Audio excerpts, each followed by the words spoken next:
dad while he was in prison. No, listen, that's enough of that. Wait. Dot. The guy who's talking. Are you even white? Are you white? What are you? White. Well, me, I'm American royalty. German, Irish, and French. Reapa. See, why don't you Wait, shut the fuck up. Everyone shut the fuck up. You're Irish, French, and what else? What else? Your prison. Show the photo of your prison father, Ray. Okay, what are you? Irish, French, and what else? English, German, and French. English, German, and French. Yeah. Okay. I was talking to Felicity and I was asking her. You sure you're not a gay rabbi? Are you sure you're not a gay rabbi? Reapa is the Israelite. You see that black guy down there? He's a fucking. Are you sure you're not a gay rabbi? I think that you're a gay rabbi. I'm convinced. What's your name, Reapa? Gad. Oh, he's from the tribe of Gad. Right, Rick? You're indigenous Native American Hebrew Israelite, right? I want to talk to Felicity. I know you do. You're trying to risk her up because you're fucking retarded. You're worth $1 billion. We all know. Well, I got hundreds of millions of dollars in fucking lawsuits pending.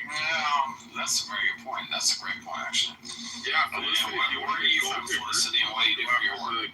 The New Times order. Where is Felicity from? What does she do for her work? Felicity is great. Felicity is a young Gen Z person Reapa is who real. thinks that her generation is the future. My dad. Felicity, what's your platform? What is your bottom line? I'm curious about Felicity.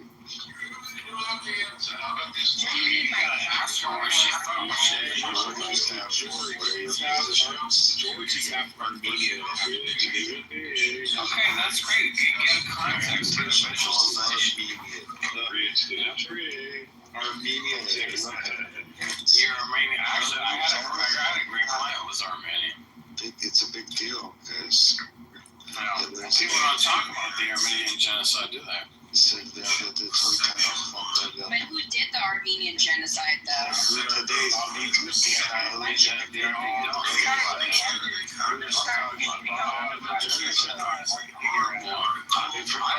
People have forgotten.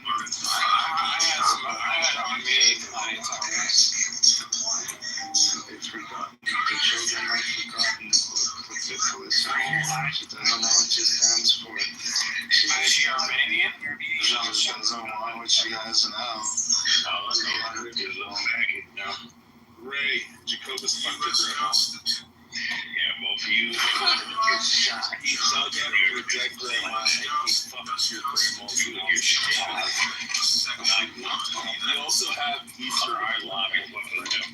Oh my God! There's an Easter Island head. Look at it. Ray, bring up a picture of your indigenous Native American fucking supposedly, half white, half black dad that was in prison. And his fucking prison suit. He was in that fucking prison suit, like that fucking white or t-shirt looking. They were Israelis. We're like fucking rubber flip-flops and shit. You're like my dad. Hey, who's on the birth certificate for your father? Who's your father's father on the birth certificate? When you showed us, and it was blank because your grandmammy didn't know who the fuck it was that white man was. He's fucking gay, so,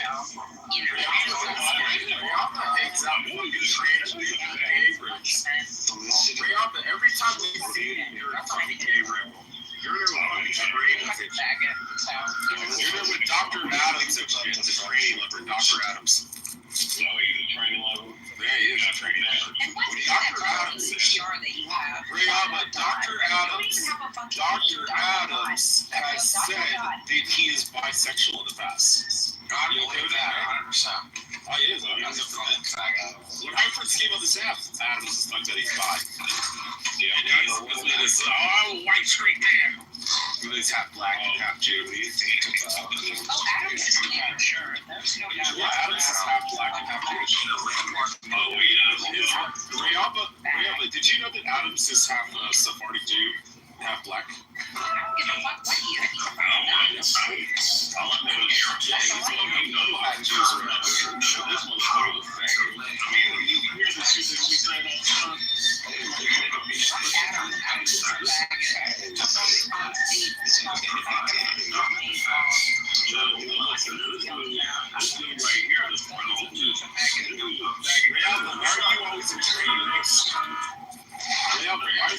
time we see you, you're always in a you're a chunky gamer. There's a bunch of dudes talking about Maybe that guy's a tranny. Yeah, he's in a tranny. Yeah, Yeah, 100%.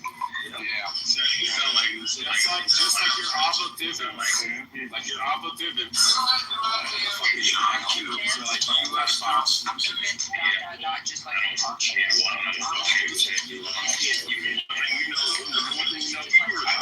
been doing this shit before you were fucking me. You can't fucking look at you. I'm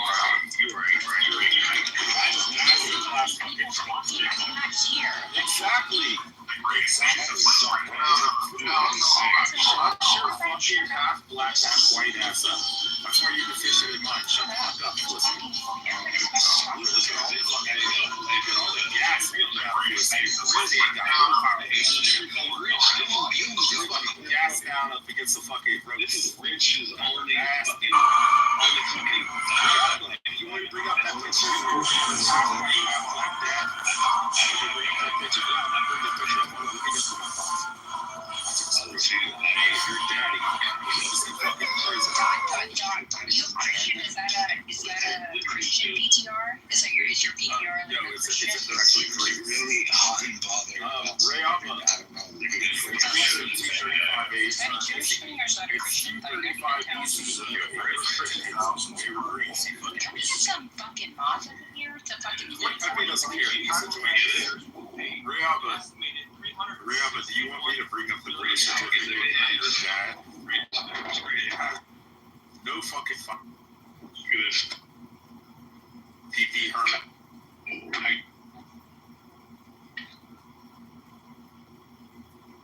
PP Herman. Dirty Mexican. Mikhail's a faggot too. You're a kike. Pepe's a dirty Mexican. Fucking wetback.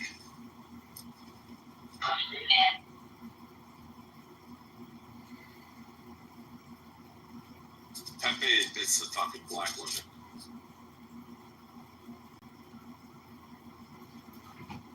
Oh no, is it kick me now?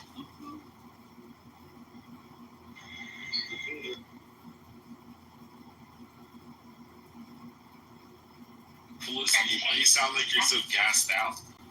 And Paola, I don't know why you said Gen Z. Like, what's wrong with Gen Z? There's nothing wrong with Bunch of Gen Z. fucking I'm not trying to retards come that at don't you, know sis, because like at the end of the day, I'm a girl's girl. I'm gonna like cape for other women, but like that wasn't cool. Why are you talking about Gen Z like that? Okay, You I'll guys come are back with dumb this and men don't like know that how to shit. watch your Okay, pussy. I will come back You with wipe from fucking back they're to front. fucking Felicity. retarded. These men on this app are fucking incels. Felicity, you wipe from back to front. You go. Because nobody fucking Oh, talks. you're a fucking troll. You're a troll and you live under the fucking bridge. You're a troll. Because you're fucking crazy. You are trolling. You live under the You damn should never bridge. You probably smoke crack. Obviously, IT like 30 points lower. Wrong with this country. Very likely you smoke crack. Or you shoot up I here smoke like cigarettes and I dip tobacco. And it's not their I'm fault. true. I bet you stink too. No, I wear clothes. No, it doesn't matter how much cologne you wear. You probably smoke cigarettes or fucking stink. Period. Every man jack Period. sandalwood. It's yeah, dude. Not sandalwood though, like the fresh. Yeah, it smells nice. It's called every man jack. Yeah. Good. And then I wear YSL. Yeah, you stink. Just admit it. YSL St. Louis perfume. That and Giorgio Armani Aqua de Gel. Yeah, he is a homo. I have He one is. too. He's gay I and love he stinks. So. My wife wears Chanel. Sweetie, you don't have a wife. You have a husband. Got a wife and 3 kids. No, you gotta have a husband. You got a 7, a 5, and a 0. You have a husband and 3 cats, actually. Actually, I don't have any pets. Our house is like super clean. No, you don't. Our house. No. Your wife is a man, actually. Your wife is a That's trainee. crazy. All 3 of the Your babies. wife is a trainee, be honest. You're Creole. You have a fucking low IQ. Your wife is a tranny. Let's look at the median IQ of Creoles. I'm guessing it's in the 80s. U.S. Constitution. Real, but you're a black people with your life. I don't know what you're fucking laughing at. Real. Oh, he's mad because his wife is a tranny. His wife is a man.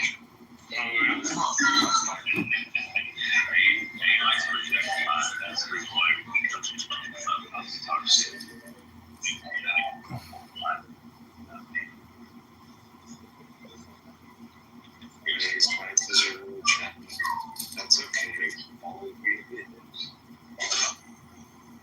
See, y'all may duet leave because you're such a bag. 67. Did you know that you're so gay that duet left? Did you know that? I don't even know who Duet is. That fucking Zionist, the fucking Zionist show. Dewey? Oh, you're talking about Dewey. Duet, Dewey, whatever the fuck his name was. He's not a The Zionist. Zionist. Yeah, he is. You're both Zionists. You're both gay. So. He's not a Zionist, actually. I actually argue with him all the time You are both gay Zionists. Yes. Obama's they decided to.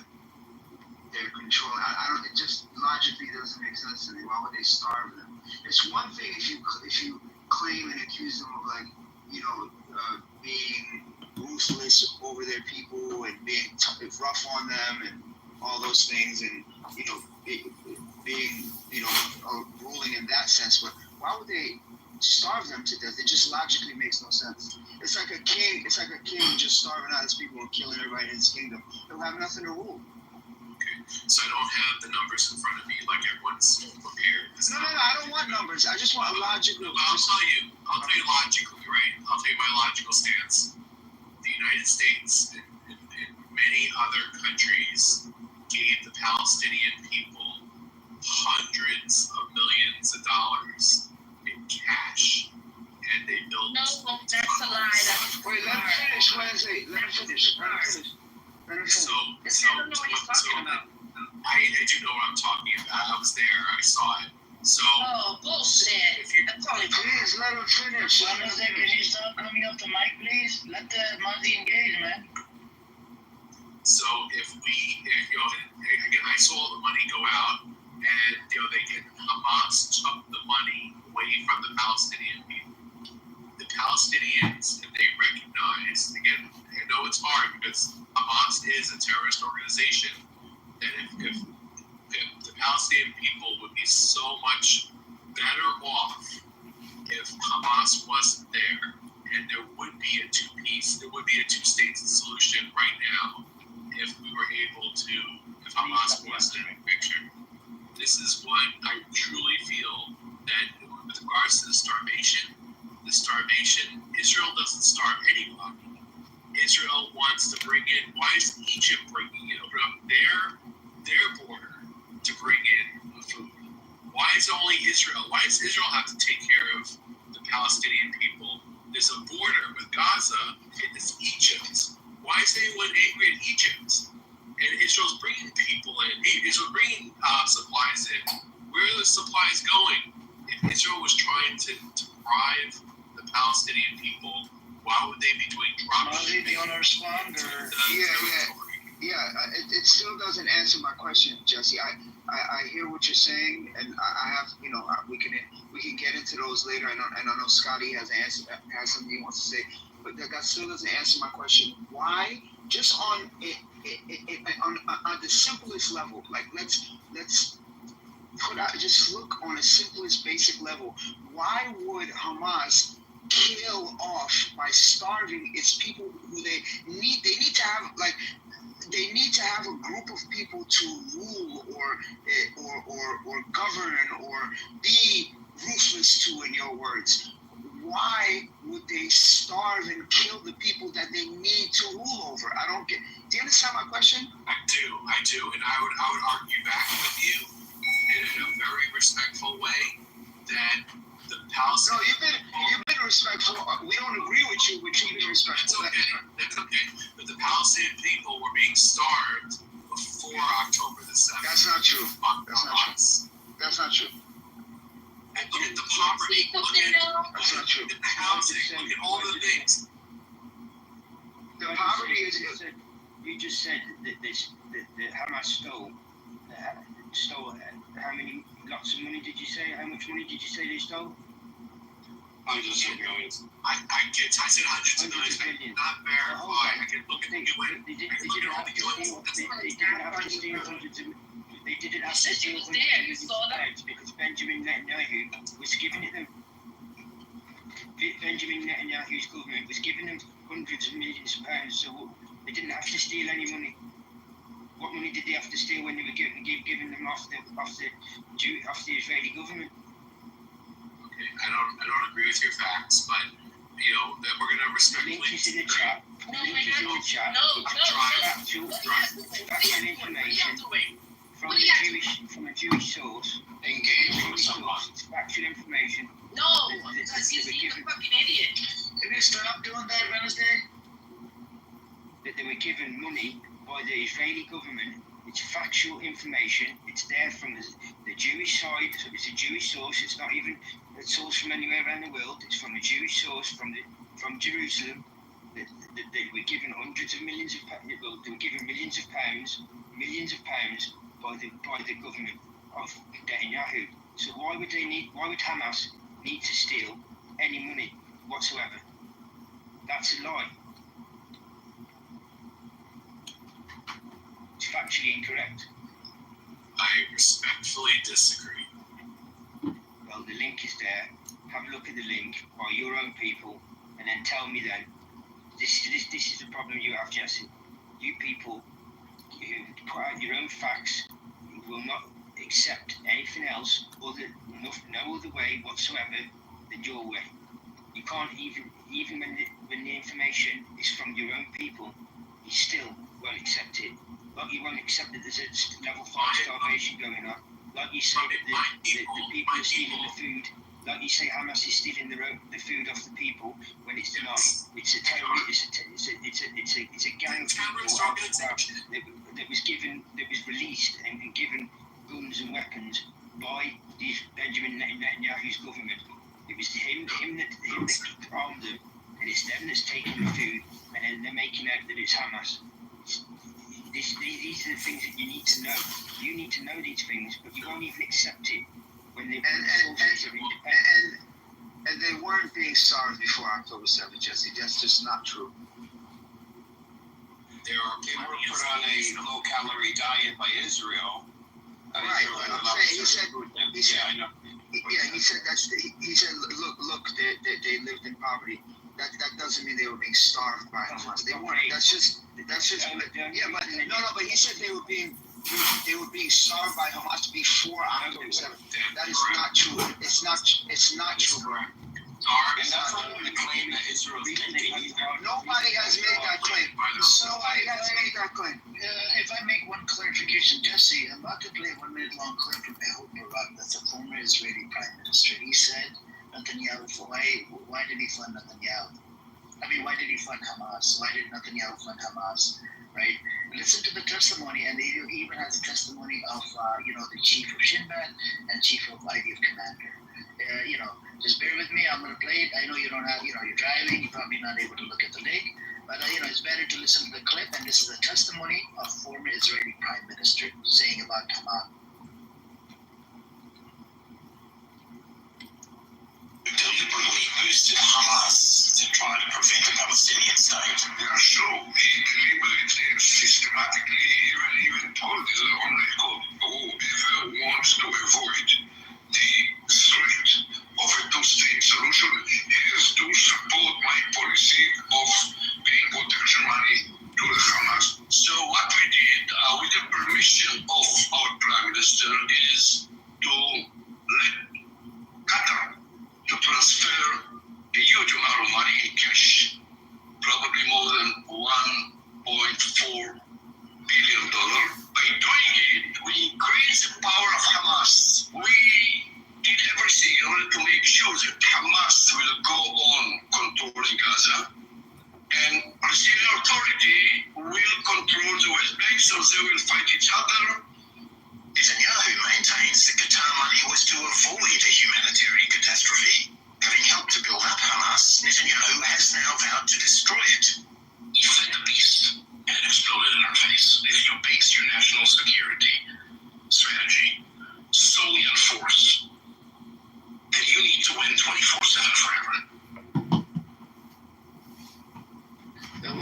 testimony of Commander of IDF, Shinbet, and Ehud Barak.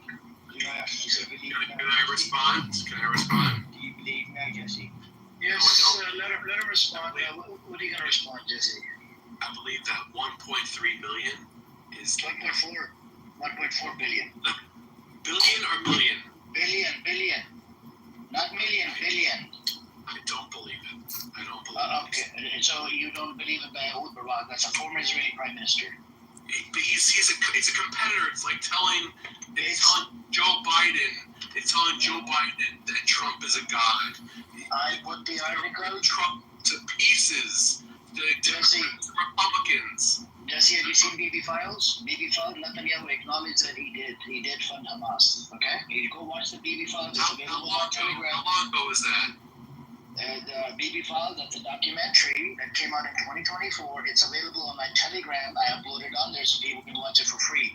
And literally in the BB Files, the cops interrogating Netanyahu and his wife, and he literally says, I had to allow the funding. I did this. I gave the funding to Hamas. And there's an article from Times of Israel. The Shin Bet gave him, alerted him that not to fund Hamas twice, because this money is about to be used for military wing, which means for weapons and a whole bunch of other crazy shit. That's why. So I would suggest you, Jesse, please, this is Ehud Barak. This is not official government. You still not believe it, Jesse? Can I maybe provide others? We have Netanyahu himself in May 2025 publicly admitted to it. Ehud Olmert, former Israeli Prime Minister, also referenced it in the 2023 interview. Joseph Borrell, the EU Foreign Policy Chief, in January 2024, confirmed it. Yossi Cohen, former Mossad Director, Herzi Halevi, also traveled to Qatar in 2020 under Netanyahu's orders to ask Qatari officials to pay payments. Gershon HaCohen, a former Israeli commander and Netanyahu associate, remarked in 2019, open quote, Netanyahu's strategy is to prevent the option of two states, so he's turning Hamas into the closest partner. Openly, Hamas is an enemy, covertly it's an ally. And Bezalel Smotrich, finance minister under Netanyahu, referred to the Palestinian Authority as a burning in Hamas. So, Jesse, I'd love to hear your opinion on all of those officials, some of which are political allies and some of which are political enemies, and some of which are neutral parties. Thank you. I will need to. Now, Jesse. No, I don't believe now. I have to review the facts and see this with my own eyes, and I appreciate you sharing. But the truth is, Jesse, are you in the Epstein files? Oh my God, yes. I went to his island. Because I have to know, because you love Israel, and you're Israeli, and you're Jewish, there's a big chance you might be in the Epstein files. Let's be respectful. Listen, he's being respectful. I don't know why we're going down this road. Yeah, let's just talk like, let's just be as civilized as we. I don't think you should joke about being on that island. That's really disturbing. Nah, y'all I legit think he might Let's get to the facts. If he's Let's a get to world the law. facts. So we were talking to something else, but I don't know what Epstein. Yeah. Stick to the facts. Let's just. Jesse, it's okay. I'm a Zionist Jew. I can speak to How can you stick to the facts when you won't Hold on a second there. Shorty. Hold on, Shorty. You're right, Scotty, but we're like saying the Epstein stuff and just like taking stabs at him. We're better than that. Let's just stick to I'm not better than that. I don't care. I think he's in the Epstein files. Let's stick to the Netanyahu. I want to teach Jesse about the Hasbara. It's okay that we funded Hamas as Jews and as Israelis. It's perfectly fine. Netanyahu thought he was doing the right thing. We had a PLO problem. That was resolved. And now there's a Hamas problem, and that's getting resolved. It's perfectly okay. That Netanyahu funded Hamas. I think Hillary Clinton admitted that America funded Hamas too. It's perfectly okay. We can own this as Jews and carry on and still maintain our integrity, our legacy, and our dignity. It was a good move.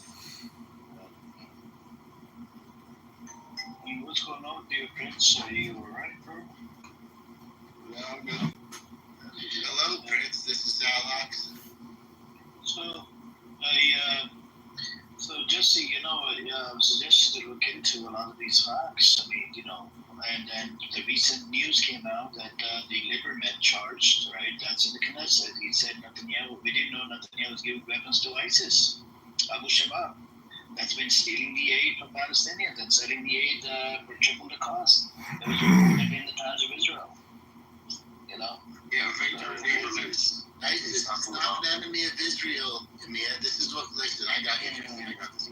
ISIS is not an enemy of Israel. ISIS is an enemy of Palestine. So it's fine. That's a convenient partnership for Israel to be partners with ISIS. You're always haranguing us in this room. Everything Israel does. I have a question. Sure. Jesse, are you there? I'm here. So I'm reading your bio, and you're a healthcare executive, potentials, post-acute care. So you're in the medical field. How do you feel about all the nurses and the doctors and the paramedics who were assassinated by the IDF?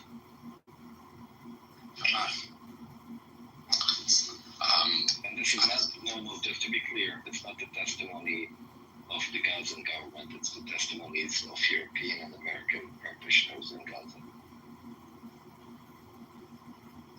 I know that they put the weapons of destruction into hospitals, and they're cowards because they put missiles in hospitals, and they handed off in hospitals. Jesse, I can bring you multiple testimonies of American and European practitioners. Just what kind of brain damage do you two have exactly? Yeah, the IDF had every single hospital in Gaza. There's probably only half a hospital function. I'm just asking a question. What kind of brain damage do you two have? What about the paramedics that they killed? And they lied, they said they killed them. No. You have to correct the Hezbollah, Jesse. Hamas doesn't have missiles. They only have rockets, buddy. Come on, you got to get these pieces. You said missiles in the hospital. They only have rockets. I'm sorry. There was a 14-hour footage of a paramedic group in Gaza that were massacred by the IDF. And after the video came out, the people found the phones of the paramedics after the massacre. They posted the videos, and the Israeli lied. The IDF lied. They killed them, and they denied killing them. And then when the footage came out, we can clearly see that it was the IDF that killed them. And are you talking about when they buried the ambulances? That's how you call it. It was checked by the New York Times to approve it, make sure it was legit. Yes. Nothing, just. And by the way, just to add to what Prince said, that all of the testimonies from these doctors, if there were Hamas members within the hospitals, I'm pretty sure they would have said in their testimonies, yeah, Hamas were there, Hamas were firing rockets from the hospitals. Well, guess what? None of them did. I'm not okay with them if they say that. No, they're in America now. They're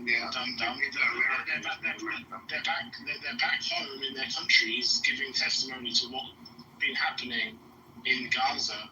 They would have said there was Hamas there. They would have, and they obviously didn't. So it's not true. Jesse, say that Hamas. Use your logic, bro. Use your brain. Just use logic. Sleeper agents, Jesse. Go to the sleeper agents. Just because you see one so-called Hamas member firing a missile or a rocket out of a hospital.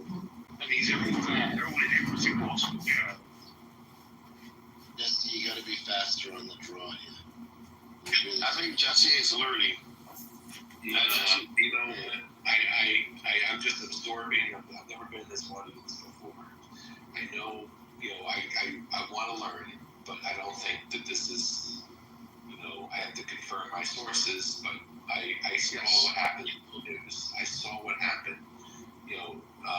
Hamas put many rockets into Israel, terrorizing people. And then we have October the 7th. And October the 7th made my mind crystal clear of, destruction and hate and raping women and total destruction. So, and Israel's now cleaning up Hamas to free the Palestinian people. Yeah, that's not true, dude. Jesse, do you know that before, real quick, do you know that before October 7th, more Israelis died from peanut allergies than they did from Hamas, quote-unquote, Hamas rockets? I think that's ridiculous. No, go look it up. It's true, Jesse. They make it seem like it's, all these rockets are going in and killing people, thousands of rockets, but they're mostly caught by the Iron Dome system, and the ones that aren't fall in, areas that are not populated by anybody. So you can look this up. The statistics are available from Israel and from the U.S., from the European Union, and they confirm this. Regarding the, you said it makes it crystal clear to you. You've gone through the mainstream media, but we're giving you legitimate facts that you can research yourself and see if there's a different narrative, and see if, the mainstream media narrative lines up with facts that are verifiable, not just claims that are being made. And you're in the healthcare industry, right? So you could make a claim, but verifying that claim is what makes it a fact. You know the difference. So take what we're telling you and verify them, and see if they're facts, and then make your mind up. Figure out why come on. I'm happy to do that. Especially with Prince mentioned about the ambulances. They buried those ambulances with the people, with the EMT workers in the ambulances. They buried them. They buried the evidence. Where are the hostages? What's going on? Well, you gotta ask. I mean, does Israel want the deal? They've been offered multiple times. Hamas has offered to exchange the hostages multiple times, and Netanyahu said no. They've given hostages back. And they have, yeah. But Netanyahu is saying, the hostages are not really our priority right now. And this is something you could look up to. And if they didn't want to give them back, they wouldn't have given them back. They would have just killed them, right? Or they would have just told them about it. They killed a third of them. Israel killed a third of them. I'm saying Hamas. Hamas would have just killed them all and not told them about it. But they gave some of them back. And they were in better condition under a siege and under war than the Palestinians that came out of the Israeli prisons. Yeah, you can look at these videos and see the Palestinians and what shape they were in. It looks like they were starved, while the hostages in Israel, they were released. That is not correct. They were fed. No, go look it up. Not true. Come on. It is true. The only time you can hear sources from, but Can you play what I sent you? this is video. It's on video. Dad, can you play what I sent you? Me? On the back channel, no, Teddy. It was a pleasure being here. I enjoyed the attention and the conversation. Wait, 30 seconds. 30 seconds. Send it to me, Rich sent to me. Okay, I'll put it in the chat. Thanks. By the way, Let's see what this. No, you ran away. It's on your. It's okay, there's no problem. What did you say? There's a lot of testimonies out there from the doctors and nurses. About the ones that earlier, they didn't care. They're not interested in doing English. He's a liar. Let's see if he does his research. I think people that know this living is being here. It's not going to change. The one is like someone that's educated, they're not just going to listen to CNN or Fox News or some shit. He's leaving their if he doesn't. Exactly, they don't care enough to look into it. For being idiots. Yeah, but So to have people protest in Tel Aviv and you think you changed the world. Those crazy women earlier, I've got the whole list of let's not that. Do you want to talk to Thais? Let's bring her up if you want to come. the mainstream media is pretty powerful still. She left. Oh, you did it? Okay. That's I'm sorry, this is Who? some Brazilian Jew, I don't know, she's Brazilian Jew. Prince is like, wait a minute, a little sexy right now. she's a far big Brazilian. Black rabbis. Oh, you should have heard what Black Rabbi said earlier. I had to leave the room. What he said? Edward, I got him. Got the clip and then I moved it down. I didn't bring it up anymore. What did he say? How can you know remember him? You were in here, remember? I didn't hear him say it, but I heard that. I thought it was something else. No, it's me. Yeah, you said it was shocking. What are you talking about? You said I you were shocked. No, I said I didn't hear him say it, but I mean, I remember talking about. I thought he said something else. I don't know what you're talking about, Chucky. You just said that you can't believe what the Black Rabbi did. You had to leave the room. And then I came off the mic and said, what did he do? I didn't know you guys were referring to what he said about. Oh, I see what you're saying. I thought he did something else. Okay, I got you. I thought you meant like you weren't a part of him saying it about the prophet. I'm like, wait, you were here. No. I thought he had said something else. Because I left shortly after that too. I mean, that is. And he said, well, that's how we are right now in Israel. That's how everybody is in Israel. And we'll make up our own religion. It's pretty sick. I could say, honestly, I've never heard any Jew in real life or on this app. He definitely said we'll make up our own religion. No, he did. He also said the thing, what he said about the prophet also. Prophet Moses. Jesus Christ. I could say I've honestly never heard any Jew ever say something like that about the prophet. Never. Never, ever, never.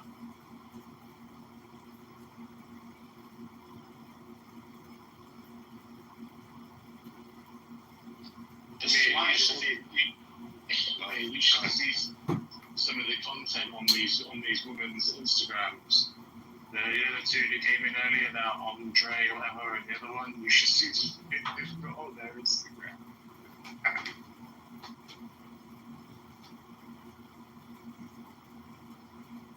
One of them is actually quite popular. Is it? are they have naked? Put the link in the chat. Maybe we can invite her back, when she's not here. No, because I like these new punching bags. I'm tired of freaking same old Zionist fucks on this app. Yeah, she's got 35. I need some new ones. I asked Sam to see if we can bring somebody on here. And let's see if we can entertain some of these new Zionists. Do you have the, where's it? Where's Instagram? I'm going to put it in. Is it the Andrea or the other one? Yeah, both of them. Both of them. Okay, send it to me on Telegram or something, and because I need some new Zionists. I'm tired of this old one, man. And the Black Rabbi, I think I probably might end up blocking him in the future. Maybe we need to have our own Instagram page, tailored for Zionists to bring them in. Therapy room for Zionists, therapy space for Zionists. We need to give them therapy, what happened on 7th of October, how it's sad and it's bad, and then you switch over within 2 minutes. Black Rabbi loves you though. But Lozen, did you hear what he said? You missed out. I'm gonna put it up on YouTube. I have this clip. City idiot literally said Brother Farrell's made a comment about, even if Prophet Moses, peace and blessing upon him, was to come to them and tell them that you're spreading corruption on the land, you're killing, civilian babies and whatnot, they wouldn't even, shut him down or whatever. The guy goes, yeah, we'll shoot him in the head. Disgusting. That's almost kind of what happened the first time, so it's kind of surprising. That's blasphemous, and takes him out of all of Judaism.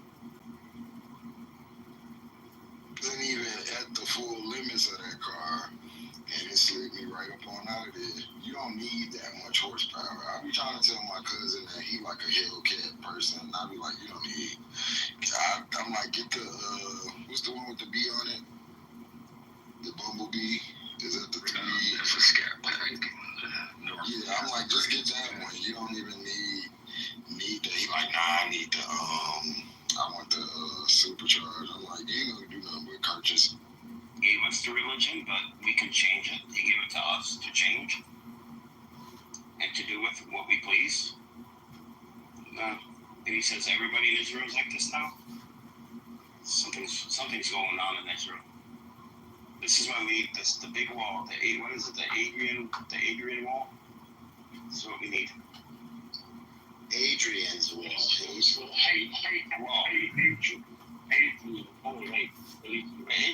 You said Adrian, right? Adrian. Adrian. Adrian, that good. Oh, Adrian. Okay. No, it's Adrian with a H. I'm a Jewish H. Adrian's wall. David, that's a good Jewish name. You a Jew, David? David. So, that's a different David. I think last time I spoke to David, and David said he morally supports Israel.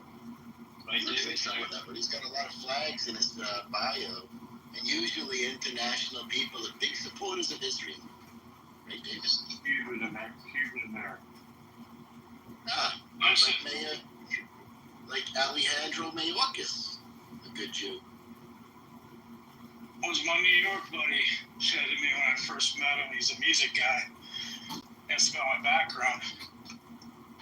And I said, well, my father's from Cuba. He goes, Dave, I know a lot of Cubans in New York. So I said, well, I'm not a Cuban Jew, but I appreciate the compliment. Wait, that's a compliment? Someone's been.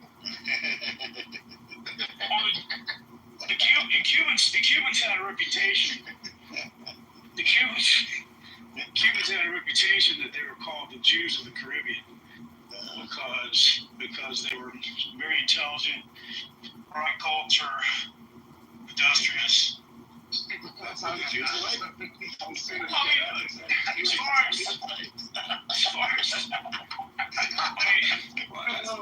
They had their own country for 80 years and they're still using American weaponry. It's not very illustrious. That's a new. It's the only country in the Caribbean to give a black eye to the American imperialists and get away with it. So, Israel did that. What does that tell you?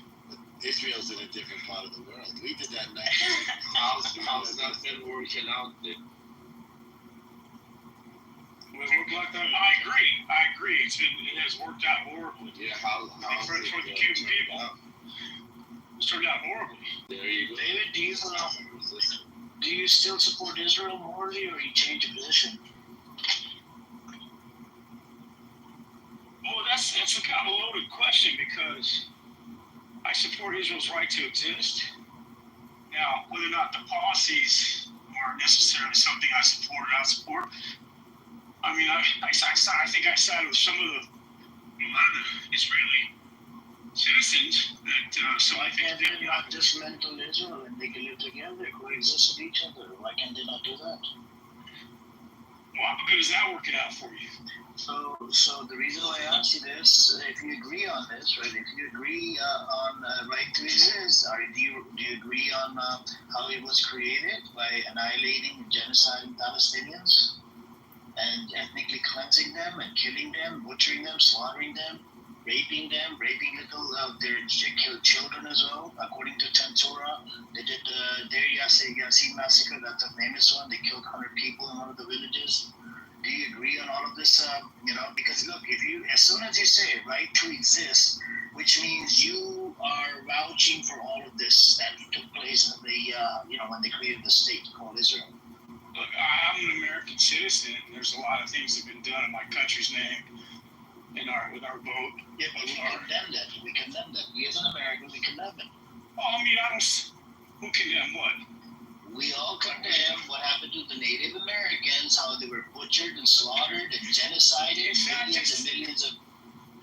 Yeah, I mean, but there's more modern examples of America's overreach. Yeah, but the indigenous people are allowed to zoom around the streets of America. They can go around by property. But Amir, to be fair, no one's asking us to give back our land. I mean, I don't support Israel and what's happening, but all I'm saying is... Do you support Raza Pahlavi, Nima? Do you support Raza Pahlavi? All I'm saying is... do you support Raza Pahlavi? Do you support Raza Pahlavi? Somewhat. No, not somewhat. You have a flag. You support Raza Pahlavi. Just calm your tits down. I'm going to talk to David. Yeah, I'm going to talk to David. He's an American. I don't want to talk to Iranian right now. When I open up Raza Pahlavi rooms, I'll make sure to have you, and I actually look at him as a terrorist. I'm actually an American. It doesn't matter. You live in Los Angeles, and you fucking, booty clap for the Raza Pahlavi that literally fucking sided with Netanyahu, that has killed over 900 people in Iran and killed over 50 children in Iran. Yeah, just shut your fucking mouth. There's no point. Just shut your mouth. I don't want to talk to you. I want to talk to an American. David is American. Somebody that's actually an American, not a fucking traitor to his country. So David, going back to you. If you shut the fuck up for a second. Bro, just shut up. Shut your fucking mouth. Shut your fucking mouth. Shut your fucking mouth. Shut your fucking Raza Pahlavi. Go shut that flag up your asshole. You're a fucking idiot. Shut that Raza Pahlavi flag up your asshole. This is not a Raza Pahlavi. Yeah, fucking Raza Pahlavi, you bitch. He was a dictator. He was a terrorist motherfucker. And this guy wants to booty clap for it. They butchered and slaughtered over 900 people in Iran. And I've killed about 50 children over there. You support the fucking killing of children in Iran. No, you Son don't of a bitch, people like you. You're a disgrace to the fucking this whole cause. You shut your fucking mouth. Yeah, Pahlavi. Just shut your fucking mouth. You're such a fucking moron. Yeah, shut your fucking mouth. Fucking bitch. Yeah, shut your fucking mouth, the Pahlavi supporter. Go suck your Pahlavi's dick. Go suck Pahlavi's dick. Go suck your Pahlavi's dick. Go suck your Pahlavi's dick. Indian guy with a... It doesn't matter. I don't give two fucks about India or Pakistan. I don't give two fucks. People like you should slap yourself in the fucking face for supporting Raza Pahlavi. You should slap yourself in the fucking face. No point. What that? I want to talk to David now. So David, going back to you. Why are we picking on me, man? I'd rather... I want to touch on some things. Because every time I jump into your room, you fixate on me. No, because I want to see if you change your position. Educated. This is an Iranian guy. This Iranian, oh my God, they like to hijack my room. These Iranian Raza Pahlavi supporters for some reason. The Pahlavi supporters are a fucking disease to the human society. You're the only fucking hijacker. They're fucking disease. They're scum of this earth. They live in Los Angeles, and they're booty clap for Netanyahu because Netanyahu came up with a statement. We support your cause. How oppressed you are. You're into fucking LGBTQ bullshit. You're mini dress, mini skirts. I don't care. I don't care about your sets. You're a Raza Pahlavi supporter. That's it. Why don't you ask me first? I don't care. No, if you ask me, you're gonna be. Oh my God! Stop hijacking my fucking room into Iranian. I don't give two fucks about Iranian right now. What I'm saying is, you never asked me my opinion on what's. Okay, what is your opinion? What is your opinion on Israel? I absolutely don't support what Israel's doing. Okay, does it have the right to exist? I support the two-state solution. Yes. Does Israel have the right to exist? Not with the current situation and current border. So which border are you talking about? The 1967 borders, which the world agreed on, which the international community agreed on, that's a reasonable two-state solution. But with the current situation, no, absolutely not. Netanyahu back in 2015, he turned it down. 2023, prior to 7th. Yeah, I'm with you, dude. I'm with you on So, that. so there's no point of freaking having the two-state. I don't even. It's a myth. And the Hasbara book that was published in 2009, and the Israelis, they shut down the Hasbara book project in 2012. That was based out of Israel. They literally said right now it's ethnic cleansing. I'm totally with you. I'm not talking about right now. I'm talking about. Hold on. Let me finish. And the Hasbara book said was 2009. They literally said blame Hamas. Anywhere you get stuck, blame Hamas or Iran. That's it. Put the blame on Hamas or Iran every time. And this was mentioned in the Hasbara book. But the issue here is this was never a plan. The two-state is just like a myth. I don't think it's ever going to happen. And the countries that are coming out are going to recognize that. I'm totally with you. It's an atrocity, but I was just referring to that example you used. The United States, which I'm a citizen of, also established a country on stolen land at the time, right? All I'm saying is, if you look at it logically, all the Jews are not going to leave Israel, right? So that's not an option. So what is an option? An option is to pressure Israel into accepting some sort of two-state solution. That's the only play that you have, right? You don't have another play. That's all I'm saying. It's a very pragmatic way of looking at it. I'm not glorifying Israel and saying, yeah, they're doing the right thing. They should blast all the Palestinians. No, I'm with you. I'm saying this is ethnic cleansing. It's absolutely horrific. It's disgusting that it's happening in front of our eyes. But what is your practical solution? You can't just say, oh, okay, now all the second, third generation Jews pack up and leave, go back to Poland. That's never going to happen. You gotta be pragmatic. Did you not hear what I said?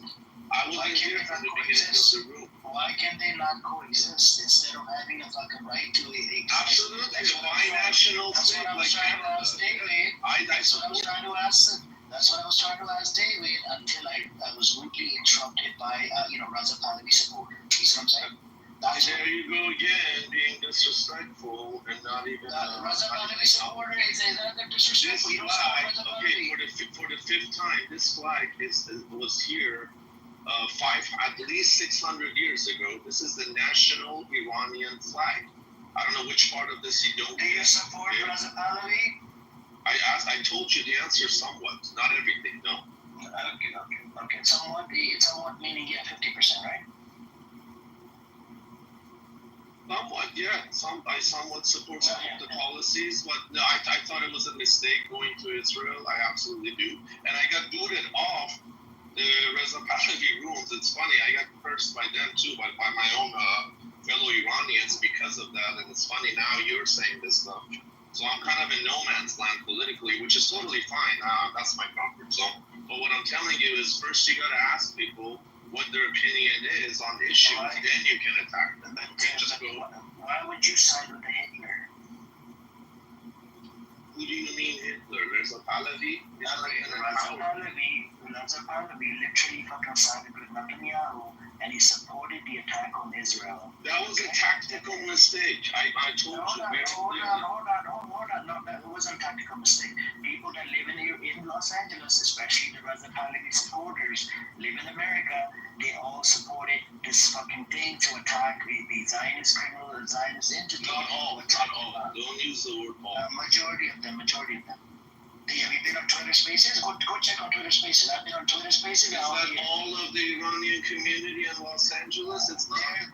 They're smart guy. I don't know. Nima, they're a minority, but they make a lot of noise. Okay? There you go. Hold on. Raza Pahlavi is minority, but they make a lot of fucking noise on social media, on social audio apps. You don't understand the intrinsic factor in the Iranian political diaspora. You don't get it because you're not Iranian. It's fine. But you can't just open the mic and attack people about something you don't understand. You sided with Hitler, right? It makes you Hitler. There you go again. I just told you. You support 50% of the things that he does. He literally stood with Netanyahu to do the attack inside Iran that ended up killing almost more than 900 people. Amongst them were 50 children. And do you know? Reza Pahlavi killed all the children. Is that what you're trying to say? No. Reza Pahlavi supported Netanyahu doing the attack on Iranian soil. That's a sovereign nation. Do you not understand that? Show me the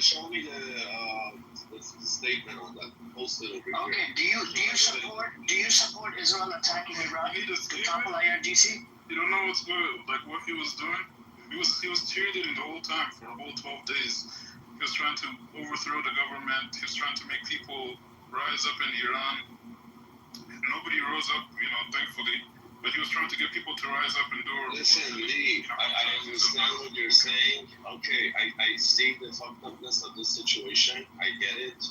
Okay, there are some Iranians who are cheering the attack of. No, Reza Pahlavi I get it. was doing this. But listen, Lee, He's acting like he's ignored. He doesn't know. He acts like he's innocent. No, I'm telling you a straight answer. I'm giving you a very straight answer, okay?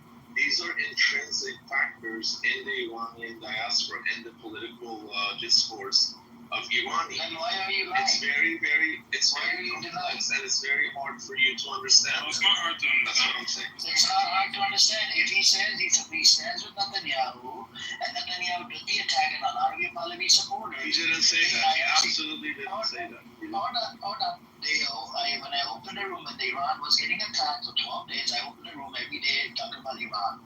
I had a lot of people come through this room. It went up to 100 people, mixed Iranian, not Iranian.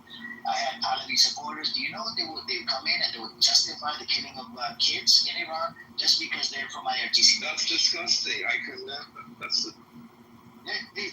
is why I hate the Reza Pahlavi. I'm telling you, the entire opposition to the regime is not a unicorn. They don't all think the same. I've been trying to tell you guys this for the last 10 minutes. But you don't about Reza Pahlavi himself. You lied about Reza Pahlavi. Reza Pahlavi himself didn't. The Crown Prince himself didn't say that I want Israel to attack my country. He never said that. Show it to me. Do you follow him on Twitter? No, post it. Post the tweet. No, just answer the question. Do you follow him or no? I don't have Twitter, but okay. This is a very common thing. The whole time, every single day, he was posting videos. I want to see it. I want to get educated. Post it. I want to get educated. You will get educated. Just be patient.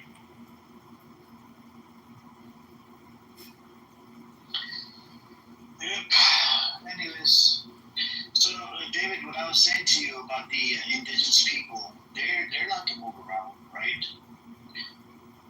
They're allowed to move around in America. They can do everything. They can buy properties and do whatever. But the people that are indigenous to that land, they can't come back inside. Even the UN resolution says it. So that was what I was trying to do, right? Now, when we say right to exist, you're pretty much supporting the Zionist entity. You could probably make it clear that, look, we could do a two-state solution, but what they're doing, it is a fucking genocidal shit that they've done. I mean, look at how in bed we are with the Zionist entity. Trump literally gave threat to the FEMA. We're going to take away $1.9 billion if Canada, if they boycott Israel in any shape or form. He gave threats to Canada. If Canada recognized Palestine as a state, we're going to have a turf war. This is how we're in bed. You should be asking, are you a MAGA, David? Are you a MAGA supporter? No, I'm not. But you voted for Trump, right? No, I did not vote for Trump. Okay. But we should all be asking this question: what's in this Epstein file that's so connected to Israel and freaking America? Like, what's in it? Boy, I don't know. I'm not. I can. There's a lot of smoking guns, and we can all kind of, we can all kind of divine what's going on with that. And I don't think this evidence is going to see the light of day, if you ask me. I don't think it's going anywhere unless the Congress can get together and act on this. We saw what Mike Johnson did. He punted. He closed the office down. So everybody go home, take an early vacation. There's nothing to see here.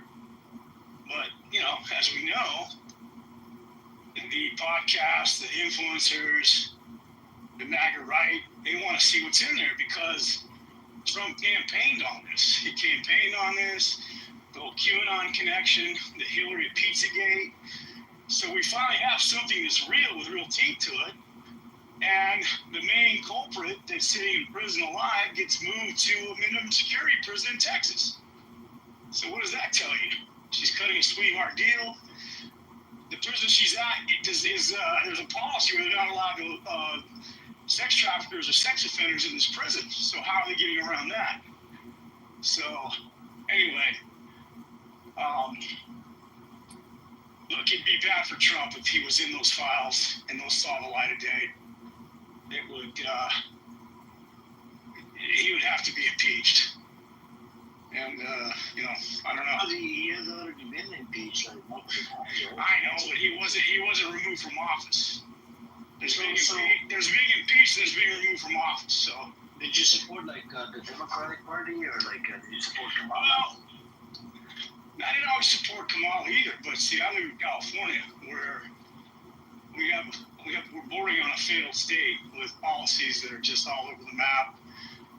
A homeless problem, the Democratic Party siphoned off billions without any answer to where the money's going.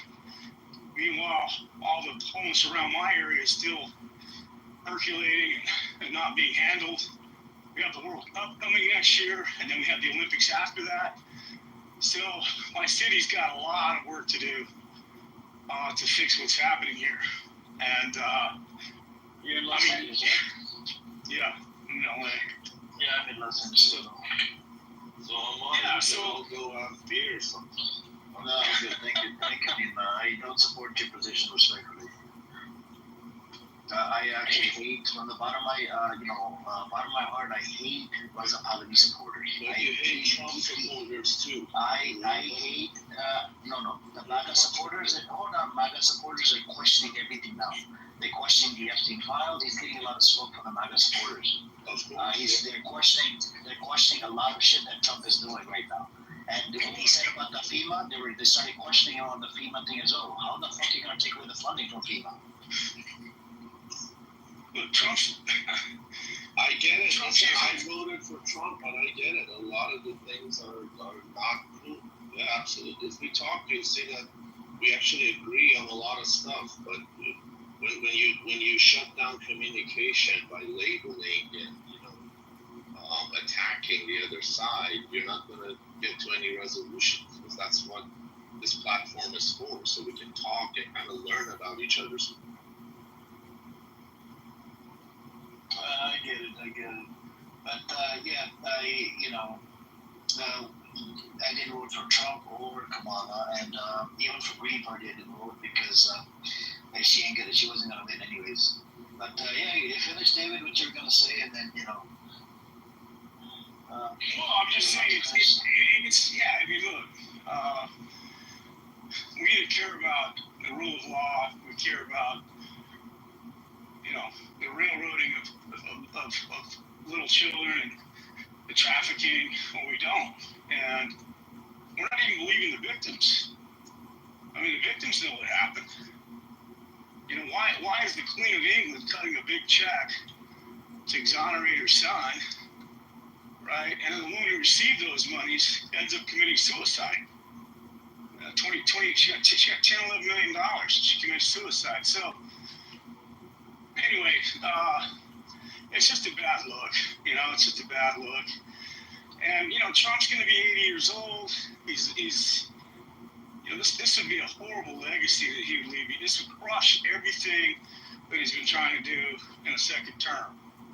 And I don't think the MAGA faithful want to see it happen.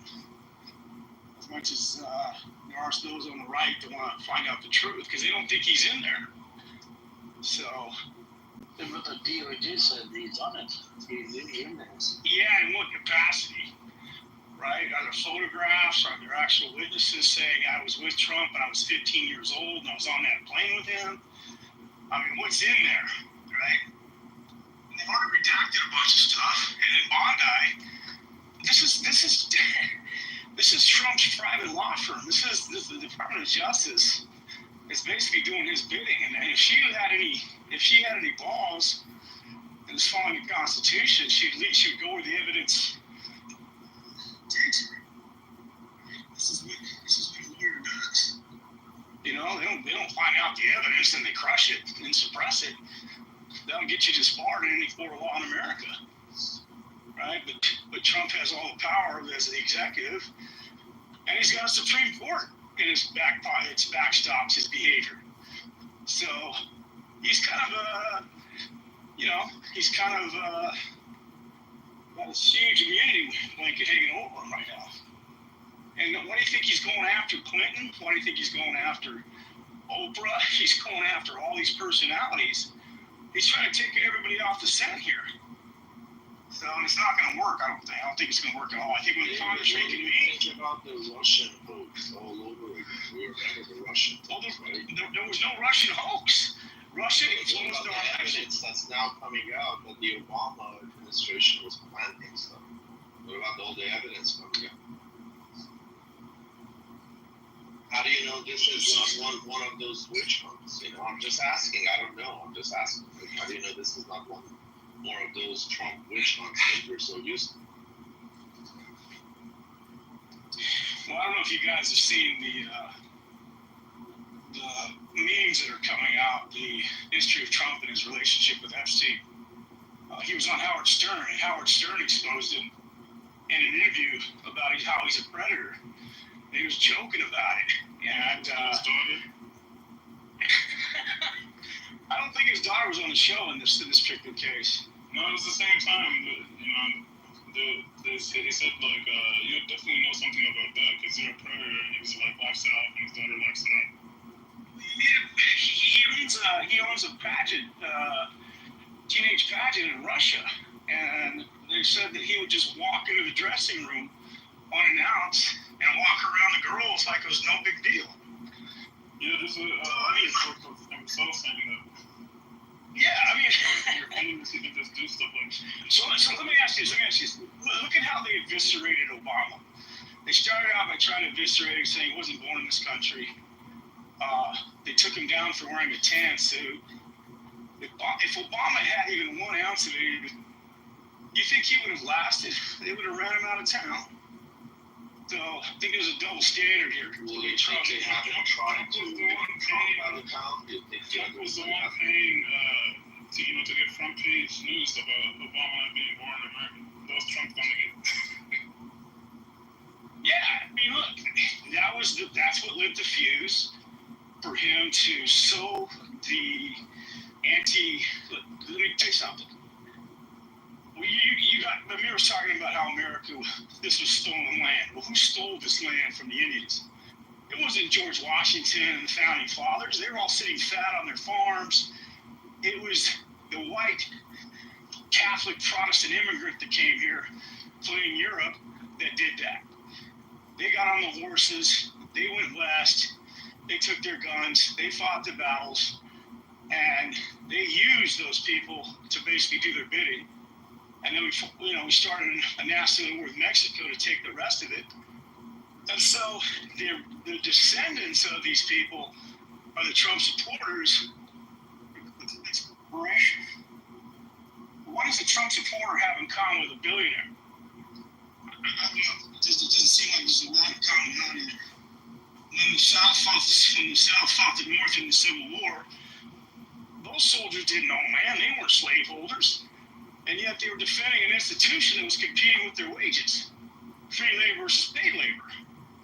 Right? So, and we saw the formation of the Ku Klux Klan after that, how Reconstruction basically didn't go anywhere. And then we had Jim Crow. And then we had the Supreme Court finally saying, hey, segregation is illegal. And so these same people are marinating in all these states in our country, still having these thoughts and ideas about what it means to be a white American. And so when Trump came along and blew the dog whistles, that's what got him the votes, right? And all he did was give tax cuts to the rich, cut it down to nothing. He's enriched himself with all this crypto bullshit, forming big deals. He's using these tariffs just to cut deals.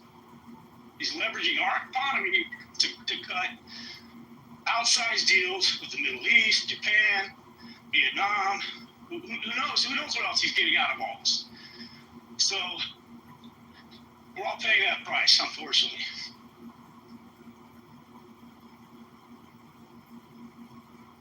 Yeah, but the way like the videos are putting the top. He also got them to invest billions, records, trillions of dollars in the U.S. economy. And he also rearranged all the horrible trade deals we had with everyone. I mean, there are multiple sides to each story. I mean, if we want to go one side. They said they're going to invest. They promised to invest. And it was the Middle East and I think Japan, Taiwan. Securing investments, yeah. So, I mean, I get it. Listen, I get it. There's a lot of letdown, on the MAGA movement. There are a lot of things that aren't clear, especially when it comes to the America First movement. I mean, I'm frustrated too at times. I don't think we should support Israel tooth and nail. I think there should be a fine line. Like, there should be a line in the sand. I mean, like, American interest comes first, and whenever Israel's interest does not align with our interest, we need to partner with Israel. Yeah, absolutely. If the interest doesn't align, absolutely. So until 2018, the aid package that we were giving them, only Israel was able to use that money in cash for their own personal expenses or whatever. Only Israel. But other countries, they get treated like shit. And Israel is the one that gets the most money. That's discussed. Yeah, I mean, I think there's even a law in the books. Don't quote me on this, but we have some policies or some laws in the books that forbid us providing aid to countries that have nukes or considered nuclear powers. So we've always pretended or looked the other way or haven't really elevated the knowledge of Israel's stockpiled nukes. We don't know how many they have. Some say we do.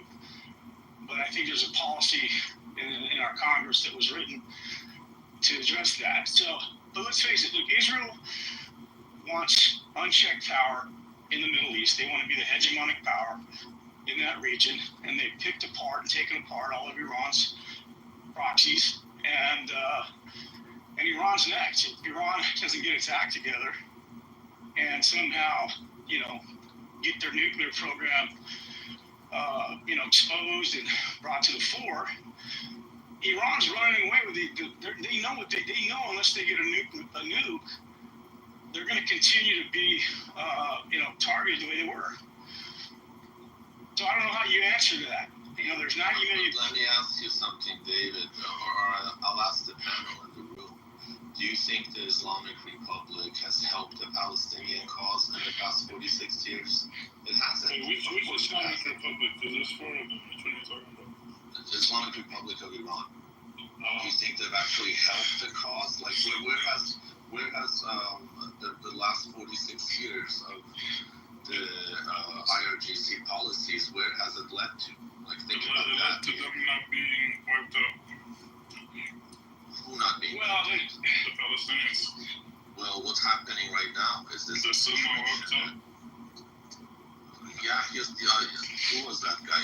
Not Sinbar, the other guy. Who was the other? Hania. Hania got assassinated in north of Tehran, dude. North of freaking Tehran. Hania got assassinated. The IRGC generals got assassinated. Yeah, exactly. Got assassinated. Yeah, but everyone does.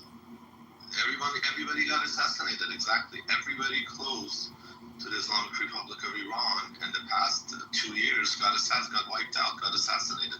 Where has this led the Palestinian cause? It doesn't mean it's a victory for Israel. It doesn't mean it's a victory for Palestine either. It doesn't. No. You're looking at it in a very basically, these people, they signed up for these roles, right? They're not going into these roles saying, I'm never going to be assassinated. They're going into these roles knowing there's a very high possibility that they will be assassinated because there's people before them that were assassinated. Even the leaders of Hamas, I think the one that was in the wheelchair, I forgot what's his name, Sheikh Yassin or something like that, he was assassinated and he was in a wheelchair, right? The Israelis, they keep assassinating their leaders and new leaders take their place over and over and over again. Fair enough, no, totally fair. But what has this done for the cause? Tell me about the cause. The cause is still alive. The cause is still alive. 77 years after. Are Palestinians better off than they were 10 years ago? And honest answer, are they? Yeah, 10 years ago nobody cared about Palestinians. So this is what I'm saying. You're asking very. Okay, so you're saying the global awareness is a win. That's what you're saying. You're saying the awareness. I get it. You're saying just 1 second. Just 1 second. You can't just answer. You can't just ask a question and then go ahead. You're right. The question you're asking is their situation better than it was, right? You're acting like they're just ordering food at a drive-through, right? You're asking for your rights as a human being from people that don't believe in equal rights for all humans. Okay, these are supremacist people. So you're asking, is their situation better? 10 years ago, nobody cared. Nobody outside of Palestine, for the most part, cared about Palestinians. Okay, the only reason they care about it now is because they see the reality of the Israelis. The Israelis, they believe in Jewish supremacy, right? They believe in killing as many people as you want. They believe in the Dahiyya doctrine, which was they tested it in Lebanon, and then they did it in Gaza, and then in any other war they do the same thing. In Syria, they do it in even in Iran. This is why people know about Palestine now, and the new generation of Westerners, they hate Israel, they hate Zionism, and this would have never happened 10 years ago. I'm absolutely with you. So there's more awareness in America and around the world. Absolutely, the public opinion is shifting, and that's all very good. I'm totally with you on that. Okay, and I'm totally with you on the whole. The leaders didn't sign up for this to, live comfortable lives. They signed up for this knowing that there's a chance they're going to get assassinated and lose everything. Totally with you on that. I totally get all of that. But what I'm saying is, on the ground, for Palestinians, for statehood, for independence, for them to have the right to self-determination and all of that stuff that they rightfully deserve, by the way, which I support that. Has the situation gotten better on the ground? I'm not talking about leadership or positions of power. I'm just talking about the average Palestinians and the right to statehood and self-determination. Yeah, that's what I'm saying. Like, there's no country in the world that just by protesting and doing everything peacefully, they got their right to exist or became a country. Everyone had to fight for that right. For example, Algeria, for 135 years, they were under French occupation. They even became part of the French state. And the French people, the French soldiers, what were they doing? They were stripping women alive, getting them naked. Hijabi women, women that love their modesty, they would strip them naked. They would kill the men, take their skulls, take it to France and put it in a museum. For 135 years. So, saying like, your situation now is worse than it was, 5 years ago, 10 years ago. It's a very simplistic way of looking at it. It's like a person that's overweight. He starts going to the gym and he's running. He's very stressed and tired. You're like, look at your situation. You're very stressed and your body hurts. Wouldn't it be better for you to be on your couch, eating chips and drinking soda? Any freedom movement you see throughout the world, there's always casualties. Algeria, about 1.5 million people have lost their lives. Look at India. Lost a lot of people over there as well, millions of people, right? Even during partition plan, whatever.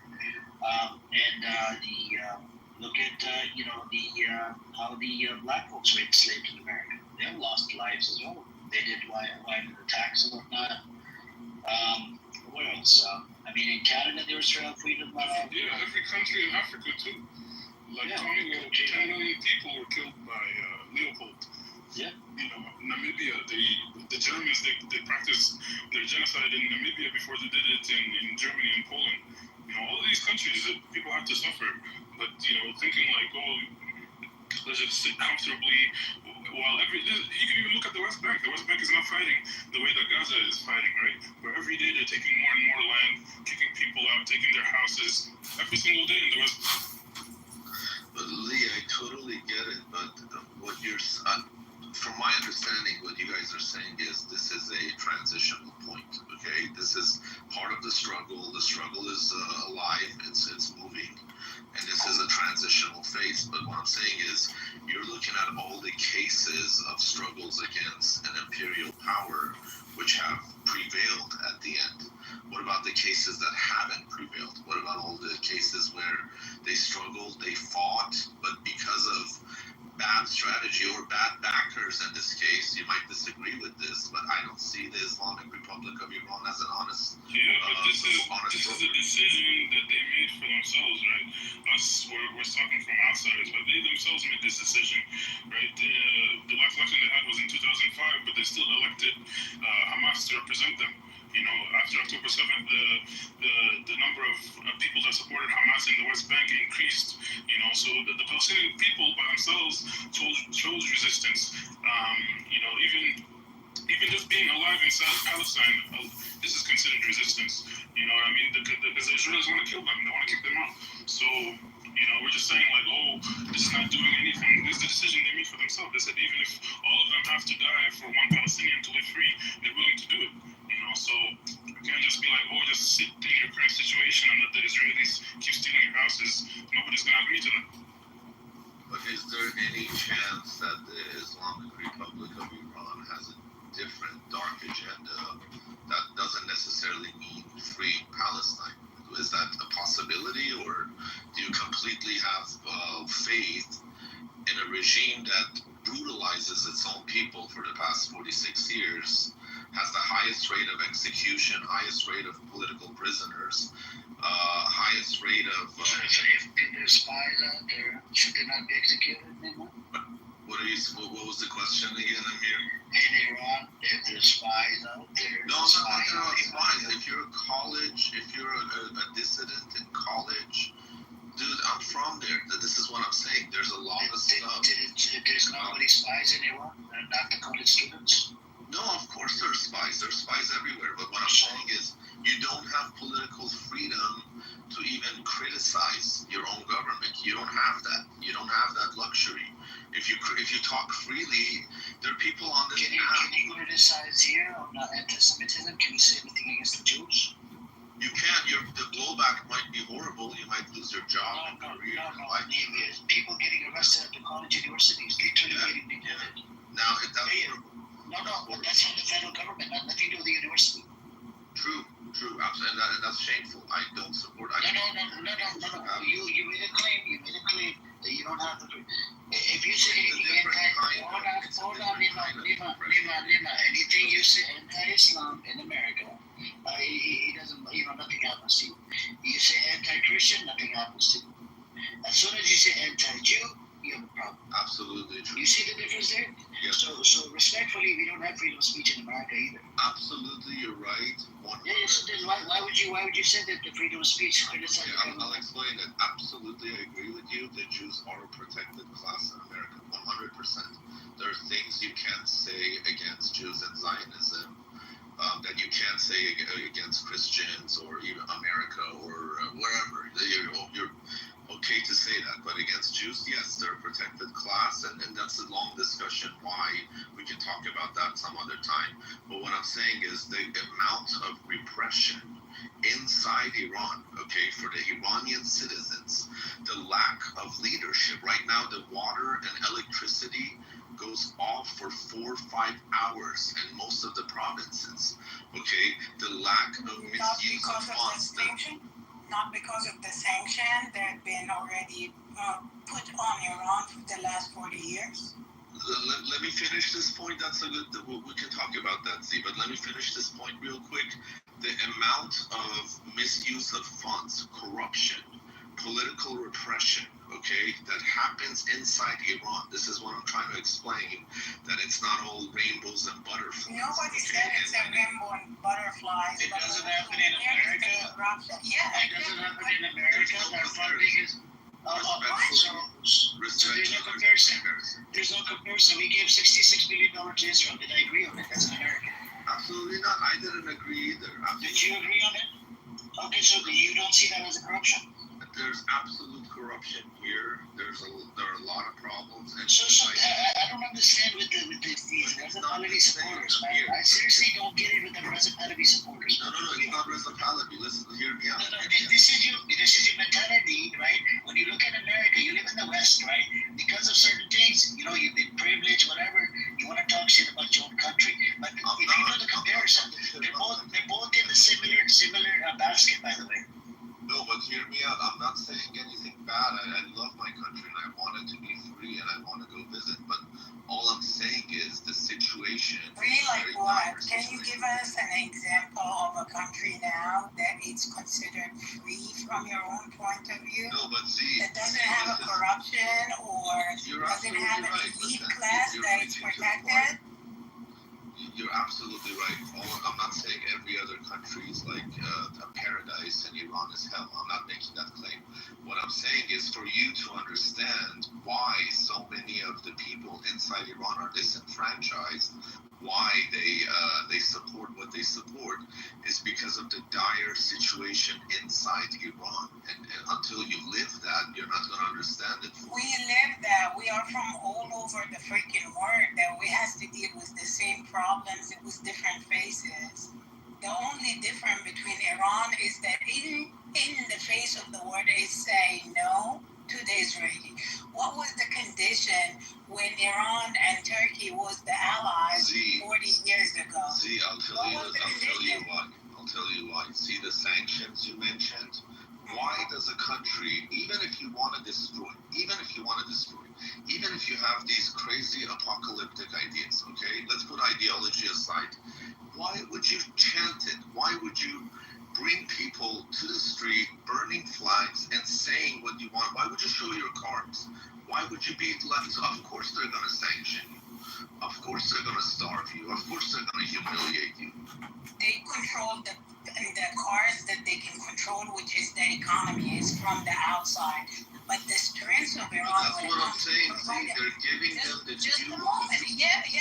The fuel has to be when Iran was bending over to the foreign governments, when they were under the Pahlavi and there was an alliance between the Turkeys and the Irans and the Israeli, and the first people to promote Israeli statehood was the Iranian. Israel was the best friend of the foreign. It was cool, but all the money went into the freaking Shah, and the rest of the population was eating shit and getting tortured in the prison. Not true. That's not true. Really? So the prison system that was under torture for anybody against the Shah. I'll Remember? explain it to you. There's an interview with the Shah and Mike Wallace, and he talks about the Israel lobby, literally point blank. YouTube it right now. Mike Wallace and God, it's just like the king in Egypt, the Farouk. They were all. He talks about it. Listen, he talks about it. The Shah was not a bend over backwards supporter of Israel. He actually did pay money to the Palestinian resistance. Look this stuff up. I'm not making any of this up. Look this stuff up. Okay, the Shah had a very balanced. The Shah had a very balanced approach to the region. Okay, it wasn't balanced. It was just like the rest of the region for the most part, like the sea. But look at it today. Where is the resistance right now? Was it planted by the U.S.? Was it planted by the U.S. By the West, Nima? What was planted? The Shah? Absolutely not. His father was the king. He became the king legally. Absolutely not. What do you? By the West. No, his father was the king. His father was the king. In the constitutional monarchy law, the son, the eldest son, becomes heir to the throne. The father was the king. He became the king. There's no. So he wasn't a dictator. He never killed anybody. Nobody got assassinated. Nobody got executed. Didn't they kick out Mossadegh? Didn't they kick out Mossadegh? Legally, I'll tell you the Mossadegh debacle. Legally, the Shah had the constitutional powers to remove the prime minister. So the Shah signed the paper to remove Mossadegh. He refused to leave. He ordered the parliament to be dissolved, which he didn't have the constitutional right to do, and that's where this whole debacle is. And then the military legally removed Mossadegh, and they didn't even kill him. He was under house arrest. They didn't even execute him. So no, that was not a coup d'état because he was the legal head of state. It was a time for revolutionary at the time in the whole region. So you had the king in Egypt, the big state like Iran and Iraq and Egypt and Sudan, like all of those big population countries in the region, they went into the idea of being a republic and not a monarchy. That's why you only have the monarchy in the Arabian Peninsula, pretty much it, and Morocco. The rest of that is was turning to a republic. The people wanted the change at the time to transition into the nation-state ideology. It was a time of craziness, and we're still suffering from that. We're still in transition because the nation-state idea is foreign. It's been put on us, and it's been put up on us by the colonizer that they put the way of governance that pretty much control the systems. And if you control the system, you control the people. Would you rather being under a monarchy and like treated like the peasant for the rest of your life, knowingly that this is not the Islamic way, this is not the human right way even, because you don't have rights regardless. See, what has happened in Iran has been very detrimental to Islam, actually, sadly. And I say this very sadly. Nothing is detrimental to Islam. Because detrimental to people's belief in Islam, I said, in Iran. Because there's no social justices. People are treated worse than peasants for the most part. 60% is below the poverty line in one of the most resource-rich nations on earth. Corruption is absolutely out of this world. Inefficiency in the leadership is just on another level. Like, you guys gotta call a spade a spade. The sanctions. We talk about the I told you, Ace, why are the sanctions in play? When you tell the world you want to destroy, when you burn a flag and say death to America. That's not true, because Egypt, for example, Egypt is under craziness of like pulling out money from the IMF, and it's 66% under poverty, while kissing on Netanyahu's feet, pretty much. So at the end of the day, the colonizer, the way that they try to oppress the East to stay in their lane, they're gonna keep using the tools that they structured, engineered to keep you subjugated. See, that's what the opposition says about the Islamic Republic. They say they were put there by the colonizers. It could be. There is a possibility. You know there are people who believe behind the scenes the Islamic Republic is an agent of Zion. Do you know that theory? Some people think that theory, but still at the end of the day. People that think that the earth is flat. No, because I'll tell you why, Lee. How can a foreign government infiltrate, an enemy country to a point where they know, like, what every leader in that country had for breakfast that day?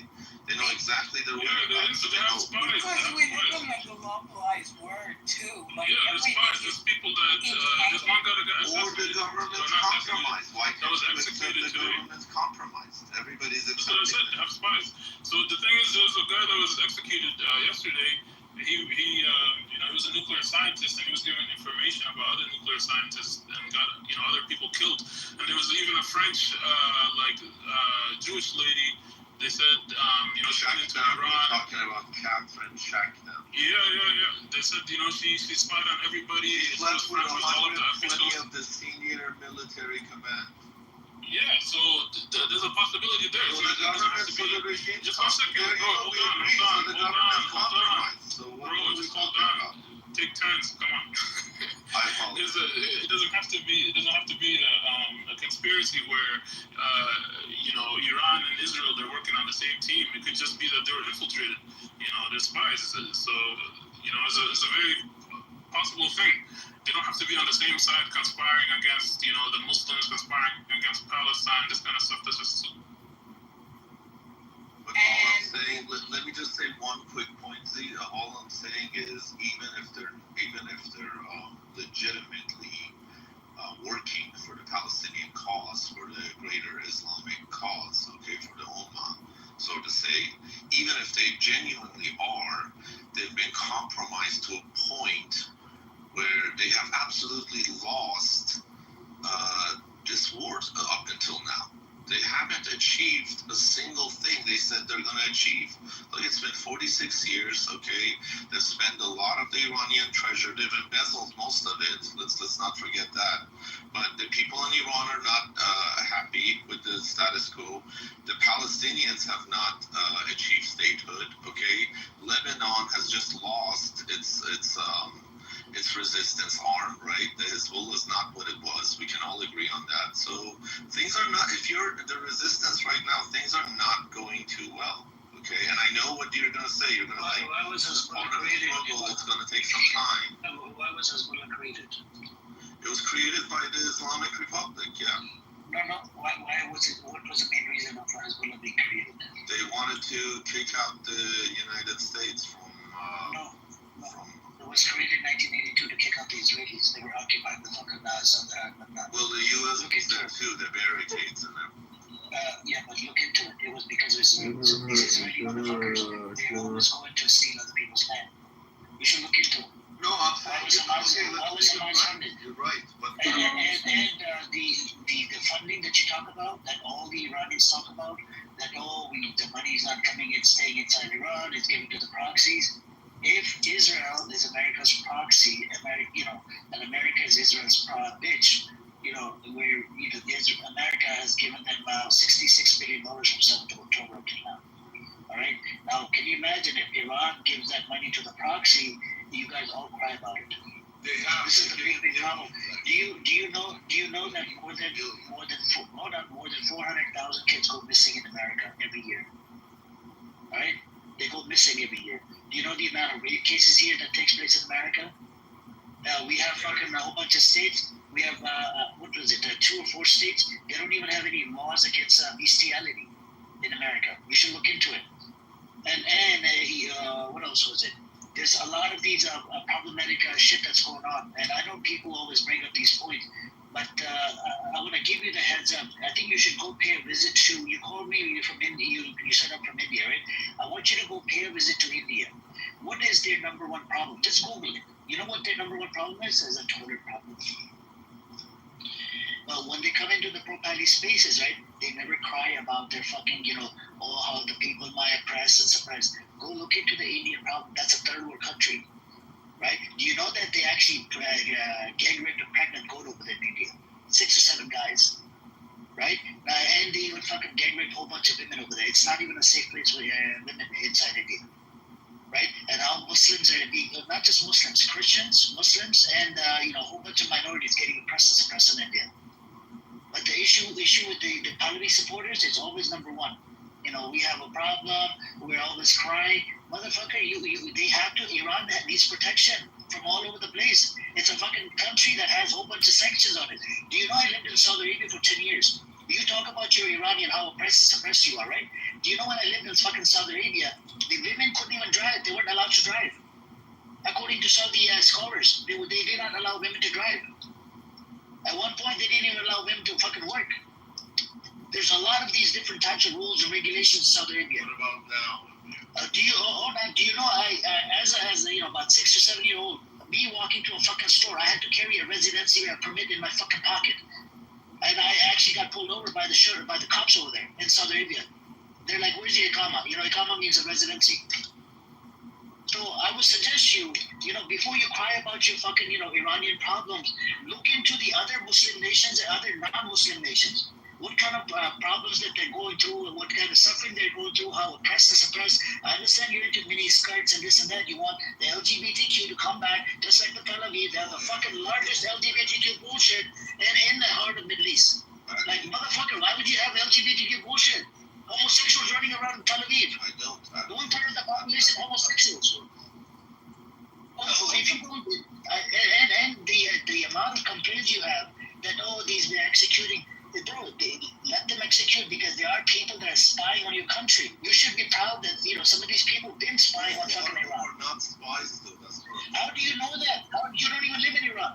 How do you know they are spies? I have relatives. How do you know they're not spies? Go and tell me. I've lived there. I've lived there before. And I lived in a whole bunch of countries. If the country says it's a spy, what do I do? By the way, is that how important? American government lies to us all the time. What do we do about that? They even use Afghans to spy, so there are American government. Yeah, American government lies to us all the time. Afghans, they came in illegally, and they're big part of the problem. Absolutely. No, they're not a big part of the problem, Nima. They are. They came. They saw. They conquered. They just came millions. What do you mean conquer, dude? Like it will what? Conquer what? If you knew the history of Iran and Persians, it was Afghanistan, Nima. No, it wasn't. So if anyone conquered, you guys conquered. No, you're not Persian. You're different. You just. Oh, you Persian. So what? You are the descendant of Israel? I'm not saying we're better or worse. I'm just saying we're different. What does that mean? It's different how? You have wings? No, we have a right to have a homeland just like what's a homeland? That sounds very Zionist stuff, yeah? It's not Zionist. Everybody deserves it is. So going back to the topic, right? So Nima, I think you should go live in Saudi Arabia, live in UAE, right? I've been to and I've actually stayed in I've been to. It's a freaking paradise. What are you talking about? Yeah. Okay, it's a paradise, but it wasn't a paradise. Now it's a paradise for people that are pedophiles that move from Israel to over there. It is. And do you know? Hang on, Z. Do you know that a lot of terrorists live over there? Do you know anybody that kicks out of a country, a politician, UAE takes them in? Can you believe it? A bunch of trafficking, sex trafficking. And human trafficking. That's why it's paradise for the Zionists. It's paradise. But listen, the Islamic Republic couldn't. Money laundering based economy. But Z. Are you serious? Is this paradise? This is paradise for Satan. Okay, it's hell. It's not. For Zionists, they sell their moms as paradise. Okay, but listen, the Islamic Republic couldn't protect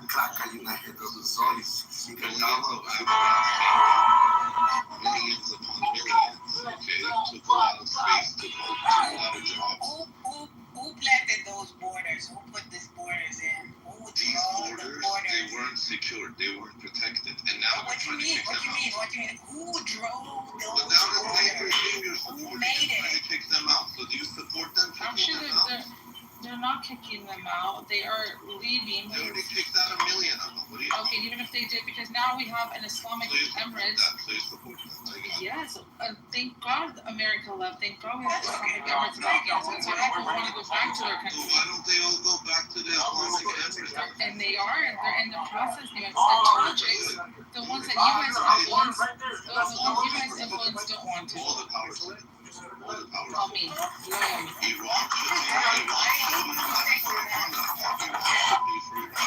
What's Iranians? Are they having like some different specific ways? Iranians clean their own toilets, Nima. Oh, Iranians are fancy too? Like yeah, they can't clean toilets because it's like looked down upon. So they use the Afghans. They like starve the Afghans. They beat the Afghans. That's why I want Afghans to leave. And that's why they're leaving. Degraded. Without Afghans, you guys wouldn't have water. That's why I don't want Afghans, because I don't want them to be degraded. So they used the 20 years of war to subjugate the Afghani people on their own, like the Black America. Even Z knows more about Afghans than you know. And Afghan is the top tier people. They stand resilient in front of the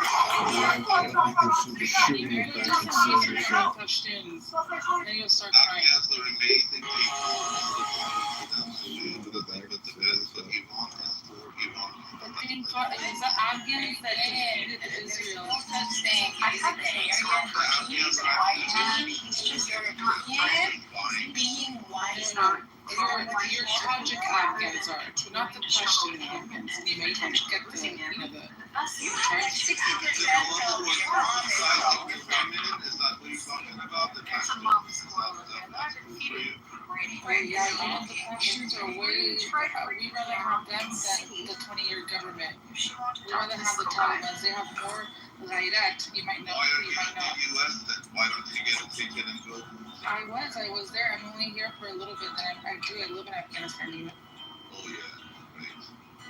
What's wrong with Afghanistan? They pretty much killed the opposite field after they took over in 2 So years. why don't you oppose the Zero freaking poverty. The Shabazzi boys are liberated. See your double standards? See your double What do you standards? mean? Now you won't oppose the Islamic Republic. It was Nima's people that created a bunch of Aussies. Nima himself supplied a bunch of The Aussies. Bakshibazi was an Afghan thing. No, Nima. Go do some homework. You know about Afghanism. You know about it. Afghanism, it's Not the Taliban, no, not the Taliban.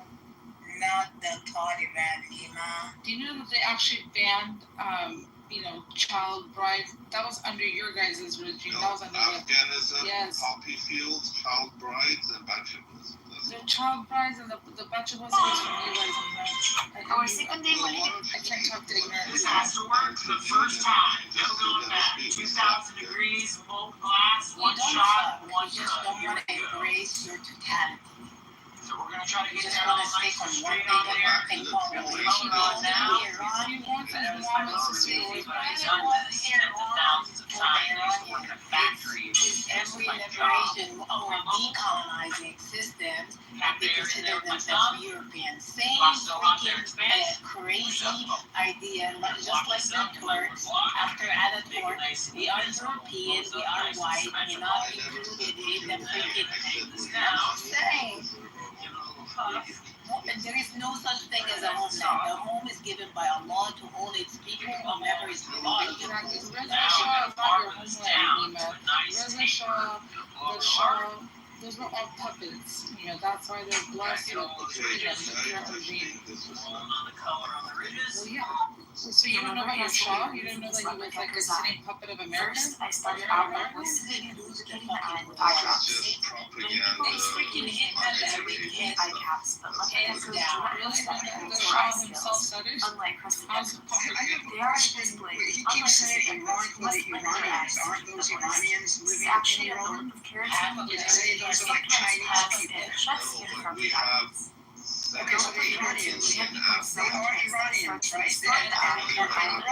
Like you said here, 40%. pretty uncomfortable, and leopard get disinfected will often stop eating, especially if it appears in both eyes, as they do not see it. But aren't they getting them out? In severe cases, they can lose their eyes from infection or ulceration. Where's your But many head? do well with medicated eye drops or You ointment guys once went these through areas one little clear. bomb from Israel and you Condition is guys all often fled caused to by vitamin Afghanistan. deficiency, So which leads to imagine improper 40 shape and plus years. inability to breathe with the eyes. Oh, really? Do Do you not know attempt this how at home, Persians as came it's to very easy Afghanistan to with get that into the eye couple bombs from and not know Israel? what you're doing, or you do not have the adequate tools to do so.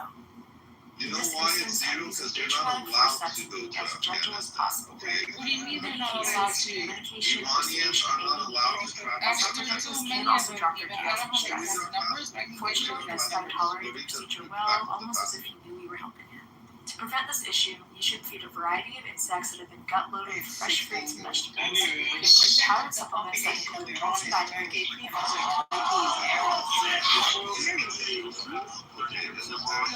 Really? So up there,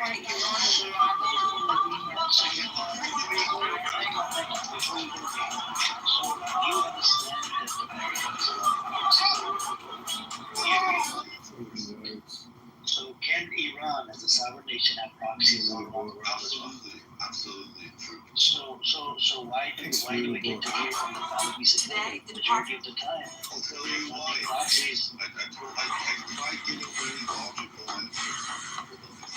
Okay. The logic is you have to be able to provide for your people the basic needs and necessities to get them on board for your regional projects. Because the Iranian government has failed to do so, people are disenfranchised. They don't have the freedoms they want inside their homeland. They don't have border security like the Afghan problem. They don't have the life quality that they want. So they're not. What kind of Afghan problem? What kind of problems are you talking? What kind of freedom do you want people to be honest? I just told you the main issue that people have. Okay, 7, 6, 7, 8 million Afghans illegally cross without the verification. I'm not talking about what kind of food That's the issues. You asked about issues, right? That's border security. That's border security. That's the major issue.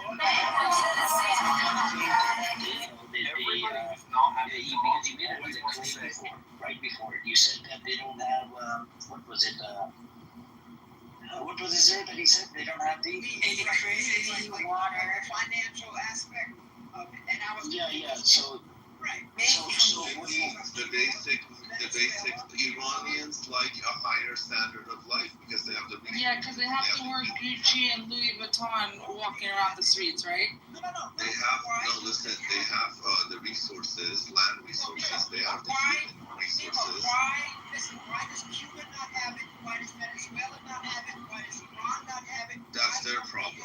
Why America doesn't have it? You gotta ask the Cuban about Cuba's problem. No, because how many homeless people? How many homeless people in America? How much is that marginalized people in America? What's the per capita GDP?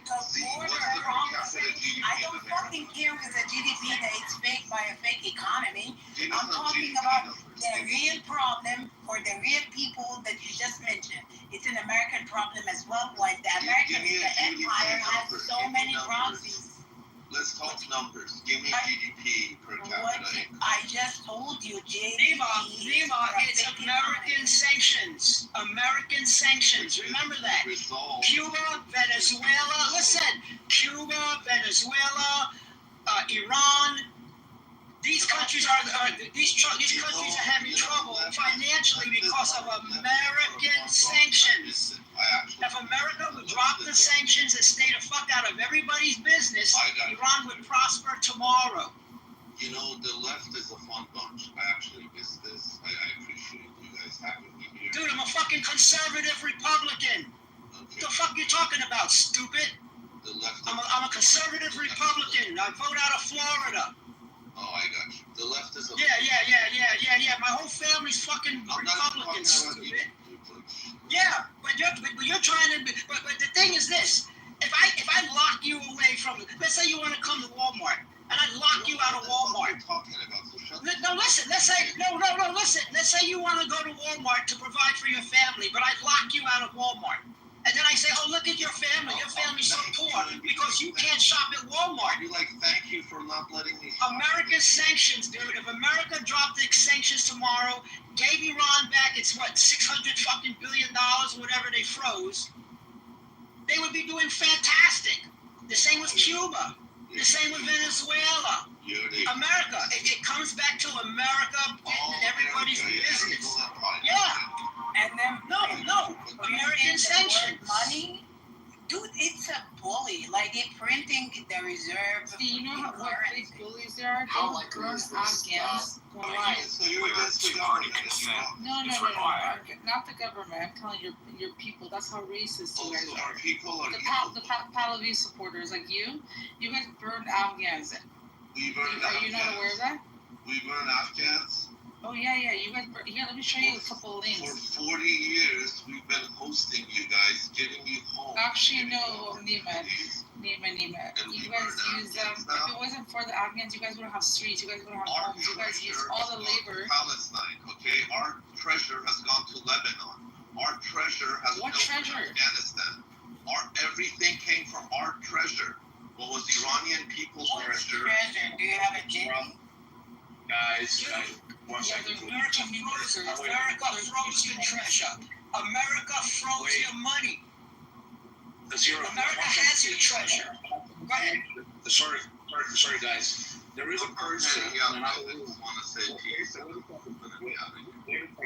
Wait a second, please. There's a guy in another room recording you right now. I think the guy's room in the chat. This guy, I don't know what he will do with this recording or whatever. I don't know, but I don't know if he's into the government or something. He's recording you.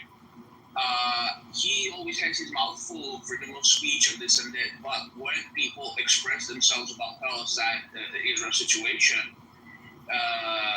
he's recording you. He's reporting you to somebody. So what have I said? So what? Tell him to report Marjorie Taylor Greene. One second. And I hope he's listening to my voice because I know who this guy is. And I will ask him something later on. I just want to tell you, there's people recording you personally, and maybe they're doxing you too. Maybe they're taking your IP address. I just wanted to say this. I'm gonna say goodbye, guys. There's people that will think like that. If he can get past, thank you very much. Rick, before you go, hang on, Rick. Before you go, this new update with the anonymous account, you can't kick these accounts out, right? That's the problem we're having. You see what I'm saying, Rick? It's so bad. I mean, they constantly talk about freedom of speech, but then when you say something they don't like, and I'm not even expressing what I think about Palestine, Israel, it could be whatever, but you see, they're recording you. It's so bad. All right. So John, if you're listening to me, because I know you're recording me too, okay, I'm coming for you too. All right. Okay, John. Goodbye, guys. He's coming for me. No, that's fine. Guys, let there be free and safe speech. AIPAC today, AIPAC said called out Marjorie Taylor Greene. And Marjorie Taylor Greene told them, said, bring it on, bitch. Come on. You want to fuck with me, AIPAC? Come on, bring it on. I hope there's peace in Palestine. I hope there's peace in Iran. And I just want to say good night to you. I hope there's peace in Myanmar. I hope there's peace in Thailand and Cambodia.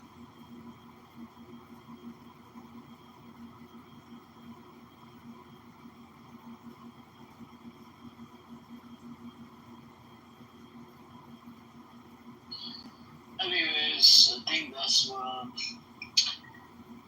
that was the content for today.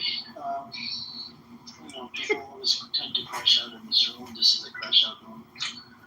And then we have the terrorist. His name is John Kite something. He's running for the government in the audience.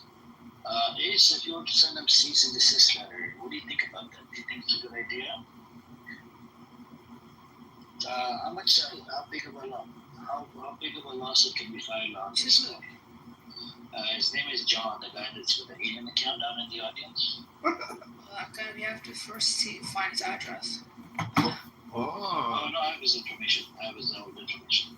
Do you state that you do not consent to being recorded? Do you say that, Amir? Yeah. Do you have that written somewhere? I don't have it written, but it's in violation of Clubhouse. You should have it in your profile.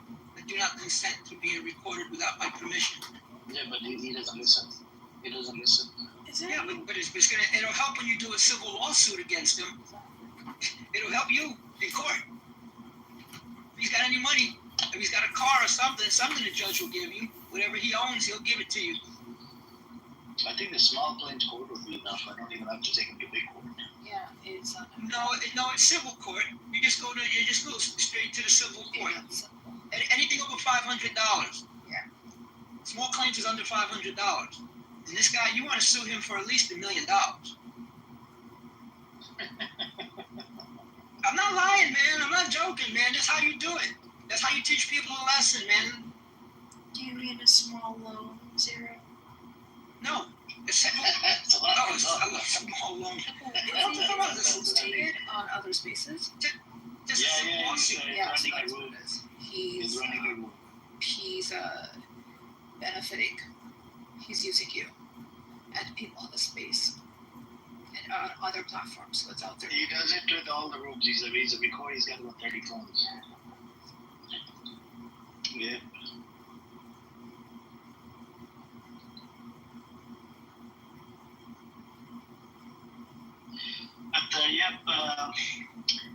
noticed your comments, Aya, by the way, with this guy, the mini skirt comment. And I don't know. He said no. The Pahlavi didn't say something. I think Lee posted some links in the chat, and apparently he just he didn't even respond to any of this. And he was clearly confused. He was clearly so confused, and he was just trying to play both sides, you know?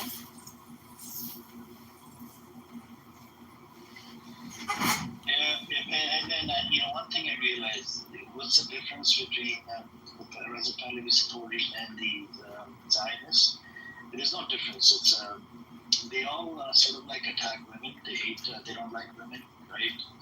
And they disrespect women, And it's a normal thing for people that are Zionists and people that are Reza Pahlavi supporters. The same ideology, just different mask, right? But the ideology is right there. They're just like Israelis. That's how they think, but they just kind of like twist their words and they try to be more slick about it. I'm waiting for ICE to get to them. They got a few of them. They snatched a few of them. Send them back. Then they're going to be sitting there right there in the middle of Tehran going, what the hell happened? They do have a strong lobby, though. Yeah, the Cubans thought they had a strong lobby. What happened to them? Back to Cuba. I mean, Rubio's told on them, pretty much. He wanted to close the door after his family.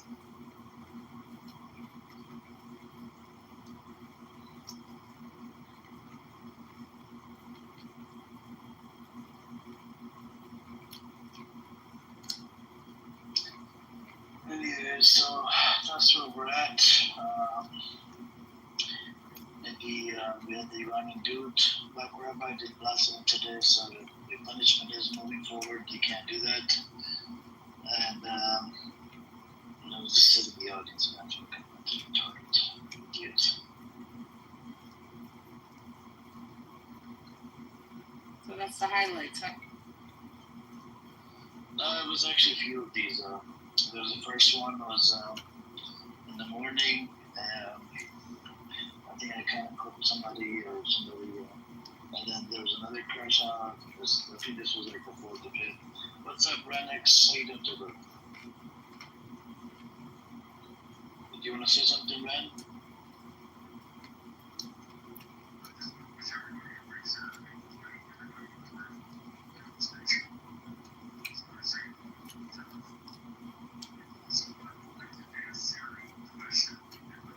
Yeah, go.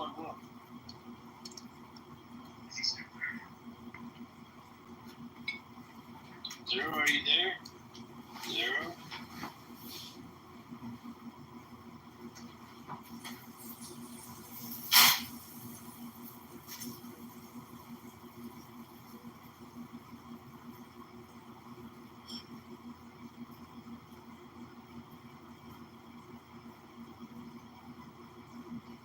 Are you there, Zero? I apologize. The wife was calling me. She's at the market. She needed to call me about something, so I had to take the call. I'm back. Can you hear me?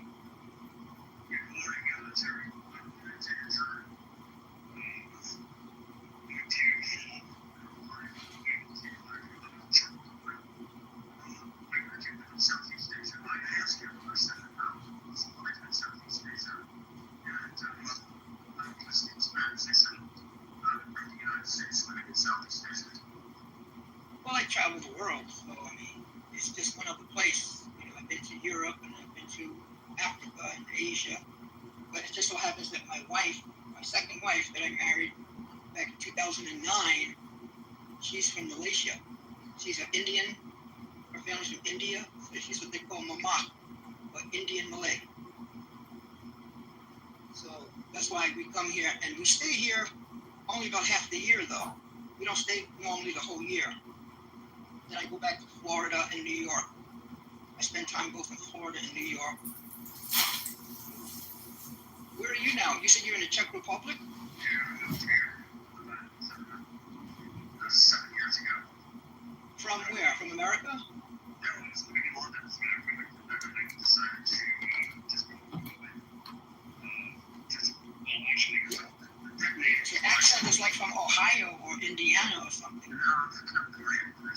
Oh, California. It's like, even though people don't seem to be clocking trans men like that at all, like a trans man will go, shave their head and grow a beard or what have you. I've been seeing some trans men that was passing real bad, and I was shocked and appalled at the same time because they really look like actual men. They actually look like men.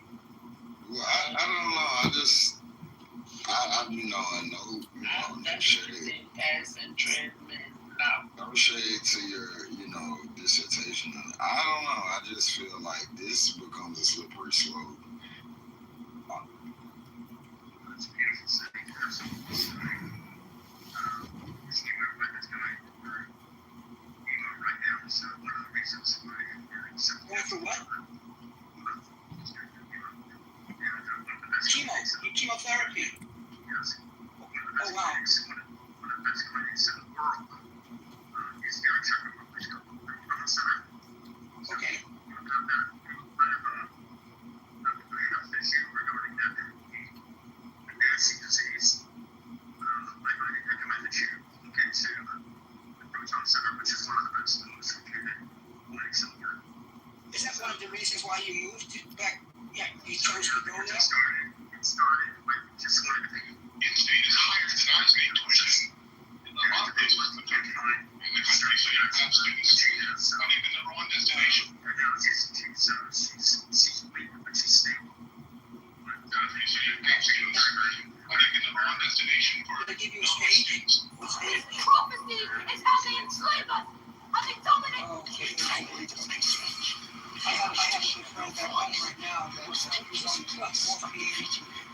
And the most recent lady, I understand what I'm talking about. Can't get his stuff for him. He's like, you got it. He came there and all of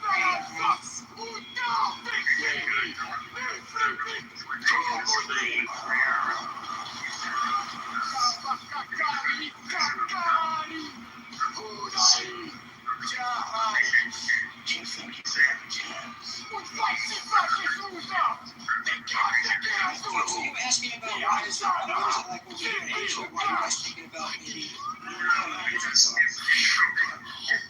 This is my father's legal sickness. I am proud of demon trainees of the Rockets. Yeah. There's an opportunity for it's a nice little startup, so. Singapore has good medical too. They have good medical. Exactly. So, we're considering this shift, and I lived in Singapore for about 3.5 years in the early 90s, and I don't know whether it's changed or not. Oh yeah, it always does, man. It always changes, man. It's like becoming a lot more modern than even in the 90s. Much more modern. Even now, like the hospitals have nurse robots. They have robots that are nurses. Everything's becoming automated, just like in China.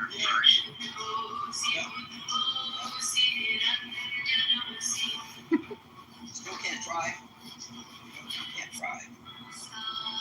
You have the COE. It's very expensive. You have to be on a Singaporean to get a license to drive. So, but everything has transportation to get to and from there. I don't know what it was like in the 90s. You can get around pretty well over there. Nice place, man. I've done more, a lot, 10 times, not 10, but 4 times more expensive than Malaysia.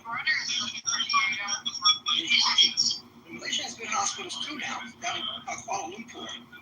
Malaysia's really moving up. It's become a, what do you call it, medical tourism. They do a lot of medical tourism now. Malaysia. Article 6 of the U.S. Illinois Good Job for Congress. You want to look into that too. But again, like you say, Just cross over the mentor, you're in Malaysia, was it?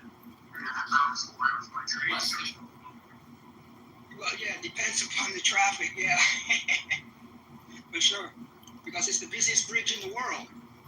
Every day, millions of people cross one way, going both ways. So it's the busiest bridge in the world. But yes, about 3.5 hour ride to KL from Singapore. Another question I wanted to ask you, what do you think about this bonding Maduro said the $50 million? Oh, she put a bounty on Maduro. You mean from Venezuela? Yeah. Did you hear about that, guys? Did you hear about that? No. As a bounty on who? Maduro, the leader of Venezuela. Who, the American?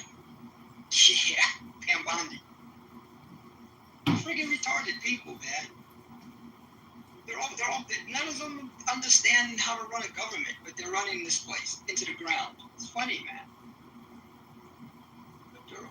Like, what's she gonna do? You know, who's gonna bring her Maduro? You know? Or is it 25 mil? Now it's up to 50. So she's 50 mil.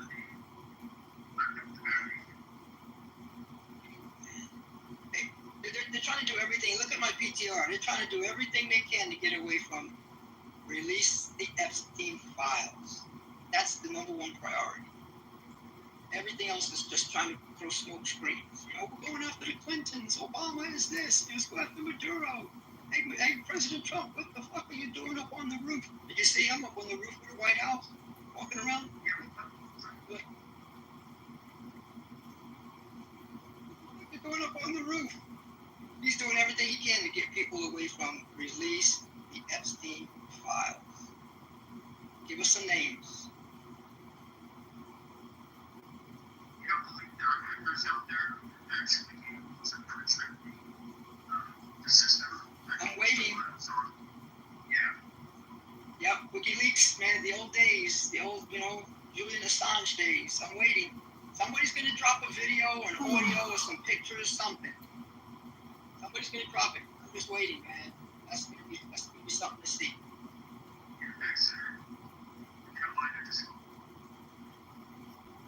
Good. I'll try to follow you back right away. But we wish your wife the best, man. That's for sure. You know, we don't want to hear somebody suffering because cancer is horrible. My father died from cigarettes. He died of cancer. So it was very ugly.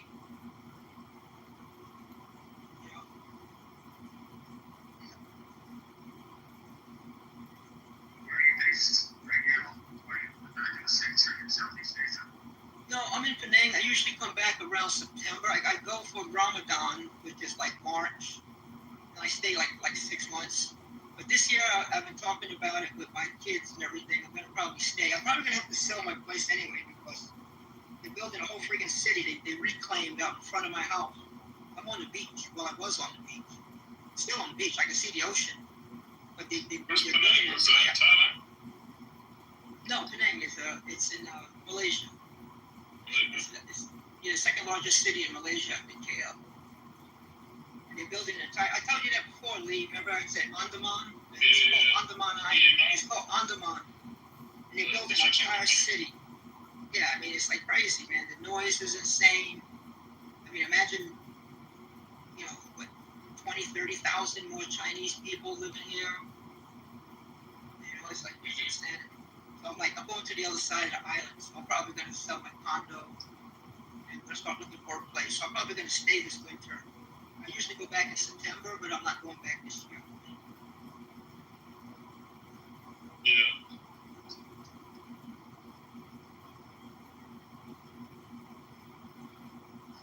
Would you ever consider permanently leaving the United States, selling all your assets and moving to Southeast Asia?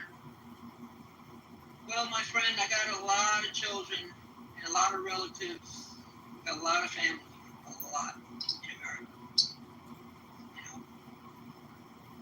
So, you have to get on a plane. It's so accessible right now to get on a plane 12, 13, 14 hours. Once you get back to the United States. 17. What do you mean 13 or 14? No, if you fly from where I am in Florida to Penang in the air, not In the air, it's 24 hours. In the air. Yeah, that's why we're talking from California. Yeah, it's California. It's probably like 20 hours. If I fly from Florida to San Francisco, that's 6 hours. And then I have to take, I like to fly United nonstop. I fly the 787 to Singapore, that's 17 hours in the air. And then from Singapore, then I have to fly another hour to Penang. So 24 hours in the air. So if you have layovers, 3 hours here, 2 hours, whatever, you're looking at a day and a half of travel. It's a lot. It's a hell of a lot to do that. So that's why, when you go visit, if you're going to visit somebody like that, you better be ready to go. Like right now, my next door neighbor, her daughter and her granddaughter are here from Canada. And I think they've been here like 3 weeks already. They're going to stay another couple of weeks or so. And you don't go that far and only stay like for a week. You got to stay for a couple of months.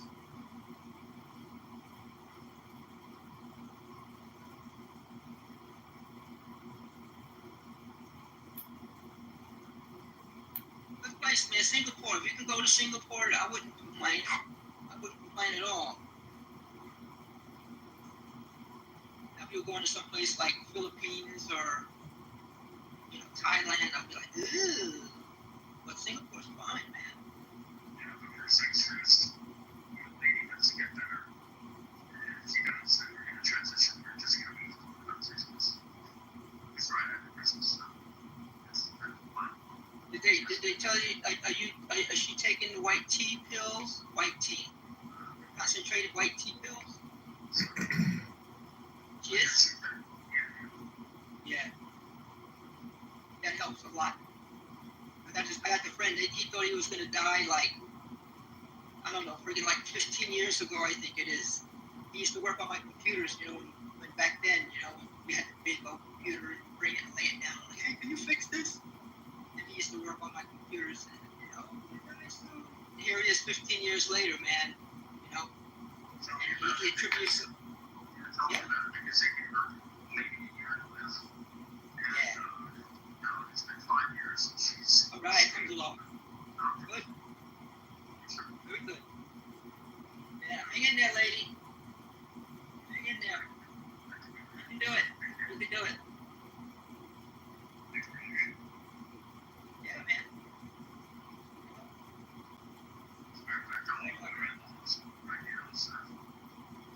Oh. How old's the baby now? How old's the baby? No, the baby. Did you say you had a baby? No. You said you had a child. No, so he's 13 years old. Okay, yeah, 13. Yeah, okay, yeah. He's 13. Yeah. Well, he's still a baby, right? That's funny. My wife's niece, right? When I first met my wife and we married in 2009, she was like 4. Now she's in college, and I still call her the baby. Where's the baby? How's the baby? It's like 20-something years old. Yeah, definitely. Yeah, definitely. Well, I got 16 grandkids. Well, almost 17 now. I have another one on the way. Not me, but my son. 17, yeah. 17 grandkids. But my wife, her family over here is like in the thousands. Like in the thousands.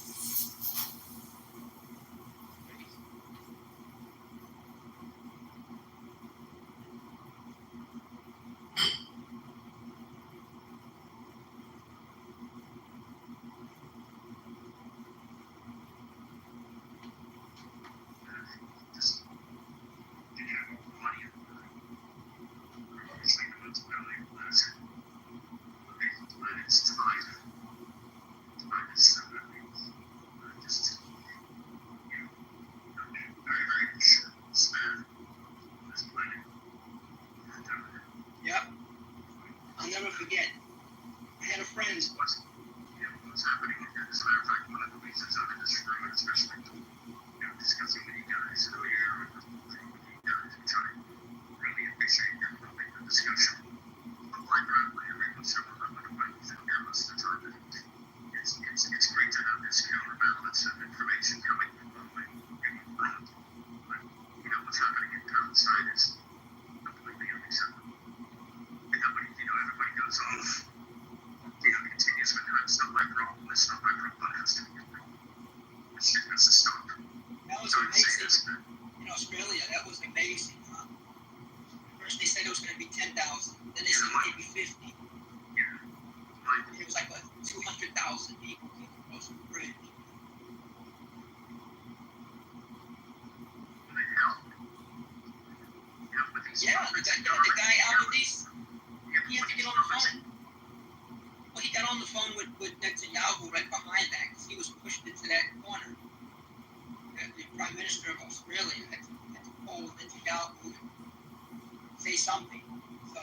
kind of shook them a little bit. They're going to do it again. This was like 20-something. A couple of weeks from now, they're going to do another big one. It helps because it pushes your government, man.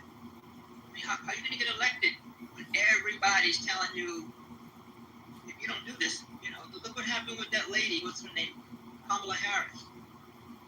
They told her, they said, well, you're not going to get elected if you don't say something about Gaza. And she never did. She did not get elected. She would have said something like, well, I kind of disagree with Joe Biden, but I believe that when I'm elected, I'll call him and stop it tomorrow. Whatever. She could have said the same thing Trump said. He lied too. He didn't do it. He said he was going to stop the war. She could have lied and said the same thing, but she didn't. She didn't get elected.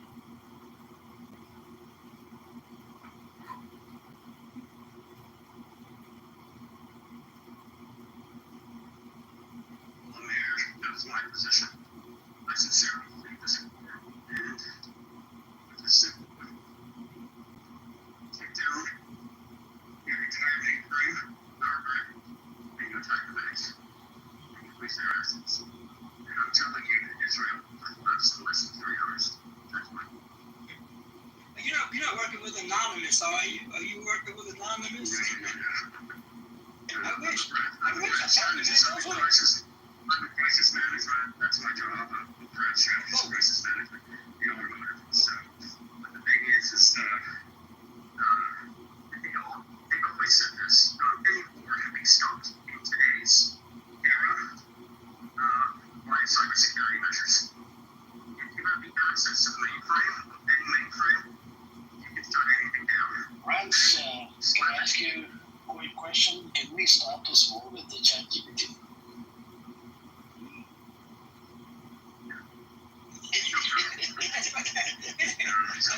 I wish, right? However, I'm going to go back to something that Siri said earlier regarding autonomous, nurses, doctors, physicians, surgery. If you go to China, I go to China, especially Shanghai, quantum computing.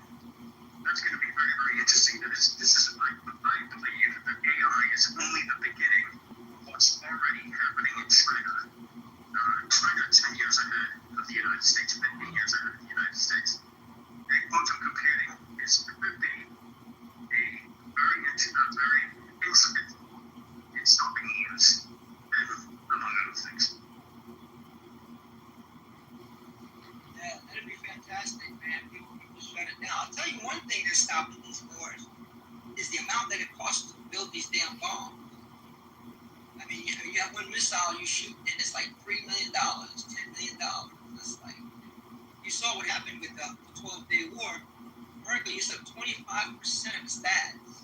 In 12 days, $1.2 billion of stats. They only make like not even a dozen a year.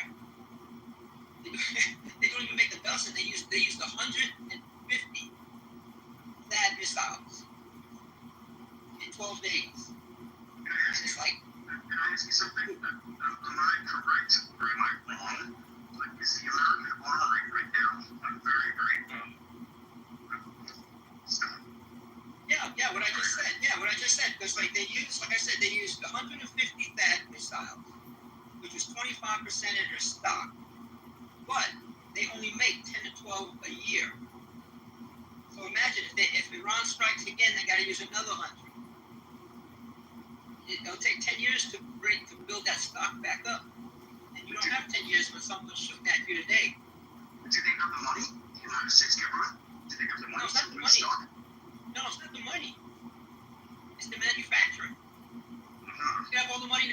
It's like if I have only 2 guys that can work on my car, I can, and they're busy with 20 other cars each, or whatever, or one of them's sick, or whatever. And I said, I'll give you $50 million, just fix my car tomorrow. You still can't do it. Right? I'll give you $100 million. You still can't do it. It's just not possible. You see, it's not the money so much. And then it does come down to the money once you do have to build it back, because it's like, well, at the same time, had cost what, 30 million or whatever, or 15 million per missile.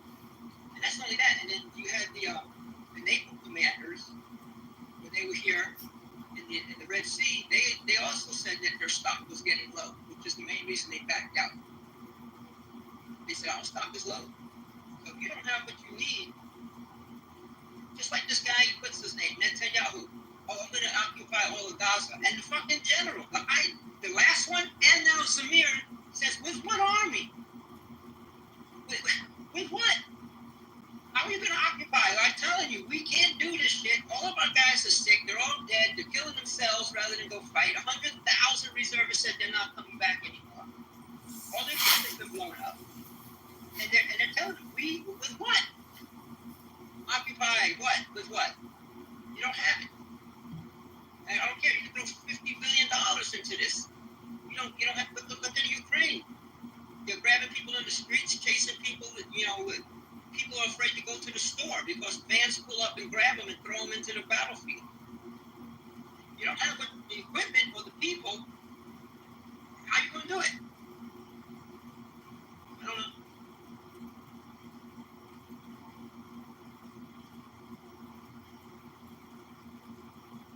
You think this whole entire mess is going to end?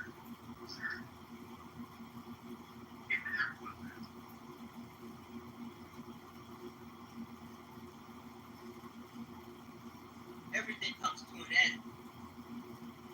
It's just not going to be the ending that people like. This is the end. This white European colonialism is over. It's dead. It's like you're trying to force us to ride horses in 1925. No, we want cars. No, you have to ride a horse. No, we want cars. It's the same thing, man. It's not going to go back to that way.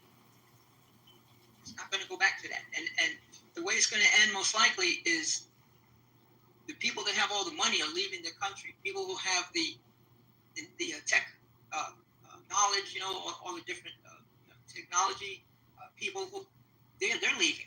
They're going to other countries now because and you read the articles what they say they just don't want bombs landing in their backyard. So they're leaving the country. And then before October 23, it was about how Netanyahu was trying to change the Supreme Court. They were already thinking about leaving. So absolutely right. Exactly what's happening in the kingdom right now. Everybody's leaving in droves. Not only talent, but also investments. Tech, fintechs, crypto, the whole nine yards. Everything's headed where? To the global south. A lot of people are moving to the UAE. Yeah, the global south. UAE is in BRICS. Everybody, they're part of BRICS. Everybody's moving there. Putting their money over there. Hong Kong, the stock exchange is going crazy. It's going crazy right now. But the other way you know that. Did you guys hear that banging? But the other. I am in truth. Listen. I am in truth the food of all. Yes. Did you hear that? No. See, that's what I'm talking about. They're building a Westin hotel. Because creation. That's on land that used to be ocean. Created existence. I'm telling you, I gotta get out of here, man. This place is crazy now. I get this all day. They're building a Westin hotel right down the road from me. It used to be ocean. Crazy.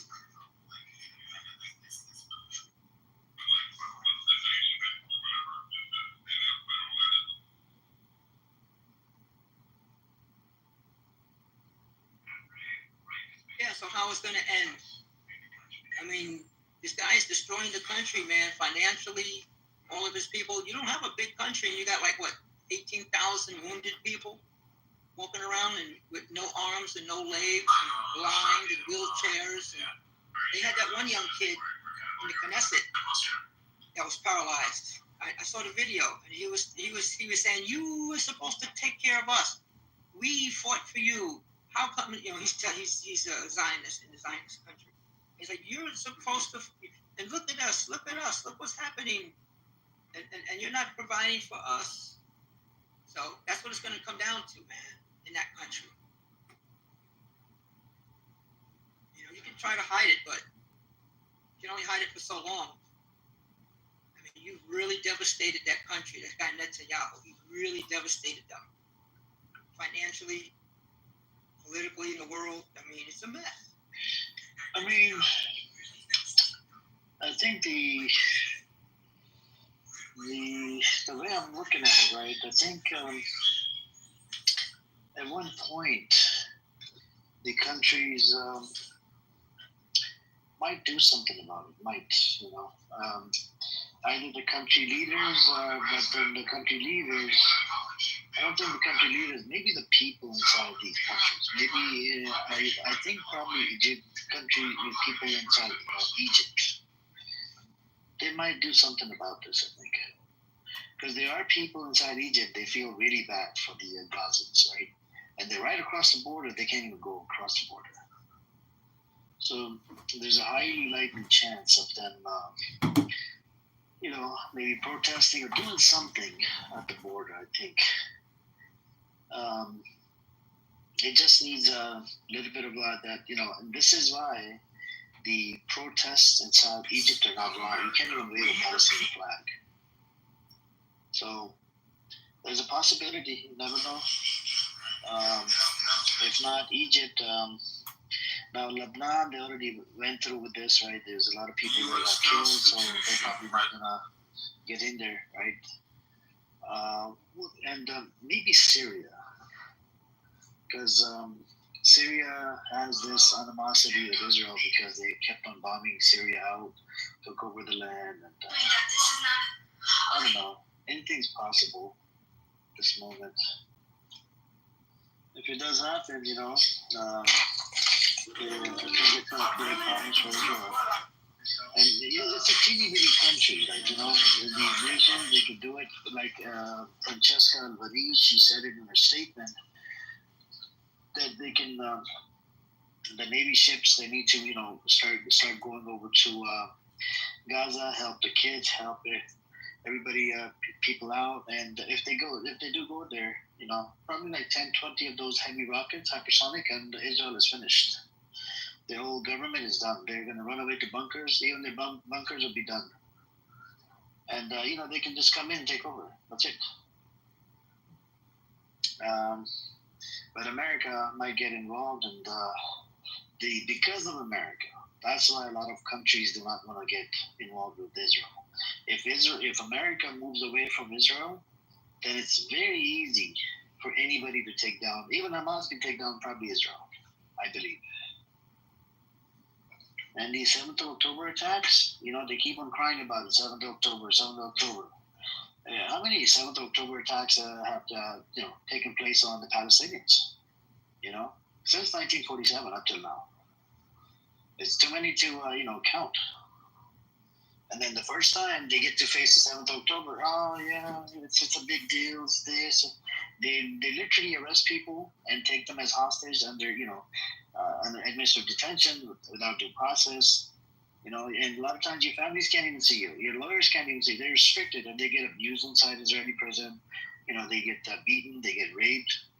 They even freaking torture them by breaking their balls. Like, who does this?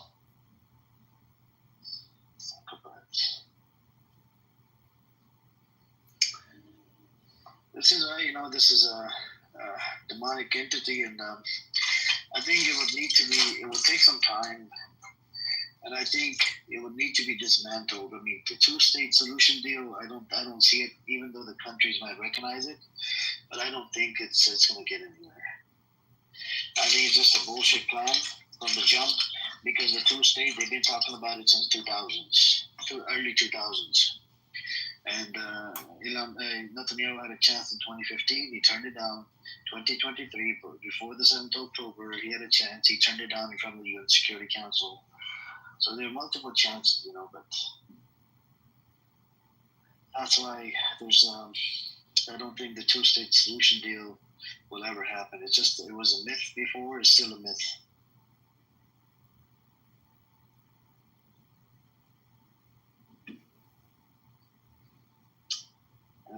Anybody want to chime in, or anybody want to come on up? Hey, what's up, Rayfan? If you want to come up, Anybody else? What's over there? Walaikum salam. What's over there? How are you? I'm doing good. What's up with you? Peaceful. Same boring life. Nothing special. But I saw news this morning. I don't know. Did you guys see that the United States put a bounty on the president of Venezuela? That was crazy. I was like, wow. Yeah, I just heard about it from Andrew. He was saying that. It's next level, man. Trump administration is taking the game to next level. He's putting bounty on officials of other countries. But what was the reason why you put a bounty on?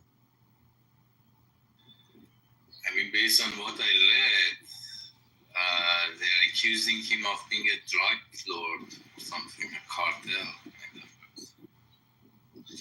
I think for Middle East they use terrorists. For South America they use cartel. People they don't like. He's trying to get out of release the Epstein files. He doesn't want to talk about it.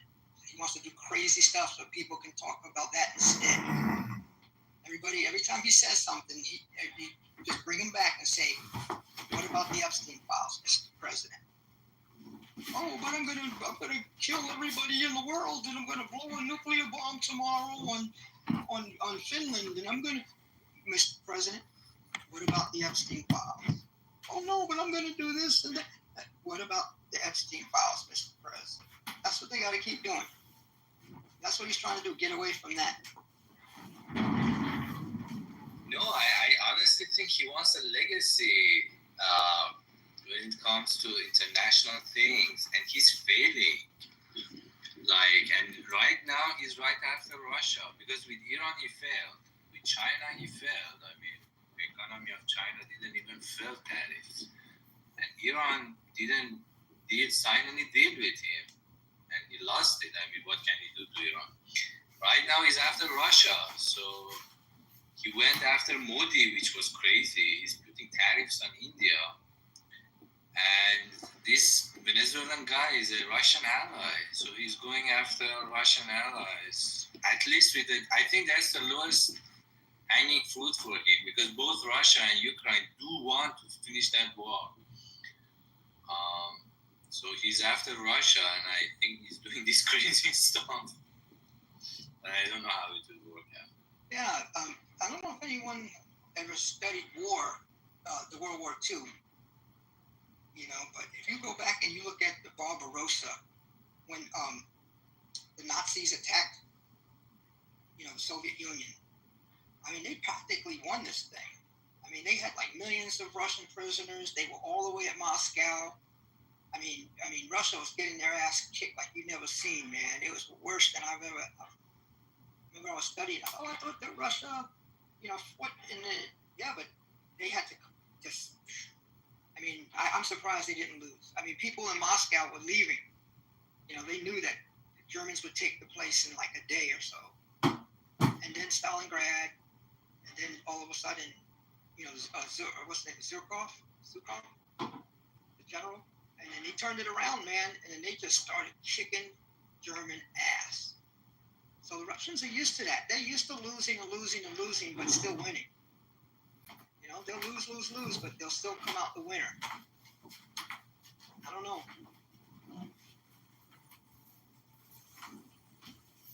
I mean, Russians are really wild animals. I mean, they are the most racist, disgusting animals which is out there. Don't get me wrong. I really wish they lose. Even Chinese hate Russians. Everybody hates Russian in this planet. Yeah, but Russia's not going to lose to Ukraine. They're not going to lose to Ukraine. It's not going to happen. Right. All of Europe will have to be a world war again. All of Europe will have to get involved. But the policy what Russia wants, this is actually, it goes back. So technically this war is not about Ukraine.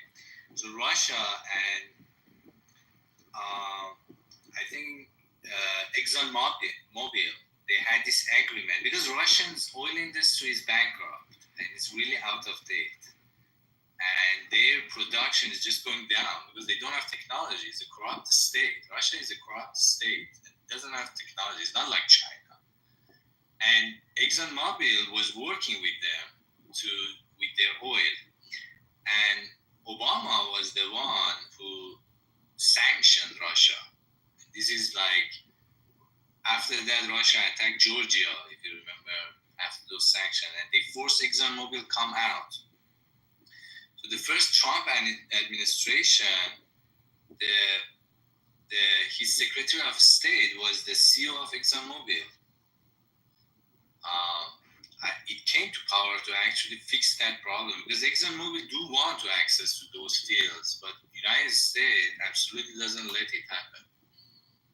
So the problem of Russia is really not Ukraine. It's just hooking everyone to get access to oil technology. And it doesn't seem West wants to give it to them.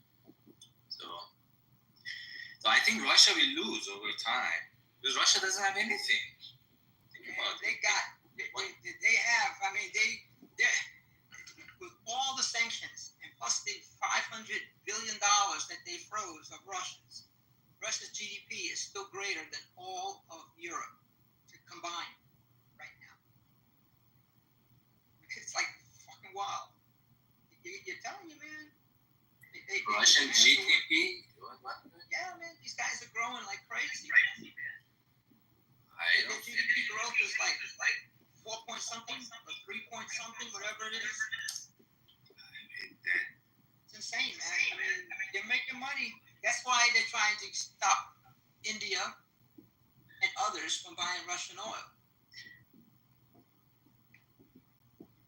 It's not going to happen. No, but the technology is outdated. No, the technology is good, man. They got some of the most dangerous hackers in the world in Russia. Absolutely. Yep.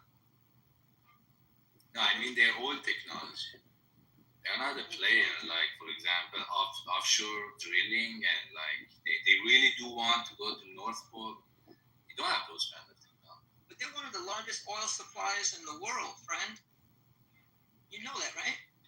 They are, but they don't like for example, Iran has a lot of reserves, but cannot pull it out. And the thing about the oil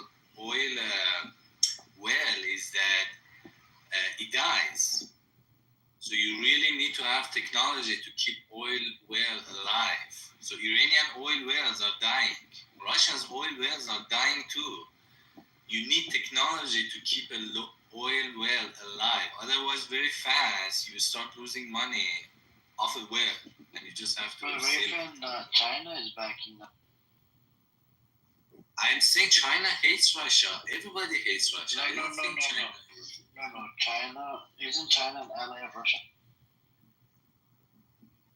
In a sense that China is fighting with US. So in that sense, like the enemy of my enemy is my friend. Yeah, but I don't think. But Russia gets the technology from China. Everything happens through China. I mean, I would be surprised if China give any technology to Russia. And do you know that they Russians produce are very aggressive, aren't they? Do you know that Russia produces 5 times more weaponry than America does? Yeah, China is very advanced. Like the level. No, not China. I'm talking about Russia. Russia produces 5 times more weaponry than America does, and they sell it to anybody. Yeah, anybody can go to Russia and buy it. Possible. I mean, I'm not questioning the. You know the AK-47 is from Russia. It's a pretty famous weaponry that's being used by. Yeah. Those are from. They used to be great, man. They used to be like I was reading that after World War II, I think in 50s or 60s, there was this thing orbiting over the U.S. sky. That was the first satellite they shoot up. So everybody in the United States was scared to shit. Like Russia put an eye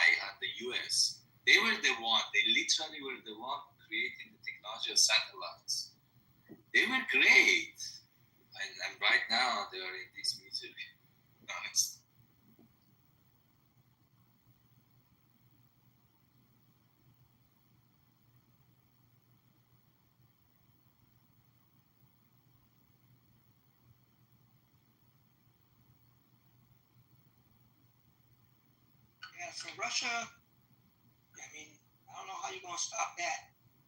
He's got his eyes set on taking Ukraine, and people are doing all they can, spending all the money they've got to try to help Ukraine. So I don't know how you're going to stop them. So I was right actually. China is supplying them with the equipment and stuff for the oil wells, Wayfan, to Russia. It's possible. I'm not saying, but the oil technologies, I think, is the big players are all Westerns. Yeah, but the China's pretty big on everything. I don't know if they have this offshore technology stuff. I don't know. Maybe they have, but I haven't heard about it. This thing that I'm telling, I read a book which was 2016, but maybe by now they have acquired. But this offshore drilling is a really advanced technology. I would be surprised if they have. Because you have to go under the ocean and create a well and then, bring the oil on.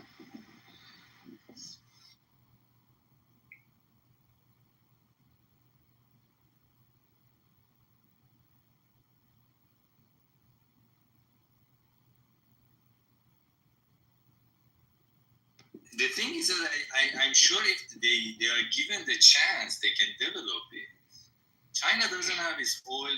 Actually, they do. They do offer offshore drilling equipment and support to Russia. Could be. I mean, maybe they are developing it, the technology, because if you give them the figure, they can develop it. It's called the Nanhai 8 semi-submersible rig owned by China Oilfield Service Limited, has repeatedly been deployed in the Russian Arctic to drill for Gazprom, contributing to major gas discoveries. Huge. So China is doing some big things, man, with Russia. And they're getting discounts, and they get all the oil through discount. Yeah, and China gets the oil for cheap. Yep, and it goes through land too, and they do it through land. They can, they don't need ships. No, I'm sure if you give them the well, they will develop the technology. Not that they have the technology; they're developing it. You have to put your engineers and let them figure it out. Do you know these that technologies are already developed? You know Russia is the third largest oil exporter in the world, Yeah. After the United States, Saudi Arabia, Russia's number 3. I thought they even have bigger reserve than Saudi Arabia. They're big. That's why Germany. I don't know if they have a reserve that large. I know the largest reserves are in Venezuela. That's number 1 in the world. Oh, largest reserve, I thought. In the world is Venezuela, but I don't know where Russia stands, but as producing, they're producing like 10 million barrels a day. It's a lot of oil. And it's all going to places like India. Oh, yeah, Venezuela. At a discount. It's going to China at a discount. I mean, even Pakistan.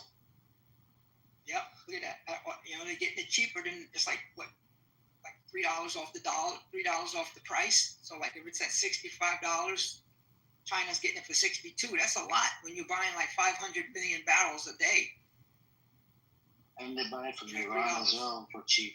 Iran as well. You got it. I mean, I think China is really big, man. China is. That's what I'm saying. There's a lot of people in China. No. I mean, all these wars in the Europe and Middle East, China is the winner. I mean, they're taking the best out of all these countries. But I think it's a good sort of like I think to become an alliance with China. I think it's a good thing, right? To be able to depend on China for certain things, because China can give you a whole bunch of stuff, even like the from day-to-day use items. I mean, even a can opener in China, a freaking straws from China. China. You have to pronounce it like China. China. speak? No, Do you speak Chinese? Do you speak Chinese? Not a lot. It's a very difficult language. But it's what language do you speak in the country you're in? You're in I think Thailand. Taiwan. What language do you speak? They're Chinese. Mandarin. You speak Hokkien, right? Hokkien? They have Hokkien also, and there is a 3 languages. Cantonese. No, You do Cantonese is Cantonese is Hong Kong. So here's that's Taiwanese. right, Hong Kong. Yeah, I apologize. Yeah, right. So here Taiwanese and Hakka and Mandarin, but Mandarin most. Mandarin, yeah. But I don't know. I normally don't talk to people. That's my own business. I come to Clubhouse. I know. I mean, that's one of the reasons that Trump is so angry, because Trump came to power to really, one of his main things is to control China. And he cannot finish the wars in Europe and Middle East. US, I think it was Obama which said this in 2011 or those time frames, said that US does not have any strategic interest in Europe and Middle East. The only strategic interest of US, I'm talking about strategy, I'm not talking about low-hanging, religious kind of interest. The only strategic interest of US is in Asia, to control China.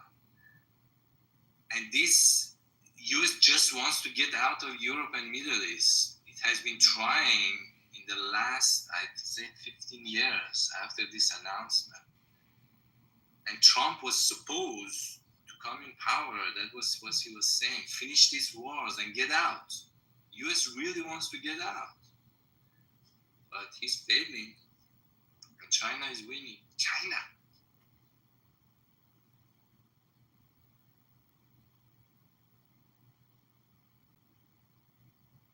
I mean, the reason that Russia attacked Ukraine is this, because US said we don't care. Maybe this was 30 years ago. Russia would not dare to attack.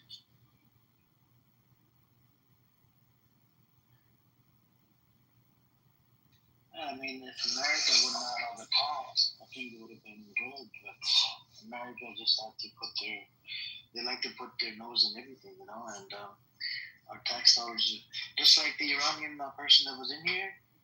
I should be crying about why is my tax dollar you giving Jews? What do I do? He was complaining. Why is it giving to the proxies? I mean, because of the proxies, I think Iran is kind of protected. Iran also is doing the same thing. So, I mean, this proxy thing, for example, if you are a country, these lines, these borders, really, if you are a ruler of a country, doesn't have any meaning. I mean, international laws is not something that people care about. When it comes to international law, it is the law of jungle. There is no law. Whoever is stronger goes takes. If you are in the jungle, laws are for inside the states. For example, when you go outside, the international law is a joke. When it comes to Iran, just goes as far as it can. And this when Iranians says why our tax dollar goes to proxies, and even Americans, why our tax dollar goes, this is the way the world works.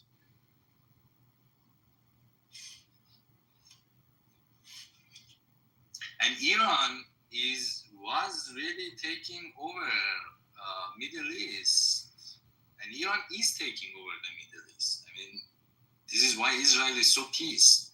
US is living and literally in Middle East. I don't think anybody can compete because Iran has the population, Iran has the money, and has the geography. You cannot compete with that. Saudi Arabia has money, doesn't have population. Turkey has population. But I don't see them taking over. I mean, Iran, to me, that's just as much influence in the Middle East as Turkey does right now. I right now, because US And you might as well say Turkey is taking over the Middle East, because Turkey is Turkey doesn't have money. Turkey doesn't have money. Does it? And Iran has more than Turkey? I don't think so. Iran has gas and oil. Turkey relies on Iran for its gas. If Iran shut down the gas pipe, Turkey dies. All the gas of Turkey is from Iran. You need to have natural resources. If you want to be a power, you cannot rely on your resources on other countries. So Saudi Arabia and all the Gulf states rely on their population on India, on other Arab states. They don't have population. So you need to have these three components. You need to have the resources, population, and land. The only country which in Middle East has this is Iran. And once United States leaves, which US is saying that they are leaving, Iran will take over. It's just a matter of time. Israel doesn't like it. There is a slang in Persian. It says that it will burn sooner or later. It's just a matter of time. Simple math. I don't see Iran wanting to take over. That's the thing. I mean, it's not a matter of 1-0. They'll support people. They'll support other groups just like everyone else does. France will support somebody, and other countries. Venezuela will support someone. Brazil will support somebody that they think have a similar perspective. And so Iran, I can see them helping Lebanon, the people of Lebanon and the people of Syria a little bit. But I don't see them trying to take over like Saudi Arabia or Oman. I don't see them trying to take it over.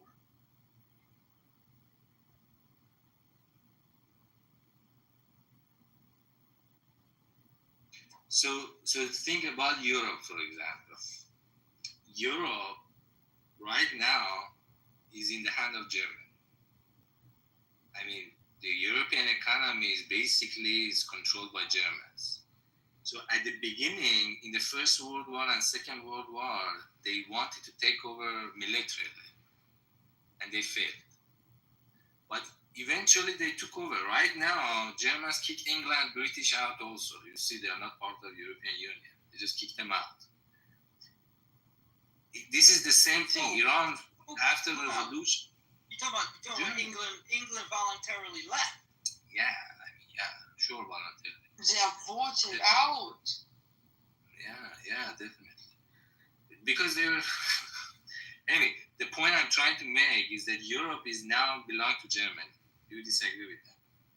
Yeah, I do. Or you disagree with that? Europe belongs to the fucking Zionists. That's the problem. And we're all suffering now. Look at Europe now. I don't even recognize it anymore. They're destroying it as we're speaking. What's left because of the fucking Zionists, and they're creating agendas, Fuck Israel. Oh yeah, that's a different story. I'm talking about like countries, like the effect that Zionists have on the politicians worldwide. The Zionists are like in charge of money and stuff. That's a different story. And this is why Hitler wanted to, wipe them out. But he knew they were evil. They were very, very bad for humanity. He knew it.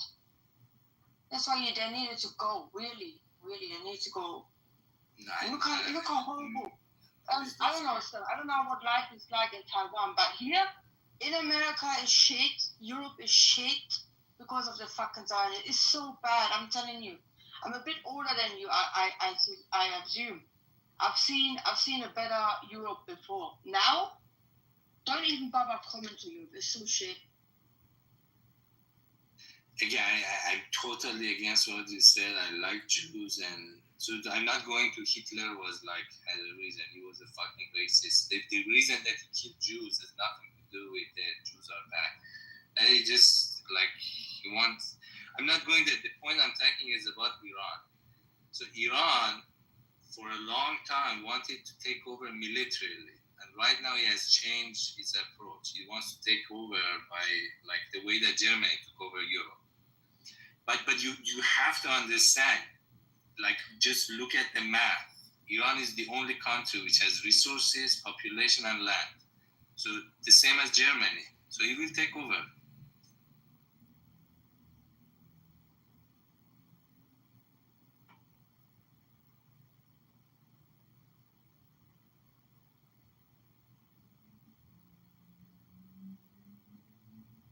I admire all these countries that stay sovereign. I don't know what they did, that they've never been taken by the Zionists. You know, like Iran, China, they have the Freimauer. Freimauer is the same fucking Zionist, just a different name. Whereas Russia, North Korea, I don't know how they did to stay away from all this Zionist shit.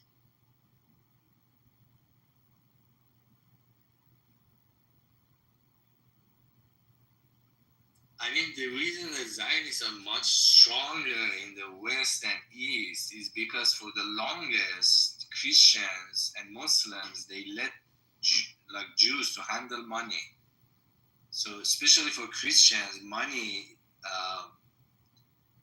handling money was a bad thing. Was like if you do that, you go to hell. So they historically have control over money. And when you have control over money, it's the golden rules, gold rules. So they have a lot of influence because they have a lot of influence on the money.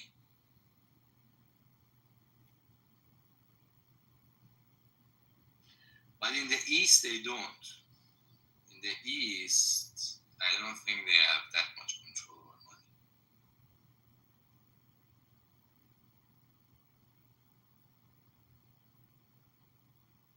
Wherever are the Federal Reserves, they have control.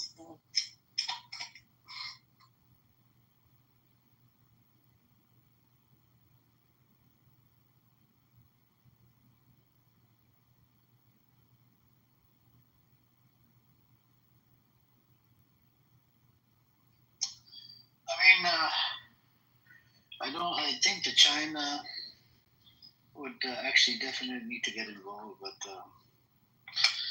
I think it's gonna take some time because China would need if China was to get involved in Gaza thing. If anybody was to get involved in Gaza to rebuild and whatever, they would need some sort of a guarantee that Israel is not gonna. And I think that's why Hamas has changed their stance, is that they want actually a two-state solution as soon as possible. You know. So they got, what is it? They got, I think, 8 or 10 live hostages now, and then the rest of them, I think, dead or something. So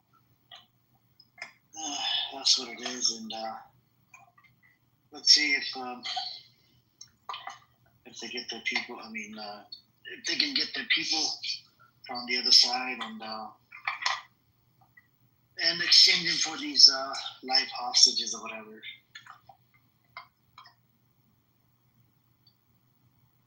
But it's sickening, you know. These demonic people, they don't care about their own hostage. It's better to just kill them. Yeah. Did I not give you a link where that was it Palestinian? This doctor came back and he just testified what he had seen at demons. With those Israeli hostages came out, was waving a white flag on the IDF, didn't care, they still shoot them. Yep.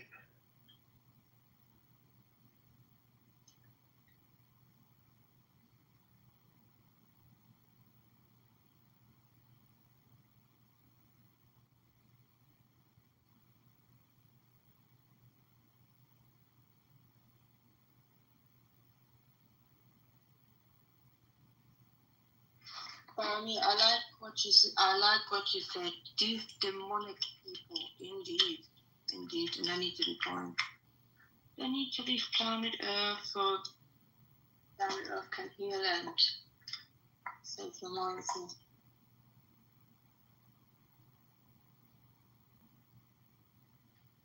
Yeah, it's a criminal Zionist entity. I mean, what do we expect? These people are just demonic. They live in the La La Land, you know. Well, we're not send them back to hell where they came from, because somehow, if you keep going back apparently to the origin, the less facts, documents, whatever you have. I'm on the thing. I think they just came from hell. I swear to somehow find a way, look like a human being, and then cause all kind of problems. I don't know. And they're worshiping the devil. I told you, they actually worship the devil. Send them back there. They are happy down there. We are happy when they're gone.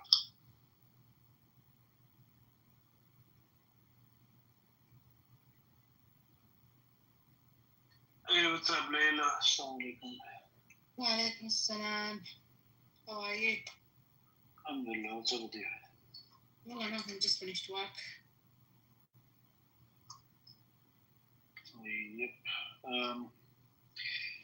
Yep, they're about to occupy the whole thing, and let's see what happens. Is that confirmed? Yeah, I mean, it says it was passed in the Knesset. There, it's 75% is already under occupation, just 25% more to go.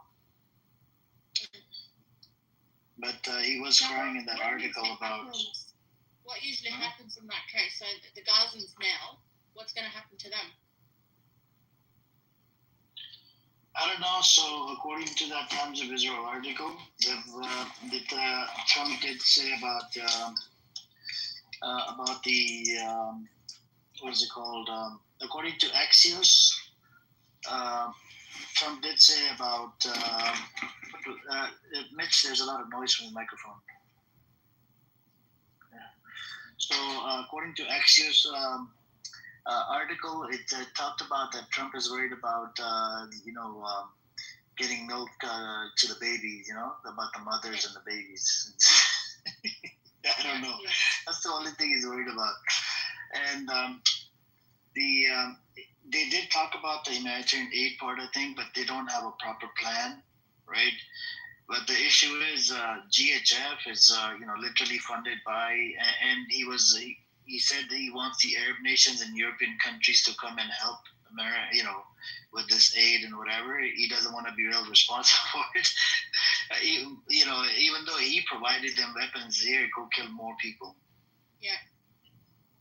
America is basically complicit, is responsible behind this weaponry. So are they planning, just so I can get this clear, are they planning that, like, they're going to occupy whole Gaza and build, in Gaza and have just like Tel Aviv and Israel? I don't know. So there are 22 Knesset members, right? They had a bill. It was passed by the defense minister for them to go survey the land, northern Gaza, how they're going to build settlements in the future. So by the looks of it, anything's possible. Once they're in, they ain't leaving. Yeah. And they're going to try to get the hostage, but I think the hostages will be killed. It was never about hostages. Yep. It's never about the hostages. Correct. They don't care. They just want to kill. And they don't want to be stopped. There's been a protest inside Israel who were against that. And they want to get the hostages back.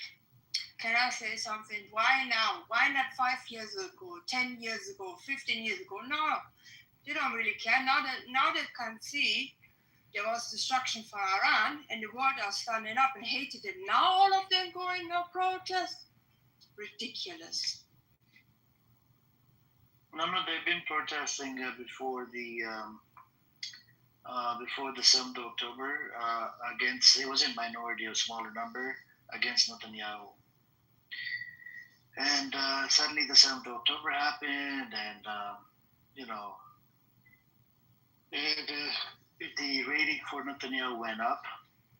Even the leftists that did not want Netanyahu, they sided with Netanyahu because he was fighting Hamas. And then now the rating kind of went down, and then it's getting picked. So every time he fights Hamas, they all agree on it. This is the problem with these Zionist criminals, the baby killers. So they did protest, but now they're but they have a problem with internal affairs. And Leila, you know those people that are protesting, against genocide, whatever. One thing I don't get, right? The Israeli settlers, they're literally, having their kids lay down on the road to stop the aid from going into Gaza. Jordan complained about this the second time. Yeah. And those people that are protesting against genocide, these guys are such hypocrites. They don't even have the balls to stand up against the settlers. They say they're against the genocide, Amir, but they also want their hostages back. That's the whole thing. It's not like they don't care about the Palestinian. Yeah. But they have to say we want peace. We want this war to stop because we want our hostages back. They don't care about the Palestinians.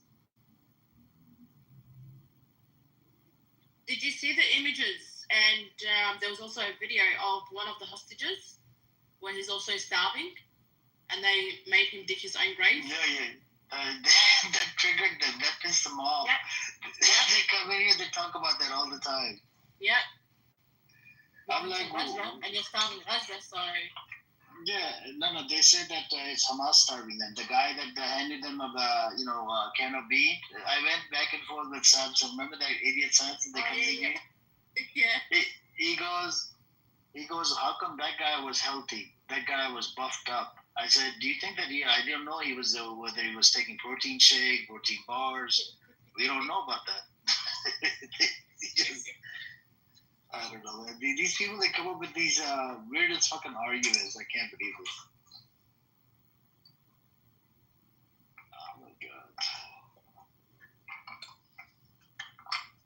That's what it is. But I was having a chat with someone today who's into this whole IT business, and we're talking about the next steps for AI. They're going up there. Like AI is gonna replace doctors, educators.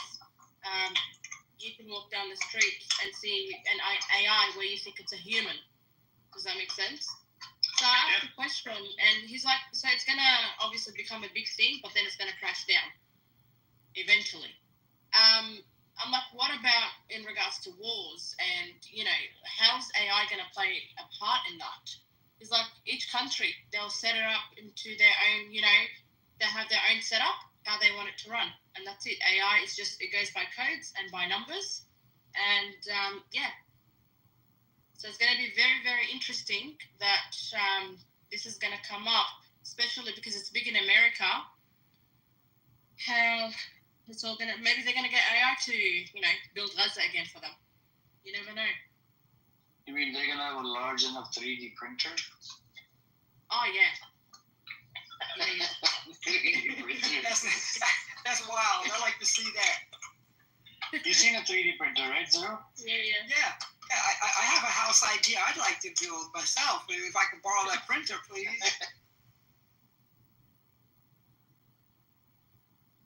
Look, Levy, come on up, man. Have the balls to come up and engage. Instead of freaking, sitting in the audience all day long, getting triggered by this room. IDF is doing fine. IDF is committing suicides right now.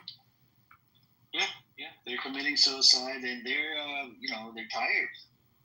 They're tired of this whole thing, but what do we do? Netanyahu just wants them to keep fighting. Look at Netanyahu. That Netanyahu, he looks like, I don't know, he comes across, he's like the Antichrist, honestly. All the categories that he has. They were calling Trump Antichrist. Yeah, I think kind of both of them. Which one is the one? Both of them, I would say. I don't know. I have to feel like that guy is the Antichrist, trust me. And he is the worst being that ever walked on planet, or will walk ever on planet Earth.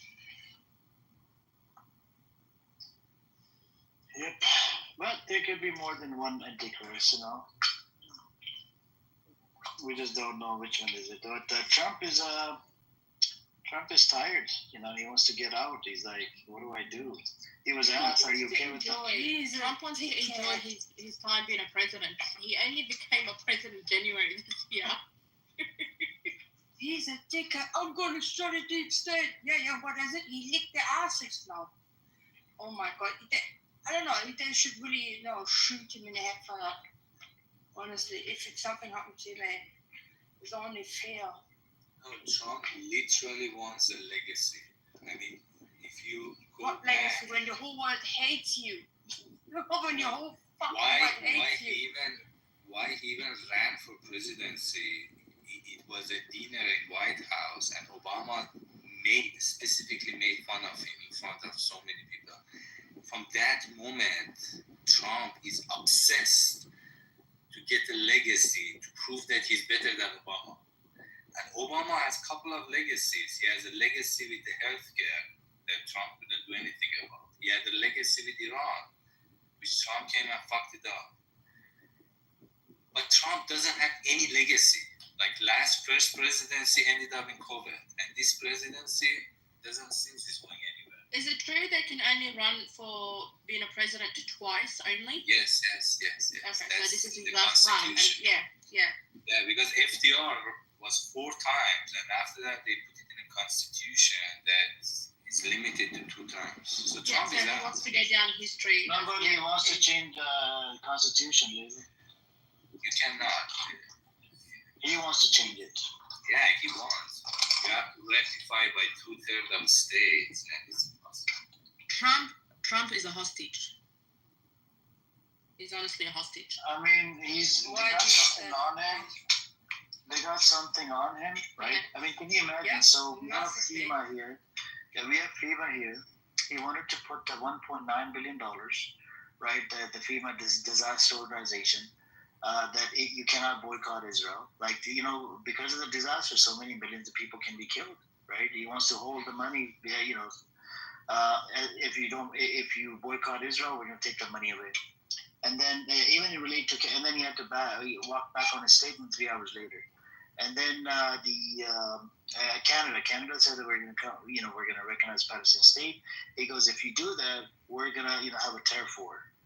Like what's on those files? I think there's something on the file that connects Israel and a lot of the politicians together. If he was to get released, oh my God, something the hell will get loose. And what else was I going to say? Oh yeah, the Ghislaine Maxwell, the sidekick of Epstein.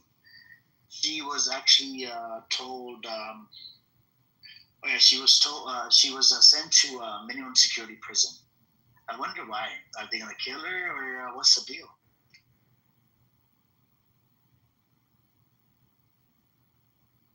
Definitely Epstein files is a big thing.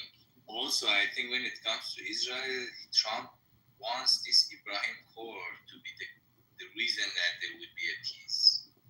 So, like any states and going against this, for example, if Canada recognized Palestine without U.S. permission, it's basically against Ibrahim Accord, right?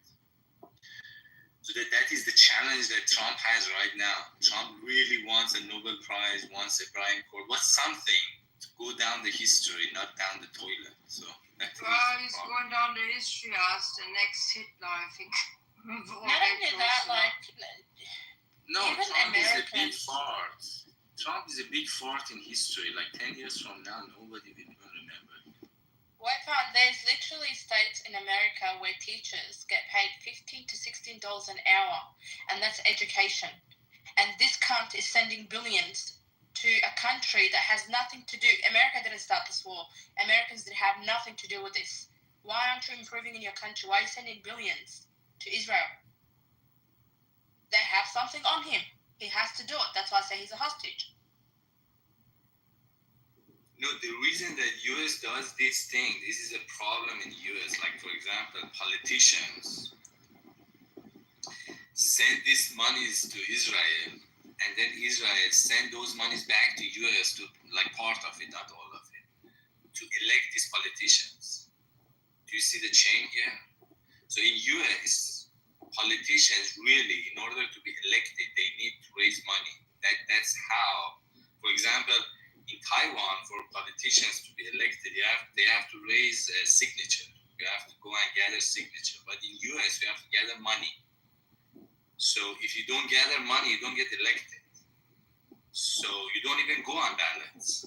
So a lot of these politicians send money to Israel, and part of this money comes back for these politicians to be elected. So this is a chain that the economy, I said, these people in Israel, they control money. Would you say that the world's strongest country, with power and everything is controlled by Israel? They've got them by the balls? I wouldn't say they got them by the balls. I say they know how to play the game, the US politics games. They are really good at playing these games. Other countries can play this game, like Saudi Arabia can play this game. I mean, they are doing pretty good. I mean, right now in Middle East, I think Saudi Arabia, look at this MBS. He's literally a person which what did he do? Khashoggi. That, for any politician, that was the end. But right now, he's doing very good. I mean, Saudi Arabia, because they're doing the American politics. You have to play American politics. And Jews play pretty good. I mean, Israelis. I want to distinguish between them. It's not like if Muslims start playing the politics of US, you can easily change the direction. I don't see it as Israel is taking United States by balls. I don't see it that way. I see that they know how to play the game. It's a game. US politics is a game. You just have to play it. Whoever plays better wins.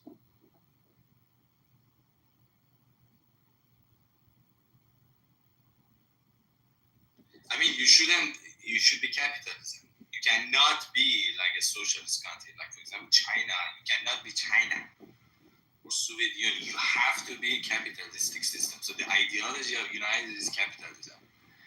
Once you have that ideology, then you can play the game.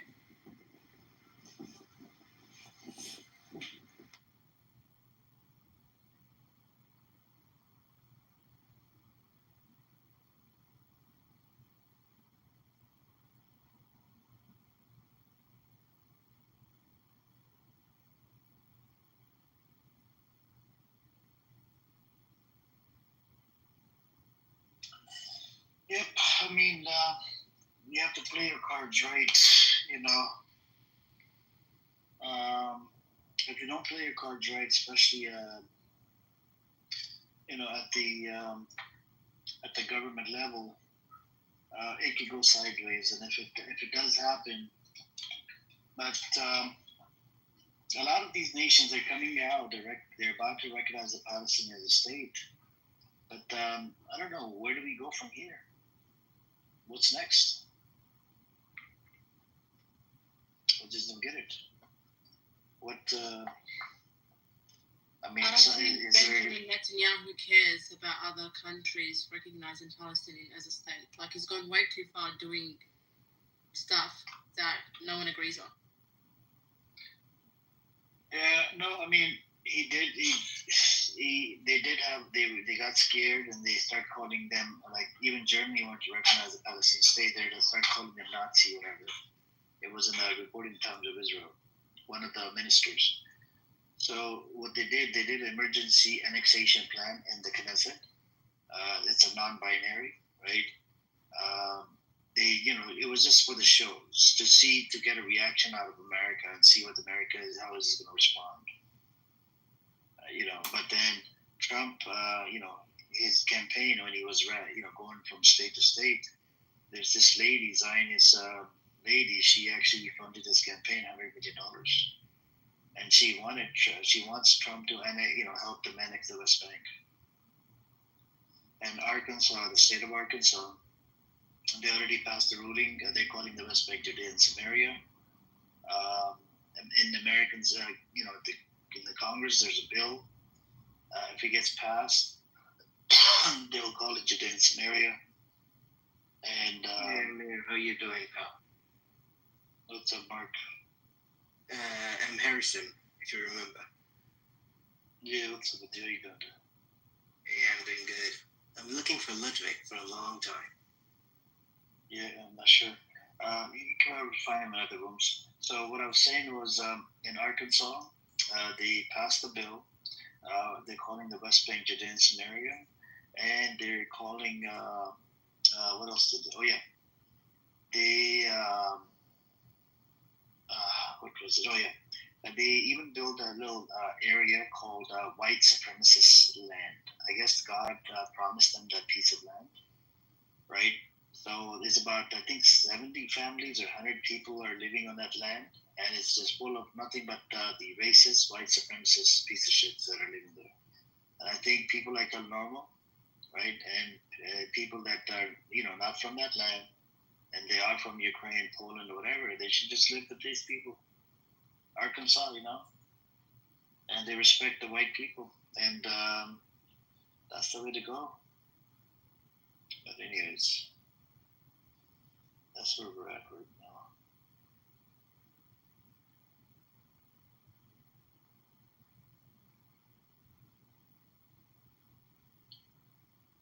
Oh. Yeah, by the way, maybe... Did you hear about Benjamin Netanyahu sanctioned Australia? Yeah, he told me. So what is the sanction for? Where Australians can't travel to Israel. That's pretty much it. No, but why did he do the sanction on Australia? Because first of all, Albanese was one of the countries recognizing Palestinian state, and also that the 300,000 protest at the Harbour Bridge really triggered everyone because he allowed it. That's funny. Seriously, that was it? Yeah. Damn, I was dying to go to Tel Aviv. Oh.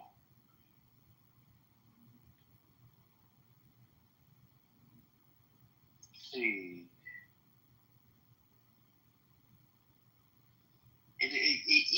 There's officials.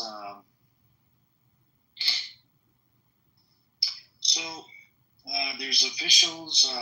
You wouldn't believe it. There's actually a travel ban against two far-right cabinet, right? The National Security Minister Itamar Ben-Gvir and Bezalel Smotrich. That's one of the reasons. So Australia joined the UK, Canada, and New Zealand and Norway, and issuing. They're not allowed to enter Australia. Yeah, these are genocidal maniacs. The sanctions were imposed due to their roles in inciting extreme violence, supporting illegal settlement expansion, advocating policies while they see undermining Palestinian rights and two-state solution. So the second reason, the second reason was earlier in July 2024, Australia sanctioned 7 individual Israeli settlers and the extremist Hilltop Youth Group for involvement in violent attacks on Palestinians, including beatings, torture, and sexual assault. Right, and then this was reported in Al Jazeera and Guardian and ABC. What else do we have? And these measures are, they're in violation into a court of justice ruling deeming Israeli settlements illegal under international law. Australia's justification and response, Foreign Minister Penny Wong emphasized the targeted nature of the sanctions.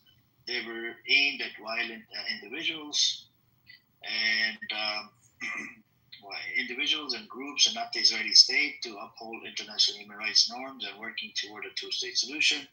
Prime Minister Anthony Albanese explained that while Australia still supports Israel's right to exist, it expects adherence to international obligations and the protection of basic human rights. International national reactions and tensions. Israel's government condemned the sanctions as outrageous, with its foreign minister pledging to respond diplomatically. The United States, particularly Secretary of State Marco Rubio, criticized the move, calling it extremely unhelpful and warning it could undermine U.S.-led peace efforts. Australian advocacy groups such as Australian Centre for International Justice welcomed the sanctions as a meaningful step toward accountability. Yeah, so it was like the settlers was number one reason, right? And the 2 ministers, they can't go, right? And even their assets freeze. So whatever I don't know, did they own anything in Australia? Ben Gavir and Smotrich? I haven't looked into it. I would, if they own... That is a big thing for them. Yeah. But I mean, you know what? I actually forgot to tell you guys. After that protest on Tuesday, there was an attempted school shooting at Islamic private school. Really? Yep. The whole school was under lockdown. It's a school that obviously my nephews go to. The kids were hiding under the table for like 30 minutes. After that protest. It's crazy. These people. So who did it? Like, who was the shooter? Islamophobic. It's Islamophobic. He came in the morning because it's a private school. Like security is, higher. He came in the morning and he couldn't enter the gate, and he was asking them like, why do you teach the Quran? And obviously he couldn't enter. He waited in the afternoon. There was a school excursion, so the bus had to come in, and he drove straight in after the bus. And he was loose inside the school with a gun. And Australian history, it's not like it's unfortunate in America that's happening a lot. We've never had that before. It's like we actually never had that before. So everyone, that happened on Tuesday, it was a big thing. And he's local, and he got caught.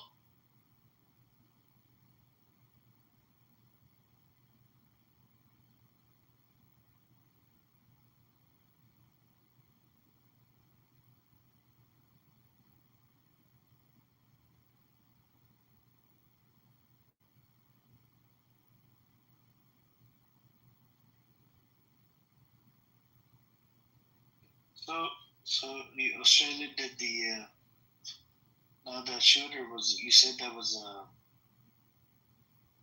Islamophobe. Was he a Jew? We don't know yet. You know why? Because it's not on the news yet. I don't know why they don't want to put it on the news yet.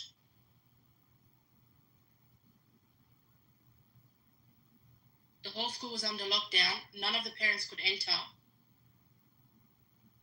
Easiest Islamophobia. That's why it's not on the news.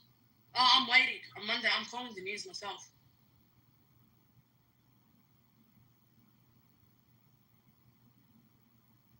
He was actually Australian, Levy. He was a whitewashed Australian. He got caught, so you can't say he's one of our own, or, He's a whitewashed Australian redneck that went into a school that wanted to kill kids.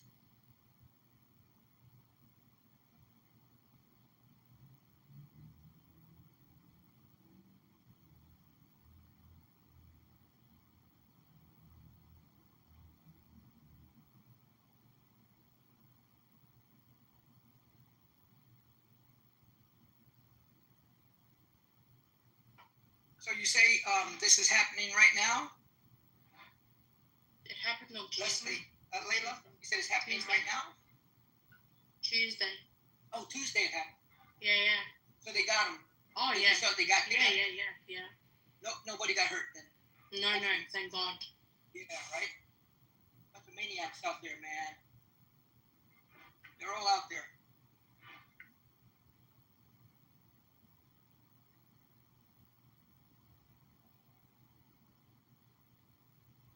That's what you call a sore loser, man. These people, man. That's like terrorism. Levi Zion. That's actually terrorism. Yeah, they're sore losers, man. They can't win on the battlefield, so they go out and try to attack, civilian people, kids, women, things like that. I just looked at your picture, Zero. I like it. That was the closest I can get in what I created to the girl that they say, the girl Virginia Guffey. You know what I mean? The one that they say that she supposedly committed suicide in April, which is bullshit. She was the most vocal one, the one that she's the one that Epstein took from Trump's Mar-a-Lago spa, and then took her, and then right away him and his girlfriend started raping her. You know what I'm talking about? The girl Virginia? No.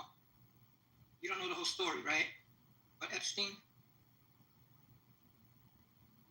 But anyway, that kind of looks a little bit like her. That's why I did it. I made it kind of look like her. Because that's all she wanted, man. And then all of a sudden, oh, she committed suicide. Bullshit. So you're doing this with AI, Zero? Yeah. This is power. This is what can help Palestinian win. These stories that these IDF people are doing or settlers are doing to Palestinian using AI to make it graphic and then push it up American consciousness. That will really be playing your cards right.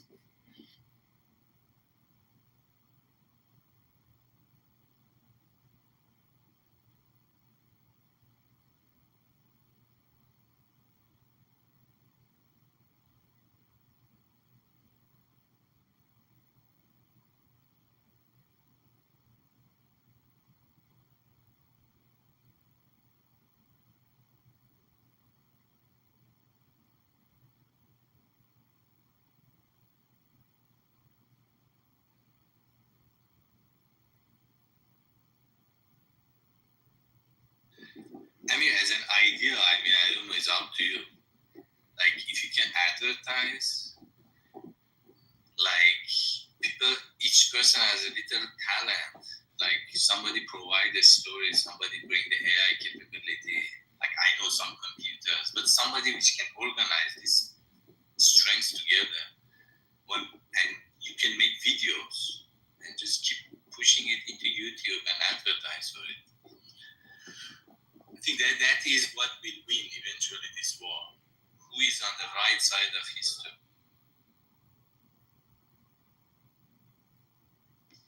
Anyway, I need to go.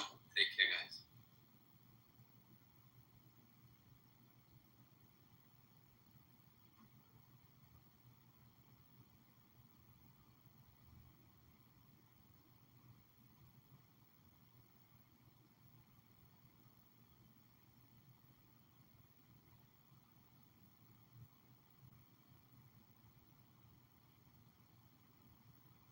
Oh, by the way, also that girl Virginia Guthrie, she's the one that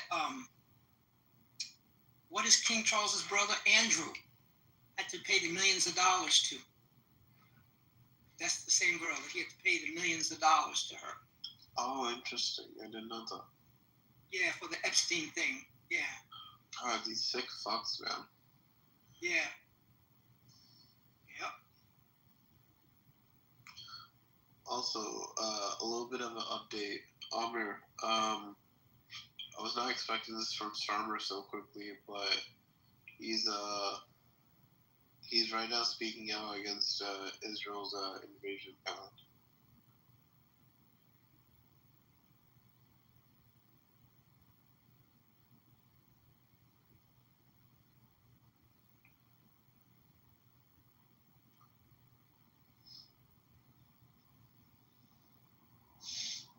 I don't think Amr is there. I think I hear in the background.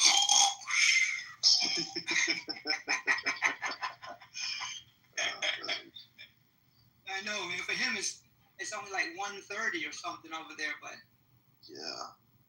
People on the East Coast, it's like 4 something. You're in the States, right? Sam, right? Yeah. Now? I'm in I'm Texas. over here. Texas. Okay, so you're like what, 2:30 or something? It's 3:30 for me. It must be like 3:30. 5:30 for you, right? No, I'm in Asia right now. I'm at 4:30 in the afternoon. 4:30. That's crazy. Yeah, 4:30 in the afternoon. Man, every time I get into this room, you guys make me miss Singapore so much.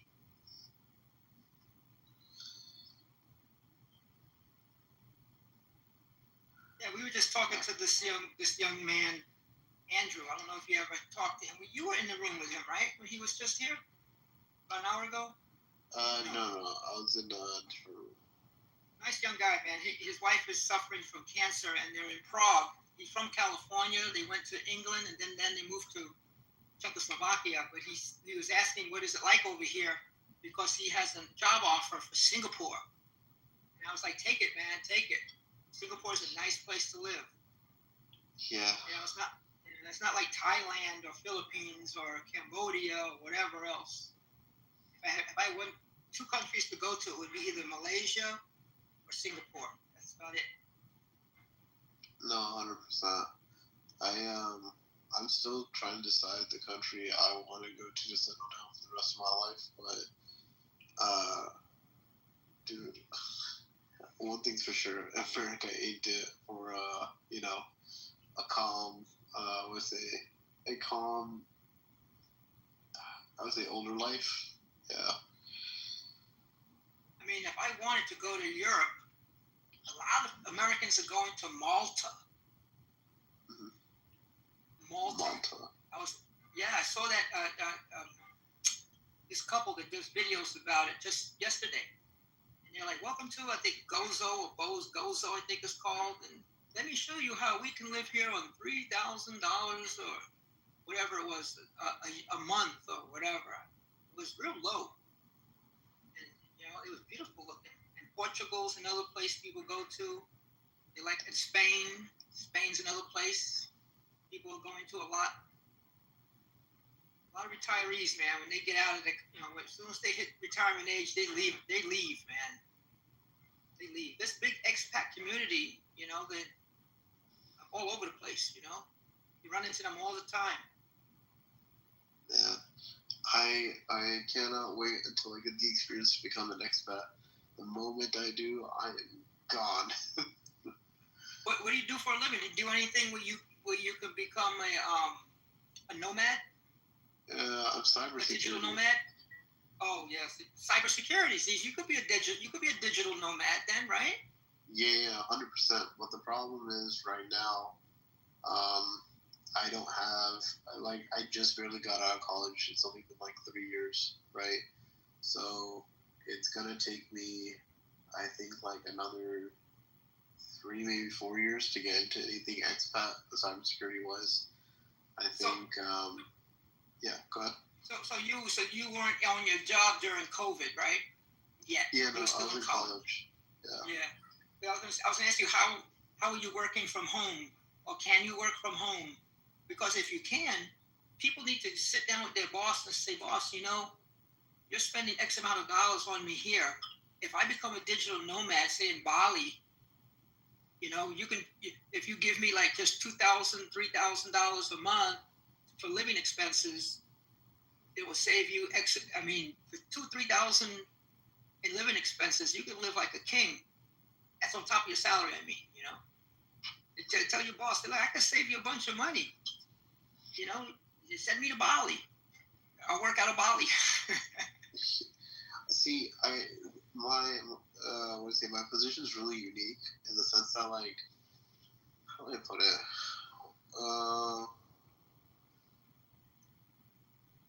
I'll put it like this. So my company does work with Israel. Okay, so right now it's a lot of the workforce that I was working with for the past 6 months, especially that in Israel, have been laid off, right? So especially with my bosses and everything, they're recalibrating to figure out what they want to do, everything like that. They're just keeping work from home for at least people in my team because they said we deserved it. As for expat, one of the reasons why they chose me was because of my U.S. citizen designation, and they got kickbacks for it. So they don't want to let that go.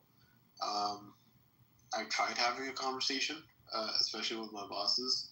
They're completely fine, but the company themselves don't want to sponsor an expat in my position. They said that I need more experience. The CFO, Chief Financial Officer, the one who makes the money decision. Yeah, I think so. I think it was the CFO that said that. But they were very specific on my experience. Well, you're very young, man, so you'll get it. you know, when you get a little more experience, you can start making demands. You know. 100%. Right now, your car in the parking lot is like way back there. Yeah. No, but I can't wait to also jump soon from this company as well. But yeah, at least I got a nice chuckle out of the fact that they laid off a bunch of Israelis. Yeah, it's happening over there, man. A lot of the tech guys are like just leaving the country. They're like, forget it, I got to go somewhere else. Because a lot of companies like Samsung and Intel, right? I don't know which company. I don't want to get into dox you or anything. I get into the name of the company. I wouldn't say my company specifically because right now it's pissed off the Israeli government several times. Exactly. Yeah. Sure. Yeah. But a lot of these companies over there, a lot of foreign people are like closing it down because, you know, financially. I mean, you can love the country, but if people are bombing your building and destroying your building and you can't get work going over there and the infrastructure is being messed up, you know, get out. It's not even that. Investor, get out. It's not even that. Apparently, so one of the things is like, so they laid off the Israeli people. One, they weren't doing the work, right? So they were just hemorrhaging money. Two, every time they were trying to like get something done or whatever, the government will randomly ask for like something of a loyalty thing. And three, and this is where I was involved. We had to give an exchange of information, but the problem is that every time, so this is very specific for both Turkey and Israel. Both of those countries are pretty much assholes to deal with when it comes to what information you're allowed to, you're allowed to give. And when we say like, hey, we can't give certain information because they don't pertain to your country or your citizens, Israel and Turkey are very specific in saying, no, we don't care. We want to take control of all of your information. So that was kind of like the straw that broke the camel's back. And they, like, because of all three events, we're just laying off the entire Israeli team. Yeah, everybody does that. You know, they want all the intellectual property. Yeah. So good on the company for it, but yeah, it's still a pain in the ass to deal with.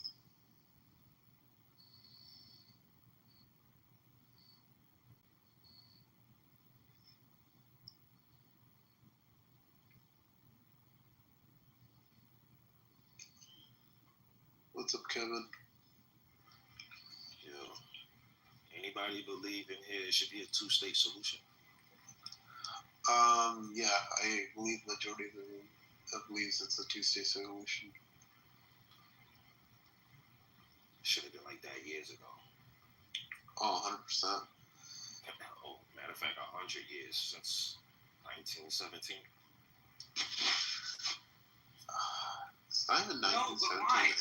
You say 1917. Why?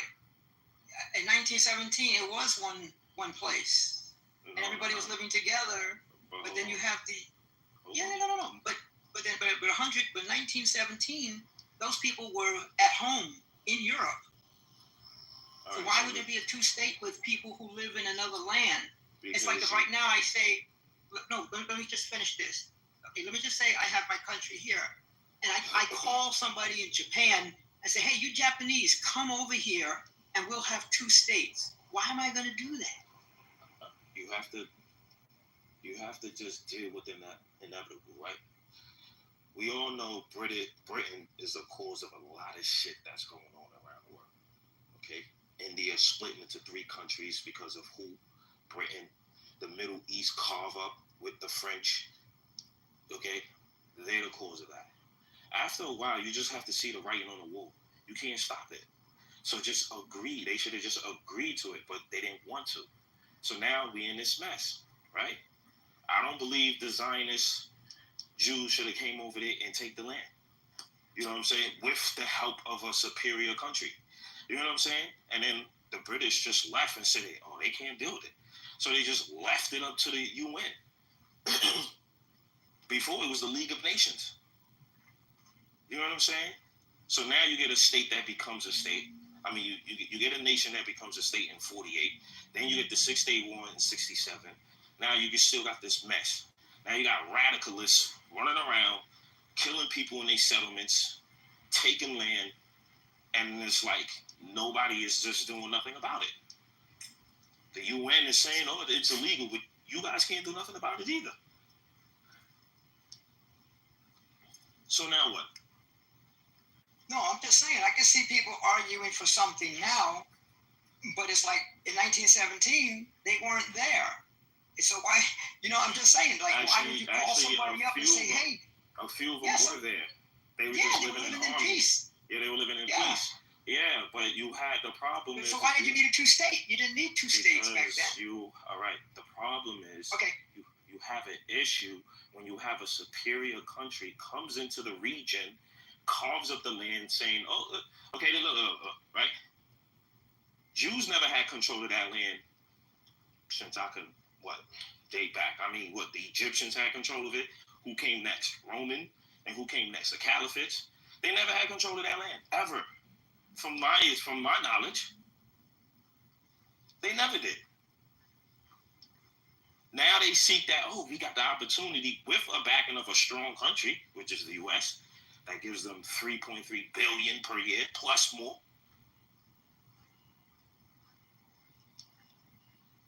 After a while, you just gotta have to give in, like every other freaking country did.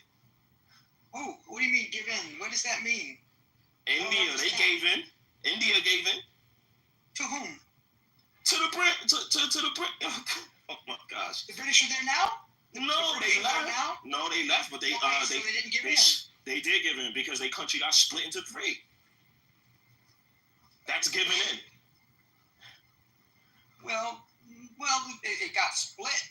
Yeah, but they didn't give in because the British are not in either one of the 3. I was not giving in if the country split into 3. It used to be all India. Then it was East Pakistan, West Pakistan, and India. Then it changed to Bangladesh, India, and Pakistan.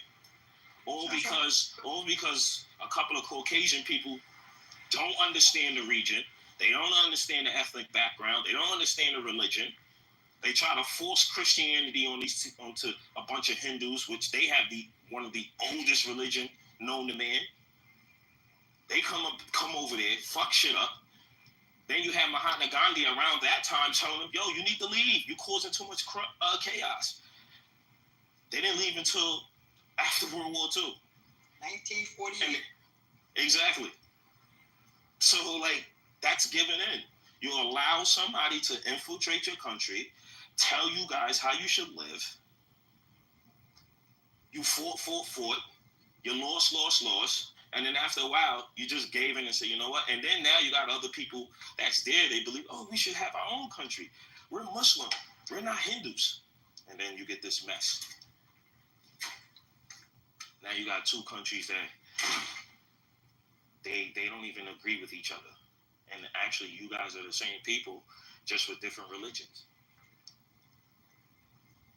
So to me, that's giving in. You know what I'm saying? I don't know. Look at the French. Vietnam kicked them out. Algeria kicked them out.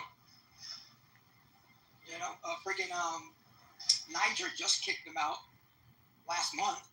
Right. So, and then you have a situation ongoing right now between Cambodia and Thailand, arguing over border dispute. All that, it's European carve-up, creating a line, and then they leave the area in disarray, and then have the locals fight over for what? Yeah, but again, I'm just saying that when you said 1917, that's where I was like, what? Because it's like I said, if they're not there, you can't have a 2-state solution with someone who's not there. Well, it wasn't a 2-state solution at that time. It wasn't thought of. But you can't even have the idea of one because they're not there. They just don't exist. Well, I don't think until they come over. No, you can't say they wasn't there. They were there, some of them, but it was just predominantly Islam in that region. Yeah, but they didn't want a nation. They just wanted to live there. They didn't want a nation. There was a Zionist who came up with this idea in Europe. Yeah, we know that. They was from England. Both Yeah, of them. so the Zionists started this idea of having a state and building a state. And Well, actually, it started with a dream from a journalist, a Jewish journalist.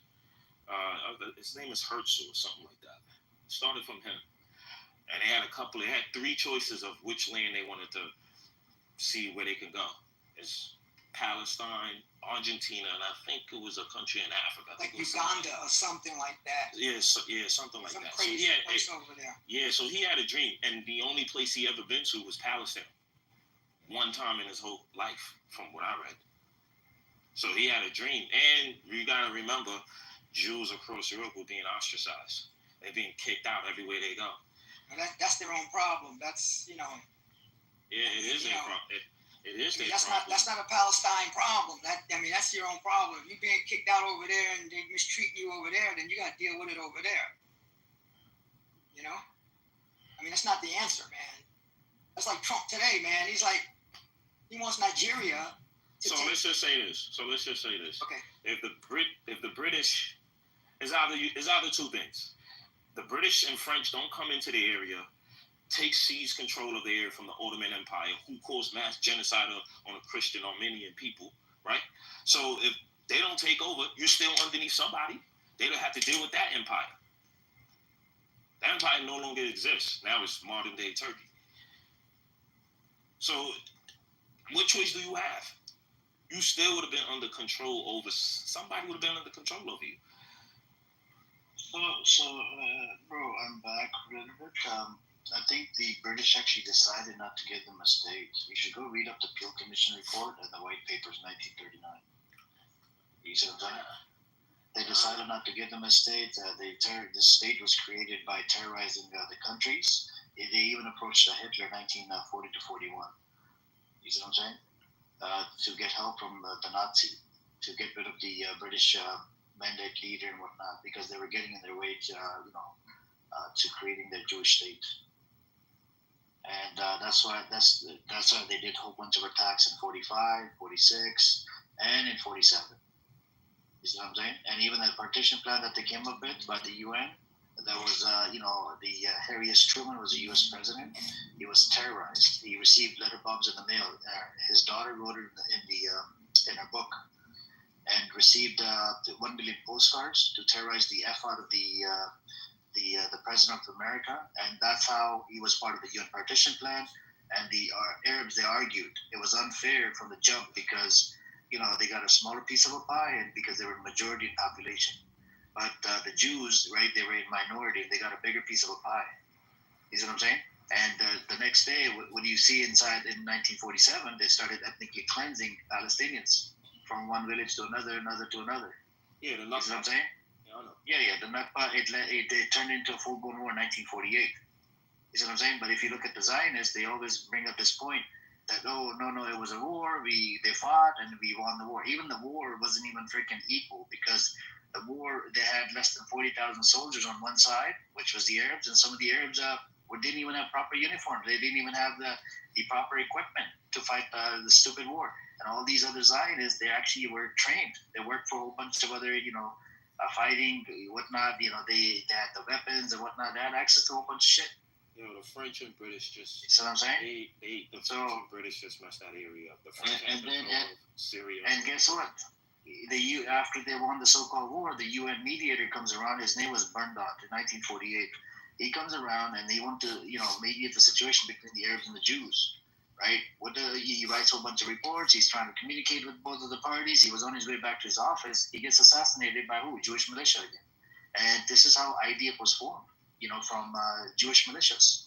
Right, but you think if Nasser would have still been alive, you think he'd have, galvanized all the Arabs in that area?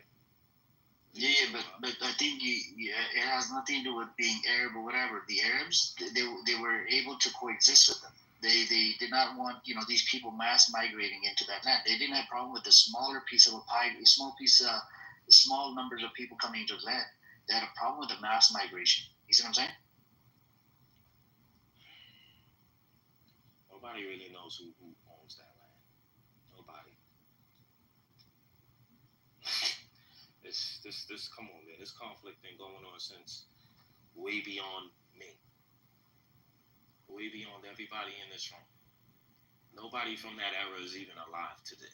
And this shit's still going on. And this shit will continue to keep going on. Beyond us.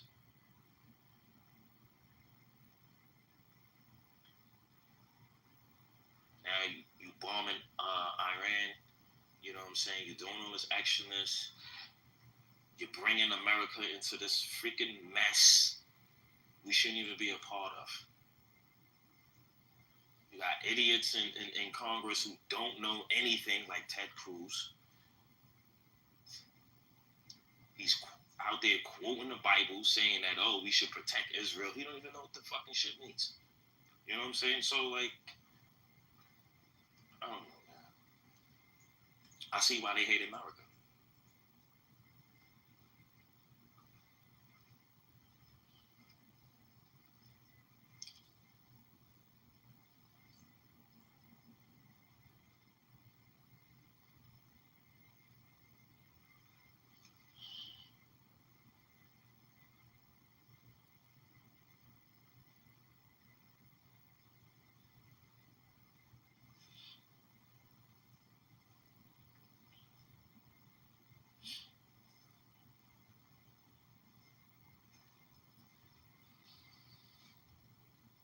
It's disgusting, man.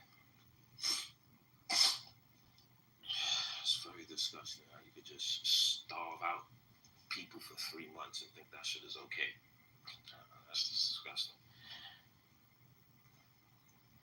If these people so believe in God, then God will punish them. If they so believe in God, because you don't do that to shit to people. If you want to fight a militia, Hamas or Houthis or Hezbollah, all right, fine. But to starve out a population and then lie and say, oh, well, it's Hamas that's stealing the food. Okay. So Hamas is stopping aid from sea, air, and land? That's crazy.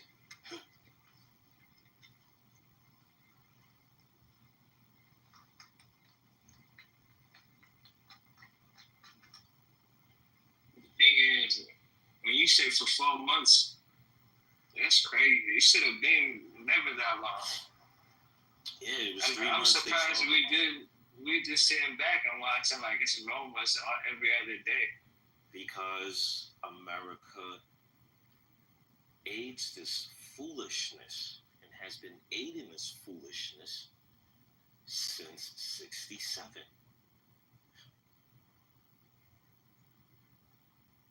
The only president that didn't want to deal with this problem was JFK. Oh, miraculously, he gets shot in the fucking head. Like, you know what I'm saying?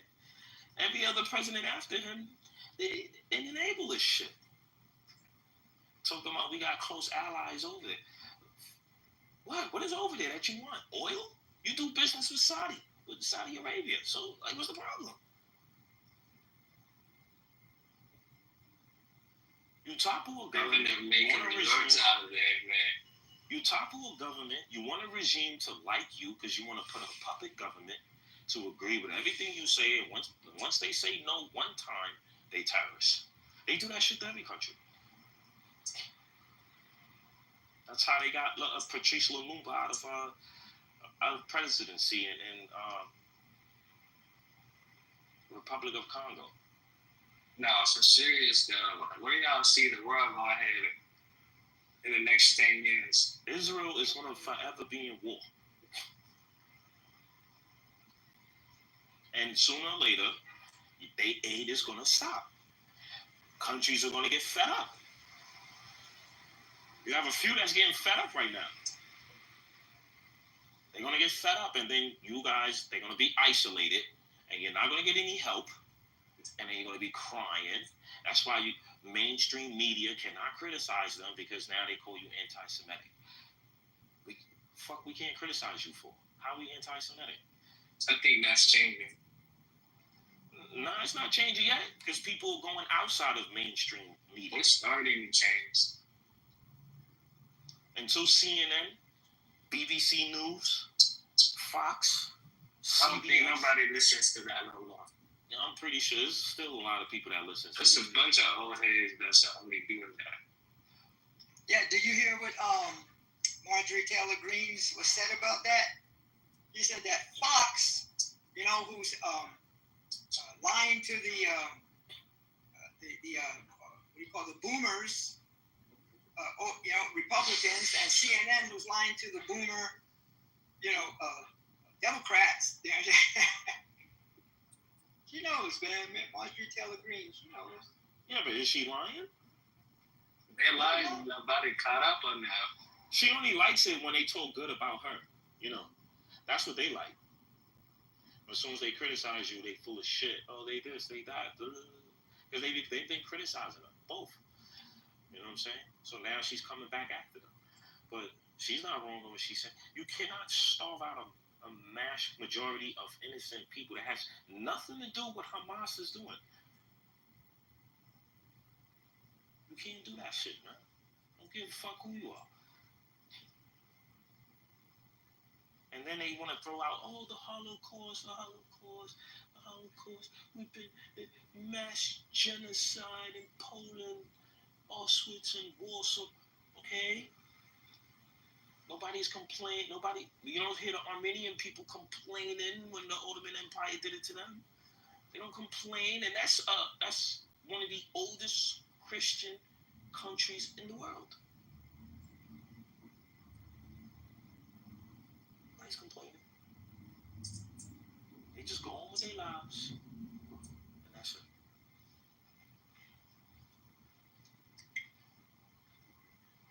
Majority of the Israeli prime ministers, the former ones, they're not even from there. Their background is Ukrainian. One, they first prime minister, Polish. So like, what are we doing here? Even Netanyahu, he's Ukrainian background. Milikowski, he's from Poland. Mr. Milikowski, that's his real name. That's his real name? He's Polish? I thought he was from a Ukrainian background. No, Milikowski. You know, the funny thing is, all these people, all of them, they're atheists. God wrath is about to hit them. That's right. Are they doing that in the Holy Land? They're playing with fire. I hope they know that. I put it like this, right? Israel is too late. They too late. They starting to do this in modern time, which is like by brute force and colonization of a land.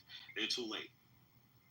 They should have been around in the 1800s. That was the time for people to do that. Because that's what a lot of countries were doing, especially European countries. Too late. So, do you think that there's what do you think about America and Epstein files, and we have the Trump in bed with Zionist entity? Did you vote for Trump, by the way? No, but I'll tell you like this though. Whatever's in that Epstein file that he's so a little bit scared of, I'm pretty sure them Zionists probably helped them out. Listen, because remember, when he saw those videos of those Palestinian children, I mean, you could see they freaking skeleton. And he's like, come on, man, you can't fake that, man. These kids are being starved. And he says that, and then all of a sudden, within a couple of days later, you tweet, well, hand over the hostages, and then the war will stop. Yeah, okay.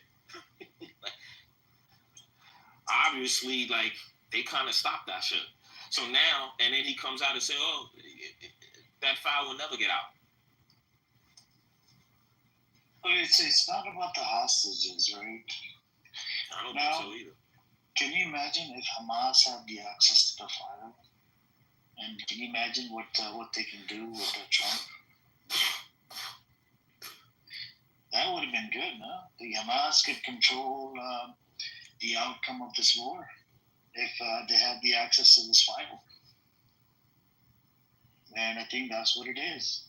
But is it one party that has access to it, or is it multiple parties, like throughout the world? Have they hacked into the system? Probably the Jews is the only one who got it. The Zionists. Remember, Epstein used to go back and forth.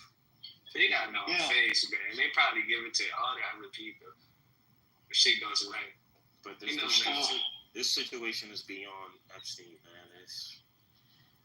I just feel like if we cut, I'm not saying completely stop all aid, right? But if you slash that shit down, or you force them, ceasefire, or we're stopping aid immediately, and you true to your word, and you stop that shit coming in for months, that's gonna cripple their economy. I mean, they got crippled a little bit. Look what the Yemenis did. Started bombing some of their ships, and they felt it. I mean, Iran, look at Iran with the 12-day war. If it would have lasted for 10 more days, I think it would have been flattened. The whole Tel Aviv and this state called Israel.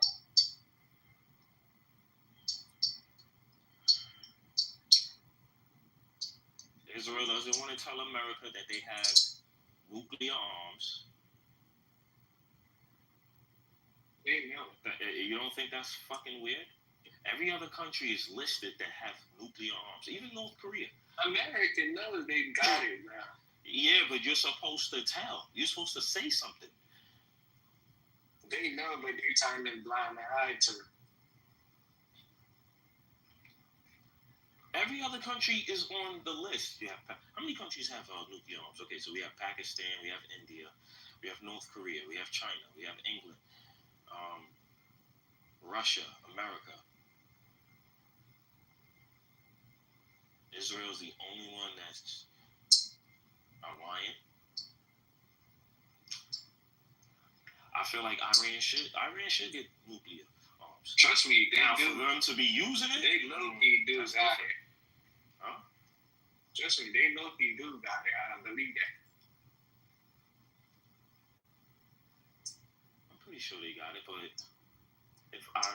listen, countries that get nuclear power, nobody fucks with them. You don't see nobody invading North Korea. Nobody wants to take that chance. No, that's not the way. That's why they probably know. No, I'm just saying, if everybody in here had their own country, right? And only a few of us get nuclear weapons, right? And then somebody in here just decide, I want nuclear weapons too, because I don't want you big powerhouse super countries coming in here invading me whenever you feel like it. So if I get nuclear power and nuclear weapons, you're going to think twice. Since the 50s, has anybody invaded North Korea since the 50s? Anybody. Exactly. But do you see better in their life? Say that again? They stuck in the same way. Yeah, they could be stuck in the same way, but nobody wants to invade North Korea because they have nuclear power. You don't hear no countries. They want to topple the government, but they don't even know how to do it. They don't know what to do. You go ahead and try and see. There's going to be a nuclear freaking fight. He pushing that button, so nobody wants to take that chance. I didn't even got a big tummies. Yeah, he's cool. We're like, I'm crazy. I'm crazy, but I'm crazy. You let him know. I don't know what to tell you, man. I just know I'm crazy. I'm crazy. Nobody wants to take that chance. You better be ready to die when you come on this side. I got the gun. You see the guy in the bar. I got the gun. Now, shit. Now, I don't think he's foolish enough to use his nuclear power against somebody else because he knows the repercussions behind it. You know what I'm saying? So it's like, I just don't want none of you idiots coming in here invading when you feel like it. And it's a scare tactic. Like, I feel like you're going to topple my government. You're going to try to get me out of there. You're going to try to get somebody you like and then change the whole shit and maybe try to unite South and North Korea together again. No, this is not going to happen. So come in here if you try. Go ahead. I believe in a world where Russia and this other niggas is leading China, they will probably unite. You hear all of them in Congress. They talk. You hear them when you listen to them. I was watching Ted Cruz with Tucker Carlson. He's basically saying, I don't wanna go into war with Russia. Yeah, we know why. We know why. Sam, you're right about that. I think the EU, if the EU, European Union, puts a freeze on Israel, Daniel, what do you think that would do? It will cripple them slightly, but America is still sending $3.3 billion.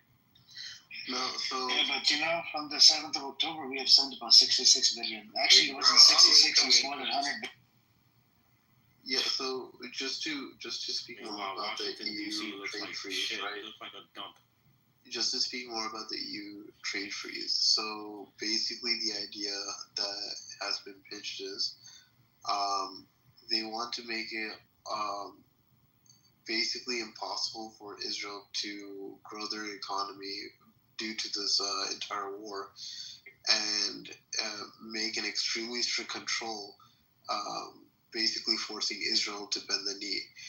And with that being the case, if Israel takes any more actions that do not align with human rights values, then further sanctions will be put on Israel, further destroying its economy. So they're basically just putting a leash on Israel and tightening it more and more if it doesn't do what they say, which is really funny, to say the least. Now, there's another problem with this whole EU trade thing, which a couple of analysts have been talking about. Israel is now trying to develop in-house what do you call those? They're trying to make stuff in-house. I don't know what exactly they're trying to scale up in-house other than missiles, but they're trying to cut off their reliance with the EU, and they're trying to open up trade with other places that are not the EU at this point to combat this. So yeah, these sanctions are going to be devastating to Israel if they get put in place very soon. But isn't it a race? I think that's why he wants to take over the West. But that's why they want to take over the West Bank and Gaza. Oh, because it's a race thing. Yeah, it's a race thing because you have multiple countries now going to the UN and said they're going to recognize Palestine as a state. Yeah. And once that happens, it's over now. Yeah, so they're trying to do a 1-2 hit, right? So if they put the if they put the sanctions on Israel and then immediately recognize the Palestinian state after they put the sanctions, basically it will cripple Israel enough to where they can't even fight the Palestinian state. And then further on, it will allow the Palestinian state to have the time to thrive and prosper, rebuilding itself. That's the argument laid out as of right now.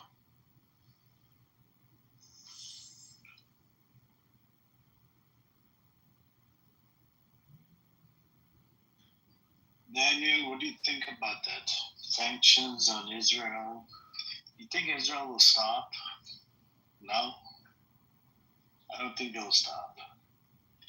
Now, if they do put sanctions, right? If they put permanent sanctions on Israel, what do you think about that? I think Israel will have to suffer.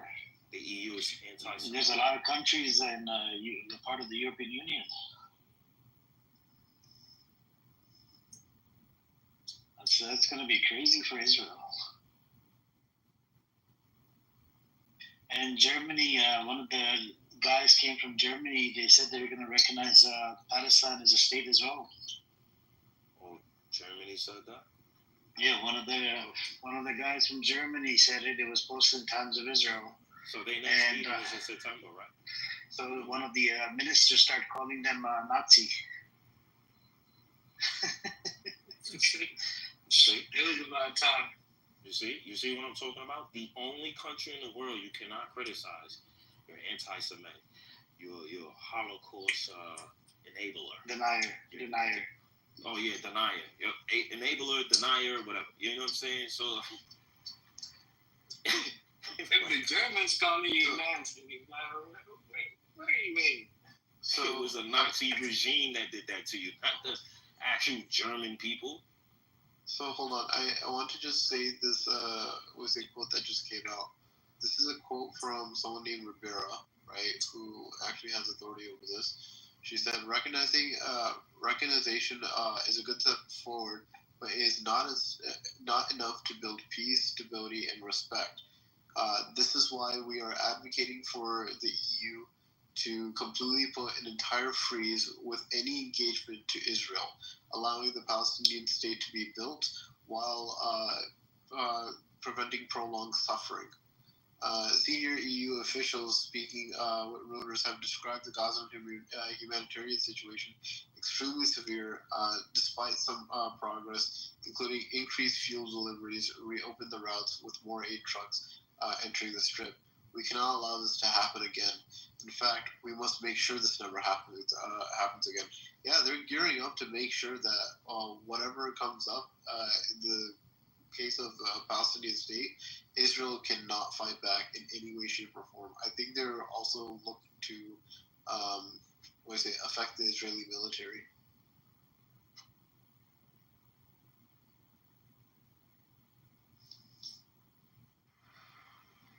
The question is, why did it have to come to this? Why this couldn't have been addressed in '67? Because of Israel's unique ties with America. No, I understand. Like, still, even if the Gaza Strip was bigger than this. Okay, it was looking like an L shape from the maps of the old days. You know, and then once after the 6-Day War, they took more land. Yeah, so I'll just explain this, right? Israel's history with America, especially after Israel betrayed the USSR to be with America, is what kind of really started off and kicked off, especially with the involvement of Robert Maxwell, right? May he be cursed in his grave, and may God put him into the deepest pits of hell. So he essentially made it to where that the lobbying groups were putting money into the hands of the politicians that would support Israel, so on and so forth. The understanding being that as long as there is a understanding of foreign policy that benefits Israel, right, then they will continue to get funding. This is an idea that Robert Maxwell called his, political child, right? And because of this, and politicians wanting to win and reseat themselves, despite whatever party we're talking about, this is how Israel has kind of blossomed under the American government's guise. Now, with this being said, however, that does not mean that it was always going to be immune to pushback. In fact, a lot of the things AIPAC does is it manages the view of Israel in the eyes of the Americans, while other lobbying groups in other countries does the exact same thing. They can't always protect all the news that comes out. And I think what's basically happened is that there has been a insane tsunami of information of what the hell Israel has been doing, to the point where people are able to see it, and these guys can't make them go away fast enough. There's not enough bullshit they can spew online to flip the narrative the other way. And mind you, everyone before Trump has basically told Netanyahu, you need to calm your jets, you need to cool off, you need to walk back some things you've done, so we can continue to do this systematically in a proper manner, because they wanted to do it slowly. Trump, being the idiot that he is, sped it up, and now everyone can see it for what it is. So they're going to lose everything just because they sped it up out of nowhere, and that's how it came to this. So I do want to respond. Sam, by the way, US was the first country to recognize, I'm talking to the son down in the audience, the Zionist Sam. The U.S. was the first country to recognize the Jewish state. You got to get your facts straight, instead of bullshitting. Since and even the UN partition plan, the U.S. was part of it. Amos is here. He's actually a Nazi. Yeah, let's talk to the Nazi. What's up with you, Amos? How you doing? Good morning. Are you okay today, Amos? Is going to be shouting match again? You never answer any questions. I ask you a whole bunch of questions. You never answer a single question. You always ask who pays me, why I get paid, am I pooping, I poop here, I shit here on this fucking app. So if you don't answer me, why should I answer you? You never answer. I do answer you. I gave you a whole bunch of answers. You answer me. Who pay you to sit here all day? I gave you the answer. You're just a Nazi. What do you want me to do? That's the answer? Yeah, I gave you the answer. Who pay me? Nobody pay me. So you waste all your day to quarrel with people here, to block people, That's it. to shout on people. That's your waste of time in life. You're wasting my time. You don't answer any questions. I'm wasting your time. I don't answer to any dummy person. You never answer any questions. You never answer any questions. You expect me to answer what you want me to answer. Yes, I ask you yes or no question, but you never answer any fucking questions. There is no yes or no for the It's either yes or no question. It's a yes or no question. No, that's what you want. It's not what I win. Okay, I'm gonna try again. Is Israel starving kids in Gaza? No question, don't ask. If it is yes, no, and I cannot respond. Is Israel? You give me the exam only to say yes or no. That's the only opportunity. That's the only thing, yeah. Yes, I don't want your stupid speech. You don't want me to speak. You want you. No, you can speak. You can speak, but you have to say yes or no. And then explain. Lies and lies. You can explain. Stop acting like a fucking Nazi. Actually, you're worse than a fucking Nazi. I'm a Nazi? You're worse than a Nazi. I am a Nazi? You're worse than a Nazi. I am a Nazi? Worse than a Nazi. Worse than a Nazi? What yeah. do you do if I'm worse than a Nazi? Yeah. You are worse than a Nazi. What about you? Did you look in the mirror this morning? Did you look in your... You look in the mirror yourself, a Nazi? You look in the mirror yourself? You kill people? You want to kill 20,000 babies to save your fucking 20 hostages? I don't know what you're on about, man. That says that you represent the Palestinian, even that you sit in a house, in an office, in the state, with air condition, coffee, leg on leg, you sit and speak. You're not in Gaza, you don't have any connection with them. But you think you're intelligent, yes? You think yourself. I know I'm intelligent. You're so more dummy, liar. It's a yes or no question again. Is Israel starving children? There is no yes or no question. Is Israel starving children? You know the title in your picture. You know this tree under the flag. What is it showing this tree? What is it showing? What kind of tree is it? Tell me. I think you don't know. I know what is this tree. No, I know what is this tree. What is this tree? Tell me, what tree is this? I'll tell you after you tell me. It's an olive tree. Olive tree. This is an olive tree. It looks like Jolani's tree. Yeah, it's not Jolani. It's an olive tree that you steal. Your people, they steal even the fucking olive tree from the West Bank. The thief. The settlers are a bunch of fucking thieves. They don't even leave the olive tree. They literally take it out of the root. And I actually try to look into it. And guess what they use? They bring in the equipment to fucking take it off the root. How the fuck would you take this tree out? You know? Like they're fucking thieves. And they're allergic to olive trees, by the way. You stupid dummy, if you represent... You are a fucking dummy. You are a fucking dummy. Hamas or Hezbollah or Houthim, I don't know what to call them. You're Kahanis. You know, you're the Kahanis. Who do you represent? But let's say that you represent them. They choose those Palestinian leaders, by the way. It's not the Palestinians, it's the stupid leaders. They choose in a war. In a war, violently, I'm stronger than you. You can say lies and lies in this room, but in the real life, I'm stronger than you with my airplanes, with my tanks. Even there is, what is Amos? With your tanks, with your American tanks, American money, American begging America. Do you know what is Amos in the My tax dollar, American tax dollar. What is Amos in fucking the dummy? I ask you a simple question. Let's see if you know what is Amos 1 in the sky. In the sky, not in the ground, on the sky. What is Amos 1? Amos wants to kill 20,000 babies to 20 hostages. 1 in submarine in the sky. What you call the American when they say to send to the moon? What you call this machine? The rocket? Not a rocket, a machine. People in Satellite. Satellite. You want to sit inside a satellite? So there is a famous satellite from Israel, the first satellite of Israel, that's name is Amos 1. Let me teach you a little bit about Israel. This Amos 1 can see everywhere where you go. You can't run away from Amos 1. He controls you.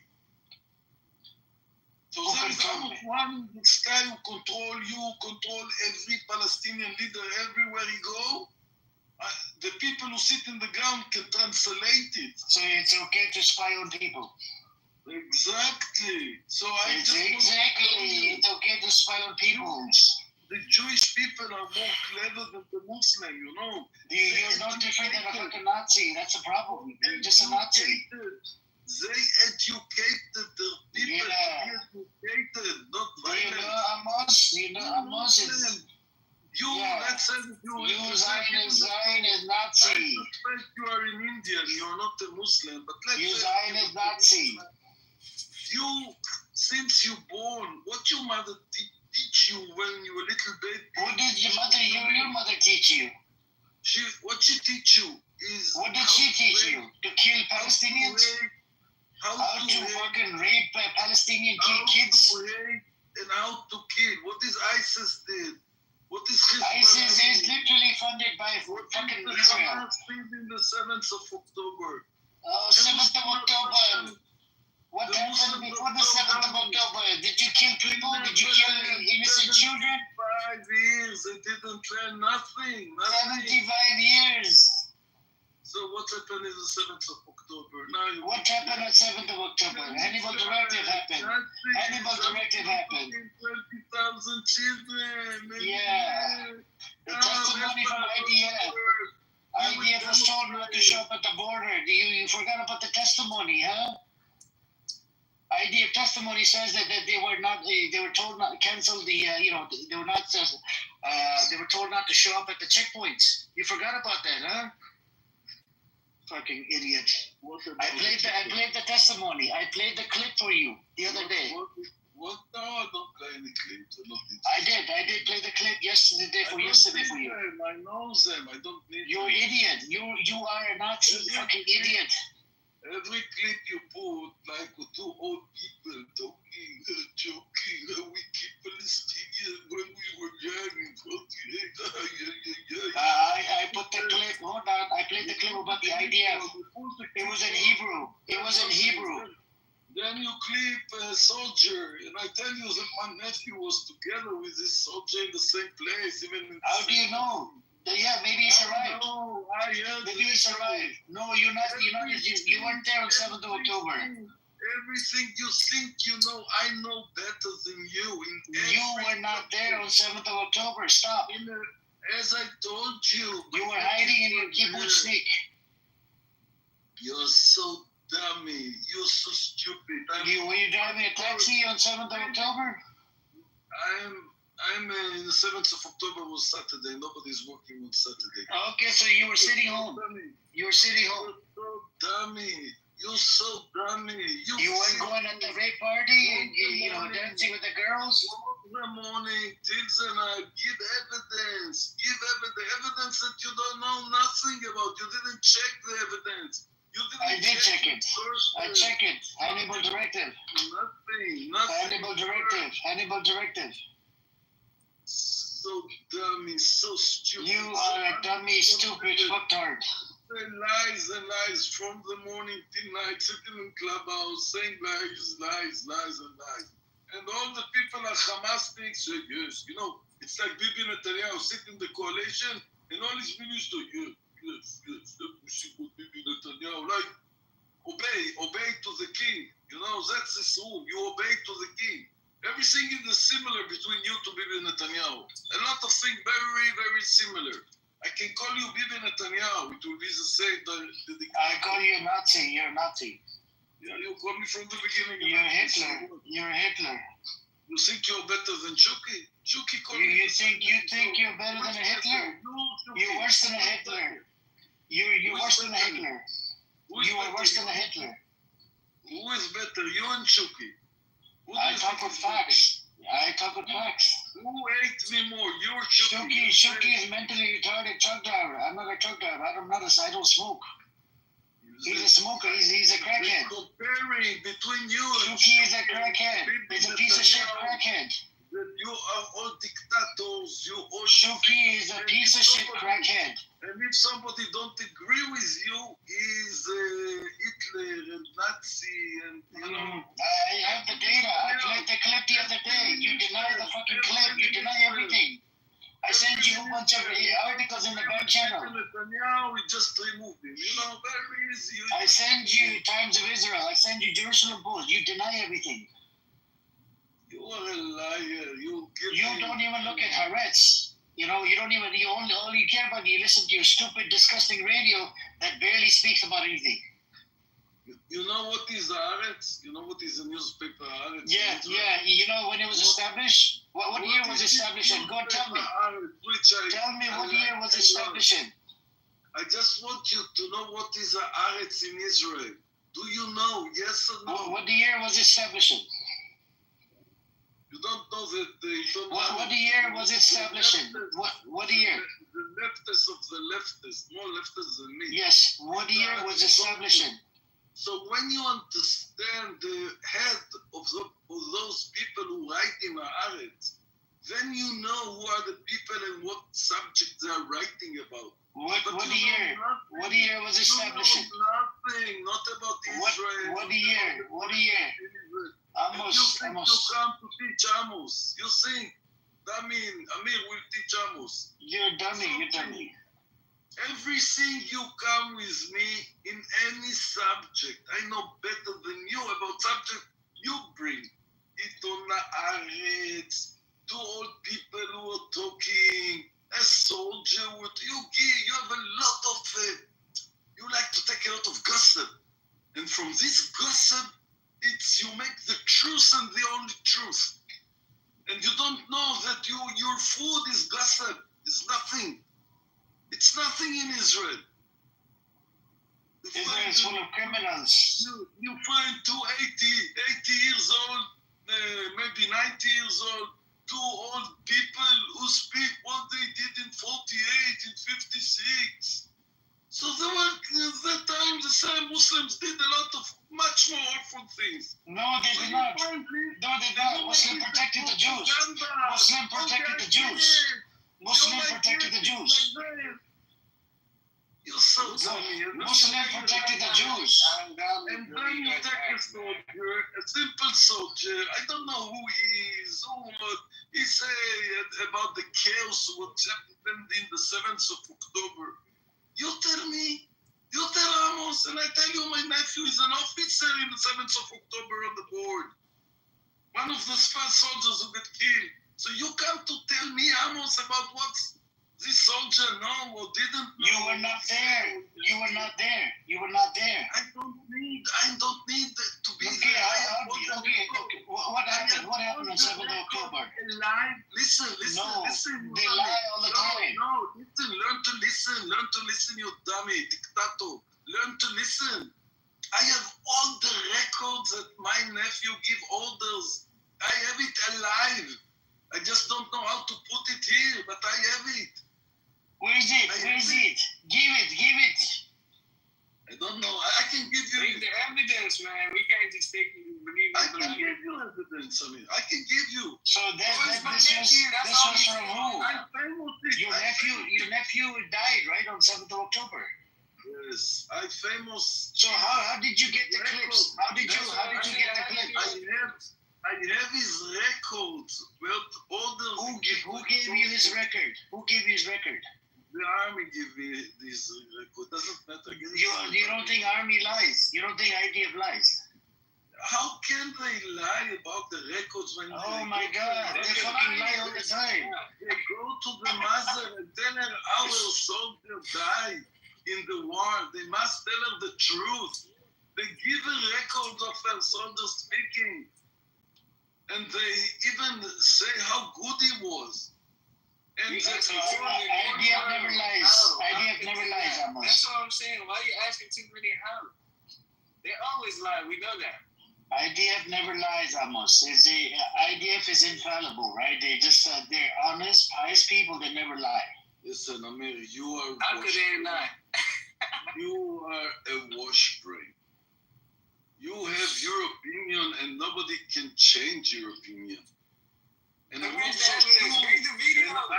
so sure that nobody pay you for this opinion to sit there. I'm not so sure. Something is stinking in Amos's nose.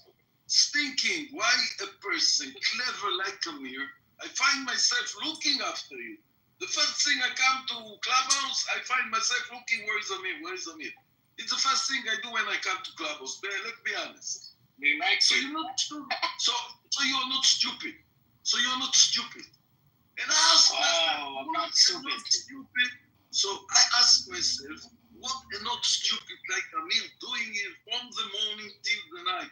I ask myself questions, but I don't believe your answers. You know, I don't believe everything. I'm not so dumb here, Amir.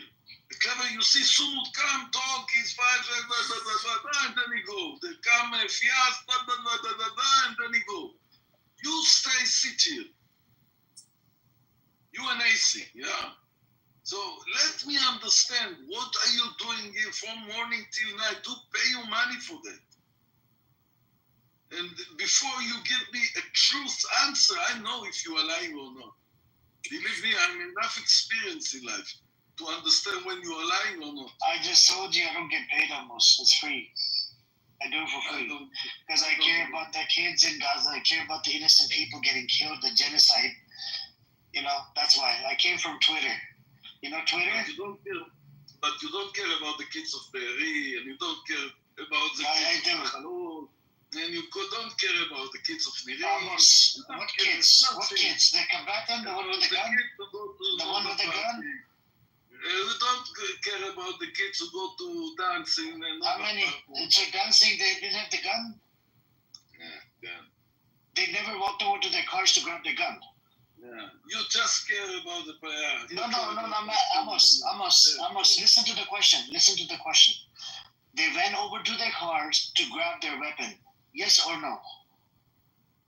Yes. Yes. The answer is yes. They ran over to their cars to grab their weapon. Do you know To answer you yes or no, I even don't listen to your question, so you can ask and ask. Okay, my question to you. At the party. Daniel and Hannah, look in the chat. Daniel and Hannah listening to you. My question to you, at the rave party, right, where they're smoking, doing a whole bunch of drugs, right? Whole bunch of drugs. They're doing, all types of drugs. And, when this attack happened, right, the 7th of October, they did not go to their cars to grab their weapon because a lot of them have served in the IDF and they have weapons. They have open carry law. For the people that are reservists, that have served in the military, did they walk over to their cars? Yes, no. To grab their weapon. That's my question. And the answer is yes, they did. They did go to their fucking car to grab their weapon. And the next thing, the annual directive was applied. We have testimony from the IDF. He got in touch with the on a WhatsApp group from the people that are on the ground. I wonder, Amir, how much you care about those children that you say that they go to the cars to bring their guns and blah, blah, blah, blah. All these lies and lies and lies. Yes. But I wonder if you care the same about those children of the Palestinian, if you care all the children or only one side children? No. This is the problem. If you have served in the military and you have a weapon, you're a combatant. This is what you don't get. Majority of the people, the Israeli Jews, they have served in the military. You tell me how many children under 18 were in the party of Nobel, How many were there? How many children that at the party? Hold on. Babies with their mother were in the party, Almost at the rape party, this was with the drugs and whatever. The kids were not allowed. You know this, right? There was a drug party with the drugs. One day prior to... Let's say that it was a part of that. Let's say, what is it of your business? Why would the kids be allowed at the drug party? Why would the kids be allowed? It's literally young people dancing at the fucking party. So what? What is it of your business? So it wasn't the kids. It was combatant. They had fucking weapons. So you want to explain that those kids were drugs? They were smoking drugs. And they were doing drugs. So you out to kill them, to rape them, to murder them, to cut them. No rape. What is it? Can you give me the name of the victim? Can you give me the name of the victim? Who got raped? Give me the name of the victim. Give me the name of the victim. Who got raped? It's written over there. No, I need to know. Can you please give me the name so I can look into it? Because I don't know who got raped. Can you please give me the name? The stories, after they killed them, how they cut their breasts and how they cut their head and what they did to the body after they kill it. You stupid. You say, I'm a Nazi. Yes, I'm a Nazi. Can you give me the name of the person that got raped on 7th of October? I don't know the names. You don't know the fucking name, then why are you making a claim? Well, there is a movie they took from the body of the Muslim. Give me the name of the person that got raped. There are movies of all what I said. This movie, where did they make this movie? From the body of... Can you give me the name of the person that got raped? The cameras themselves about... Okay, can you give me the name? Fucking no name. You just making shit up. I don't know the names. Why should I say names? Oh, okay, you don't know the name, then shut your fucking mouth. You don't know the fucking name. How many get kids there? 1,500? No. Hold on. It was almost. It was 1395 first, and then they went down to the figure 1195. You know those 200 are Palestinian civilians. All right, your people killed the Palestinians with the Hannibal Directive. The bodies were so burnt really badly they couldn't even tell which were Palestinians versus the Israelis. And out of the 1195, 500 of them were fucking IDF soldiers. 695 were civilians. Hold on. So who caused to this chaos? Who caused it? Who caused it? What do you mean who caused it? Who caused it? Your people did. Netanyahu did.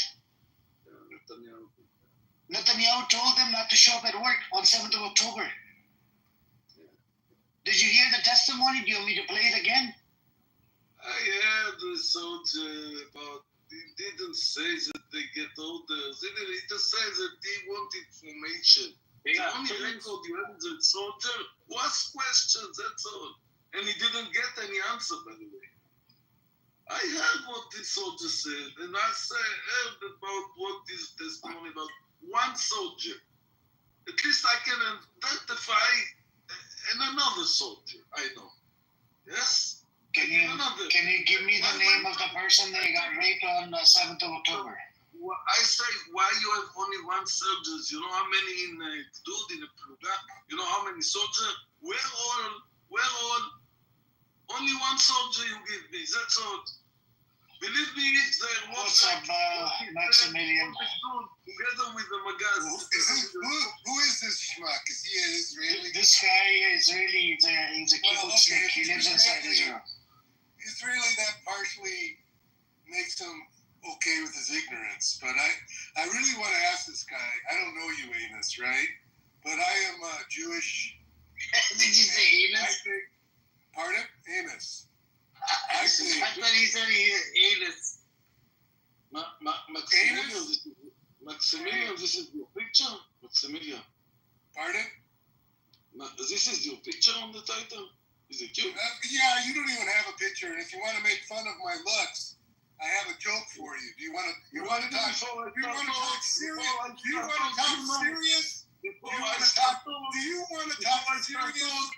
You know what I'm going to say, yes? Okay. Yeah, that's because and I have a good response for you. Would you like to hear it?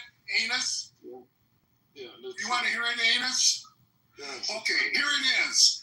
You know what? You know when a trans person speaks in Israel? Hebrew. You schmuck. You know, you put the Nazi in Ashkenazi.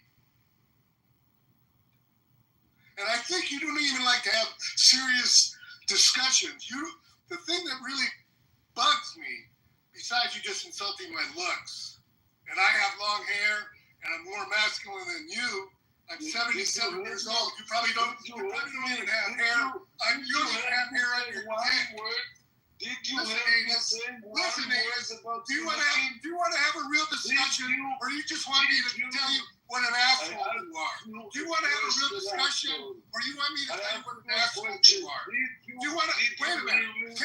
Can you say something? Can you say something intelligent? Can we have a back and forth that's semi-intelligent? Thank you. Now I want to make a statement. One condition: we have the same time to talk. Yes, okay. We can even have. If you like Amir, seems like a very reasonable fellow. How about he keeps 1 minute or something? You say what you want to say, and I'll say what I want to say. What do you think about that? As long as you let me say what I want to say. I will. I absolutely will. But with Amir, speak. I don't have to time you guys. Almost let him speak for 1 minute, and then you respond back. Okay? So go on, Maximilian, and then when you're done, just let Amos just respond. I actually like you to actually time it. I like this official, no just guessing. Okay? Okay. All right. No, really, Amir. I mean it. Let's do it. Okay. I'm going to start with my statement is that Amos, as an American Jew, I feel that you have a view of the world which is making it more dangerous for Israel, that makes it more dangerous for me as a Jew, and is having a 180-degree opposite effect on myself, especially as a non-Israeli Jew. What you guys do there and how you look at it, I might think it's full of it, but I'm not feeling. I put America first. I do not think that Israel comes first before the United States as an American. We're going to have differences. I can understand you want to do what you want to do, so to speak, in Israel, but I also feel like it's kind of well, I guess I'll say it. It's very ignorant. It's hard for me to imagine that the Israelis think that you guys did not know what was going on at the border before this attack.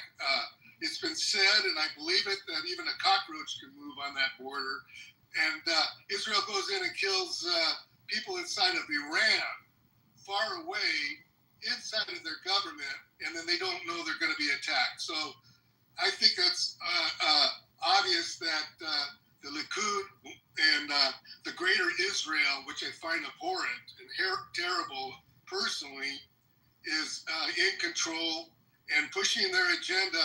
And I also believe that the Netanyahu, and you'll probably call this a conspiracy theory, but nevertheless, I believe they've got... It's time. Okay, go ahead. Well, thank you. All right, Amos, you got a minute going, Amos. Bring people I don't know. That they like to speak and speak. So lonely in the house, there is no wife, no children to listen to him. So they come to Clubhouse, speak and speak and speak. So many nonsense. I'm Jewish, American. Don't know what they want to say, what they want to ask.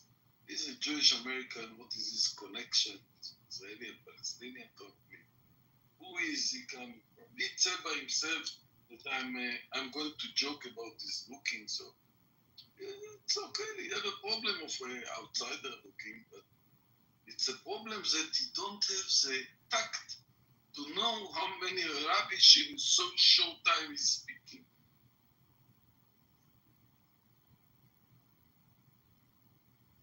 Are you done, Amos? That was your response? That's it? What should I respond for? You're just a dumbass, man. Seriously, you can't even respond to what Max has said. Oh my God. Uranus. I think that you, personally, I believe Jews have and I've read it, we have a higher IQ than most Americans. And this might sound insulting or we're not supposed to say that. And, however, I think you single-handedly, you by yourself, Amos, have lowered the Jewish IQ because you're not even making sense. For me, for the United States, it's like as if I had a best friend. If Amos was my best friend, and we would go out, and we'd go to restaurants, and you would start fights. You would start insulting people in the restaurant because you didn't like the way they looked, or they made fun of your beard or whatever you got going, right? So if I got every night I went out with you, Amos, and you got in a fight, and I got beat up because I was trying to protect you, that's what I would get rid of you. I wouldn't be your friend anymore. And that's what I think. I'm making an analogy in case that's a little above your head, Amos, is the fact that the United States is being pushed into an agenda that is not good for it. You guys want to have your own war? I don't care in a sense. I just wouldn't give you a nickel more. You're on welfare. You're on welfare. You'll take time. Okay. You want to speak? Are you gonna respond, bro? You don't respond to anything. When is my time? Okay, speak. And I wonder if you take time and stop it. Listen, the little I heard from you, Maximilian, let me ask you a direct question. Try to be as honest as possible. How much money you have in your bank account? How many millions? How many millions you give to Israel to build hospitals? Be honest, Maximilian. How many money you give to Israel? Does that mean, did you want to keep talking? We give $3.6 billion every year, almost 3%. How much money you give to Israel? Oh, okay. I just want to make sure we're following a rule here, Amos, because you could talk another minute. I can answer you now if you would like. Yeah, but try to be honest and direct question. I give $2 million I give to a hospital in Beer Sheva in the Soroka. I built a room for emergency something. Tell the truth. Who are you? Well, first of all, I don't understand the logic of it. The fact that you want to do something within your country for people that it sounds like you want to do good for certain people, I find that commendable. I'm not going to complain about that. But there's a lot of countries. There's the Kurds. I can name 20 people. Ask you a simple question. How much money you have and how much money you not a shekel, not a nickel, not a dime. Can you hear that? Amos. So I didn't give Israel 1 shekel. That's all. That's a direct, not a philosophic question of 1 hour. Say, Amos, you're wrong. I have no money. I'm a bus driver in the United States. I didn't give any shekel to the Israelis. Say, can you say it loudly and clearly that you didn't give any shekel to Israel? Amir, would you do the 1 minute with this guy, because he's clearly a schmuck. He can't follow rules even. I think he has Alzheimer's a little bit, and maybe we shouldn't pick on him. I don't know, man. This guy, I've been trying to get an answer. Well, you're like the martyr. You're like the Mother Teresa of Palestinians. I've been trying to get an answer out of him. I don't even understand what you get out of talking to individuals like this, because he can't even make a coherent. He can't make a coherent thought. And I tell you now, he's trying to come up on now. Just unmute and come up. let me 1 minute. I don't need more than that. Okay, go on, Amos, go on. With my experience, all those rich Americans who give Israel money, they think they have the right to be rightist and Zionist and try to curse me. And then I say, who are you? Who are you, Maximilian? That you come with a strong opinion for America against America. What's you connected to the conflict? Keep your mouth shut a little bit. Even that you're 77, usually I'm looking to all people as a clever one. Not you, Maximilian, you're dummy. Okay, are you done? Okay, go on, Maximilian. Well, first of all, I've given zero to Israel. Let's put it that way. I'd rather give money to a homeless cause in the United States than any money to Israel, first of all. And first of all, it doesn't make sense to me what you say. First, you tell me I'm a millionaire. Then you tell me I have no money. I'd like you to make your own decision about that. And I'd like to see the top of your head to see if you have any hair. But aside from that, your lack of testosterone and your lack of, you just don't have good logic. You know, I understand you're emotional, but it feels like I'm talking to an hysterical woman or a teenager that's not making any sense, that just wants to insult me. You know, I understand you have a difficult situation, right? But take care of it yourself.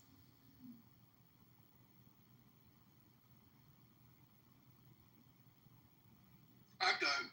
Be careful. Don't bite the hand that feeds you. Israel without America, they ain't nothing. Pardon? No, he's talking about Israel. Israel without America, they ain't nothing. That's what I said. Worse for them. Well, that's what I mean. I think we should just let them quit pushing us around, and you know, there's plenty of other places we can put our money.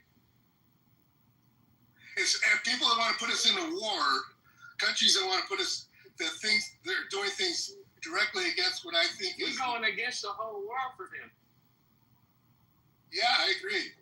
And that's how they're treating us, like they're saying, oh, we ain't doing shit. Right, but if you got a knucklehead like this, I understand it's a little bit, I enjoy being able to vent my emotions about a knucklehead like this, right? But there are very intelligent people, like Netanyahu's no dummy, but he's but I wouldn't trust him with a 10-foot pole, right? So this guy's just an unfortunate person that's emotionally like a little teenager. This is the problem with this guy, right? Apparently, Amos, this is what happens with the Jewish people that don't support Israel. Yeah, then you consider the self-hating Jews. They wrote it in the chat for you, Max. So these people, Daniel is an atheist. I don't even know how he's a Jewish person. You have the other people like Sam. He's another idiot, right? Doesn't have any fucking knowledge. I want to know who is he. Who is the man I'm speaking with? And I want to know who is Maximilian. You don't answer any questions. Why do you lie all the time? I want to know what is profession, what is in a pension now, what is he doing in his pension, if he is married, if he has grandchildren, he has something else to do instead of sitting in clubhouse and argument about things he don't understand nothing about. I wonder what is a 77 years old American, Jewish American, it doesn't matter, it can be Christian or Buddhist or whatever. What is of his business? What's going on in Israel? Why not between Russia and Ukraine? Why not I'm against that also, by the way. But Sudan. What do you want? Because you're Jewish, you give yourself something to attack Israel, maybe. Who are you? Well, tell me something about yourself. Married, children, grandchildren. What you can do? I've been married for 35 years. I've had 35 years old? Yeah, 77. I got married when I was 42. So, Anus, I don't even understand your line of thought. It's like basically you're saying somebody has a different opinion of you and your country, and the majority of the people in your country might be in favor of that, but at least 10% of the people in Israel probably think like I do, I imagine, and you probably think they're stupid, right? Would I agree with that? You only imagine. Oh, okay. There's like 10. There's 10 casting people you in the chat. At least 5 people are casting you in the chat. So, who are you? You don't read the chat. I read the chat sometimes. What I could read it, but I don't care about the chat. They know you better than you. I've seen the first time. I see you the first time. I don't know you, but I see how people casting you. Well, you make a lot of statements. Well, what other people think is irrelevant right now, too, Enos. I mean, I don't ask you. I have no idea what your sex life has been over through your life. How many people have reviled you and don't like you in business? Whether you've done any real business in your life, whether you've worked as an electrician, whether you've been a plumber, whether you're a geophysicist, I don't know. I'm just talking about your idea. I'm a bus driver. Well, my gosh. You know, why are you on such a high horse? Why are you talking as if that's some kind of special position that gives you a right to talk, and you're talking about, well, what am I? Am I whatever? I don't know. I tell you what. You're implying I'm a homosexual. I tell you what. I live in Israel. I live in this country. I live in the United States. Since the day I born. Since the day I born, I live the conflict. I agree. So you're Jewish in America. What you connected? Maybe you have some relatives. So what? You live in America. Stay in America. What's up your business? Well, it's in America. If you think, listen, shit. You won't even let me talk. You ask questions, but you won't let me respond. Can I respond? Okay. I agree with your argument. I should have nothing to do with Israel, and Israel should have nothing to do with us, in the sense of us giving you all that money, right? If you agree that it doesn't make sense for me to give an opinion about Israel, then you should think that Israel should have no opinion or not need the help of the United States. Why do you care about the United States? Why do you care that you want us to help you? Because you're not strong enough as a country without blackmailing the United States into doing stuff they do not want to do. That's my opinion. That's not in our self-interest. I understand you as an Israeli wanting what you want to do. I don't care about that, or well, it makes sense to me, right? But it's out of proportion, the fact that the Congress and is all bought off by and influenced by, it's clever, it works, but it just sort of creates more of the stereotypes of Jews. I think it's working against you, and I think, why do you think it's just the poor little Jews, and that's why the whole world that used to be kind of supportive of the Jewish nation? But the point Pardon? is, but the point in the end of the sentence, it was finished sometime. Yeah, you're complaining. Do you want to go back to the 1 minute? Yeah. Maximilian, to add to your point, Amos, do you know that Maximilian, he's a Jew, okay? Thanks to Netanyahu. Hold on, I'm not done. Hold on. Thanks to your criminal Zionist entity, anytime you kill a baby or mother or father, do you know what's happening throughout the world? They're starting to hate the Jews because they're looking at that the Jews are killing the babies, killing everybody. Unlike yourself, this is what's happening. Okay. So, hang on. Jerusalem is a holy place for all the Jews. You see what I'm saying? And you don't own Israel. Okay? So calm your tits down. If Maximilian tomorrow, if he wants to do Aliyah and get a citizenship, he has as much right as you do. Okay? Okay, mute yourself. Now you, Maximilian, I give you 2 minutes of speech about the Americans. You are American represented by Biden, by Donald Trump, by Obama. You're controlling Israel. You could do a great thing if you control Israel by your money. But don't think that everything what you do is the right thing. And don't think that Bibi represent the Israelis. The Donald Trump, oh wow, if they don't do it, the sky will open and eat all the Nukhbot, all the Hamas, oh yo. Not Bibi, not Donald Trump, no Biden. They cannot tell the Hamas underground in the channel, 40, 50 meters underground what to do. They are terrorists. We kill all their leaders. Until today, they keep 20 alive, 50 hostages, 20 alive, nobody knows which conditions. They, from their favorites, want to show a movie of the hostages, what they are doing to them, how they starving them, those animals under the ground. So they bring outside the movie to make us fighting each other against the other. But you as an American, with a lot of people say, now Donald Trump will tell Bibi, Donald Trump, the airplane of the Israelis were going to attack Iran. Donald Trump said, Bibi, take your airplanes back with all your bombs and don't bomb Iran. So Bibi tell the airplanes to come back. 50 airplanes were on the way to Iran and they turn around without attacking Iran. So if Donald Trump would say, Bibi, take all your IDF outside in Gaza and come to agreement with the Palestinians and push more Bibi than the Palestinians because he cannot control the Palestinians. He can control Bibi Netanyahu.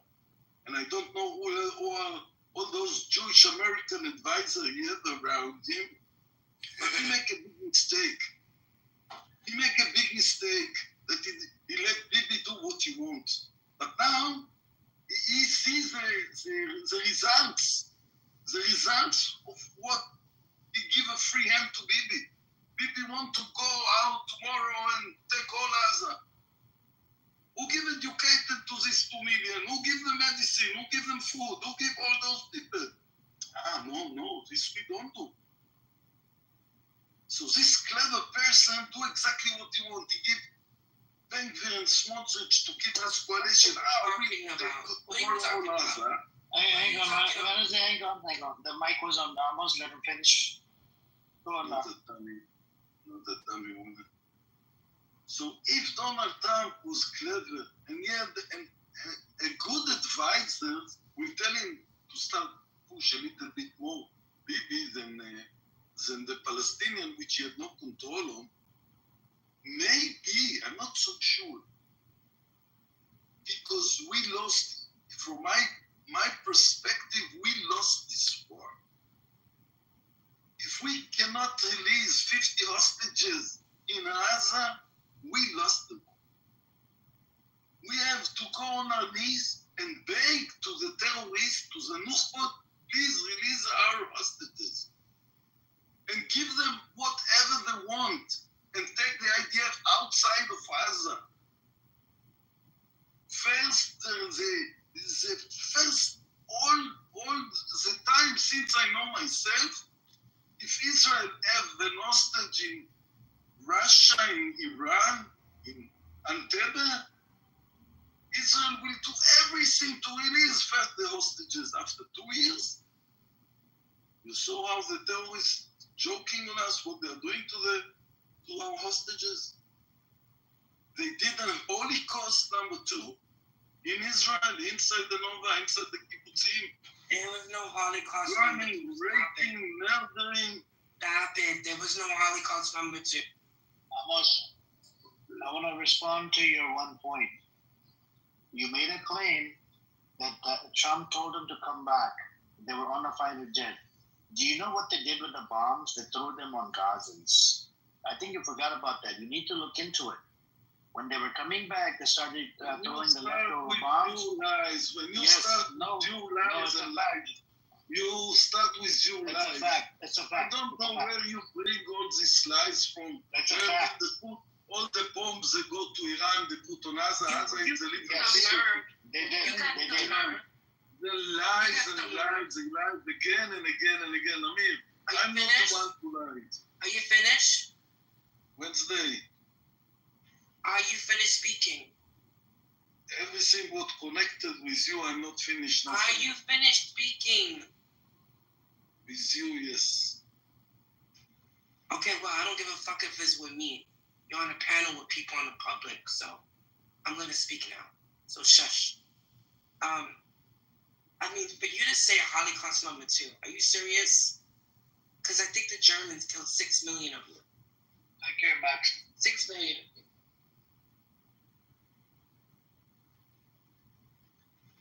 I mean, that's ridiculous that you are just grandstanding and exaggerating. And if Hamas is such a terrorist group, why did Maximum, bye Why bye. did- Where you going? Bye bye. I said shut up? Why did Bibi Netanyahu hand them money since 2014 through Qatar? When he didn't have to directly hand Hamas money. He could have worked through a third party like the UN, or they have so much data, so much face recognition, has a whole record of every family living in the Gaza Strip. They could have gave that money to the civilians instead of handing it to Hamas. So you're the ones that are working with terrorists. If they're such terrorists, why are you working with them? There's other ways of getting that money to the Gazan civilians in the Gaza Strip. Through United Nations, a third party, or you could have just gave a budget or an allowance to every family member in Gaza. You guys got so much information on them. You know every family that lives there. So this whole thing of Hamas was the acting government in the Gaza Strip, that's weird. That's weird, because you just gave money to a fucking terrorist group. That's why when Amir says it's a self-inflicted October 7th, it is.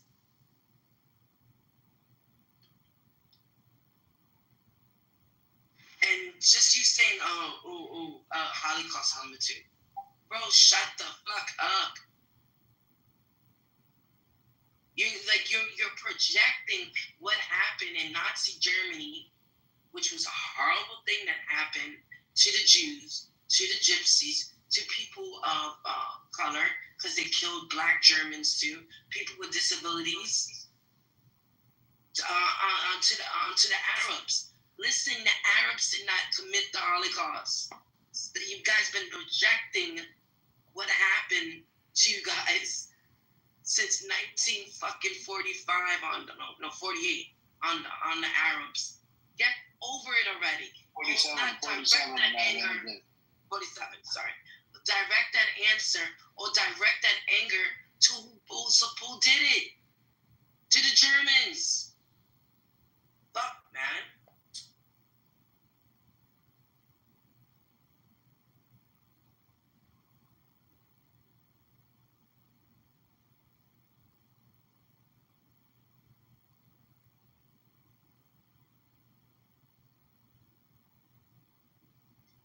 Your people are doing Holocaust to the Palestinians.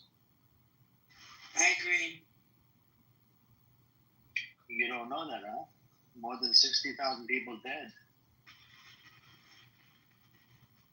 And and it's like you learn from the Germans. Y'all obviously learned something from the Germans.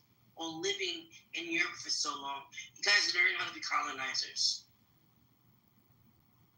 If you say this is your holy land, this is your land that you guys lost 3,000 years ago, y'all left and became monsters when y'all came back.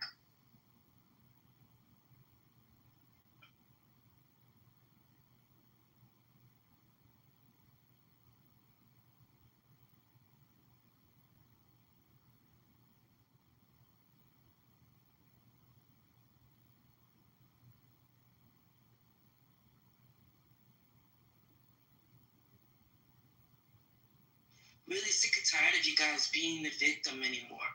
You're not the victim. Y'all were able to use that Holocaust card a long time ago. It's not anymore. It's the 21st century. Can't do it.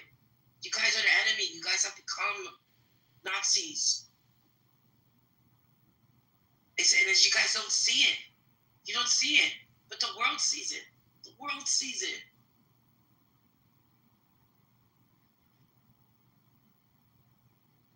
And then you guys get hide behind everyone being anti-Semitic. Everybody being anti-Semitic. The whole world can't be anti-Semitic. At this point, you're the fucking problem. You want to respond, Amo? I have to respond to every lies and every crazy woman. No, that's not a crazy woman. Don't be misogynist. Don't be misogynist. Don't be misogynist. You just had a whole fucking monologue with fucking lies. Talking about Holocaust #2. What? Compared to what? Compared to what? You're going to compare October 7th to what happened to you guys in Nazi Germany? Are you fucking kidding me, bro? Tell me something. Wednesday, where are you right now? Are you fucking not? Are you fucking kidding me here, bro? Where are you right now? Why the fuck you care, bro? I ask you, where are you now? What is the secret? I come to Why do you care? I wonder. Why do you wonder anything about me, sir? Sir, of all people to wonder about, don't wonder about me. Be a married man and wonder about your wife. Such an odd question to ask a single woman when you're a married man. Did you open the room? Such an odd question to ask. Did you open the room? Such an odd question. Such an odd question. I was trolling you. Get over it. Get over it. Oh my God. It was a troll. Oh my God. This is why you can't. Amir, this is why you can't give old people some kind of you can't show them this way. Because I'm gonna forever hold this down. Can you explain the room? What did you mean? You're like a dog that's been abandoned for years. Can you say what did you mean? Anybody shows any affection to you? Oh my God. When I open a room I was and I trolling write you. You threw me down to the audience. So I wanted to fucking troll you. Get over it. Yes, get over this. God, jeez. Dummy, you're so uneducated. I'm a dummy. So stupid. You're the dummy. But I'm glad that you admit it. You admit that you guys lost. Almost 2 years. 2 years you still haven't gotten lost. It depends who am I talking with, you know. The only reason your economy is doing okay right now is because it's an active war. When you look from outside, and the United States keep on giving you money. And the United States keep on giving you money. And the United States keeps on giving you money. When you look from outside, when the United States giving you money. But I think Trump trying to do some stupid shit. When it comes to FEMA, I think that you can't out-talk me. I'm a woman. I'm a woman. You can't out-talk me. I'm a woman. When you look I can from talk for days. outside, I don't care where you look from outside. I don't care. I don't care. I don't care. I don't care. You don't care. You come here just to lie, to say rubbish. You it's not a lie. It's not rubbish. So when I say we love, to an American person, you are brainwashed. You're brainwashed. You brainwashed to think that the Israelis are brainwashed to think you guys are better than everybody in the world. I asked you the question, and you couldn't answer me this question last time. I said, as an atheist, how do you feel that other religious Jews feel that they're superior to everyone else, that everyone is a goy, and you couldn't answer me that?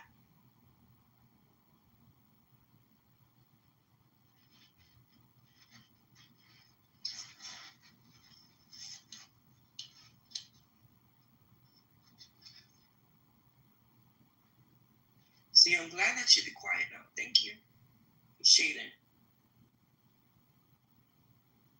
Almost, it's so hard to get an answer out of you. I give you one thing, no, lie. Open your mind. Look into the facts and data. I don't know, man. I don't know what's the time now. I don't know what the time is. The coexistence? You don't know what's the time now in Israel. You get up on coexistence? No, in the afternoon. It's a sleeping time now. So I'm not going to waste my time on Wednesday on you. I'm going to sleep now. Okay. Good night. I want to make commercials in my room before I sleep. 12 o'clock, coexistence. Come Daniel, come AC. Why AC is not on the stage? What she's doing there? I think she has a glitch. Ace, so try unmute and come on up. You know, I think I was really upset. Amir, I was really upset to hear that Daniel was trying to. I had you back and I picked you tonight, love.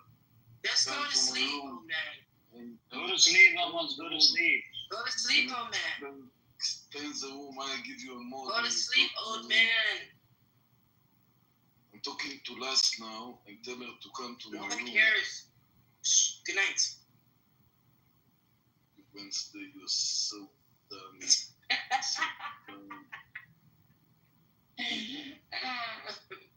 Who is last, Amos? Who's last? Last, I gave her a moderator in my room. And she finished the room. But I don't know, is this the same last? She finished the room? What do you mean she boomed the room? She closed it. Suddenly I find myself without a moderator, down on the stairs, not in my room. I would have boomed the room. Amos, is this the same last or is it different last? I think it's the same. Are you sure this is a different last? I think it's the same because I had her back now. I was so angry. Yeah, but this last is I think maybe it's a guy.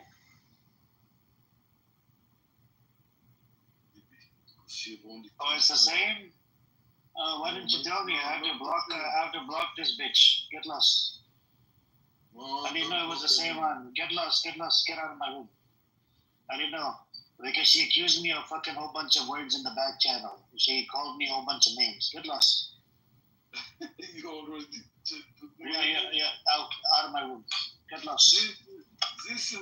Block. Yeah. Because I don't want that bitch coming in. She attacked everybody in my room. She attacked me on the back channel. That I follow her. I come to the room. I am a creep. I try to flirt with her. Fucking bitch. I said provide proof. She doesn't have any proof. Fucking bitch. Cunt. I never. No. She literally called me a pedophile and a whole bunch of shit on the back channel. I said, fuck you. So what? So she called you. Yeah. You can't do that when you don't have any evidence. I asked for the evidence, no evidence. You know how many Israelis call me pedophile? So what?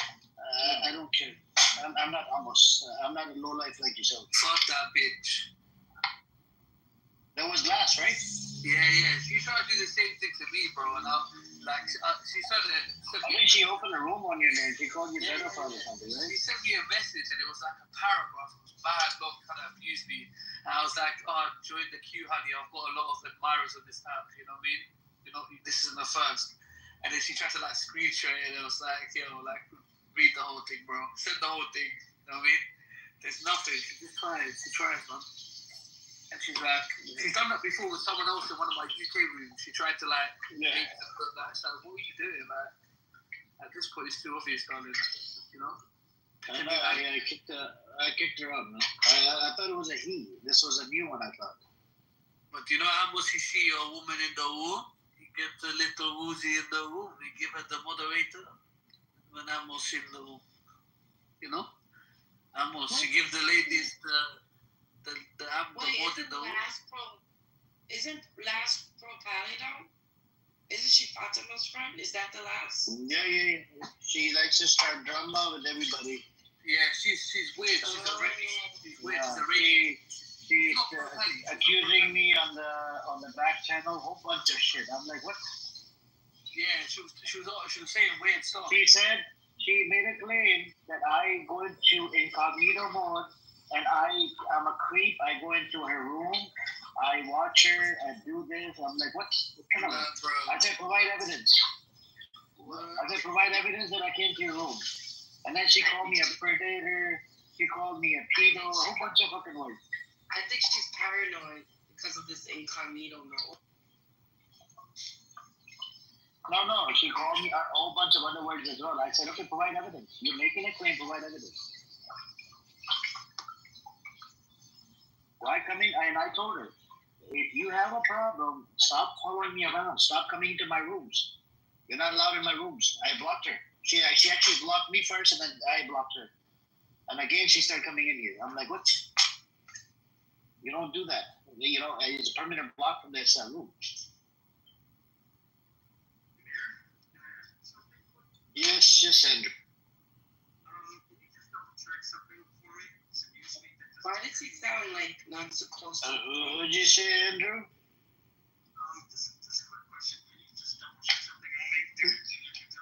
We can barely hear you, bro. We can barely hear you, Andrew. Can you hear me now? Yeah, a little bit better, yes. Alright. Can you just double check something for me? Net and Bibi has taken full control of Gaza in the next week, following week. It's just a newspaper that just... If Netanyahu doing what? He's taking full control, military control. Yeah, it's approved in the Knesset. This room was open based on that. I actually posted a Times of Israel article. Yesterday, they were saying on Thursday it's going to be approved. It was yesterday, and today, yesterday, time, California time, they approved it. So they are going to go in there. So 75% is already under occupation, and they're gonna come in and take over another 25%. Trump was asked, "Are you okay with the occupation?" He said, "I'll leave it to the Israelis." And the humanitarian aid, Trump is worried about those mothers that are that have to give breast milk to kids, babies, or whatever. And what else was it? Yeah. What's up, Free? Assalamu alaikum wa rahmatullahi wa barakatuh. Brother, Germany just announced that they're placing an arms embargo on Israel. Seriously? Yeah, I don't know if you guys heard that. Germany. It just came. You know when Germany turn around? Oh my God. Yeah, they said we're not gonna approve any weapons to be sent out to Because those guys are big cucks, you know. Those are the real cucks, right? Isn't Daniel from Germany? Isn't Daniel in Germany? Yeah. By the way, Daniel, stop trying to control Edward, okay? I know you're fascinated with him, and I don't understand how you try to dictate how someone needs to speak and police tone someone. That's so fucking weird, bro. Yeah. Aren't you married? Stop police toning people. He was telling. I heard Daniel. You were trying to tell him to critique Palestinians and Palestine and Hamas in this room. I mean, have you ever done it yourself? Have you ever criticized and condemned the idea? Never. Right? And then you come in here and you want us to fucking condemn everything. Yeah, fuck you and fuck your condemnation. We don't give two fucks. You will never do it. I want to add this. Edward is a straight man. Yeah. Okay? He's a straight man. What do you think about him? He's a straight man. Leave that man alone. Leave that man alone. No, bro. You're married man. Stop it. Shit. Crazy, man. He's stalking, man. That Daniel, he's stalking, bro. He's stalking. I'm watching you, Daniel, man. I see the way you talk to men, bro. I see the way you talk to those men, bro. Yesterday, just calling him. You see? You lucky I didn't catch you calling him bitch and all this. The hell you calling him a bitch for? Like you acting like you're like a ex-girlfriend or something. A crazy ex-girlfriend. I'm really disappointed over there, man. What the hell? Crazy, man. Paul Albert got fatal attraction. Also, Trump. Apparently, Trump yelled at Netanyahu. He told Zelensky. Say it again. I'm sorry. Trump yelled at Netanyahu. He's always yelling at Netanyahu because Netanyahu thinks he doesn't have to listen to Trump, even though he's getting money from the United States. And I think he's getting Trump. Trump is a narcissist, bro. You can't. With people like that, you always gotta be on the good side. How do you know that that's the same blast? Is that the same blast? To be honest with you, that's a very good question. I know just from the way she talks on the chat. Hey, bro, you said it with confidence, bro. Kick that Did she write anything? Yeah, she engages on the chat regularly. She also did she engage in this chat? Do you see the messages? Yeah, here? Yeah, she did. You have to scroll a little bit up. Literally fucking called me a whole bunch of words in the back channel. I'm like, fuck you, block me. I don't know about that. White evidence. Usually in the chat, she's like all in about Palestine. She's always against the Zionists, but I don't know about this back channel stuff. Accusing me that I go into a room, I creep up on her, I try to flirt with her. When the fuck did I flirt with this bitch? I swear she said that to me as well in the back channel. She's like, you always try to flirt with me. I didn't even know what she sounds like, who she was. And I was like, bro, I didn't even know who you are, bro. Like, I don't even recognize her. Talking about flirting with her. What the hell? What's wrong with this woman? I told her, she's just weird, bro. She's just like, some women, they just want, drama, So, that's just what it is.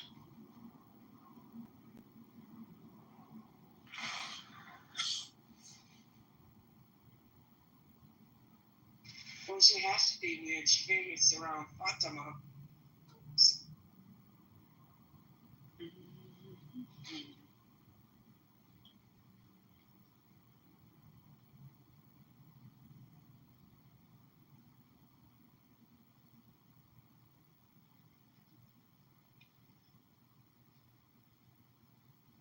Aziz, you date for you?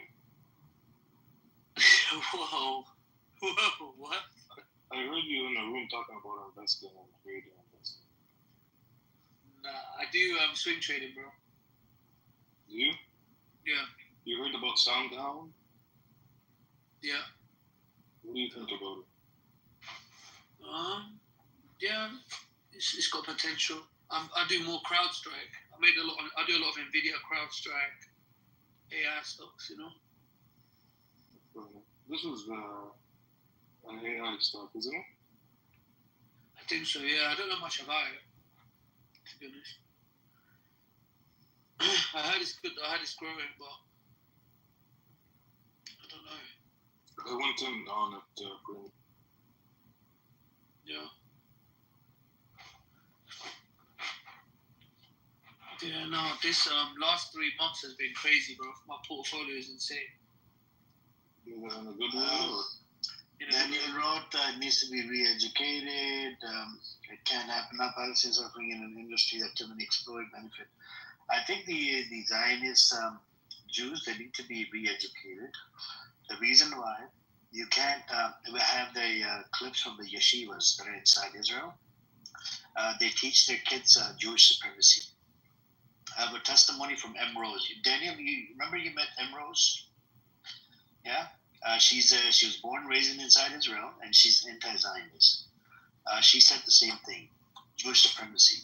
And I came across some videos. I was in a shock. They're literally talking about, getting rid of the Arabs, or if you blow up Masjid al-Aqsa, what would happen, and a whole bunch of other crazy shit. So this is the type of mentality you have inside Israel, and this is what they this is what they teach inside some of the. It's very disturbing. I would suggest you to try to what is it called? I think they need to be educated really good, right? I think the new yeshivas will probably have to open up, once the Palestinians have their own state, and if they get the two-state, most definitely, stay on the fucking your side of the whatever land it's called, and let them live their own thing, and stop freaking occupying it every other day or every day coming in and trying to kill kids while when you're occupying the land and they're throwing rocks at your fucking truck. They do this all the time. Right now, there's a Mahmoud Ibrahim, the kid. He's actually inside Israeli prison without due process. They're making a claim that he threw a rock at the fucking IDF truck. His brother, Palestinian American, that owned the ice cream shop in Tampa, Florida, he got killed, murdered by the settlers in the West Bank, and they let the settlers out. They took the settlers in for a day, they let them out. Like, what kind of a fucking apartheid system is this?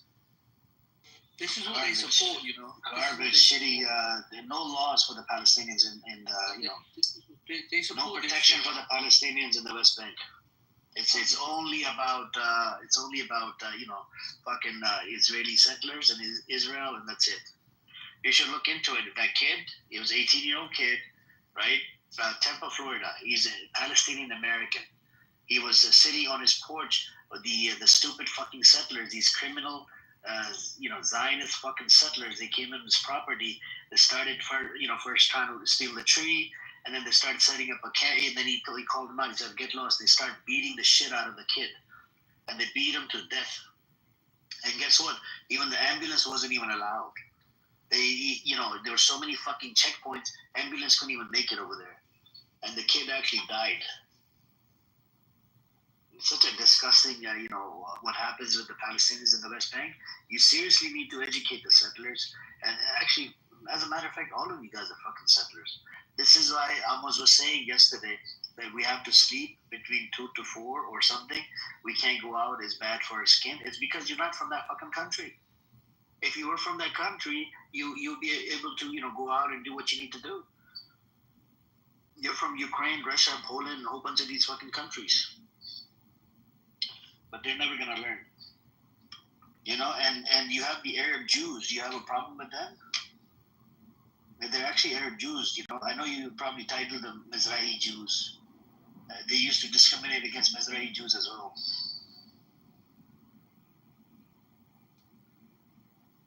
Mohsen, you want to come on up? Are you a Zionist? Do you support Israel or Palestine? What's up, Son? Half of Israel has turned on the country, let's be honest. They realize they don't think it's a democracy. They don't think it's a democracy. They don't think it's democratic. They don't think any of these things, bro. They hit the streets, Daniel's becoming a minority even in his own country, of Israel. Bro, he lives in Germany. He ran away like a little bitch. Oh, yeah. He did not want to serve in the military. Mohsen, are you there? Mohsen? Yeah, I'm here, man. Good morning, guys. Do you support Israel? No, I man, it's just my parents are Egyptian, and I was born in New York. And I was raised in Miami. I'm Muslim, and this is a horrible situation to watch. My question is, why are the Arab nations so silent? Why is everybody, not being even vocal and just speaking up? And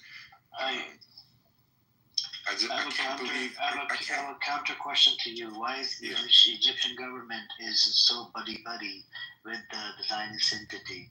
Why did they stop the Tunisian protesters, did not allow them into Egypt? They were going to go to the border and protest. Why is Al-Sisi was involved in blockade during, from 2007 and above, and after that? Why is Al-Sisi, it has the Rafah border crossing, blocked off? You see what I'm saying? There's a lot of things in relate to Egypt. Why is his son selling getaway packages to Palestinians?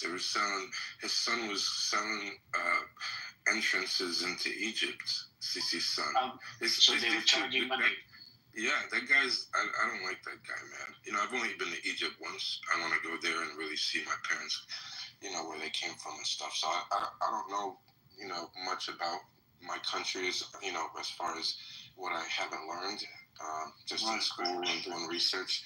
But just watching this, and not hearing any of the no nations, man. Saudi Arabia, everybody has alliances with Israel, which I understand they want to keep the relationship good, but it's horrible for them to just sit here and be silent and not stand up. So the aid that's coming in, that's coming through Egyptian side.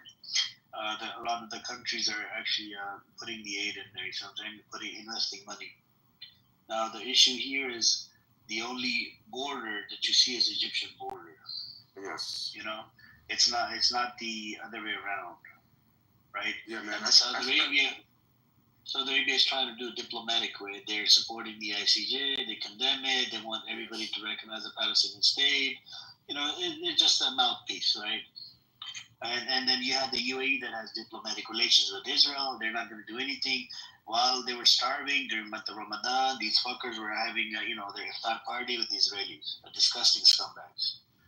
Bro, I spent a year listening to rooms, specifically on Twitter Spaces, with thousands of people, Salomon's rooms, Yehuda's rooms, Oh, you've been in Salman Ahmad's room? Okay, cool. I've learned so much over the past year, and I've been in pro-Palestinian rooms, and I've been in pro-Zionist rooms, because I like hearing, both sides and what they're discussing. And nobody talks about a solution. And as soon as you bring up a solution, the conversation goes into arguments, and it goes into other conversations, but nobody talks solutions. There's really only two: the Palestinians and Israel come up with this two state, or this continues what we're seeing in Israel execute. So, but nobody wants to talk solution. According to the Hamas charter, they agree on 67 borders. Right. This is Hamas's position. And they asked, what is it called? Netanyahu wanted them to demilitarize, take the arms off, or whatever, and they said nope until we have a state, right? So now they, yesterday's news, they're about to occupy the whole Gaza. So they're going to occupy. There was already under occupation, 75% of it. Now there's another 25% that was left. They're going to occupy the whole thing. About 3 days ago, the Knesset, 22 of these psychopaths, genocidal maniac, they were trying to pass a bill, a resolution or something, to go into Gaza, to tour northern Gaza, how they're going to build settlements or whatever. That guy Katz, the defense minister, he came out and he said, I'm going to, and he actually approved it. And I don't know if they already went inside or not. 22 out of fucking 34. This is how genocidal maniac these people are. They're already thinking about building settlements in the, in northern Gaza. So the solution is Hamas charter says 67 borders. Netanyahu denied it twice, once in 2015, once in 2023, right before the 7th of October in front of the Security Council, UN Security Council. Yeah, I read something where Trump has a partnership for like a Riviera hotel resort over there. Oh no, that was what's the term? That was satire. The creator of the video came out and he said that it was satire, and he came out. I've been in the entertainment industry for almost 15 years, guys. I start on my educational doctorate degree this month. I went to film school. I've worked with hundreds of celebrities over the years, music videos, commercials, and documentaries. Did you have that? Yes, that's me. My Instagram is disabled right now because of a reality show I shot. That something happened. So I'm getting my Instagram back. But what I wanted to say is the power of media is... I can't tell you guys how much influence media accomplishes, the messages that we put through the media. I worked on The Apprentice with Donald Trump when I was in film school. I have a contract with Live Golf. I'm at Trump's golf course once a year work in the tournament, and I live 10 minutes from his house in West Palm Beach. I ride by his house on my bicycle, and I talk to his Secret Service all the time. There's no kind of, with the exception of people like Solomon, there's no Muslims. The media, we need to push more and put more. The influencers and the power of social media is very important in letting people know and showing. And I think that there has been, I don't know, on 100% scale, maybe, 60 to 65 compared to the Zionist media. And it's very hard to control. But I think that we need to do more speaking like this, Clubhouse, Twitter Spaces, social media posts, commercials, and, continue to make the kids aware, because the kids have the power, believe it or not, when it comes to this game with the media. I know people that, do millions of views. Lawson, I've got a question for you. Yeah. I mean, the talking points. Why don't you get Suleiman Ahmad on CNN? Well, Solomon had an amazing speaker yesterday, a journalist. So he's working his way to where he can leverage his influence. You see, I had to learn about that in my industry. You get the influence, but you have to figure out how to leverage the influence in your favor to create longevity and consistency and residuals and all kinds of stuff. So he's figuring out how to leverage the influence right now, and he's doing a really good job. So, and I'm in his rooms, and he's funny. He's a lighthearted person, so I like hearing his spaces. I love the speakers there. And there should be more rooms like that. And Yehuda is a Jewish guy, and I like him too. Guys, I grew up with Jewish people here. My parents moved me from Miami. He lies it through his teeth. Yes, but I like him, bro, because he has sense and he talks good points. Yes, he favors his people. Did you not see what he said in the Million Marathon? These are recorded spaces. He believes in killing babies. No, I didn't hear that. And you have Jonathan Bing. His video went viral. His office got a bunch of calls. Yeah, I talked to those guys. Yeah, but they're Zionists, right? The Zionists meaning that they're baby killers. What do you expect? What their space died when they left Clubhouse. Okay, do you want the Jonathan Bing's clip? I'll put it in the chat for you. You can listen to it. How he supports the killing of babies. I'm not a fan of Jonathan or his partner. What's his name? Yehuda was used to co-host on Twitter. Yeah, I just hear on Twitter. I just hear Yehuda on Twitter. That's where I heard him. I never heard him on Clubhouse. Yeah, he's a genocidal maniac. He used to, and then this one Egyptian guy. He was undercover. He called himself intelligence or whatever. He was working for Egyptian government. He stole a bunch of money from women on Twitter, and then Yehuda used to co-mod with him, co-host with him on Twitter Spaces, and then that guy disappeared because a whole bunch of women opened up spaces on that idiot. He was stealing money from women. I think Yehuda realized something, and I think his spaces are more discussion-based and hearing people out now compared to then. And Jonathan Bing and those guys, I had a conversation about them managing their brand for that room. And Nelson and him, I don't know. I didn't like the energy, so we just kind of went our own ways. But so you worked with Zionists? No, I didn't. We didn't do it. That's what I'm saying. Hey, but Yehuda is a Zionist. Yeah, I never worked with him. That's what I'm saying.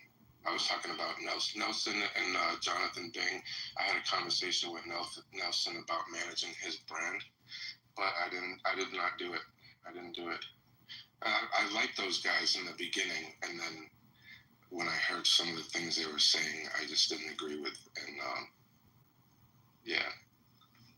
And the Yehuda was the same. There's a whole bunch of recorded spaces. You should go listen to a whole bunch of what he did on Million Marathon. Yeah, I've heard this shit.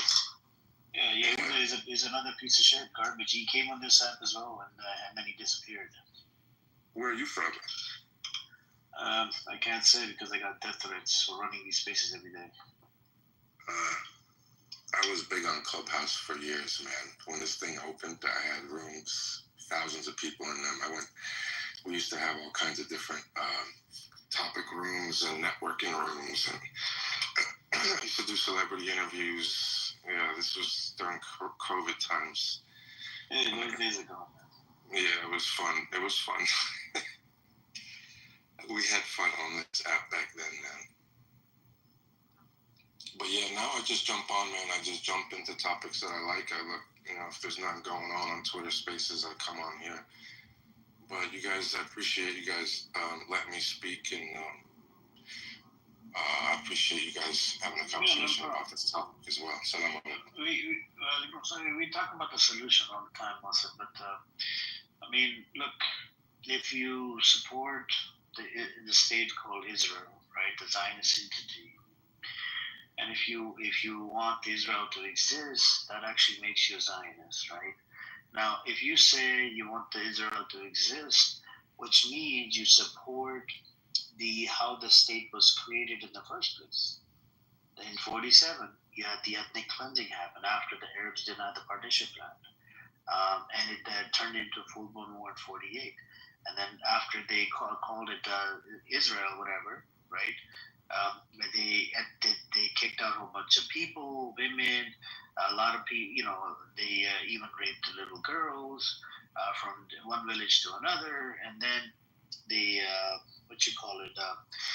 they even did, when they called it Israel, right after that, there was a war. But the Arab side wasn't prepared for the war. They didn't have proper uniforms. They weren't ready to fight.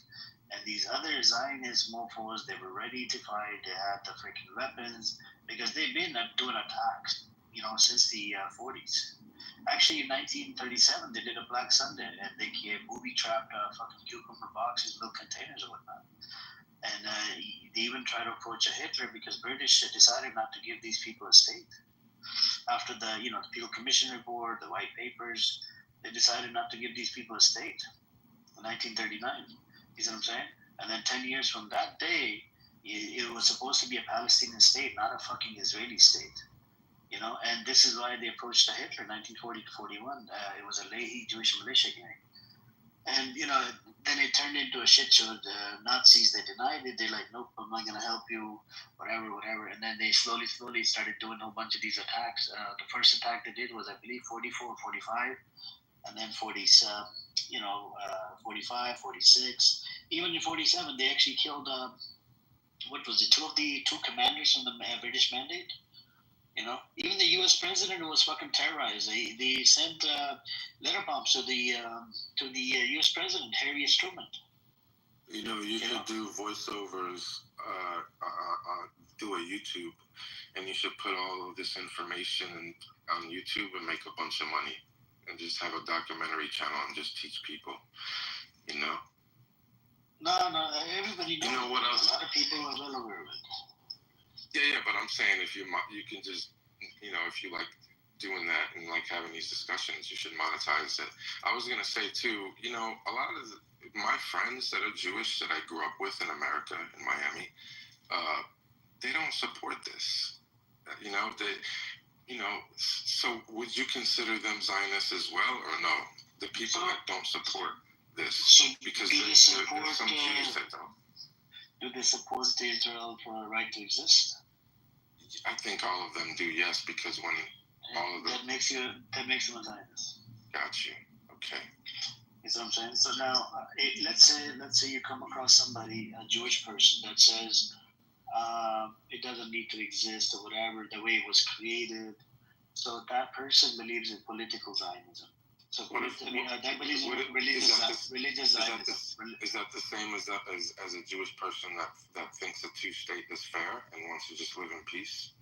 Yeah.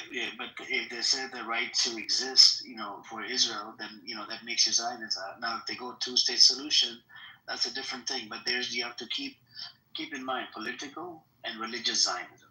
So some people, they believe in religious Zionism that are protesting, that are anti-Israel because this is the way the state was created. It was created, which goes against their scripture. You see what I'm saying? So the people that believe in religious Zionism, they believe in the end times. That when Mashiach comes in, and they're gonna go back to their homeland. That's a different story. That's like for the end times. You know what else? You know what else was very interesting to see? I mean, when October 7th happened, there was a lot of influence for the Zionism, even now, but then more. But then look what happened probably somewhere around 3 to 4 months ago.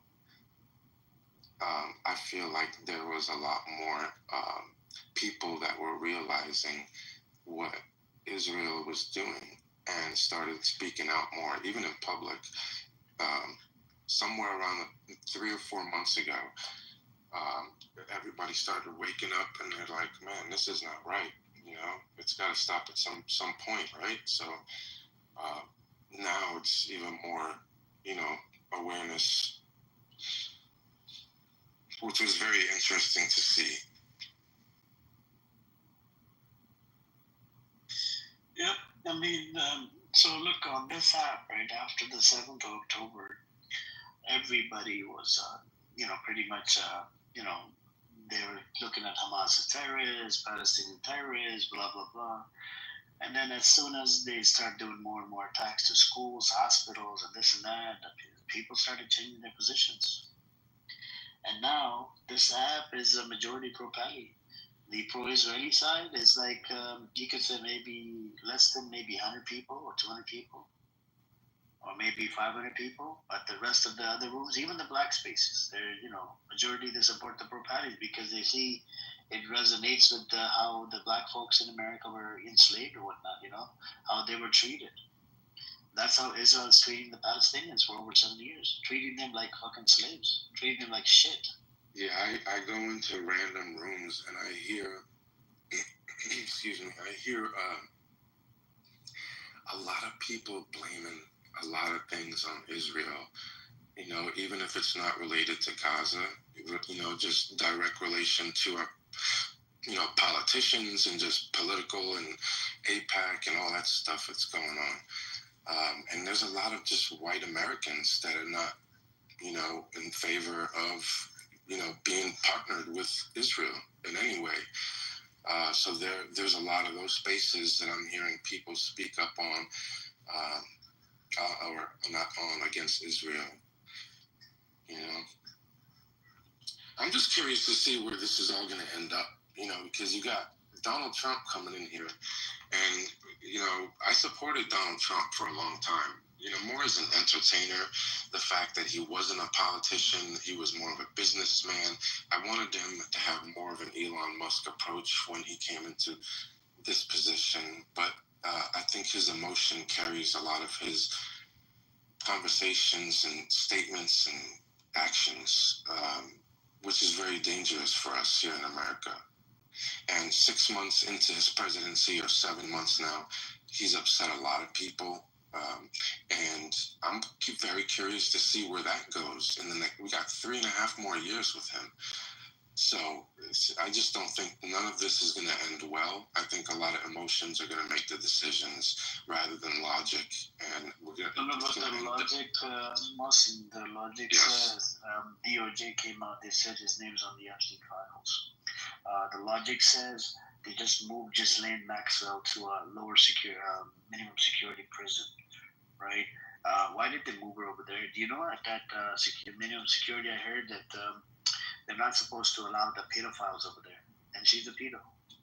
How is a pedophile allowed at that minimum security prison? You see what I'm saying? My son's mother's a police officer, and my son's in the Coast Guard. Oh, nice. Right? So, well, I guess, but hearing this, what's going on, and having, them being, part of that scenario, I don't know. I just don't like what's going on, man. And here in America, I'm in West Palm Beach. So the other day, they grabbed the kid up. ICE, they grabbed the kid up, and he was born in West Palm Beach, and they detained him.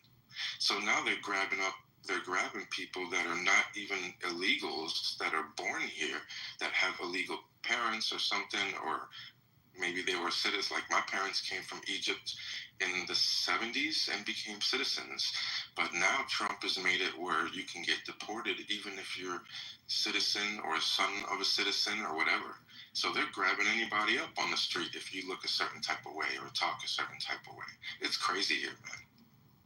100%, bro. I'm in Los Angeles, so that's a normal thing. I lived there in 4 years. I came back last year. I couldn't stand that place, bro. I had to get out. I had to go, bro. I was in but the weather is nice. Bro, I did not like. I liked visiting there, but I don't like living there. I was in North Hollywood, in the Hesby. I lived at the Hesby. Oh, North Hollywood, okay. Yeah, by Magnolia. Okay, nice. Yeah, I think the Epstein thing, it's a big thing, man, with Epstein, and I think, do you know that Ehud Barak, the former Israeli prime minister, visited Epstein island more than 30 times? Have you been in diligence rooms on Twitter or no? On about what? About Epstein? Yeah, he's been breaking down that case, and what he does, that's pretty cool. He uses Grok, and he has Grok as a speaker, and he asks Grok questions, bro. I mean, he super detailed questions, unbelievable. And Grok is such a dope, awesome, amazing invention. It's so much. It just knows how to articulate exactly what you want so many different ways. The information data bank that it has is incredible. So, guys, if you're in this room, listen, check out that app that Elon made, Grok. If you want to pay the app fee, is an extra $30. I used it. Super cool, man. So he uses that to break down. It was pro-Hitler, by the way. Most of it was pro-Hitler. You heard about it? They had to change the settings, or they had to re-educate him. Yeah. The Grok was like pro-Hitler. Yeah, somebody's in there probably messing around, man. One of the kids working there, you know, he can't control everything, man. He's got so much stuff going on, that guy. I don't think it was intentional. Yeah, I know, but the thing with Twitter is there's a lot of Jew hating. Over there they just directly call it Jew. Jews. They don't even use the term Zionist anymore. This is another thing, but the thing is, in America we got a lot of them. They're evangelical. They're Zionists. They support the state called Israel. And there's a lot of even on this app right now we have a few Jewish people. They don't support Israel. They come into this room all the time. I've met a bunch of them. I've met a lot of people like Jewish people like that. Bro, I'm telling you, I grew up with Jewish people. I have never had any issues with Jewish people. Like I've had friendships from the age of 10, and just normal. To me, they seem like white Americans basically here. And I've never had any issues, no arguments, no fights. I've made money with a lot of Jewish people. I've never been treated a certain way as a Muslim, Egyptian Muslim. So I just, to see this and for them to see this, it puts a lot of Jewish people in bad scenarios. A lot of Jewish people had to leave a lot of countries, Egypt, and a lot of countries, they had to go back home to where they know that they're safe. But I think, what Netanyahu's doing is, by extending this so long, is really putting them in a very, very bad position, Jewish citizens. Yeah, but you said they had to go back where? Back to America, wherever they came from? Well, it's probably to Israel, because I learned that, my friends told me this too, and from a young age, a lot of Jewish people, Israelis in general, they're taught to always support Israel, their land, no matter what. It's embedded in all of Israelis, citizens, and so they'll always support their land, their home, and they'll visit. They like to go back and stuff. So I think when all this bad stuff is going on, a lot of Jewish people left Egypt and a lot of different Arab nations and went back to Israel because of this, or came here to America. Yeah, but the thing is also, if you look at the historical facts, there's actually an Iraqi Jew. He wrote a book, how they were brought into Israel in the first place, right? They did fake attacks. Mossad did this. Their Zionist buddy did it, and just to scare the people, the Jewish folks, to move from Iraq to to Israel, to populate Israel. That's from the first place. Now, the indoctrination, yes, they do teach Jewish supremacy. There's yeshivas inside Israel. They teach them that they're above everybody. They're the God-chosen people, right? They're above the Arabs that are living there, and it's crazy, right? This type of mentality, they need to change this mindset. And but if you if you look at the historical facts, it's just like their narrative is, oh, we went to war and the Arabs lost, and and we took over the land. They don't realize how much that is a big of a lie, because the war happened in 48. In 47, that's when they started ethnically cleansing the Arabs, the Palestinians, out of their own homes. Even the Jewish neighbors, they sold them out to the Jewish militias that were ethnically cleansing them from one village to another and the third. So all I'm saying is there's this context to it that they are never mentioned. And then they'll bring up the point, oh, we bought the land. Motherfucker, how much land did you buy? 6.6%. It's available all over. If you Google it or ask Grok or whatever, it'll tell you 6.6% land was purchased. Not the full 100%, not the full 50%, not the 75%. And the British decided not to give these people a stay because they terrorized everybody on that land, British and Arabs. So what how I'm saying from that is it's just point, scary. how from that point to now, it went from being Palestine on the map to being Israel? At what point did everything go wrong for them? Lack of an army, lack of agreements, and having a conversation between both sides in so many years. Like, what happened where now, it's they're fenced up somewhere in a part of their own country? So many.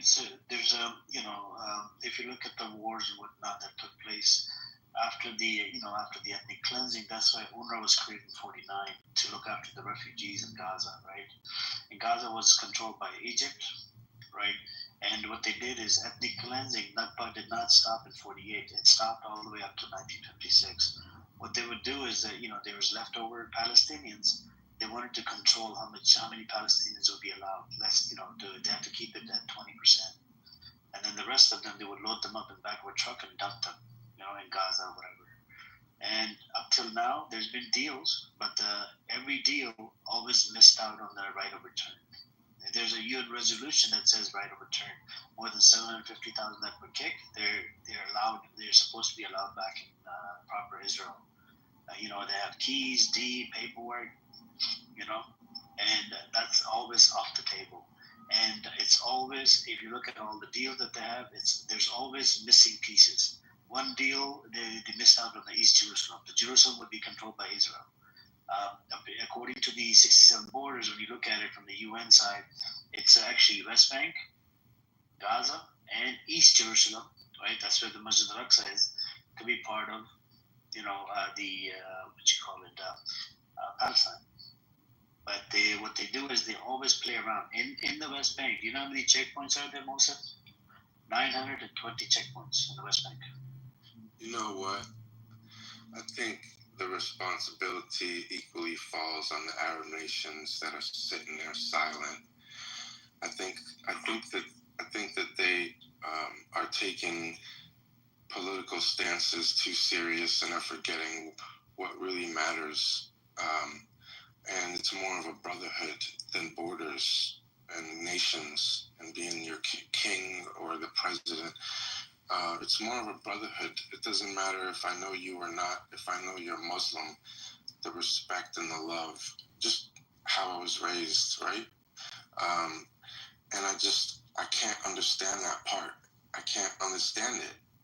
Like, if I see me as one leader of this nation and my brother and my friend and my cousin and we're all leaders of all these nations, I just don't understand how we can't get on a phone and stop this in 5 minutes. We can't. I cannot understand how these leaders can't get on the phone and have a conversation and can't put a stop to this by making one phone call. And when phone call, the other person feels that conversation. And I can't believe that this has not been done yet. And as Muslims and as an Egyptian American citizen, watching this, it's unbelievable to me. Seeing Israelis storm into a mosque as sacred as Al-Aqsa, and for nobody to say anything. Like, what's going on? Where's the belief, the trust, the brotherhood, the camaraderie? I just can't believe what I'm seeing, man. And it's, for me, I just don't understand it. I'm 44 years old, about to be 45. I don't understand what I'm watching right now. You know, there should be a NATO amongst all Muslim nations. Every president that comes into America destabilizes an Arab nation. It's like they have a to-do list in the White House, and like number one is to destabilize somebody before their 4 years is up. We've seen it with Iraq, Afghanistan. Like they're always doing this, and until all of those leaders that are sitting here on social media and all these bulletins that we see get together and create their own NATO, this is going to continue to happen. And the power is going to lie in where the West is controlling. It's how it's been since I was a kid. I woke up seeing the towers getting smashed and Iraq getting destroyed and Saddam coming out of a cave and Bin Laden and the trial with Saddam. Like, this is unreal what we're seeing here, guys. And I think that the West has controlled and done a lot of operations, CIA operatives, and through the years that we found out about. But for me, man, the one thing that is most disappointing is just, you know, these Arab countries not standing up and ending this. It was the puppets of America, man. So, look, America protects Israel. Okay? If America stops protecting Israel, Israel will be finished. It would have been finished long time ago. It's thanks to America. That's why Israel exists. And that's why all these nations, they don't want to, touch Israel because of America's protection, America backing. And these puppets that are in there, Egyptian government, Jordan government, the Hashemite kingdom, you got people, even in the West Bank, the PA is in bed with Israel. And that guy actually, there's a documentation that he makes money off occupation. How do you feel about Putin? Putin, I don't know, man. To be honest with you, I mean, he's a genocide maniac as well. But the Ukraine-Russia thing, I kind of look at it as, I don't know, they're same people, man. If Russia was to take over Ukraine, right, they're not going to kick people out. They're going to let them live over there, like Israel does. Israel wants to take over Gaza and West Bank. They want them gone or genocided. You see the difference there? So, and the war with Ukraine-Russia, I feel like it was started from the NATO side, the Ukraine side, and I don't know. Why would you start something with Russia, man? So, and their claim is that there was a puppet that Russia planted in there, for a while, and blah blah blah, bullshit. Did you hear Putin's interview about Trump last week? What did he say? He basically said that Trump's living in a reality show, and he talks peace, but he sends 2 nuclear submarines. Well, we have more, positions in place against the U.S. than you have against us. Dude, he really wanted. Look it up. Last week he wanted. Dude, he destroyed. He destroyed Trump in the interview. He destroyed him, man. It was like the whole interview, he was just bashing him. Yeah, Trump is just an idiot. So the warheads, I think Mario Nafo, the guy on Twitter, he had a space on this. So he had this video on his Twitter page. The video showed how they would be activated, and apparently Russia had 4,500, I think, warheads. America has 3,900 warheads. You see what I'm saying? Yeah. And let's say if they were to annihilate Russia, right? Like do a full nuclear, right? So it will automatically activate the system for the nuclear. And then apparently their warheads are hidden outside of Russia somewhere. We don't know where. They would get activated, and they will automatically be, towards America. They will come towards America, and America won't be able to do shit. You know what I'm saying? America is our target. Yeah. Russia produces 5 times more weaponry than America does. Yeah, Putin's not playing, man.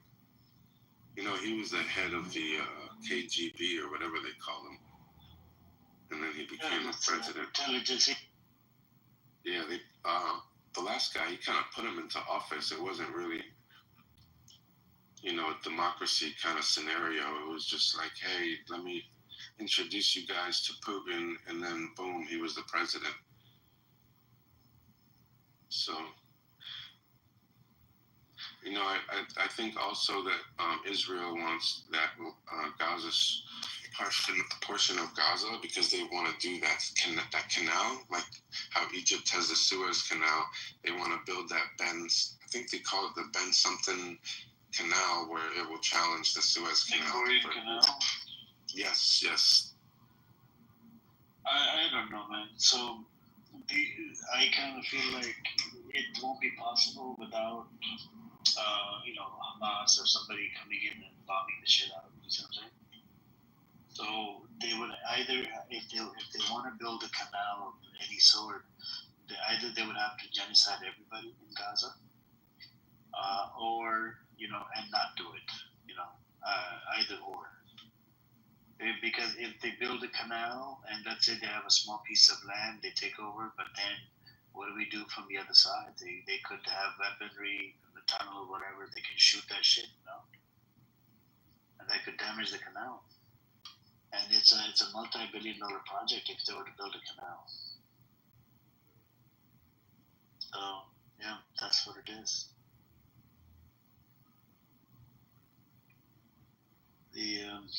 The solution, I believe, I wish it was possible for one state, right? But who wants to live with the rapists, man? These Israelis, they came out with a survey. 82% of them, they want to expel Gazans out of Gaza, right? Israeli Jews. They did another survey. 56% of them, they want to kick the Arab Israelis out, the Palestinian Israelis out of Israel. There's another survey that says 64% of them, they agree on what's happening to people in Gaza. Right? Now, if you look at another survey back in 2015, same fucking problem. In 2015, there was a survey was done by Pew Research, and it's the Israeli Jews. They wanted the Arabs out, and it was at 48%. You see what I'm saying? The discrimination level in 2016 against the Arabs was about 72%. You see what I'm saying? And then there was another survey that was done in 2022. The discrimination against the Arabs inside Israel was at about 37%. And now after the 7th of October, I'm sure it probably went up to 80%. How do you sit down at a table and negotiate with people like that? That's what I'm saying, bro. What do we do? And I look at them as rapists. They're fucking rapists. They want Hamas to put down the weapons, and Palestinians not to resist, and just bend over and get raped in the ass. That's all they want. They've been raping these people. Like, I'll give you a recent story about 4 or 5. This was, I think, last week. A Palestinian American from the same place where you're from, Tampa, Florida. This young kid, he was 18 or 19. No, actually he was 20, I think, or 19. He actually owned an ice cream shop over there. You probably know him, man. You're in Florida, right, Mohsen? Yes. So this kid, 18, 19-year-old, he was sitting on a porch inside in the West Bank, right? And he's chilling, whatever. These settlers, they pull up and they start, messing around with the trees they had in front of the property, start building a tent or whatever. And then he told them to get lost or whatever. They started beating the shit out of him. They beat him to death. And he died. The ambulance couldn't even make it in time because of the fucking checkpoints and a whole bunch of shit that was in the way. The kid died. And they arrested, they took some of these settlers in, the IDF, and they were let out. They let them out. Yeah, I've heard a lot of stories. They asked America for help, and the American government is just garbage. It's fucking piece of, it's a sell-off. They're sellouts. And then, you know what happened to his brother? His brother, apparently, they're making the claim, IDF, that his brother threw a rock at IDF truck, right? And that's why they took him in under administrative detention without due process. They're not even allowing the family members to see it, lawyers to see it, whatever. And he's actually, I think, 16 or 17 or 15, I think. And his name is Mahmoud Ibrahim. If you get a chance, look into it. And the father, I actually played the clip yesterday. His father was saying, we're not allowed to see him. We don't know how he is. We don't know if they're abusing it. And he's a Palestinian American. Even the fucking Americans are not protected inside the West Bank. It's like, what kind of fucking law is this? Yeah. You know, it's sick. That's horrible, man.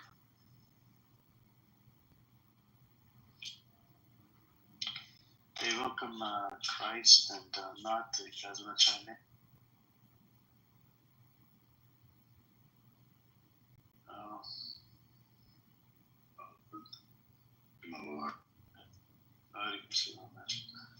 Christ, did you want to say something?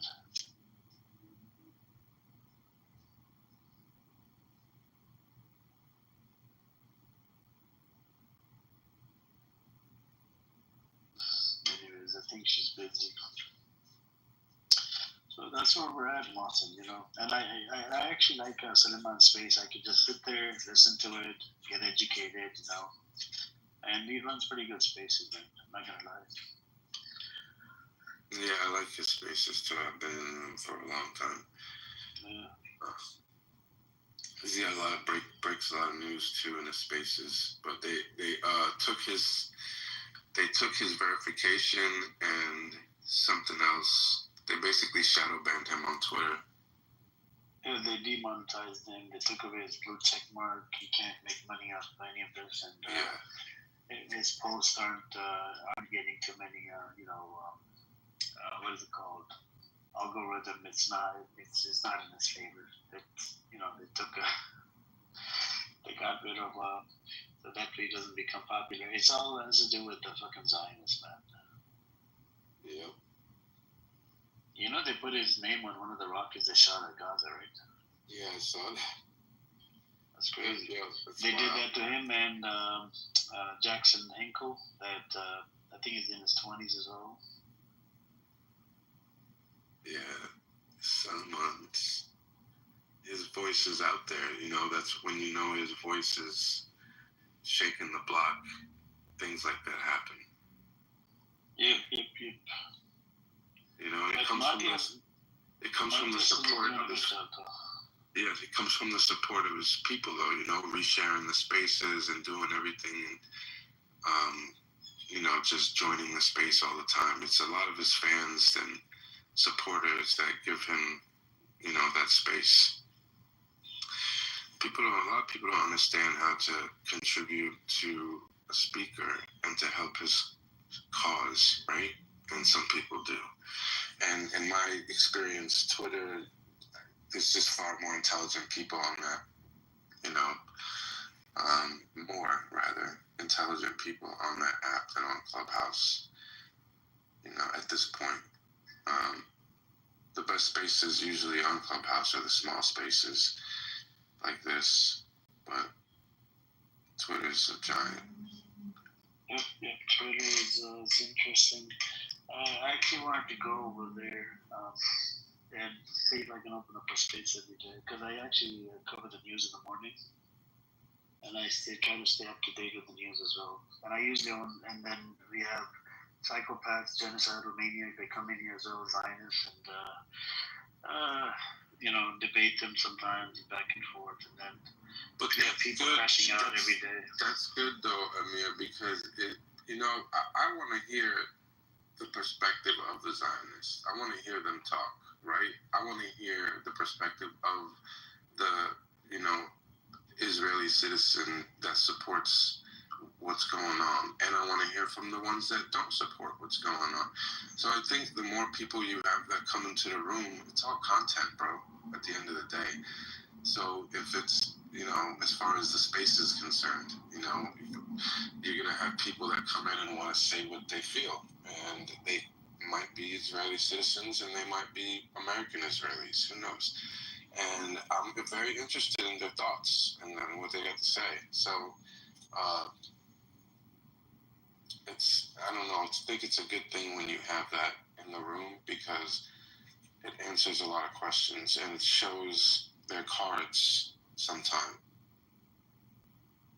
They lie too much, bro. They just lie. They just and you give them evidence, right? Today we had this new Zionists that are going back and forth. They kept on denying it. I even played the clip for him, why how Hamas was funded by how Hamas was funded by Netanyahu and whatnot. And apparently, he did not want to accept it. I'm like, what? I gave him evidence from his own sources, Jewish sources. Didn't accept it. We had somebody else, same thing, didn't accept it. I don't know, I think they live in sort of like in denial. Some of these Zionists, they live in denial. At the end of the day, they have to support Israel and support their land. That's what they were taught to believe growing up, and that's what they're going to do no matter what it is, bro. And I just, like I said, I think that at some point there's something that's going to happen in either side's favor, how they want it to go, or someone's going to step in and create a negotiation that nobody's going to be happy with, to be honest with you. And the terrorism will probably continue. This is not going to end. So it's a horrible situation, man. Sure. We're gonna see what happens, man. It is terrible. But I heard somebody yesterday, because in the Twitter spaces, I heard people in Gaza talking, and I heard they have all kinds of people in there. And one of the guys was telling us that they only control a portion of Gaza. I think they were saying 30% or 20% of Gaza, and they're telling the other 70 or whatever percent, to basically get out, lay down arms or something, and whoever's fighting right now, the resistance is refusing, and that's basically where it's at. So, but I don't think they control all of Gaza. Yeah. So let's say even if they were to put down their weapons and surrender, do you think that the Zionist entity will let them live? No, it's going to be bad. Bro, there's about 4 members. They came out and they said they don't give 2 shits about the hostage. Yeah, it's going to be bad, bro. Yeah, it's just a bad scenario no matter how you look at it. It's just bad. And nobody wants to step in and take action, which is even more confusing. That's true. And that's where we're at right now, man. I don't know. Hey, welcome, Nazi. How you doing today? Assalamu alaikum. Walaikum assalam. Yep. So that is what it is, my friend. I mean, we had look what this blue guy wrote in the chat. He's half German, half Israeli. Right? Look at what he wrote. He goes, just wanted to say that without lies, Palestine dies. Thank you for the attention to this matter. This guy doesn't even believe in that Israel is starving children. He's a Zionist, born in Israel. The ChatGPT slogan. What did you say now? The ChatGPT slogan. Maybe, I don't know. And he doesn't believe in that it's apartheid. He doesn't believe that it's a genocide. And then you talk to him intellectually dishonest. Every time you try to make a point, he wouldn't even answer the question. He'll derail the fucking topic. So there's people, and then some people, they tend to crash out here. I mean, every day we have crash outs. 2, 3 at least a day. People, crash out on Zionists. Some Zionists, they get triggered, they crash out on pro-bellies. It goes crazy, man. But anyways, I think this room has served its purpose. Anybody else want to speak? And I think it probably ended. Jim on water to you guys. Happy Friday. And I think I'm going to hit the bed now. Anybody want to speak? No? All right. So it was nice meeting you, Mawson.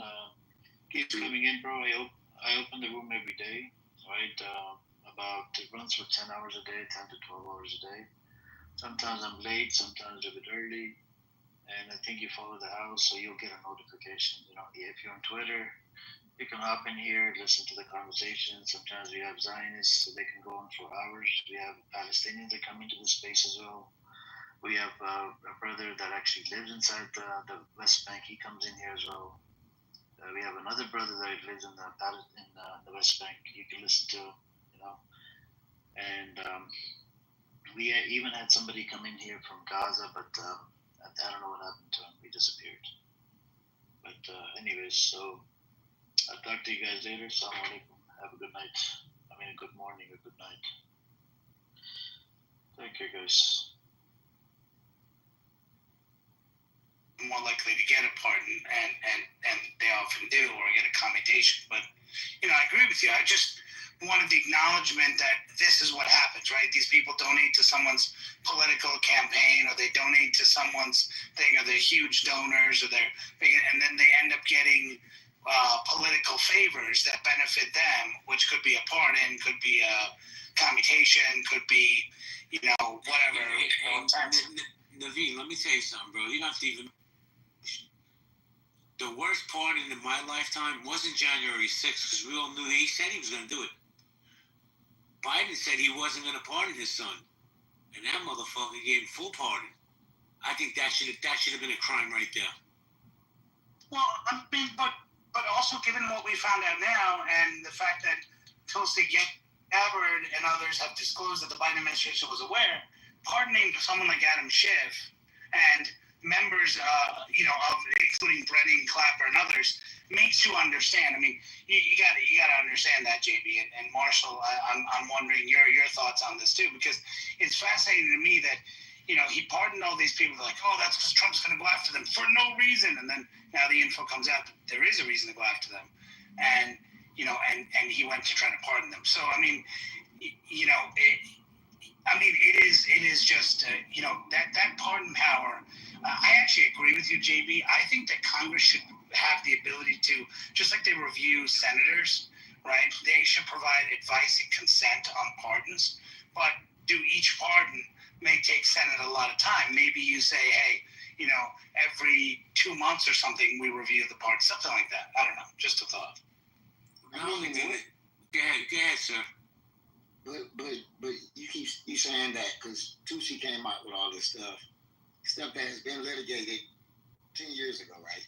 There's nothing new there. So it's like, yeah, he pardoned those people because he knows how Trump is. So there's no new information. What was litigated?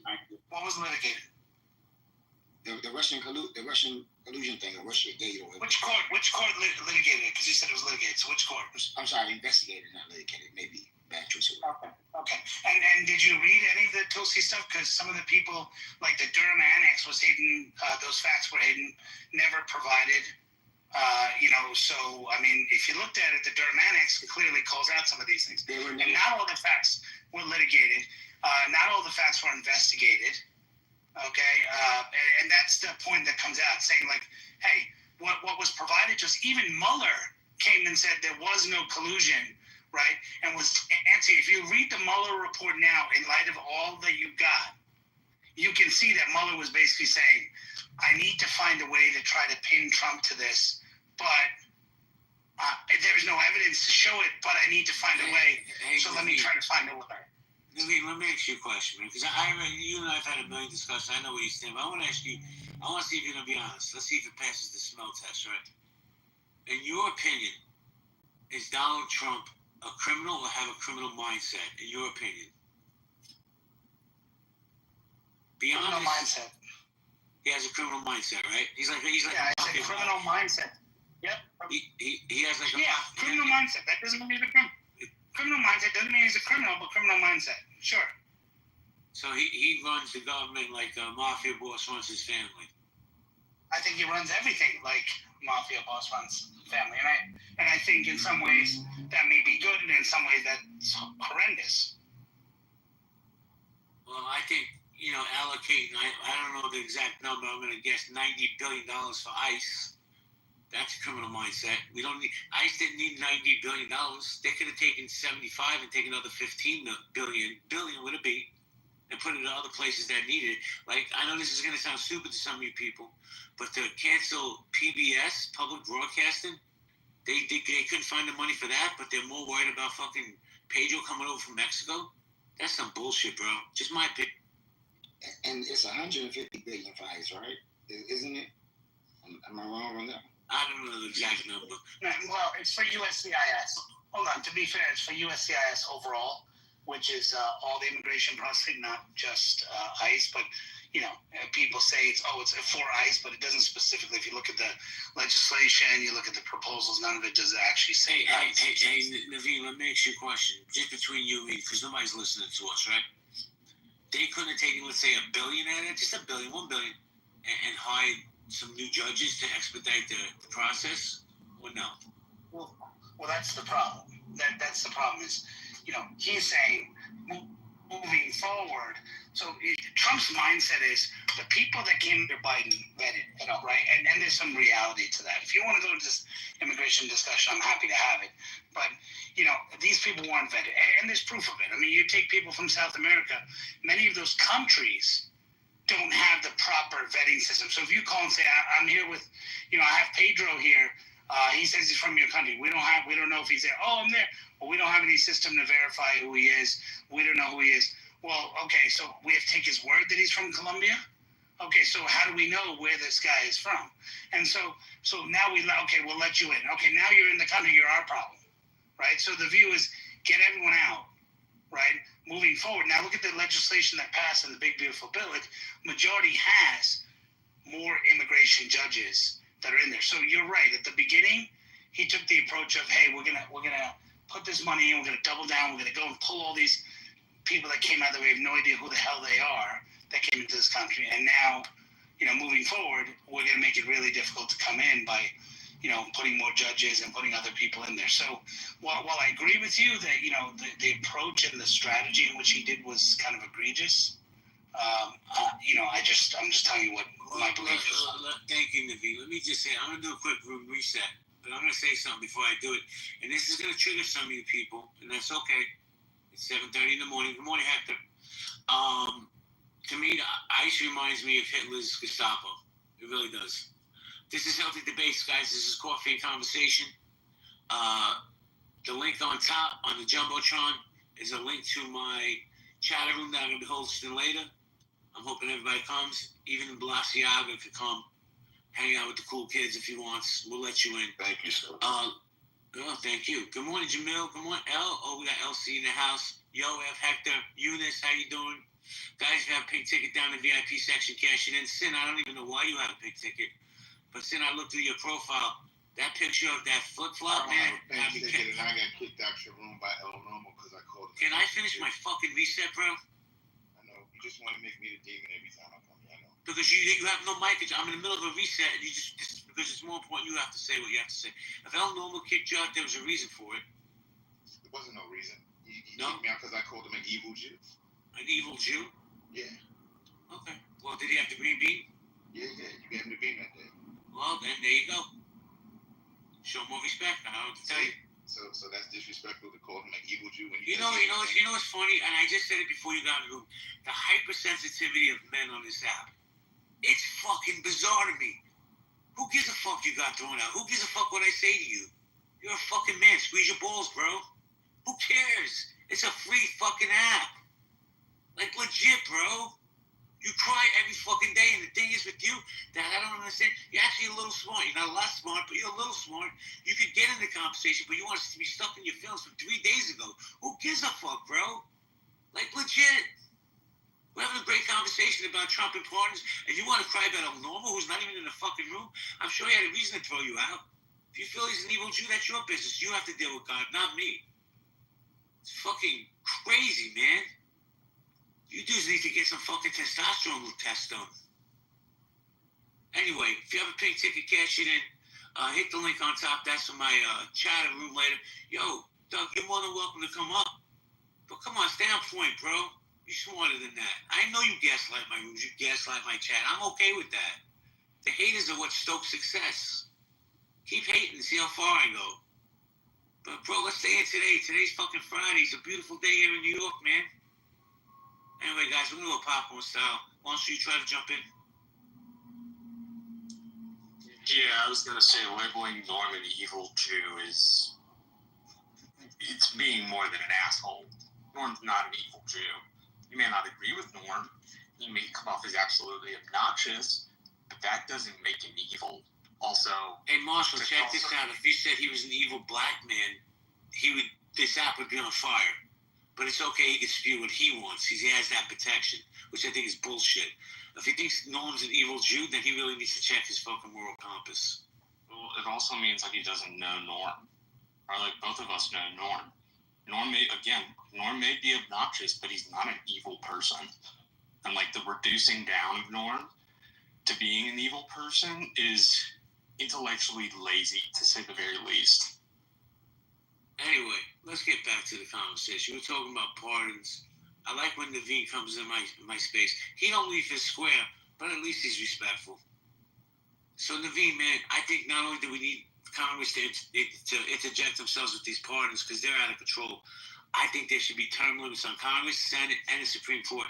Marshall disagrees with me, but let me tell you something. You want to root out corruption, get rid of the fucking Nancy Pelosi's of the world, that piece of shit? That's how you do it. But also, I think, and I'm gonna agree with you on that, JB. Not only term limits, maybe, but also getting the kind of the money out of the politics too. You know, I think that's the issue. Also, there was a bill that came up about Congress can't use insider trading, and that bill failed. Right? You know, Trump even came out against it. It's like, because that's crazy. How can you do insider trading, but people like Martha Stewart get put in jail behind that? Like, so it's like because there's no law to prevent Congress from doing that. So because there's no law preventing Congress from doing that. Yeah, that's what I'm saying. So there was a bill to prevent. There's a Republican, I think, bill, matter of fact, and they voted or they shot it down because it's like, you know, they keep making the money. But I'm agreeing with JB and all of that. Bro, do you know how much Nancy Pelosi's made since she's become a congresswoman? Hundreds of millions of dollars. Right? If any of us on this stage, in this room, on this app, in this world, did the shit that she did, we wouldn't be in prison. We'd be under the prison. We'd be all over the news. We'd be called Bernie Madoff and all this other bullshit. She's a crook. Chuck Schumer's a crook. Donald Trump is a crook. But this is what we put into power. I don't get it. You know, now we got this idiot Mamdani. He's going to run the largest epicenter of the world in New York City. And this city's going to burn down. You people think I'm being hyperbolic. I'm not. He's already said he's going to slash all public services by 25%. 25% across the board. How the fuck are we going to survive? We barely survive now, man. But what makes you, and again, this is maybe my ignorance, but what makes you think, so, I need to research this. What makes you think it's going to burn down? Is he saying redirect these funds to help people like homeless people, or redirect these funds to do something else? Like, is it already loaded? And I go look it up. I just haven't been a bit lazy. Right? He wants to take that money and help illegal immigrants. That's what he wants to do. He wants more welfare hotels. America's a welfare state, sir. And he wants to keep people in welfare. He wants to empower the immigrants that come to New York City. Because remember, we're a sanctuary city. So he wants all that money to go to these people that, other than the people that deserve it, like the taxpayers. So It's going to burn down, man. We got less cops on the street. You already have crime, right? You're going to cut the fire department by 25%. You're going to cut sanitation. I don't know when the last time you were in New York City, but it's disgusting.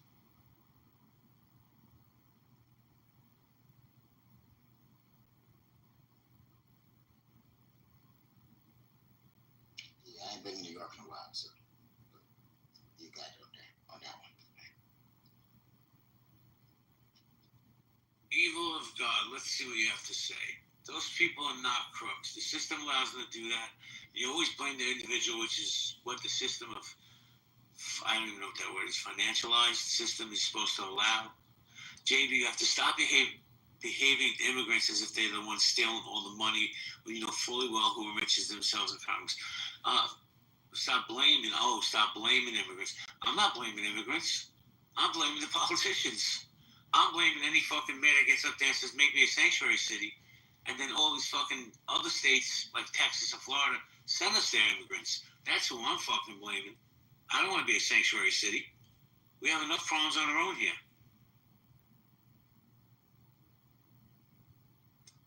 Yeah, that stuff may have, like, the busing may have come off as distasteful, but when you're shipping them to cities that are sanctuary cities,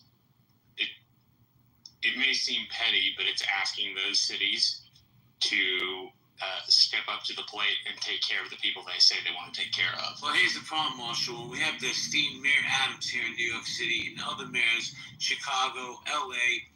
You know, Mayor Adams got on TV and looked right at the camera and said, I dare you to send me your immigrants. I dare you. That was his exact words. And you know what the governor of Texas said? I got you, bro. I sent busloads and plane loads of immigrants and just dropped them on the fucking street. And you know what happened? Adams thought Biden was going to supplement the money. Biden's like, I'm not touching that. And now the fucking money comes out of New Yorkers' pockets. Listen, we need immigrants in America. Everybody knows that. You got to be a dummy to say otherwise. But to give them debit cards with $15,000 on it, brand new iPhones, 4-star hotel stays. I want a fucking free hotel in Manhattan. Not gonna happen. I don't know, man. I think things are out of control, and I think Donald Trump is doing it the wrong way. I think some of that money could be allocated for other things. Also, Donald Trump is basically doing it as a distraction, and he said the criminals, right? There's no way you're going to get 20 million people out of the country in 4 years unless he's not playing those things. Unless he's playing those things. Let me say this. Like, there's no way. But I've been in New York City. I've been in New York City my entire life, right? I've circled the sun many times. I've never one time been attacked by a fucking criminal migrant. This is a dog whistle that Donald Trump likes to blow, and people fall for that shit. No, I'm agreeing with you on that. You know what I'm saying? But I'm saying what he said is the criminals, but then you're going after people working, people at Home Depot, people at schools, So that's what I'm saying. That's the red herring. Because, of course, I have to distract because, hey, my tariff's not doing that good. This is not doing that good. So, hey, what is the biggest issue? Immigration. Well, yeah, immigration is a big deal under the Trump administration, partially due to the fact that Biden let in 13.5 million people, which is a larger number in population than half the states in our country. Meaning 50% of the states have a population below 13.5 million people. That's where you got the backlash. Had Biden not let so many people in, the backlash probably would have been Marshall, can we have the real conversation about Joe Biden? Because the truth is this. We all watched that debate. We saw that decrepit old fucking weekend at Bernie's guy stumble over his words. And I don't want to hear it because he has a stutter. He's lost in his head. The Democratic Party should be ashamed of themselves that they would put that man out on that stage, A.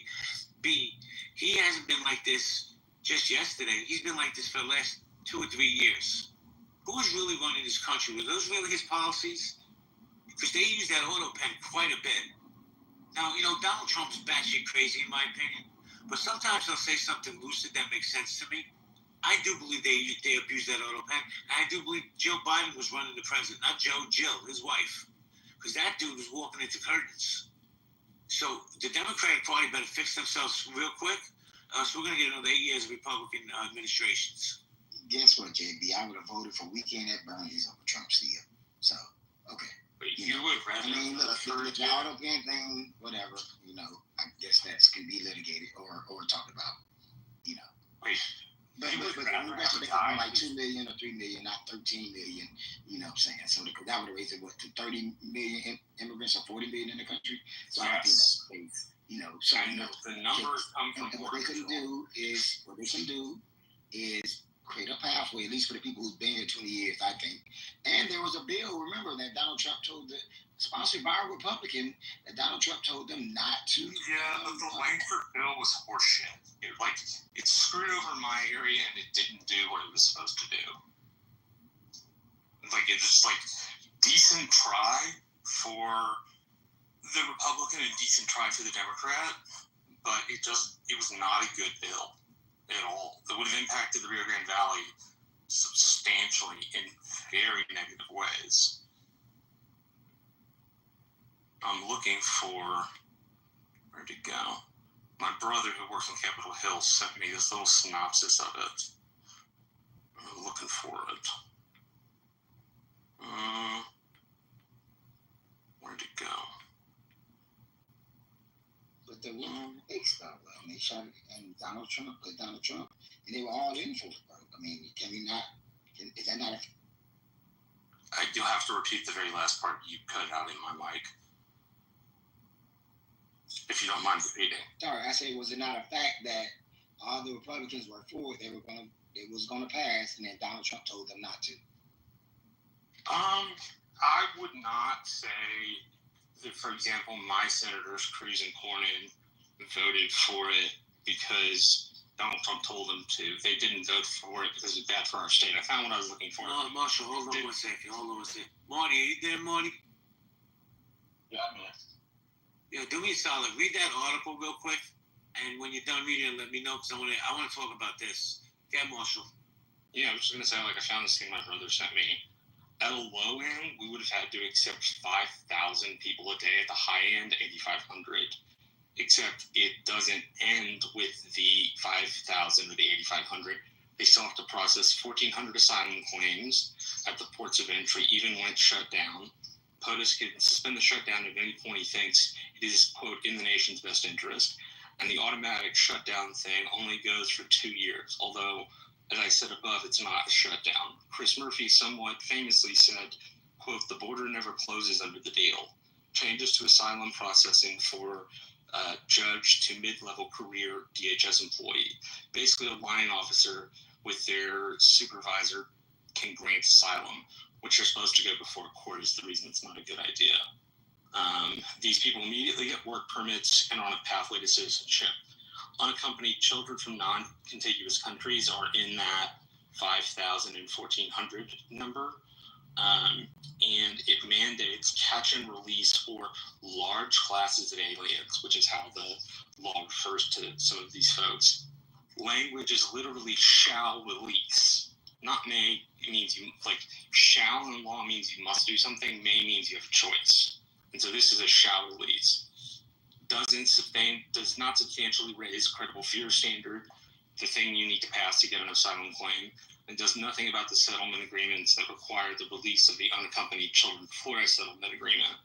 Anyway, that's just a few of the things in the Langford compromise bill that were just not good for the Rio Grande Valley in any way, shape, or form. Thank you. Right. Again, I give him a doff of the hat for the try, but he should have worked closer with people like Cornyn and Cruz, who Texas has the largest border with Mexico, and it would have been very helpful to work with Cruz and Cornyn to get that bill more rammed into shape so that it could pass. Well, I'll just say this, Marshall. Thank you for that share. Ted Cruz is a piece of shit, in my opinion. Guys, a killer without a beard. Yeah, he's a fucking weirdo. Guys, on top on the Jumbotron is a link to my room tonight on Chatter at 4:45 Eastern Standard Time. I hope everybody comes in. Marty, did you read the article? Yes, I did. What are your thoughts? Because I have a feeling that you and I are not going to agree. So I do believe most Israelis don't want this. Not that they don't want to have military and be in safety. from Gaza. It's the fact that Gaza's a fucking welfare state before the war started. It depended on the world to feed them and to give them electricity and give them all the things that we said that we were going to cut off because we're giving them for free. So they've always been a welfare state. So they're really tax burden on the Israeli society, and I don't think it's actually good that we're the ones who's taking care of them, and Hamas is just profiting and keeping the cash for their own military expansionists. Do I think listen, in the Middle East, you only lose a war when you lose land. That's the reality of it. If we think of an Israeli win without taking land, and then it might work in America, in the West. This is the way you won, you proved yourself.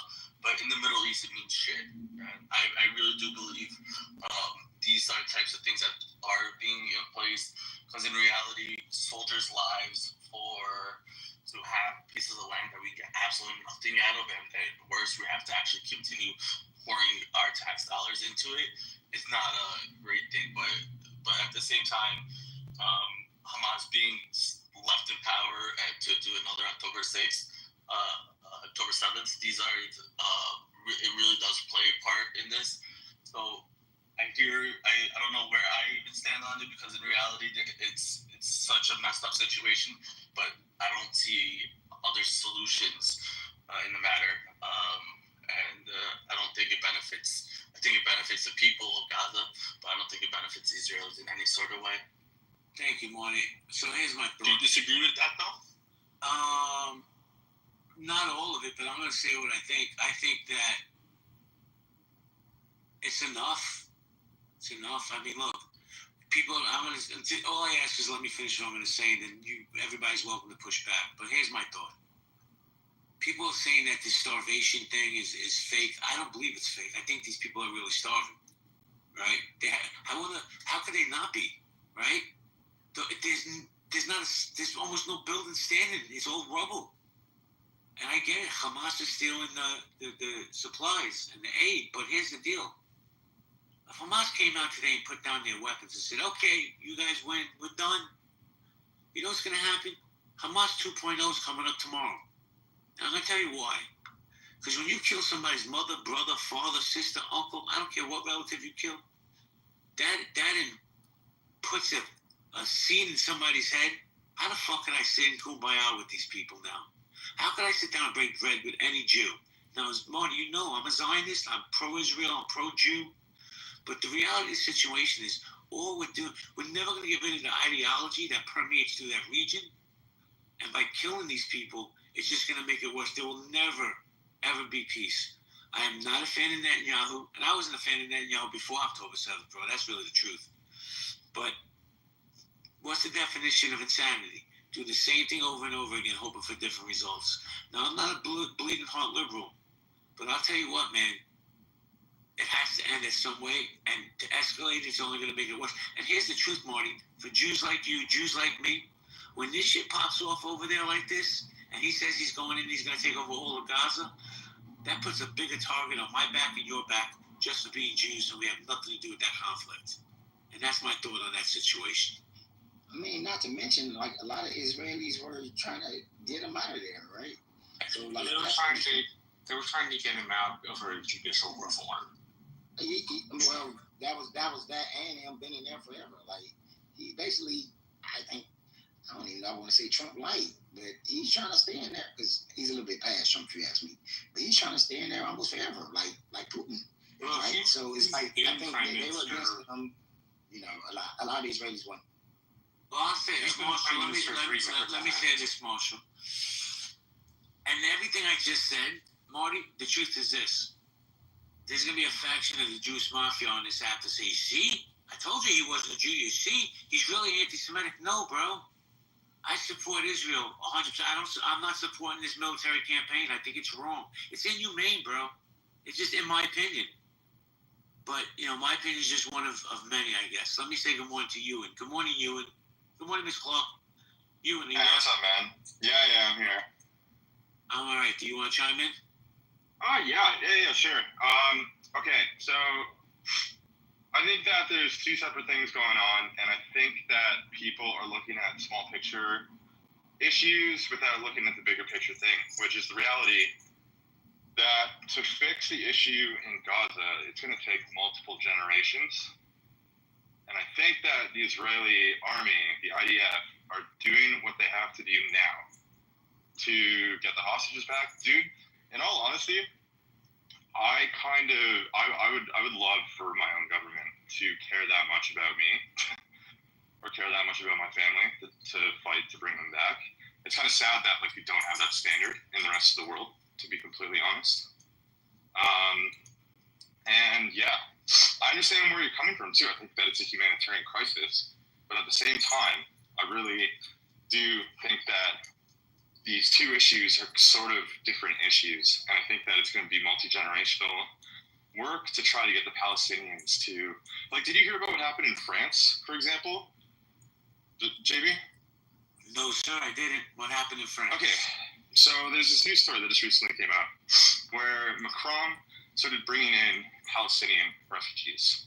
Within the first week, he put a stop to it because a Palestinian refugee went around screaming at the top of her lungs that she's going to exterminate all the Jews. First couple days in France, and I think that there's this bred in hate that isn't going to stop them at this point, and we need to figure out a solution. But this is going to take generations. This isn't going to be fixed in a year or 5 years or probably even 10 years. So that's just the reality of the situation.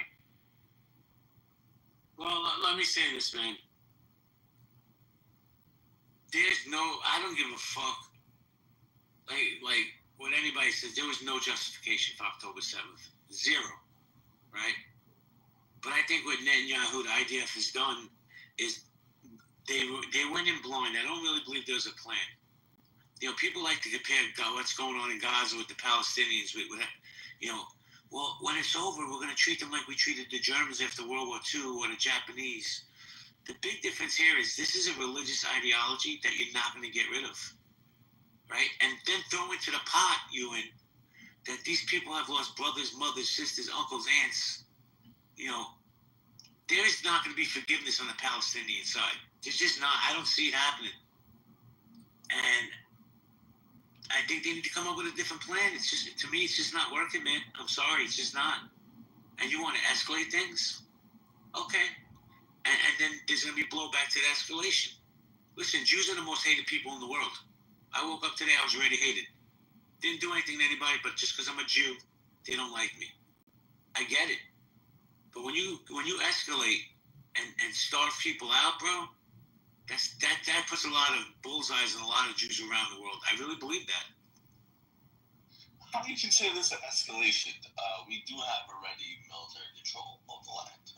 Hamas has only small pockets, or they're underground, hiding like little rats. I don't see this as escalation. It's just basically staying in the area and now securing it, making it more areas where Hamas doesn't have to take control.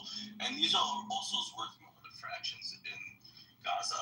I know it's not mentioned much, but there's areas of Rafah border where, I forgot the guy's name, he basically said there's no war. The war has ended. We control it. Hamas is not here, and that's why we're good. So there's more to the puzzle that isn't being spoken about.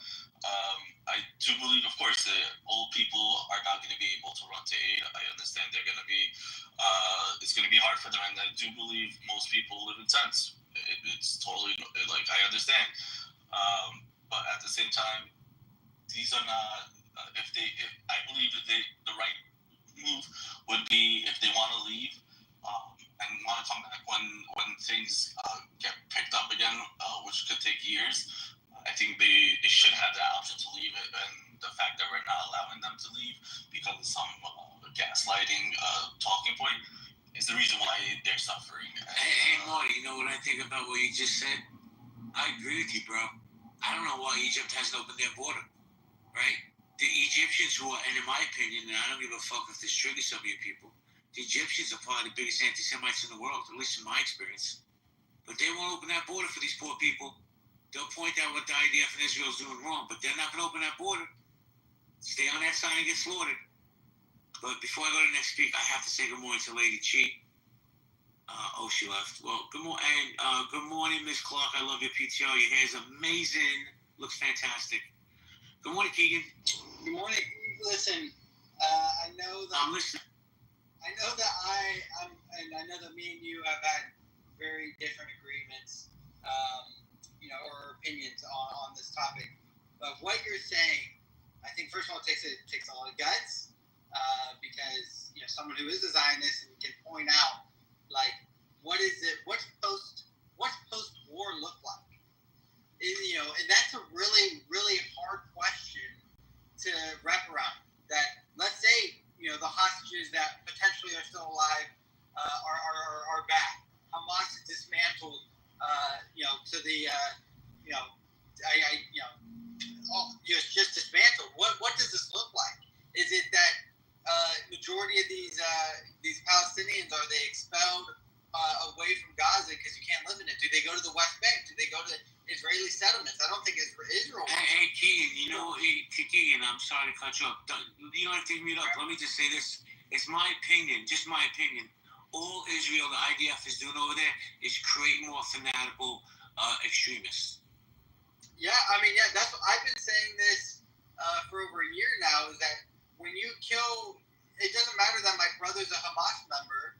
If you kill my brother and then you also, because he's a Hamas member and he was hiding in a house, and you kill my mother and my sister with him, I now hate you. It doesn't matter that he was a Hamas member. I now am going to say, well, now you've killed my family. Just because my family was harboring a Hamas member doesn't give you the right to kill them, in my opinion, right? I'm just basing off myself. If I was holding if my brother was a KKK member, and the United States said, well, we're going to kill him, and we're going to end up killing your whole household, I would hate you. I would hate you to my core. I would want to fight you.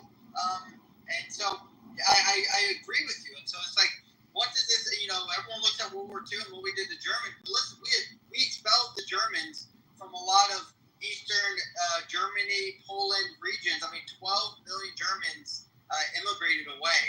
And then 2 million died between 1945 and 1952. So, what it seems like, and where genocide comes from, is that it will be they will die from starvation. They will die. They will be expelled from their homes, and that's the only way you kind of can fix that region. And I guess if Israel wants to be open and honest and say, listen, the only way we can fix this problem is by expelling them away from this region, and the ones that are left are just going to die because this region has no infrastructure anymore, right? There's no form of actual running energy and running water in the majority of these areas now. It's all tents, and you have to be supplied by humanitarian aid and large, literally tons and tons of trucks. Well, then, yeah, you're not going to be able to survive, right? And so, there's something going on, and I don't know what their actual plan is. Well, Keegan, I don't like, and thank you for your share. I don't like the comparison of what happened after World War II, because this is a religious ideology. And I know some of you people, this might trigger some of you people, but that religion wants to eliminate my religion. Not all Islam, but there's certain fanatics in that religion that if they could push a button, poof, all us Jews would be gone. Good morning, Marcus. How you doing, counselor? What's up? What's going on? How you guys doing? Oh, great, man. I haven't heard from you in a minute. You still in Hawaii? No, I'm in the East. I went to Asia. I'm on the run. I'll get you a list of all countries that don't have extradition. What do you think about what we're saying here?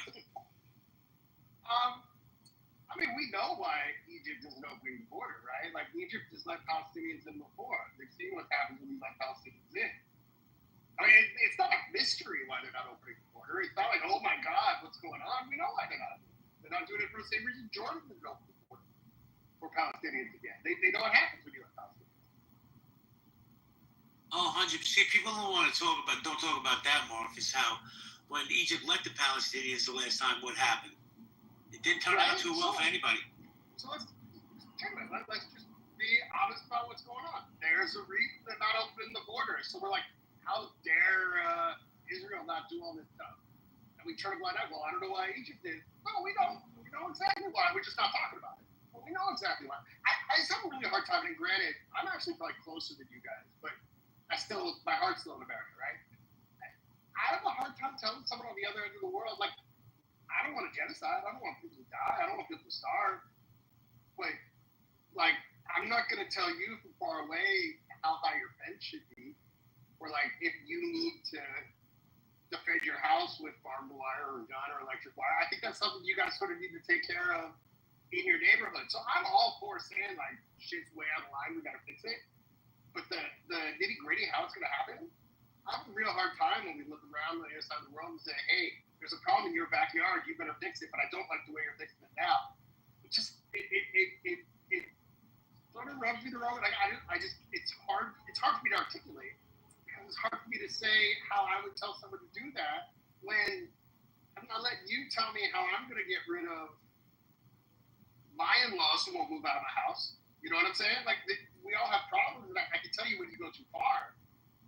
But to say, you're doing the best you can, and it's just, there's a lot of problems with the way everything's being done. Because the problem is, and we keep seeing it every time people ask the question, all right, so what do you do on October 8th? Well, everything was wrong on October 7th. There's literally no way you can do the right thing. And what a lot of people also aren't talking about, which I'm coming to terms with, is that Israel decided on October 7th that this is not a PR war. They are not fighting the PR war, which is weird for people who are supposed to be in control of the media and so good at this shit. They just decided, hey, we're not going to fight. Wait a second, Counselor. Counselor, hold on. You're telling me Jews don't own the media or the banks? Oh, no. I didn't say anything about the banks. I'm not allowed to talk about it. But what I'm saying is, you just said, we're fighting a real war. If you guys want to argue on Twitter, go ahead. I think it's coming back to bite them in a lot of ways. But I think they said, we're going to focus on what's important. The simple fact is, if they had done everything they've done up until today, in the first, 2 weeks after October 7th, you'd be hard-pressed to say that the world would have come down as hard on them now or then as they would have now. But because they tried to do it as humanely as they claim they tried to do it, as it seems they tried to do it, from what I've seen, I think they're getting the worst end of the stick because of it. Doesn't mean Netanyahu's a good dude. I mean, clearly, that guy's fucked up. But when you have an unwinnable solution, I can't blame someone for making the wrong decision. You know what I mean? I mean, but that's, I don't know, Marcus. That's kind of, Americans tell people all around the world what to do, what to stick it. So, I mean, that's kind of, yeah, and I don't know, that's exactly what I'm telling you. Okay. But what I'm saying is, though, I mean, because you're saying if they would have did this, we're telling them how to do it. I mean, I maybe can agree with you. After 2 weeks, if they would do what they did, people would have been like, okay, it's enough. But when you just flatten, and I understand the whole thing with them being attacked and everything, and this stuff is, I think, complicated to fix, if you ask me. But it's like, of course, up to now, it's like people can see and people are like, okay, now come on, flatten the whole area, city, whatever, and it's like now it's becoming the guy. It's like the Rocky movie. It's like throwing the towel because it's like at this point the guy's dead. So I think that's that's the thing, though. They haven't flattened the whole thing. Like they flattened parts of it, absolutely, but this is the answer. You again, exactly what I said. There's a lot of people who say what they can't do. What are they supposed to do? You can't give them aid. Because when you give them aid, we saw what happens. You can't not give them aid, because if you not give them aid, that's a fucking piece of shit. You can't not do that. You can't flatten it, because that's not moral. That's not good. But you can't go in and leave with love, or you can't unilaterally pull out, because they tried to unilaterally pull out, and that didn't work. So now we have a long list of things that they can't do, but we don't have even one thing on the list of what they're allowed to do. And at some point, and I mean, I hate to say this, at some point, you and I are arguing over a pizza, and who gets to eat the last piece. It either gets to be in one of us is going to eat it, the other person's going to be, or we're going to fight over it, right? And if we can't agree, or you're just not going to give in, we might have to fight over it. And if you fight with a fat guy over a pizza, you might get your hand bit off. And I think that's part of what we're seeing happen. Marcus, let me say this. A couple things real quick before I go to BB. If you're a real Jew, you're not eating that last slice because you're going to feel guilty. So I'll say that. But I'll say this. Here's the narrative that's being spun. And you know what I mean. Because we're sitting at the table. I'll be like, no, Marcus, you can have the pizza. No, Jason, you can have the pizza. Anyway, here's the narrative that's being spun. And I don't know how to push back on it. So Israel's going to take over Gaza City. They're not going to leave, right? And what that does is it spitballs into, well, I told you, BB, it was always about the land. It was never about Hamas. Good morning, BB. Good morning. If you don't mind, can I play the interview with BB Netanyahu on Fox News? It's like 2 minutes long. Be my guest. Okay, hold on. I'm I think it's a lot of perspective. I'm going to make coffee while you do that.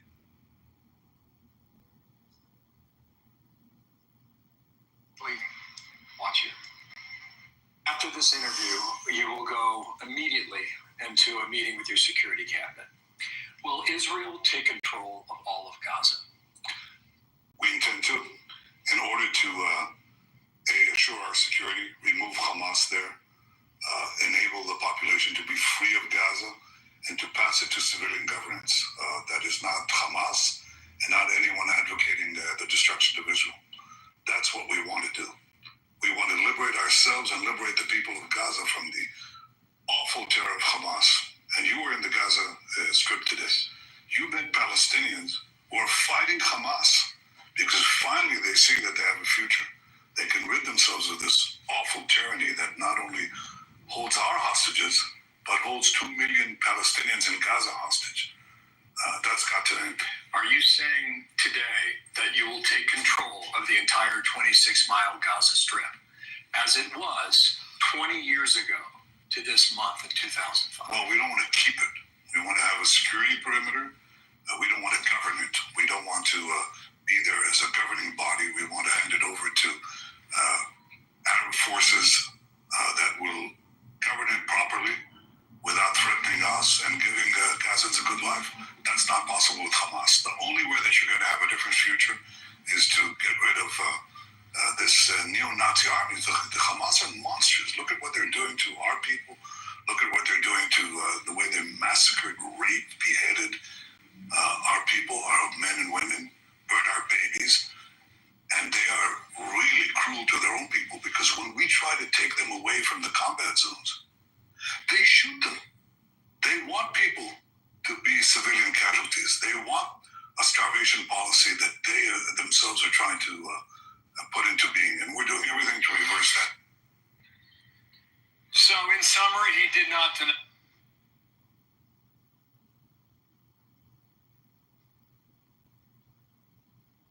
What do you guys think?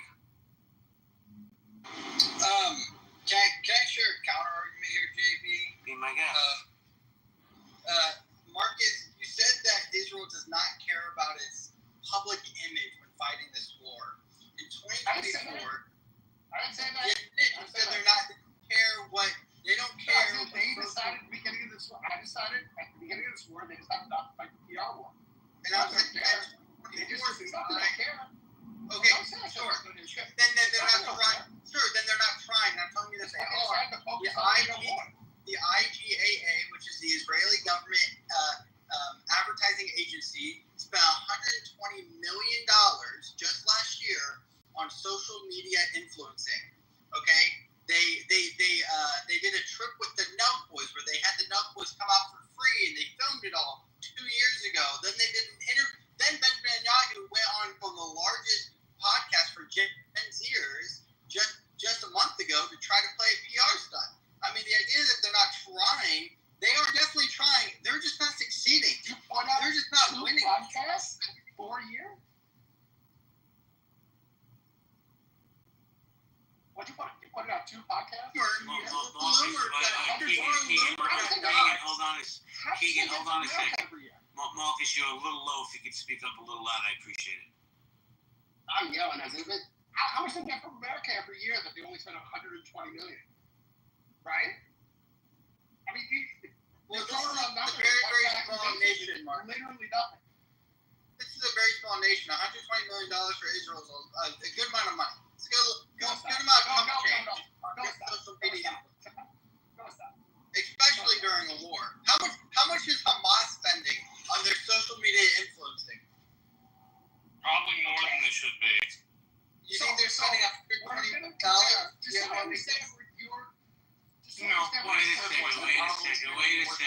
a second. Everybody mute up. Hey, Keegan, I just did a quick Google search. Israel's annual GDP is $540.4 billion. $120 million is not even the change in their drawer. Exactly. And the fact that you would equivocate and say, well, what about Hamas spending? They're not the same thing. One's a terrorist organization, one's a fucking country. Yeah.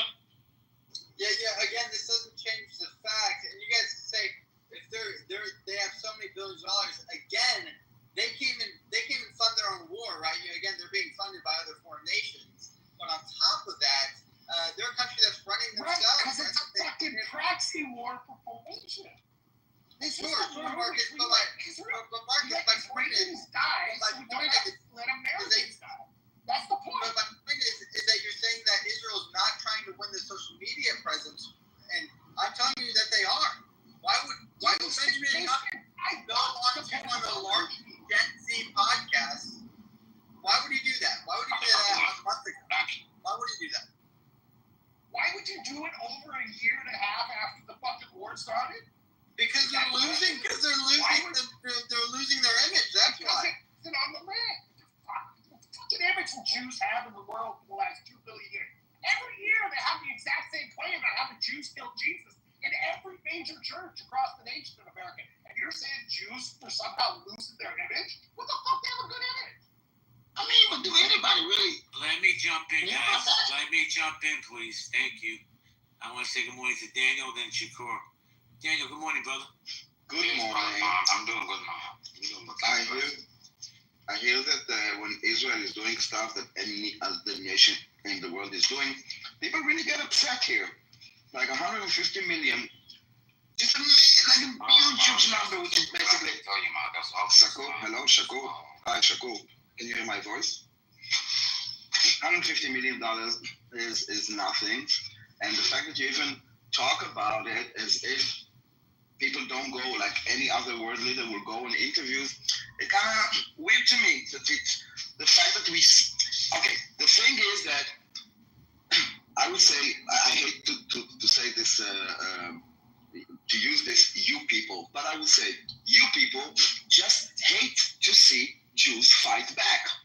When Jews are being massacred and killed, then there is empathy for the Jews that were slaughtered in 7th of October. But as soon as we fight back, it doesn't matter if it's with words, with weapons, with whatever, it just bugs you. Really, really bugs you. And we're not losing. Society loses. When you believe a made-up, fabricated lie, yes, we are paying the price. But it's your society that is allowing it, and it's your society that will have to pay the price. And if you think bringing Bibi into an interview with like 2 children in the United States is what we are doing to fight back, then you're ridiculous. Listen, at the end of the day, Hamas is not funding this propaganda war against Israel. It's a very, very big machine that has been in this for decades, okay? It didn't start now, and it's not Hamas. It's funded by very big pockets from Qatar to the IRGC. Al Jazeera is basically working in it. But you have a problem, not with this Al Jazeera, for example, this huge corporation, global. You have a problem with Bibi Netanyahu going on an interview on a podcast that no one ever heard. This is what bugs you, and this is what you're talking about. Because I didn't finish it. I didn't finish it. It actually bugs you when Jews are trying to say their words. Now, I will end with this. Lies are very, very cheap, fast, and truth is expensive and slow. So we cannot keep on refuting all the daily lies and propaganda. You know, at the end, there is truth. You want to believe, you're talking about image. I will tell you that image for us is not the first place. Our first place is survival. So if we have a bad image, but we are alive, so be it.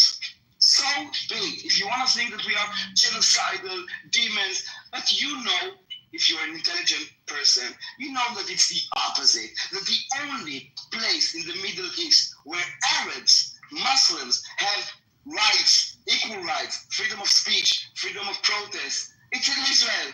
People say free Palestine. Free as what? As Lebanon, as Iraq, as Iran, as Syria, Daniel, as Yemen, as Egypt? Come on. Daniel, let me jump in here. So, I don't agree with the current policy of what's going on over there, right? Doesn't mean I don't support Israel and idea, but I think there needs to be a change of plans. It's my opinion.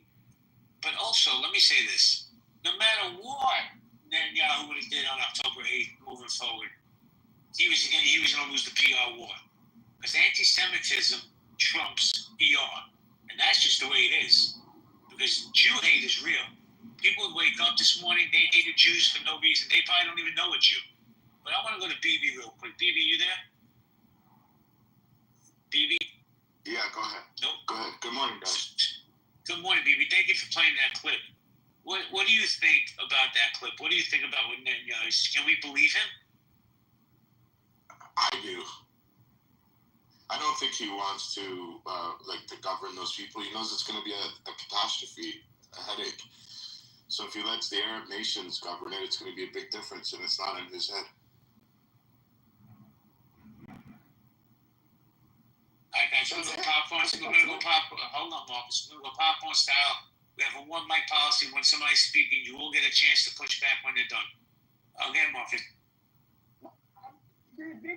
So that's the first time I heard that interview that Young did. He's on record now saying multiple times he's holding it, or they'll hold Gaza to give it to a civilian government. You cannot hold him to that.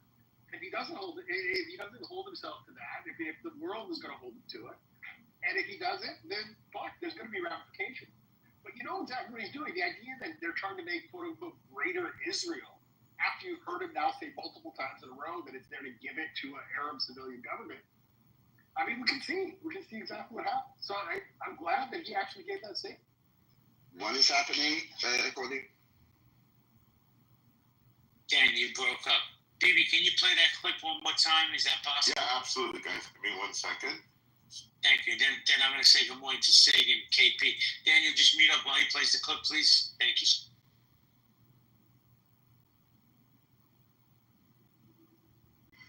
25%, a quarter of Gaza has at the moment as to where he is leading. Watch here.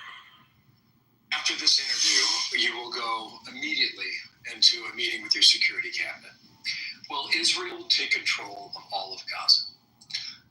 We intend to, in order to assure our security, remove Hamas there, enable the population to be free of Gaza, and to pass it to civilian governance. That is not Hamas and not anyone advocating the destruction of Israel. That's what we want to do. We want to liberate ourselves and liberate the people of Gaza from the awful terror of Hamas. And you were in the Gaza Strip today. You met Palestinians who are fighting Hamas because finally they see that they have a future. They can rid themselves of this awful tyranny that not only holds our hostages, but holds 2 million Palestinians in Gaza hostage. That's got to end. Are you saying today that you will take control of the entire 26-mile Gaza Strip, as it was 20 years ago to this month in 2005? Well, we don't want to keep it. We want to have a security perimeter.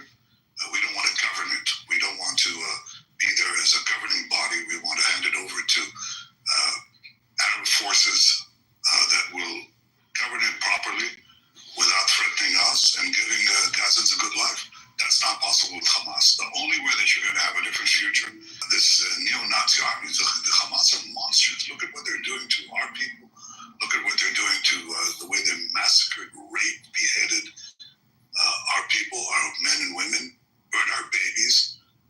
And they are really cruel to their own people, because when we try to take them away from the combat zones,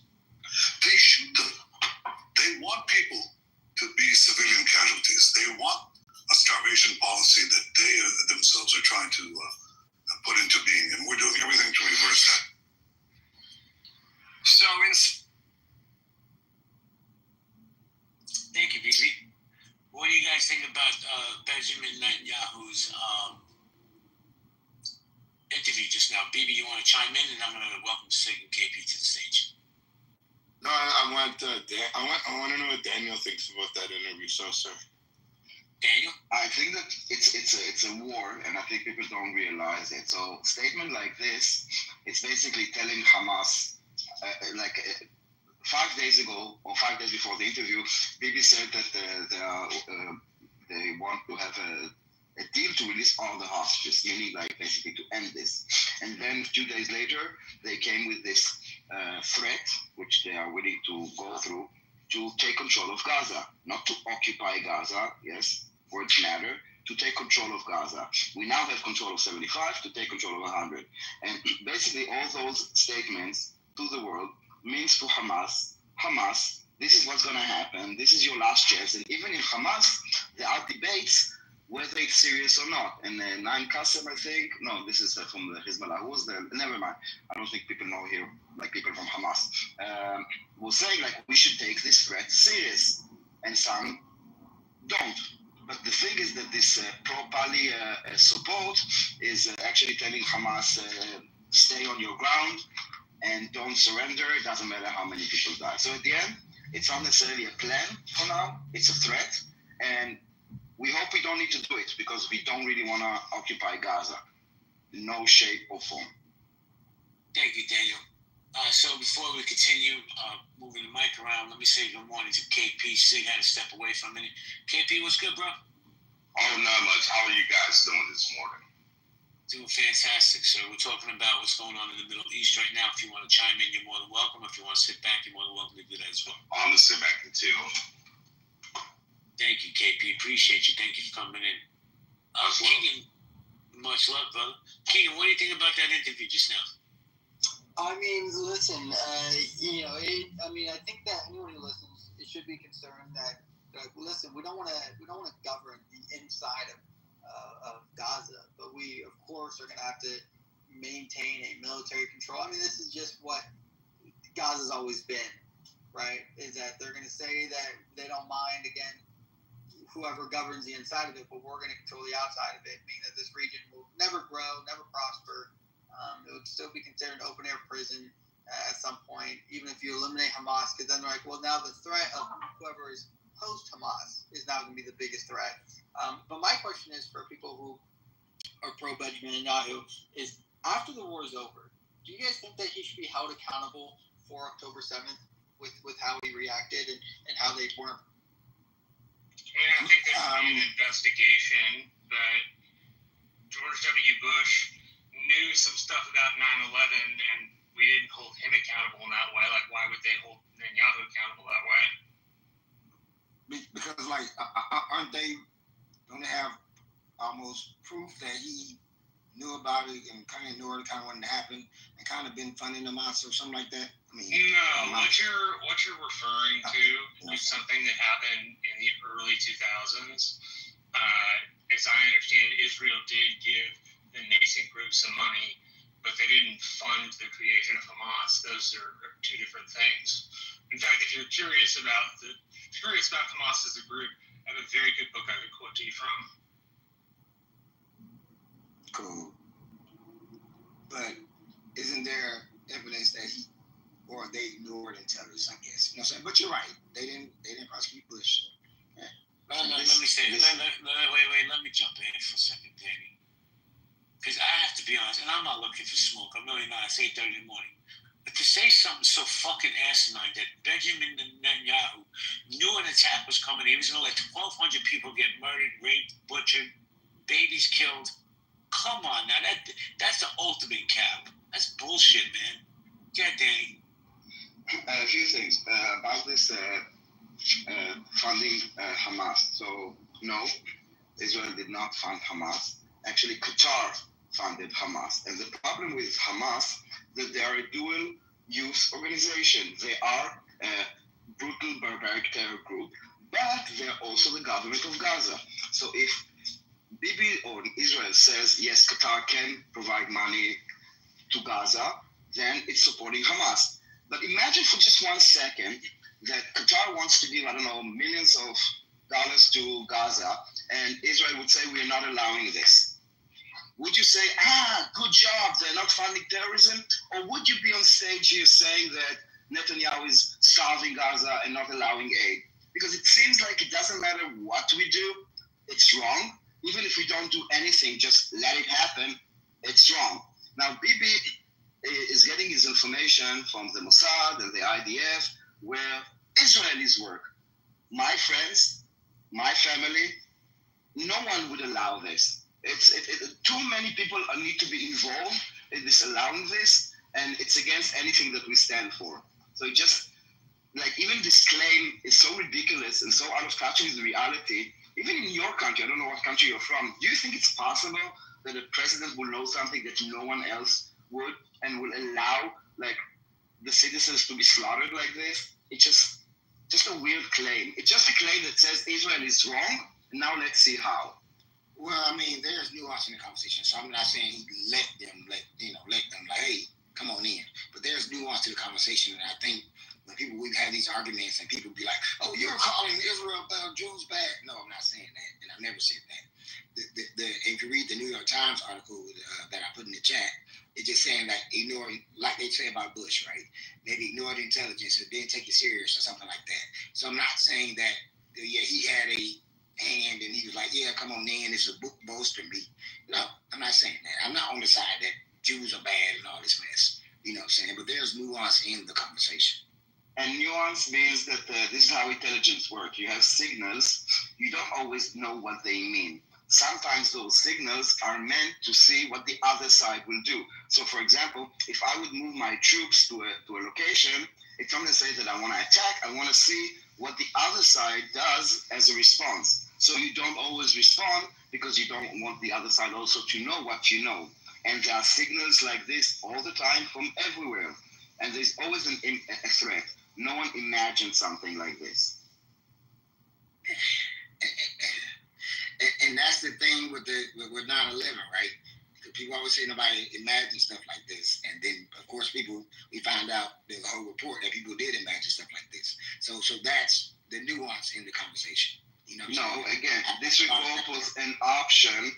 It's a possibility. There are many possibilities of things that could happen. It's called the pipe, like basically a playbook of things that could happen. If Iran will do this, if they will do that, or like what could happen. There's something called Ifra Mistaba, like it's a department that basically their job is to think the opposite of what others are thinking, to see what we missed. Unfortunately, with intelligence and with counterterrorism, there is no 100%. And blaming the victims, it's a bit fucked up. Let's be honest. It's not a bit fucked up. It's a lot fucked up. Yeah. But let me do a quick reset, guys. This is Healthy Debates, Coffee Conversations. We got some amazing people on stage. We got Kitover, we got Sid, we got KP, we got BB, we got Marshall, Keegan, Marty, Daniel, Uncle Jay. Hey, Tony, Andre, I'm surprised you're down in the VIP section. Hector, how you doing? Rabbi, I invited you up. I'd love to hear your perspective. Rachel, good morning, lovely smile. Saturn, how you doing? Guys, if you have a pink ticket, cash it in. Also, if you look on the Jumbotron, that's a link to my room tonight on Chatter. It's gonna start at 4:45 p.m. Definitely come on over. If you like this conversation, you're gonna love that one. So let me say good morning to Uncle Jay. Uncle Jay, good morning. What's good, family? Rich Risings to one and all in one.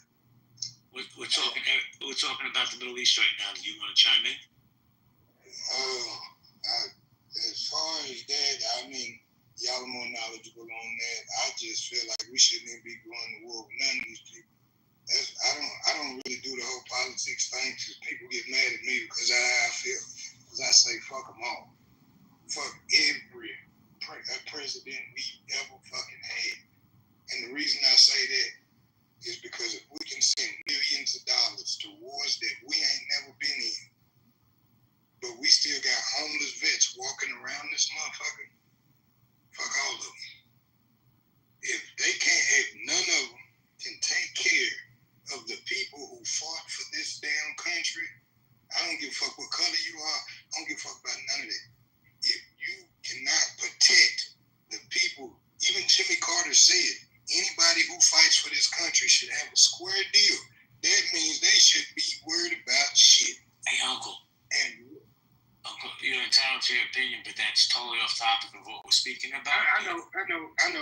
As far as the Iran and all of that stuff, I mean, I can't really speak on that. So I'm gonna let y'all go ahead and rock that, family. Let me get some knowledge and understanding from y'all first before I comment.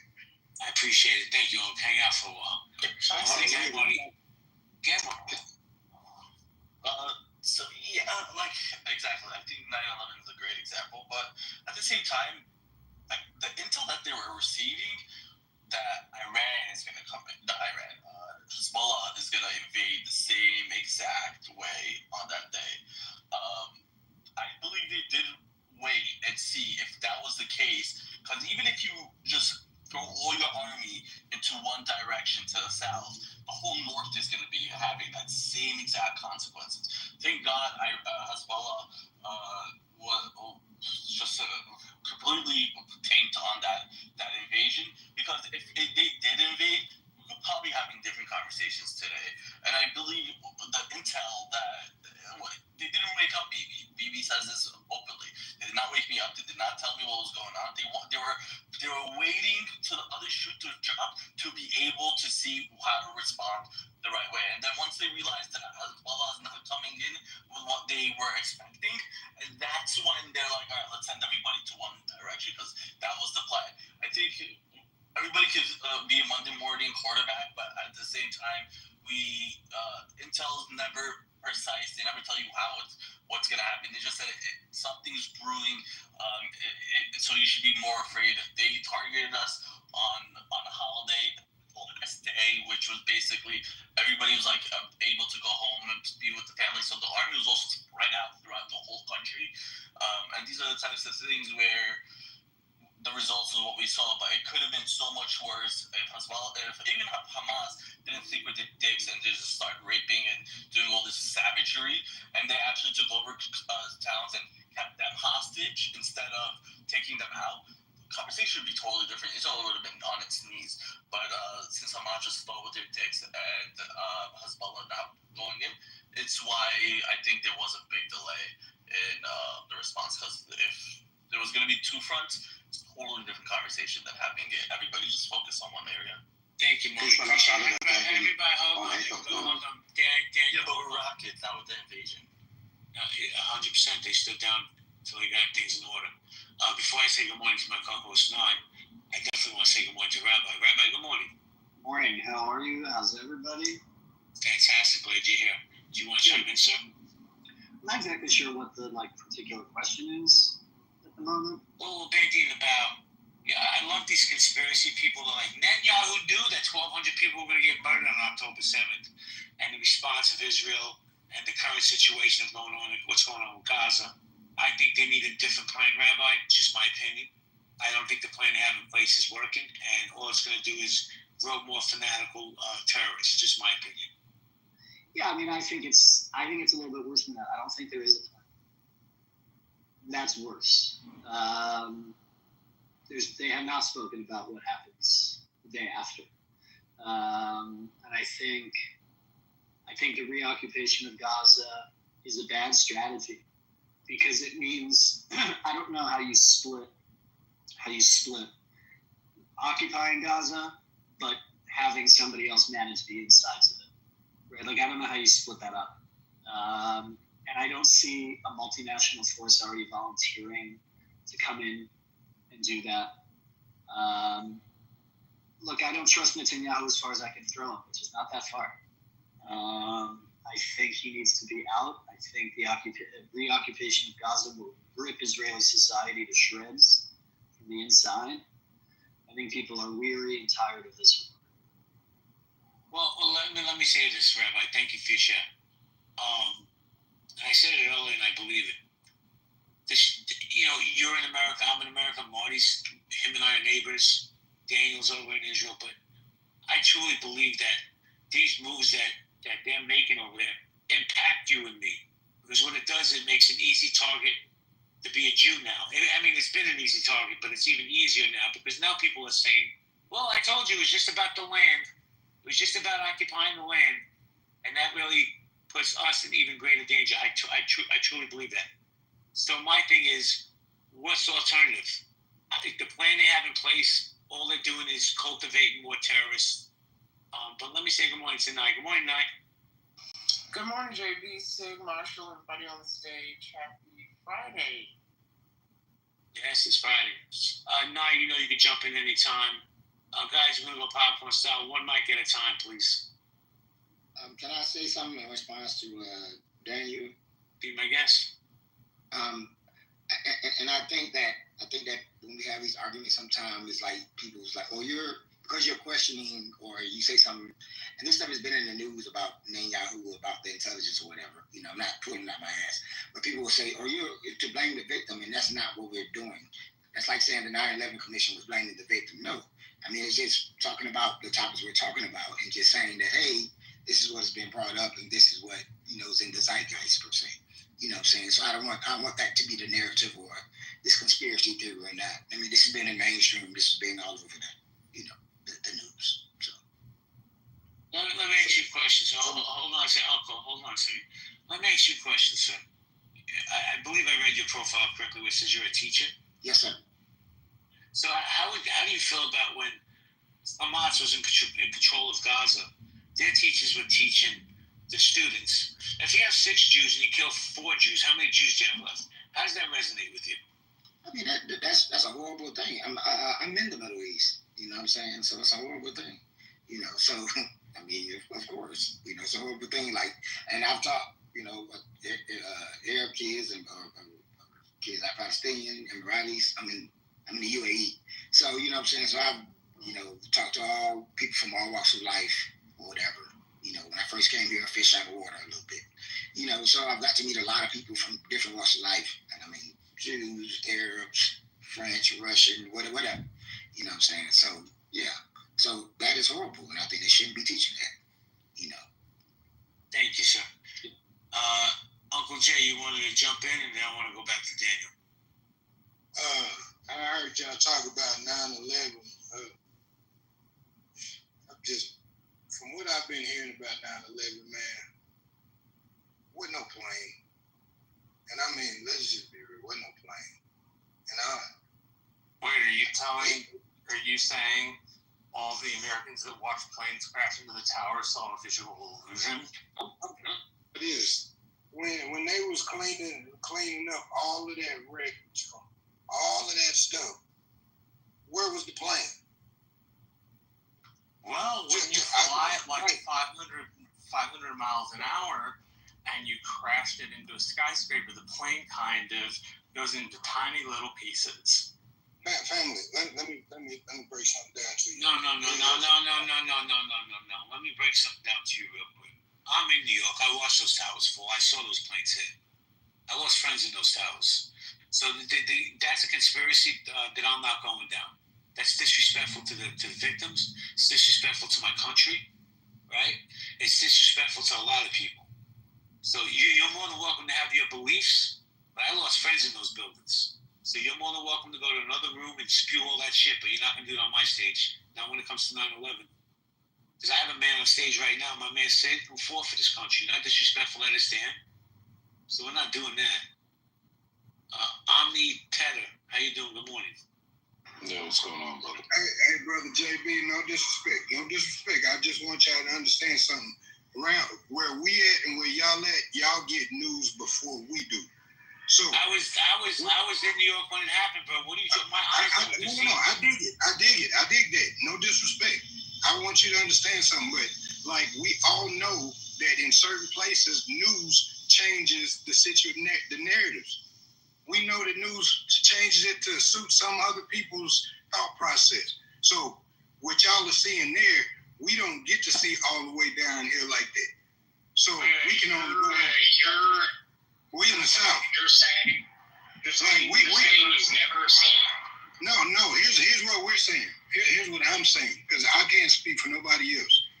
I'm saying 1 minute they're showing planes flying next to the thing, but you just never found no plane in the room. Okay, wait, Marshall. Do not bring that dude back up. I just said to him, I'm not going down that rabbit hole, but he can insist to persist. It's like saying that the planes hit the towers, but where are the towers? I don't see any towers. There were no Twin Towers. It's a ridiculous claim. Well, let me tell you something, man. Once again, my lived experience, I was here on 9/11. I know what I saw. So for this bullshit, listen, man. Did Bush know about 9/11? I don't know. Some people say he did. Where's the evidence? But to come up here with this conspiracy, once again, let me reiterate this. You may not want to hear this, people. It's disrespectful to the people that died. It's disrespectful for the people that fought for our country. It's disrespectful to all Americans. That was probably, in my lifetime, the most tragic day in this country. I lost friends in those buildings. So when you say there's no plane parts, when you take a plane going over 500 miles an hour into the side of a building, guess what? It disintegrates. And JB, for the record, there were plane parts found. Of course there was, bro. Of course. There was absolutely plane debris found. Of course there was. He lives in his own world. And then to give us this narrative, the news changes from north to east. Like, Nye, why do you bring these lunatics into my space? I'm just kidding. All the crazies follow Nye. It's not even possible. If his theory, the bombs went off on the ground, more people would have died because there's DIY and so many first responders on the floors near the buildings evacuating people. If it blew up that way, the story would be very different as well. And I lost my cousin second day of the job. Was killed in the South Tower with the planes hit. I'm sorry if you lost Marty. I lost very dear friends in those buildings. And here's something you guys don't know. I wasn't always a criminal. I had a real job. I worked on the 97th floor of Building 2 of the World Trade Center for a company called Fiduciary Trust Company International. I lost many friends from that company because they weren't getting down from the 97th floor. So I asked you to stand down and not bring that up, but be my guest. BB, want to jump in there? I want to say good morning to Zach. No, I agree totally with what you're saying. I think it's a rabbit hole, and you're going to get these weird fucking conspiracy theorists like to give the most outlandish theories. I think we should totally stay away from this topic. There was video evidence, and I think it should just stay at that, and that's it. People need to have more respect and common courtesy to understand what actually happened that day and leave it alone. I'd rather talk about the Middle East and the threats that Bibi was getting. And people need to remember that they threaten Israel every day, every single day, just to see how their security moves. Why should Bibi take that day any different? And as well, they didn't wake him up to let him know. Was there other people that wanted the attack to happen? The way I look at Bibi, he's a true patriot. And then you have these outlandish theories that the reason Bibi let it happen because he's trying to evade a trial. People forget how old he is. Even if he was to get found guilty and go through the whole appeal process, he'd be like 88 years old. He wouldn't serve a day in fucking jail. Like, it's just people will come up with the craziest theories and blame Wait. BB, let me just say this. You have to, do you know where these theories are based in? They're based in anti-Semitism. That's really what it is. 100%. And Bibi, the trial is still ongoing. So wait, can I just ask a question? It has all to do with Jew hatred. It has nothing to do with Hamas. And I understand whenever somebody was talking about earlier that Israel only spent, somebody said, I think 120 million. Why would they spend a fucking dollar? They understand it doesn't matter what they put out there. Jew hatred is Jew hatred. You're not going to change the narrative of the Jew haters. People wake up, cut their nail too short, they blame the fucking nail clipper saying a Jew made it. People wake up, their wife's fucking their neighbor, they blame the Jews saying Jews sold them condoms. Jews on the media, Jews on the... Come on. Can I just clarify what's being said? It's not come on, bro. This is all about Jew hatred. Really quickly, are you saying Hold on. If you're going to clarify things, understand the context that we've been talking about this for about 2 hours. I've been listening the whole time. You've been in the room the whole time? I've been listening the whole time. You're talking about the October 7th, correct? So give us clarity. Go ahead. I think what was just said was Bibi is saying that anyone who claims that Benjamin Netanyahu had prior knowledge of the October 7th attacks or there are a faction of the Israeli government who had knowledge of the October 7th attacks and allowed it to happen, that's anti-Semitic? I said that Israel receives. So, but on October 7th, the attackers, Wait, Bibi, the attackers themselves didn't even know. That's not what's being said. Let me clarify. I'm clarifying. That's not what's being said. Okay, right? what's being said? So you have a misunderstanding about the phrase prior information. You're not understanding that from the Israeli perspective, in the realm of reality, there is always a threat of an attack from Hamas. There is always prior information. They're planning this, they're planning that. I was watching the attacks unfold on October 7th, October 8th, October 9th. On October 7th, the day it was happening, October 8th, I was working that day. I could not concentrate. They sent me home early. They said, you can't focus, just fucking go home early. You're staring at your phone all day. I was looking at Telegram channels from Hamas members who were posting everything is in Arabic. I don't speak Arabic, and I'm not posting. And the only thing that I understand are the videos that they're sharing. And they did not know themselves that it was happening until the morning of the attack. There were people who said, hey, we're going to do this. It's go time. So when you say that Netanyahu had prior knowledge of the October 7th attacks, you might be referring to one of two things. You might be referring to there was like a 20-minute delay, which I don't think is what you're referring to, but we could talk about that. The delay in communications because it was a holiday and who knows what the fuck was going on. That was a 20-minute delay or something that's been widely reported. The other thing that you could potentially be referring to is that he had some knowledge like days or weeks in advance, and he knew that Hamas was planning the attack, and he let them in like it was Red Rover, that you like let them break through. I'm not suggesting either one. I'm just challenging the idea that the mere suggestion that he had prior knowledge. Right. So I didn't conclude with that. So the reason why it's anti-Semitic, or people are saying it's anti-Semitic, is because when you hold Jews to some other double standard that you would not hold a normal person to, that can be interpreted as Jew hatred or otherizing the Jews or something. Could you point out that double standard? Hold on a second. Hold on. Everybody, hold on a second. I can't believe I'm going to say this publicly, but I actually agree with my friend. He actually made sense today. God bless him. He had coffee. But go ahead, BB. Does racism exist in the United States? No, I'm asking you a question because people say that in Israel, Jews and Israelis are racist towards the blacks. It exists. Racism exists all over the world, but why is it under the microscope when it happens in Israel? Israel's not allowed to be like any other country. You don't think that's true? Really? Okay. No, I think racism is pointed out by like everyone, right? No matter where it is, right? There might be groups that you don't like. That you're not privy to. But yeah, like there's people screaming like about atrocities, about everything. Check this out. Racism exists. It's rampant in America from every side. But so does anti-Semitism. See, before October 7th, people would whisper under their breath anti-Semitic thing. People in America will use the N-word like it's nothing, bro. They'll throw it around like it's Halloween candy. But they weren't so free to use the anti-Semitic tropes that they used until October 7th. And now it's been normalized in our society to hate Jews. That's not just my opinion, that's my lived experience. But go ahead, nobody interrupt this gentleman. If you want to grab the mic, Ami Theater, be my guest. I can't deny that there's been an uptick in anti-Semitism since October 7th. Like that's just undeniable, right? But when we're making comparisons, I'm not sure if we want to do the oppression Olympics thing, where it's like, oh, who's more, discriminated against black folks or Jewish folks. I don't. First of all, I don't think it's close.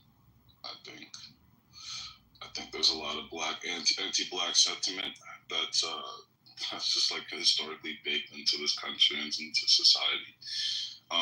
As much as we wash it away, there's still, the remnants still like linger there a little bit. So, And I think largely most people. I don't think anti-Semitism is like. Can we agree that? Can we agree that anti-Semitism? Well, because you're saying stupid things, and I just want to get an agreement. No, I'm just saying things you would disagree with. Okay, well, you're doing a good job. But you won't agree with me that anti-Semitism and racism is prevalent in this country? Prevalent. I would say there's uptick. I don't know if anti-Semitism is prevalent in this country. No, I'm not sure. Okay. All right, let me say hello to Stan. What's up, Stan? Hey, GB. Hey. Do you want to chime in? I'm just curious. Sorry. Yeah, the mic is yours. Hey, I'm just curious. Like, how is Jew allowed to be hate? I mean, Jews can do whatever they want. They can kill like a lot of the civilians, and they're not getting punished. They're not being like people is not allowed to hate like you Jews put 2 million people in after concentration camps in your country. Look, no one's allowed to disagree with you guys. I guess that's what this kind of room is. Healthy debates is a room where everyone gets dogpiled that disagrees. That's what healthy debates is about. Concentration camps in his country. Why is he? Yeah, but Marty, respectfully, Stan was talking. He just bull-guarded, and that's what makes. I'm not gonna bullshit you here. You know, you can call me anti-Semitic, whatever, but your people do that a lot. When someone your people do that a lot. Say, come on. Yeah, no. For fuck's sake. Don't be fucking with. Well, here you go. Now you cut me off. Because it happens. No. Well, maybe because you people. You can say Marty. Because it happens. No. Hold on, everybody. So well, then you can get the fuck out. Okay, if it's that ridiculous, if it's not up to your intellectual capacity, you're more than welcome to leave. Okay? But you know what? I'm going to let my people speak also. But when a mod is speaking, guys, stand down. Let them speak, and then everybody will get a chance to speak again.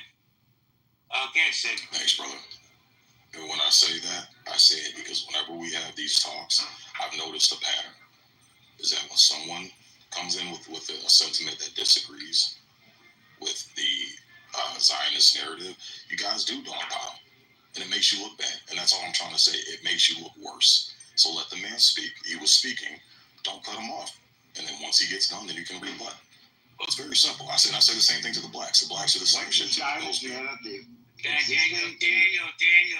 hold on a second. Let me say this. I want Stan to continue. So Stan is telling me he don't like Jews without telling me he doesn't like Jews. But go ahead, Stan, land your plane. I have no knowledge about Jews, and I have no interest in hating or I have no emotional. If you have no knowledge of it, why speak on it? No. You just said that. I'm using your words, sir. Before October 7th. Oh, now you're a scholar on Judaism in Israel. Please. Right. He got a degree. He went back and got a degree. No, guys, seriously, go ahead, Stan. You got a minute to land your plane. What I'm seeing is that the Israel is killing a lot of the civilians in Gaza, and increasingly, I feel like I have negative feelings on Israel people. That's one feeling. Wait. Do you have negative feelings on Israel or Jewish people?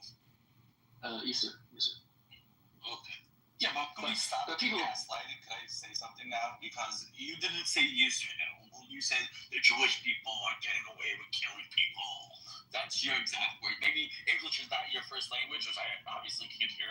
It's not. But the reality is you said Jews, and the idea that Jews are just killing random people is a conspiracy. Marty. And it's anti-Semitic because it doesn't get Marty, Stan, hold on. Let me just say this. So, Sid, you're my friend. But I'm going to tell you something, man. And you may not agree because, I don't have your lived experience, you don't have mine. We gather up like this and we dogpile on people, and I'm keeping it real with you because we're targeted right now. That's really the truth. Jews are targeted. and you guys give me all the emojis you want and shit like that. But when we get targeted, we gather around each other. So that's I just wanted to say that to you. And now, if I may, just one sentence. Not only are you 100% correct, we are targeted right now, but also when you talk about the anti-Zionist narrative, when things contradict the Zionist narrative, Sig, respectfully, things that contradict the anti-Zionist narrative abound. Anti-Zionist narratives abound. They are everywhere. And Clubhouse is one of the few places where I personally in my life can feel heard on my pro-Zionist narrative. And so it doesn't excuse the dogpiling. It doesn't. I like it when people don't interrupt each other. I like it when people are brief. You know, I'll just say this, along with the one mic policy, you've got to be brief, right? So it's frustrating when people drone on and on. It's also frustrating when people interrupt. But to agree with JB, we're targeted now, and Clubhouse is one of the few places where we can feel heard on our pro-Zionist beliefs. Thank you. Yeah. Okay, so let me respond to that. So I hear what you're saying, but that was not my point. The point is Stan was talking. Stan was barely off mic for 15 seconds, and Marty just came in.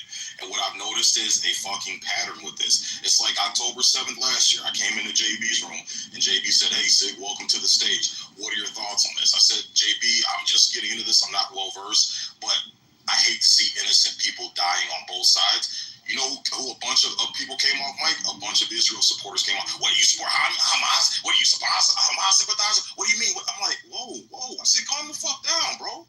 So all I'm saying is, when you guys act like, and you guys act just like the blacks, because I give the blacks the same shit. So get offended by you people. I do the same shit to my fucking people too when they act like fucking idiots and get their panties in a bunch and can't control their emotions. Is that it makes you look bad, and then people don't want to hear you out. People don't want to fucking support you. That's all my point is. But Well, let me jump in. Hold on, Daniel. Let me jump in. And I don't speak for all Jews. I just speak for this Jew, this cracker in the corner, Sig. I know it's been 2 years since this war has started, this conflict, whatever people want, this genocide, like some of you idiots like to label it. But for some of us, and I'm going to keep it 100, it's still very raw. It's still surreal what happened on October 7th. And I'm not justifying people dogpiling on other people. I want to hear what Stan has to say. I want to hear what Nye has to say. I want to hear what El Nomo has to say. But for me, it's still very raw. The images I saw on that day are embedded in my mind forever. Doesn't make it right to dogpile on somebody. I'm just telling you my perspective. But before we continue, I definitely want to say good morning to Rachel. Then I'm going to go to El Nomo. Good morning, Rachel. Can I raise my hand? How do you do it? I have no idea. But the mic is yours, ma'am. Just good morning, and I love this discussion. I love your room. I just have 3 questions that you can answer, probably anyone else. Let me preface by saying, as I said before, blacks don't really know much about Judaism or being Jewish or anything because we have our own plight. Now, there may be some blacks who know and are racist against you, but we don't know if it's a race or a religion most times. That's number 1. We don't wake up thinking about, we aren't anti-Semitic. There probably are some, but as a whole, black people aren't anti-Semitic because we don't understand it. We know what we know, what happens to millions of people. And when you say you're being targeted, we don't know who's targeting you. Now, on your daily basis, you do have people probably that are being nasty or mean, but it's likely not because you're a Jew. It's because they find maybe you rude or something, some circumstance. Number 2 is, I don't know what a Zionist is. And I'm well educated, but I don't, like I said, I'm just maybe talking about me. I don't know a lot of these things. And number 3, I think it helps if you're more specific to say who you're being targeted by. Because it sounds like Zig said, sometimes it sounds like everybody's against you, and really you're a non-factor to a lot of people in a good way. We don't know who you are unless you're going to, in LA, unless you're going to church on Saturday or whatever day it is, walking because you can't utilize mechanics, or if you're away because of certain holidays in the office or something. But I never come across people at my job that say anything about being having anti-Semitism against them or even being a Jew, unless someone says, my husband's a Jew, so I have to do this. A girl told me she can't be home in October for Yom Kippur. We don't hear that stuff. So we feel kind of like, I don't know what the word would be, but we're being accused of stuff that's not true. And I just want you to be more sympathetic to that. Everybody, hold on, BB, hold on 1 second, because I promised Norm he can answer her questions, and then I'll come to you next. And I also want to get Rick and Albert in the conversation. Normal, good morning, my friend. Good morning. So, and thanks for bringing me up, and Rachel, thanks for your question. So, the reason why other people don't really know who or what we are is because we are very complicated, and we don't always know who or what we are because we're different. Because we were around before these ideas of race didn't exist when we were formed as a nation. And religion didn't exist before we were formed as a nation. Essentially, we are a family, a tribe, a people, a nation, with a founding document, the Torah, and a language that we speak when we pray, Hebrew, and the land of Israel. And Zionism is the belief that we get to live safely and securely in our home, and that home is Israel. So all that stuff you hear, Ashkenaz is from Europe, this is just an attempt to kill us. Because we're not from Europe. Europe is a Christian continent with lots of countries, and it's irrelevant to us. We're home in our historical homeland of Israel. I understand it's hard for people to understand. And all we want to do is live safely and securely there. And if somebody attacks us because we're small, and because we're surrounded by unfriendly neighbors whose goal is the opposite, they feel they supersede us, they feel there can be no Jewish state, we often have to fight them. But we wait until they attack us or until they're ready to attack us, because we have a thing, if your enemy rises up to kill you, rise up earlier than them and kill them first. And that's again because we're little. So that's what Zionism is, and that's what Judaism is. I'm happy to answer any further questions because I don't want to give a long lecture. No, I was speaking to your plight in America. I'm not speaking to, I appreciate that lesson. It's a great lesson. But I'm talking about here in America, the things that I said previously, they pertain to being in America. Well, hold on a second. Rachel, I know you see what's going on in these college campuses now. Jewish students are being targeted. I know you see that. Everybody sees that. But I'm going to pass it to, I'm going to pass it to BB. Maybe he can answer it.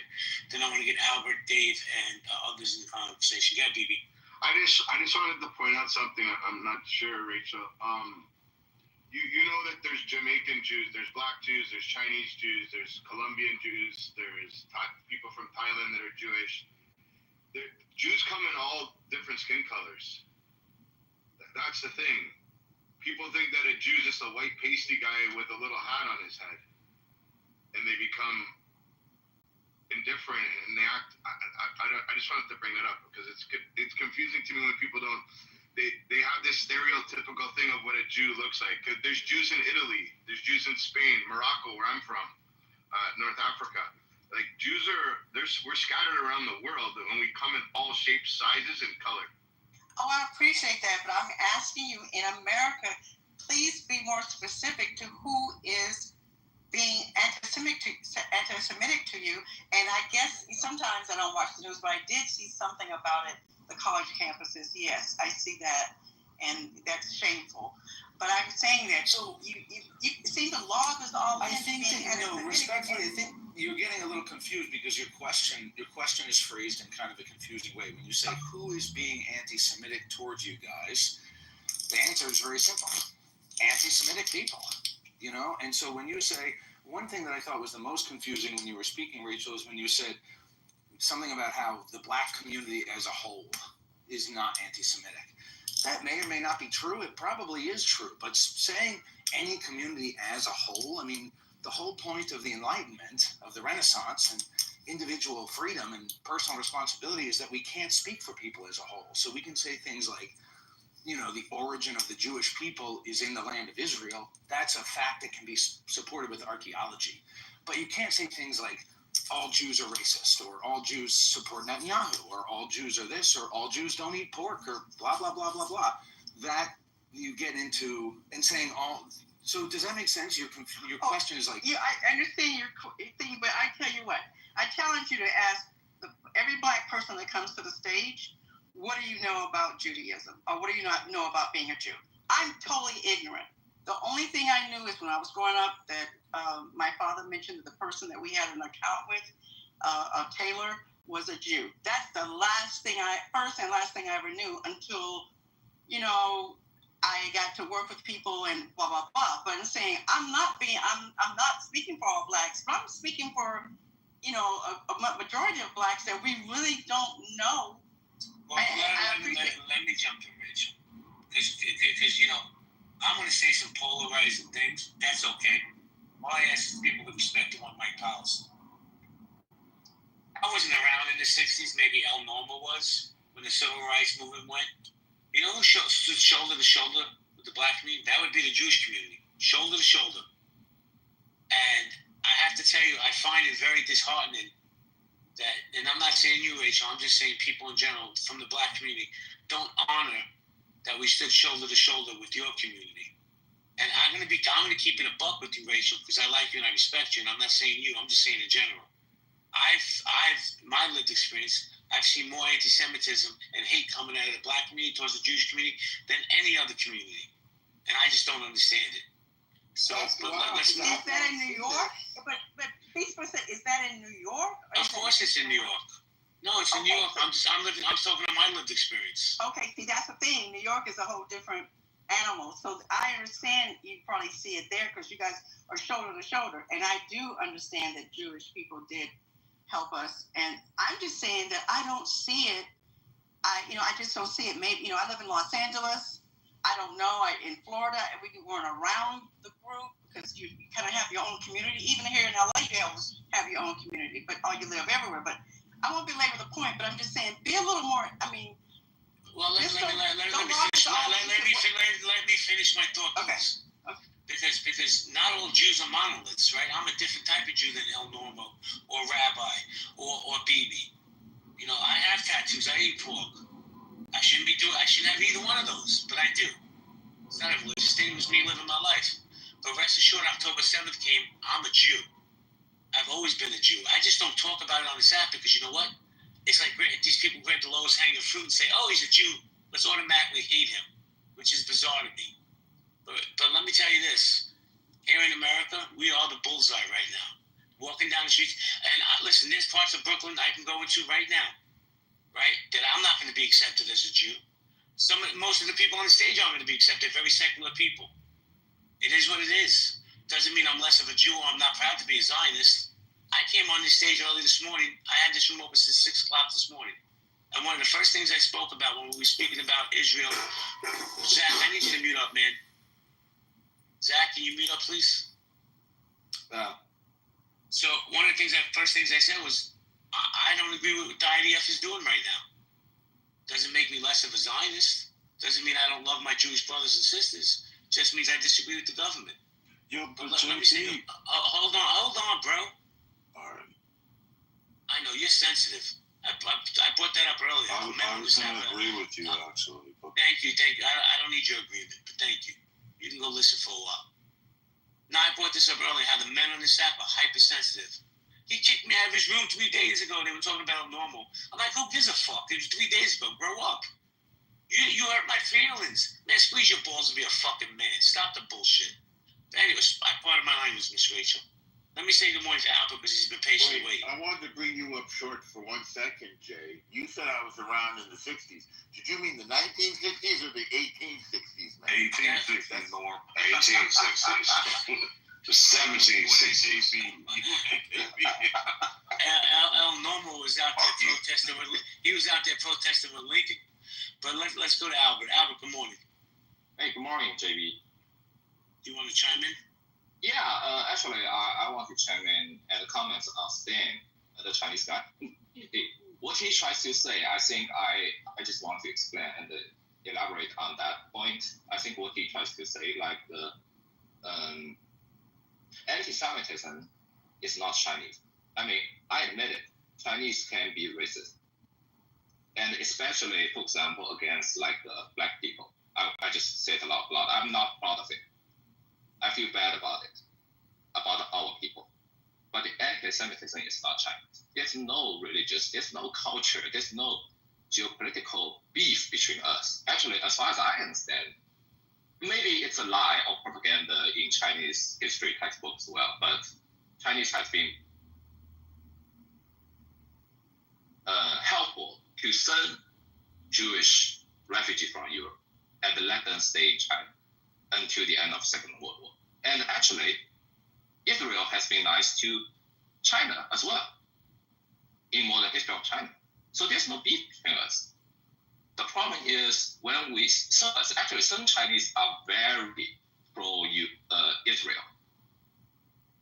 But for some of us, like me, and I think for Stan, and I speak for him, so sorry if I keep me honest here. So I think what he tried to say and I want to say is, what we see what we see.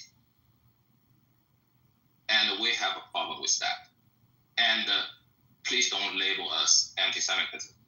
Because it does not make me feel shameful. It does not make me feel outrageous. It makes me feel weird. Like I like apple. I don't like maybe watermelon, but I cannot dislike a fruit.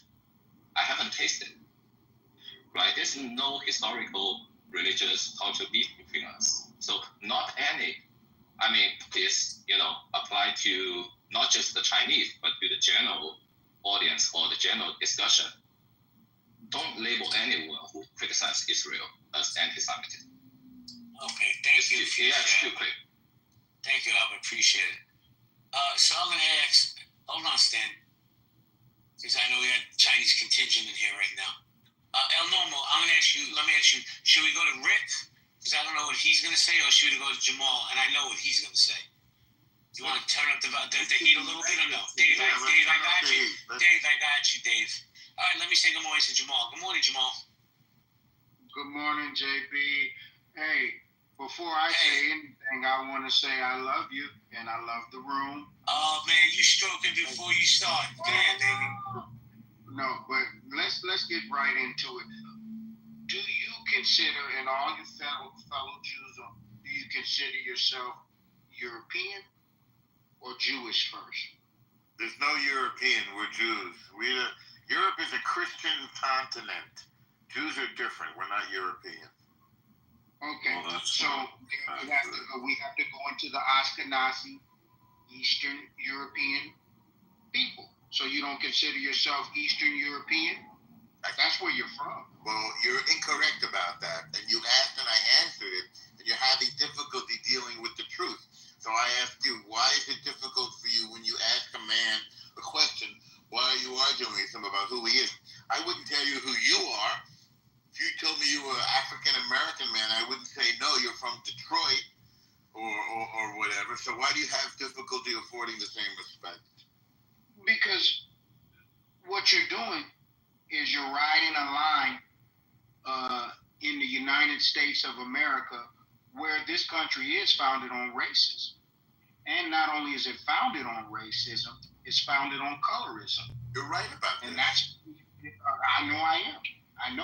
So we came in, and at first we were black. Well, I'll be quiet. But I just look back to each other. You don't have to. Can I make one short comment? No, that's what you want. You don't want dissent. Hold on a second. Man, Omni, how you trying to check my room? It's just like enough, bro. So I'm just going to show you to the door. Have a great day. Stay safe. I want to give Rabbi a chance to have dialogue with Jamal. Rabbi, go ahead. Yeah, just a short comment that, for basically all the time that Jews lived in Europe, nobody considered us European. We were told for all of those thousands of years, you're not European. You're Jewish. Good point. Correct. I still don't understand. Jamal, you can't respond, but no, I'm going to give you a chance to respond, I promise. But my thing is, respectfully, what does that have to do with what we're discussing? Who cares where Jews are originally from? What does that have to do with today, right now? Well, because here's the reality. You're walking around here, blonde hair, blue-eyed, brown hair, brown-eyed. You're walking around here as Caucasian, white, European. And you're moving throughout the community And well, you said yourself today that you don't even tell anybody that you are a Jew. You rarely even speak that. But wait, who said that? Who said that? I thought you said that. I believe you. I respectfully, you gotta get some Q-tips because your hearing's off. Because I never said that. Well, excuse me. I thought I heard someone say that they ate pork and that they did not always tell everybody. No. See how you spin the narrative. I said I eat pork and I have tattoos. I'm not like the regular Jew. But I never said I'm not proud to be a Jew. I won't announce it to the world. I'll go to Times Square with a fucking sandwich board on saying I'm a Zionist. I can care less. Okay. Well, the point of what I'm making has nothing to do with that. The point that I'm making is you are getting white privilege in the United States of America. And because you're getting this white privilege, but you're still trying to cloak yourself as a minority, and you're not a minority. White privilege is a myth. That's been debunked. Hold on. Everybody, hold on. Let me just explain something to you, Mr. Jamal, real quickly. When I go to DMV and I have to check off one of those boxes, Jew is not there. White is. So that's the choice I have. That's what the government's done, not me. If there was a Jew Zionist box, trust me, my friend, I'm putting it on my driver's license. I pick other, by the way. All right, but you're a Catholic. I also always check other. Respect to that, Norm. Okay, all right, and that's fine. I have no way of knowing what you check, but you're counted as you move around this society as a white person. And up until the point that a neo-Nazi group or some other big you're there too. Exactly. Can I let me say it this way? It's really not much protection. If you just give me a second, it's really not much protection at all. The moment they find out or suspect you're Jewish, they think the same thing of Jews they do of black people and Hispanic folks. Good point. Right? You say that they have the ability to pass for white. Again, if you pass for white, but you're always worried somebody's going to hear you're a Jew and discriminate, then you are in a discriminated minority class. You don't have to like the fact that Jews had a diaspora that went to Europe, and so some of them are white. Again, that the white comment works all the way up to when the KKK or the neo-Nazis figure out you're Jewish. Then at that point, you're lumped in with the same. Let me jump in for 2 seconds. I just want to ask Jamal a question. Jamal, I promise I'm going to let you in. And it's really just yes or no. Were Jews slaves in Egypt? Were they ever slaves to Jewish people? Not Ashkenazi white people. Oh, No, they weren't. And the Hebrew is an Ethiopian black person. And we know that to be true. No, they're fucking not. They literally live in the Levant. Yeah, black people rob the liquor store. You are not allowed to misrepresent history. And that was not called for. Wait, hold on a second. Marshall, hold on a second. See, Zach, I tried to get you in the conversation. I'm sorry. It's not even sorry. It's just stupid and it's offensive, man. Because it's comments like that is what brings smoke to our people. I'm being dead ass serious with you. But nobody interrupt Jamal. Let Jamal land his plane. If the rabbi wants to engage with him, he's more than welcome to. Go ahead, Jamal.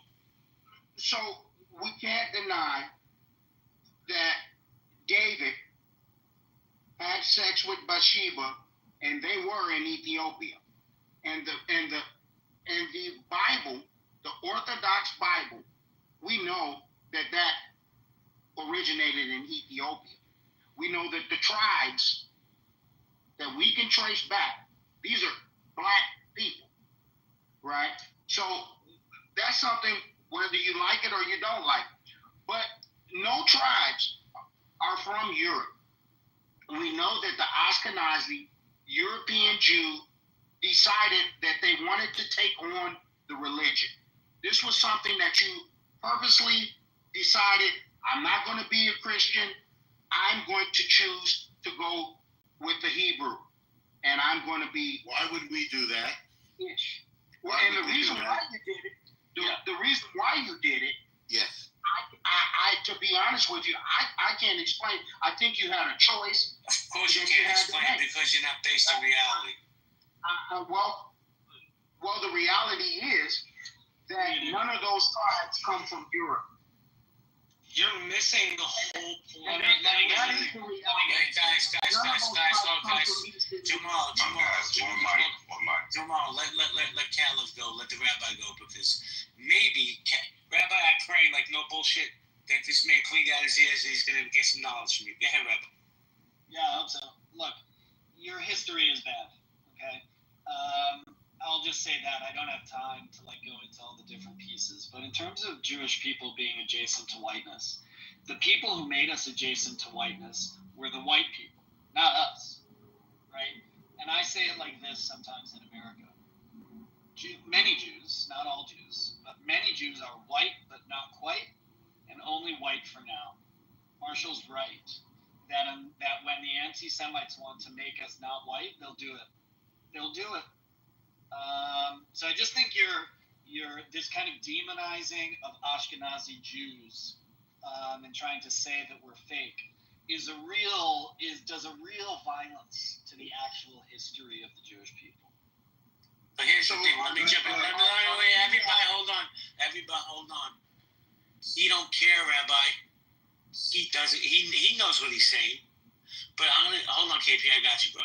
Let Jamal land his plane, and then I'll come right back to you. Get Jamal. So my question to the rabbi and the other white Jews that are on the stage right now that are not from Ethiopia, that are not from those southern tribes, do you feel, as an Eastern European, do you feel that you would rather put that Europeanism off and say it's all based on religion? Because the religion we know it's a spiritual thing, it's a group thing, but the reality of it is the blood that flows through your veins is Eastern European Russian. So you don't want to identify with that? I don't because that was an accident that my family ended up in Eastern Europe. This guy doesn't understand. Just like it was an accident that different families ended up in Morocco or Libya or Iraq, right? That was kind of like we didn't control our movement necessarily around the globe. So no, I don't want to identify as Eastern European. I mean, it's important to my Jewish heritage and my family in terms of our customs, how we pray, how we observe holidays and things like that. But it's not an essential identity that goes above and beyond my sense of my Jewish identity. Jewish identity for me always comes first. Thank you, Rabbi. Are you speaking about Ashkenazi? I think I've seen it several times. Because you are correct. There are different sectors of Jews, and you're correct. They were different breed. They were more Roman, Italians, mixed up breed. You're correct. And why? Tell him why, KP. Tell him why. Because Jews, the original Hebrews, they were Hebrew.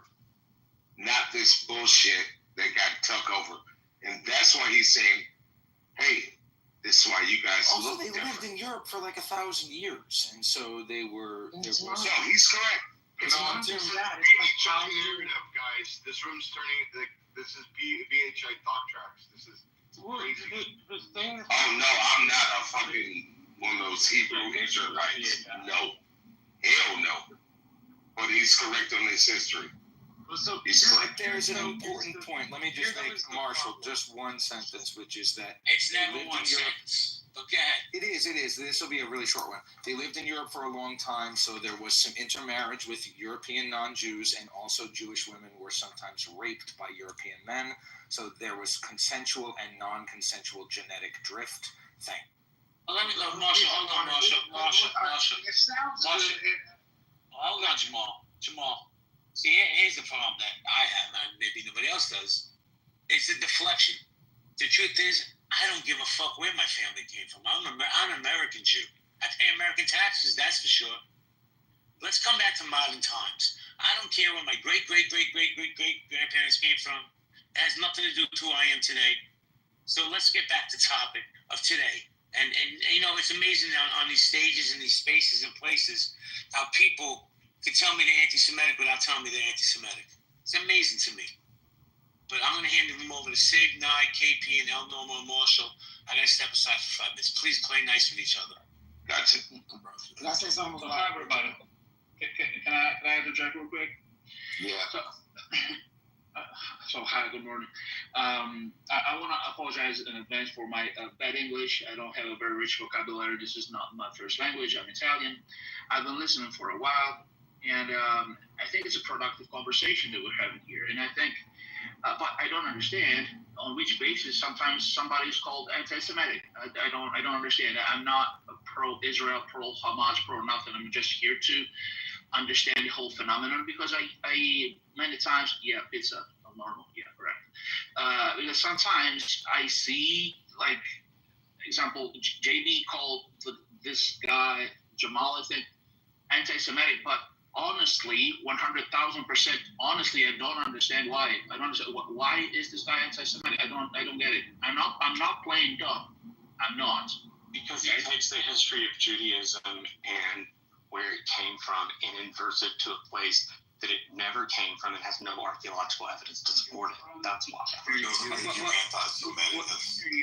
Correct. A lot of times when you disagree with someone who's Jewish, they will instantly label you anti-Semitic. It's just like the blacks. That's what I'm saying, man. The Jews are the new blacks. Same thing with the blacks. As soon as you disagree or try to criticize, you're doing it honestly and genuinely. You're not trying to attack. You're just saying, hey, something doesn't seem right. I'm giving my constructive criticism. Automatically, you're racist and you hate black people. It's the same shit. It gets annoying as fuck, man. Hold on a second, please. I'm just going to say this, then I got to step away.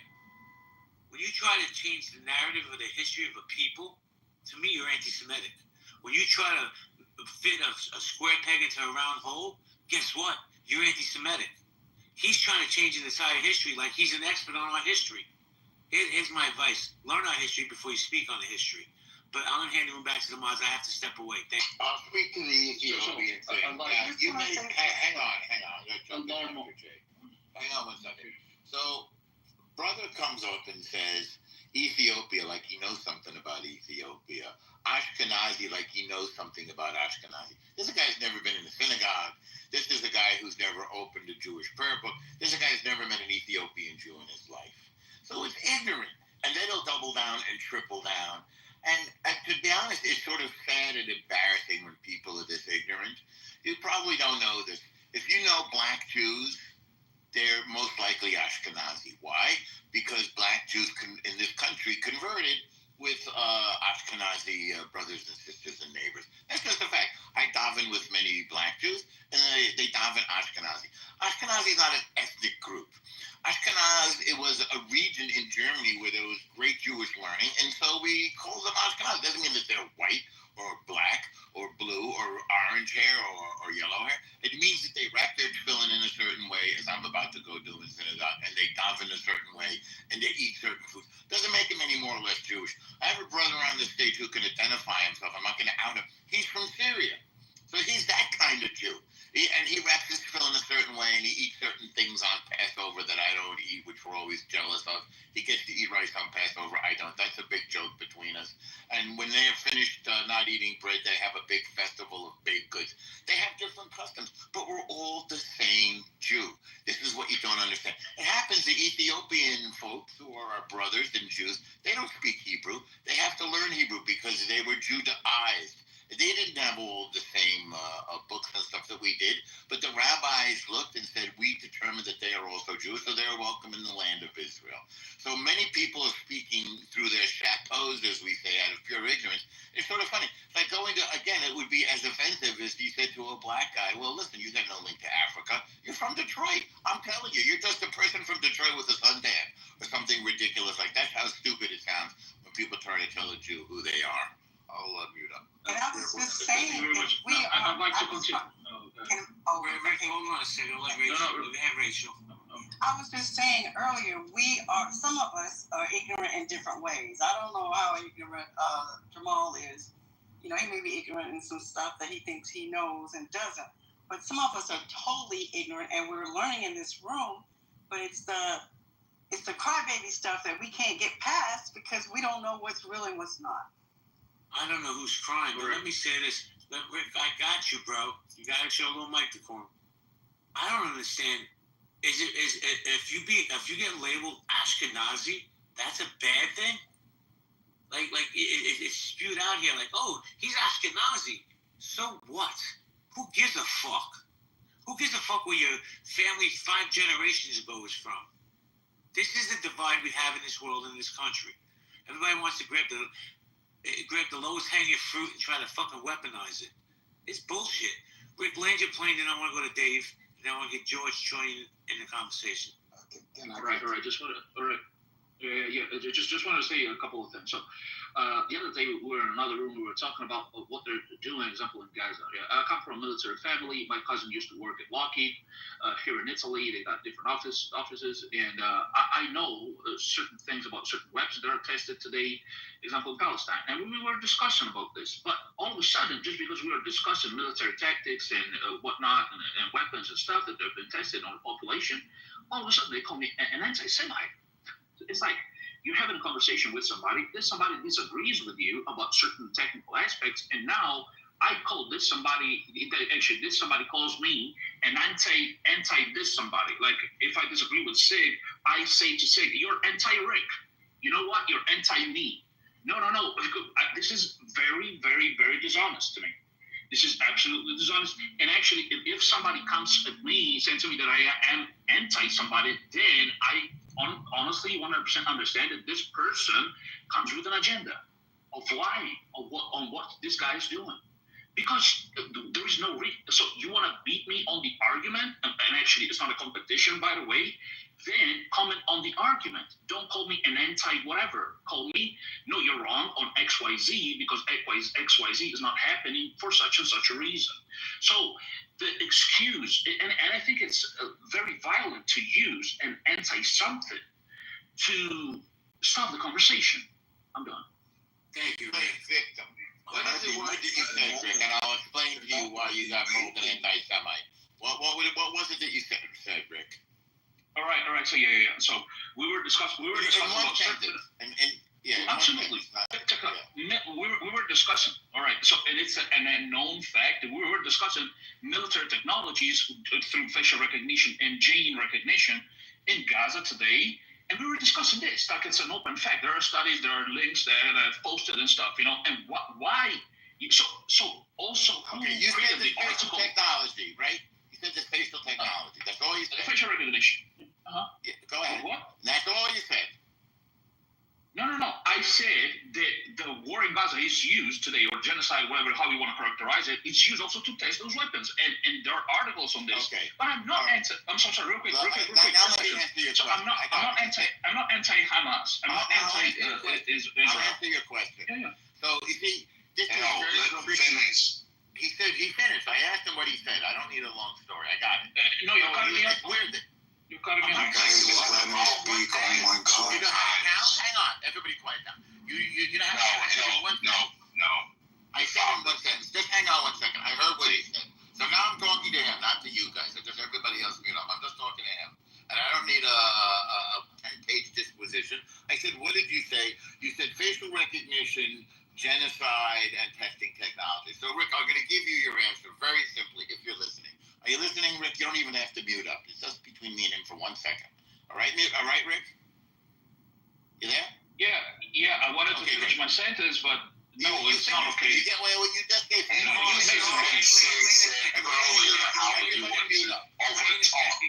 Everybody mute up. I got it. Hold on. No, yeah. I'm not saying you don't have this. Yeah. Let him finish. Let him land his plane, and then I'll give you a chance to rebut. Go ahead. Okay. Now, wait. Before you tell him to go ahead, you said facial technology, genocide, and testing new technology. Is there anything I missed, Rick? No. You missed the whole conversation. I didn't say that. I said certain weapons are tested. No. Let me say what I said. Okay, let me talk. Okay, I said so facial recognition technology and gene technology are tested today in Gaza. And I said, wait. I said it doesn't matter how you characterize the whole situation as a war and or a genocide. It doesn't matter. Those weapons are tested, and automatically, because I've been commenting on this thing, there is a fact. There are links on this. I'm an anti-Semite, and this is crazy. You made that point already. You didn't change anything. You Okay, didn't change now I'm going to respond. Thank you very much. So you said exactly the thing that I said. So I'm weird. It's weird to me that you said you didn't finish. I exactly said what you just said. Facial technology. Then you added in gene warfare, which is a weird fantasy gene warfare, and then you said genocide. Okay.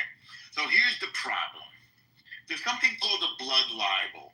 So when you take a truth, like yes, there is a war in Gaza, and then you take another truth, like yes, Israel does test weapons because Israel is often at war because people attack Israel.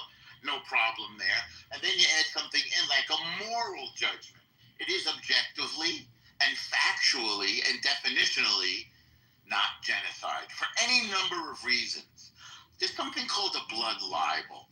This is when you make a lie about Jews to justify hating and killing us.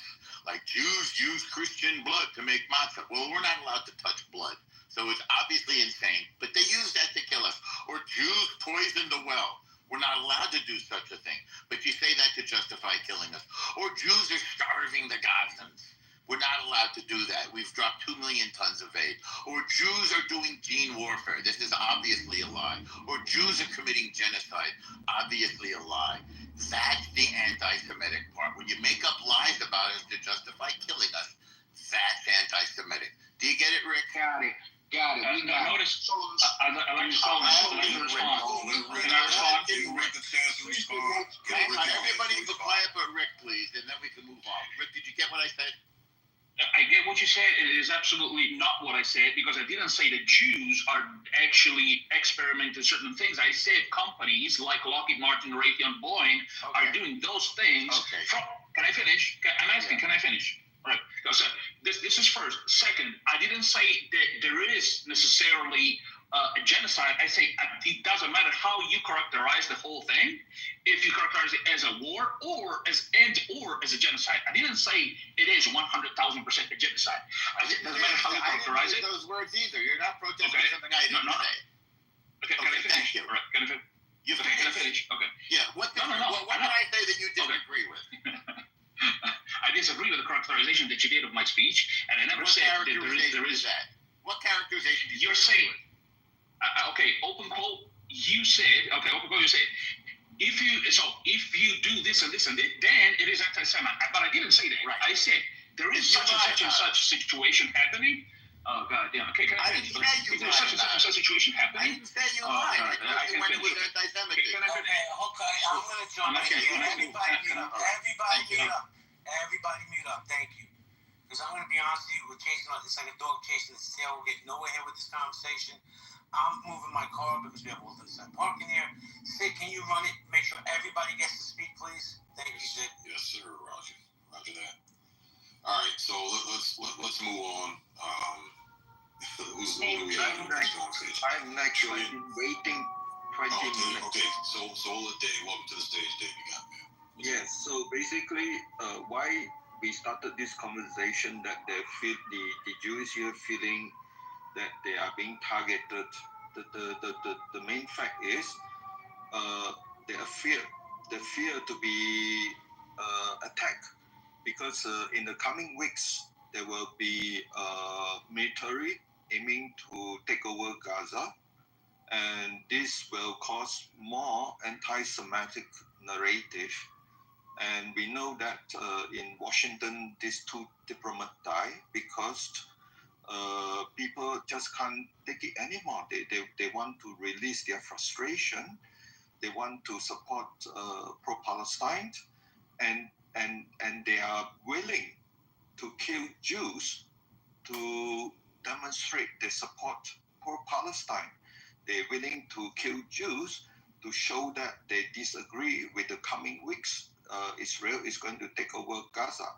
So this is why at this very moment, the Jews here feeling they are being targeted right? It's not just from America side, it's also from Europe side. They are being targeted everywhere. Because to understand why they feel like this, it takes a lot of time to understand the history, to understand the religion basis, to understand the mindset of Middle East, to understand most importantly is how America are being, certain population of American being weaponized by the arch enemy of United States, which is IRGC of Iran, in order to cause more division, in order to cause more intimidation to the Jews in United States, which is just 2.5%. And Rachel, I survey the American African community here.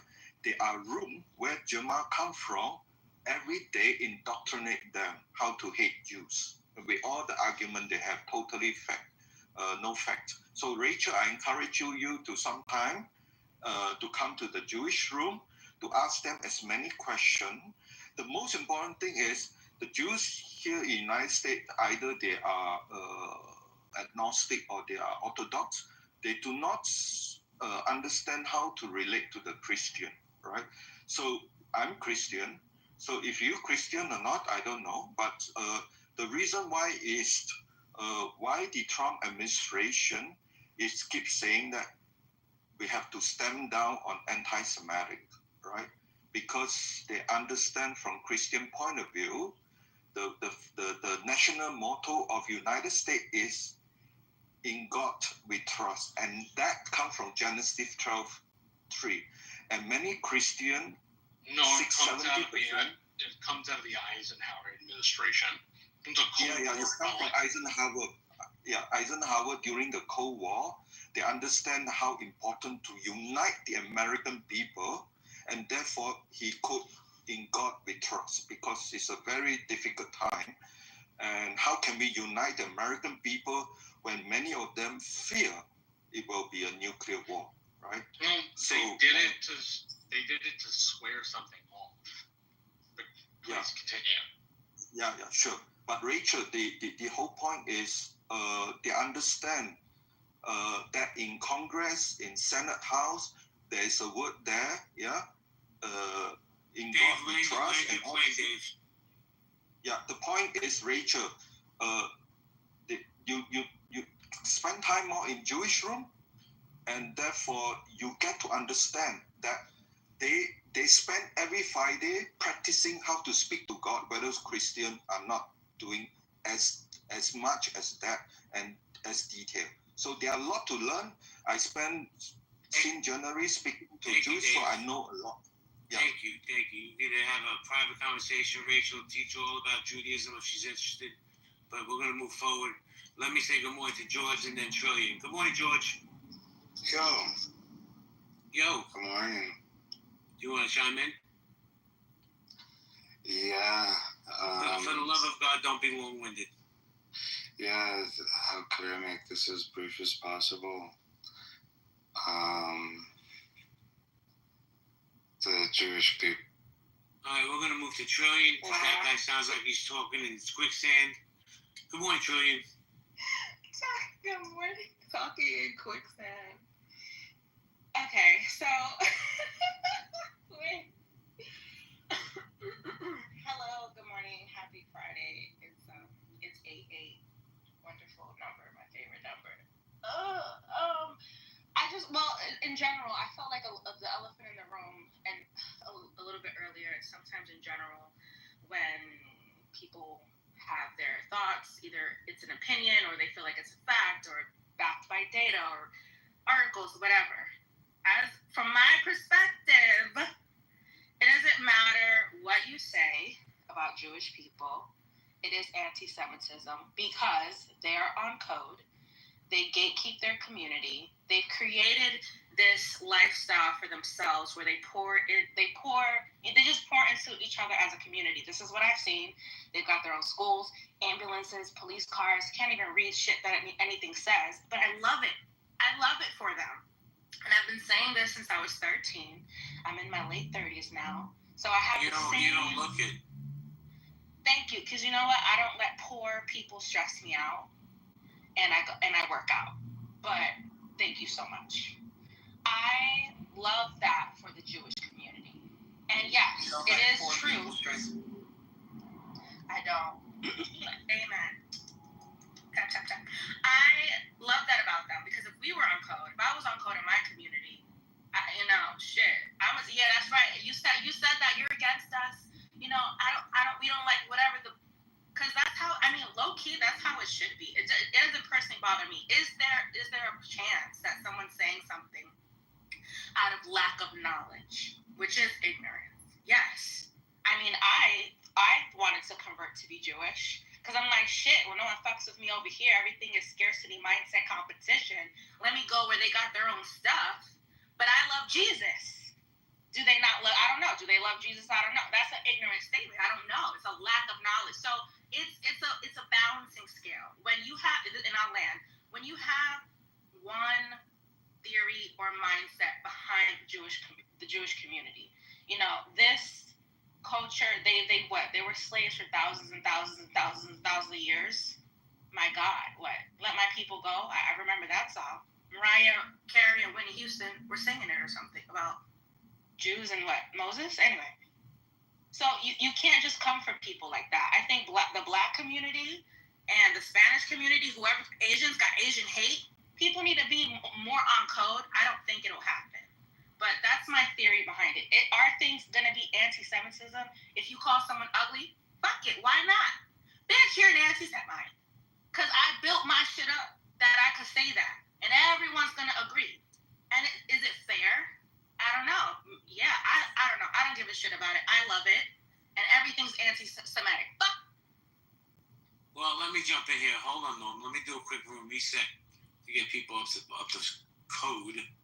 This is Healthy Debates, Coffee and Conversation. Guys, the link on top is my chatter room today at 4:45. Everybody's welcome to come in. It's going to be a different type of conversation. We'll be talking true crime all the time. Right now we're talking about, we've been talking about for the last 2 hours.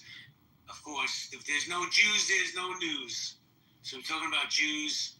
We're talking about Jews in America, Jews in Israel. We're talking about the situation over in Gaza. If you have a pink ticket, Albert, cash in your ticket. Let's see who else has tickets. Megan, cash in your ticket. Wendy, cash in your ticket. We got some superstars in the room. We got Rohan. Rohan, I invited you up. We got Uncle Steve. We got Regan. We got Casey. Guys, if you want to come, we got Saturn. We got Yoav. Y'all is here representing Canada, Manitoba. So, guys, we're going to go popcorn style. All I say is there's a one mic policy. Respect it. Attack the point, not the person. Try that for once. KB, no, man, KB, really quickly, am I allowed to say, I agree with Trillian's point about the Jewish community being on code.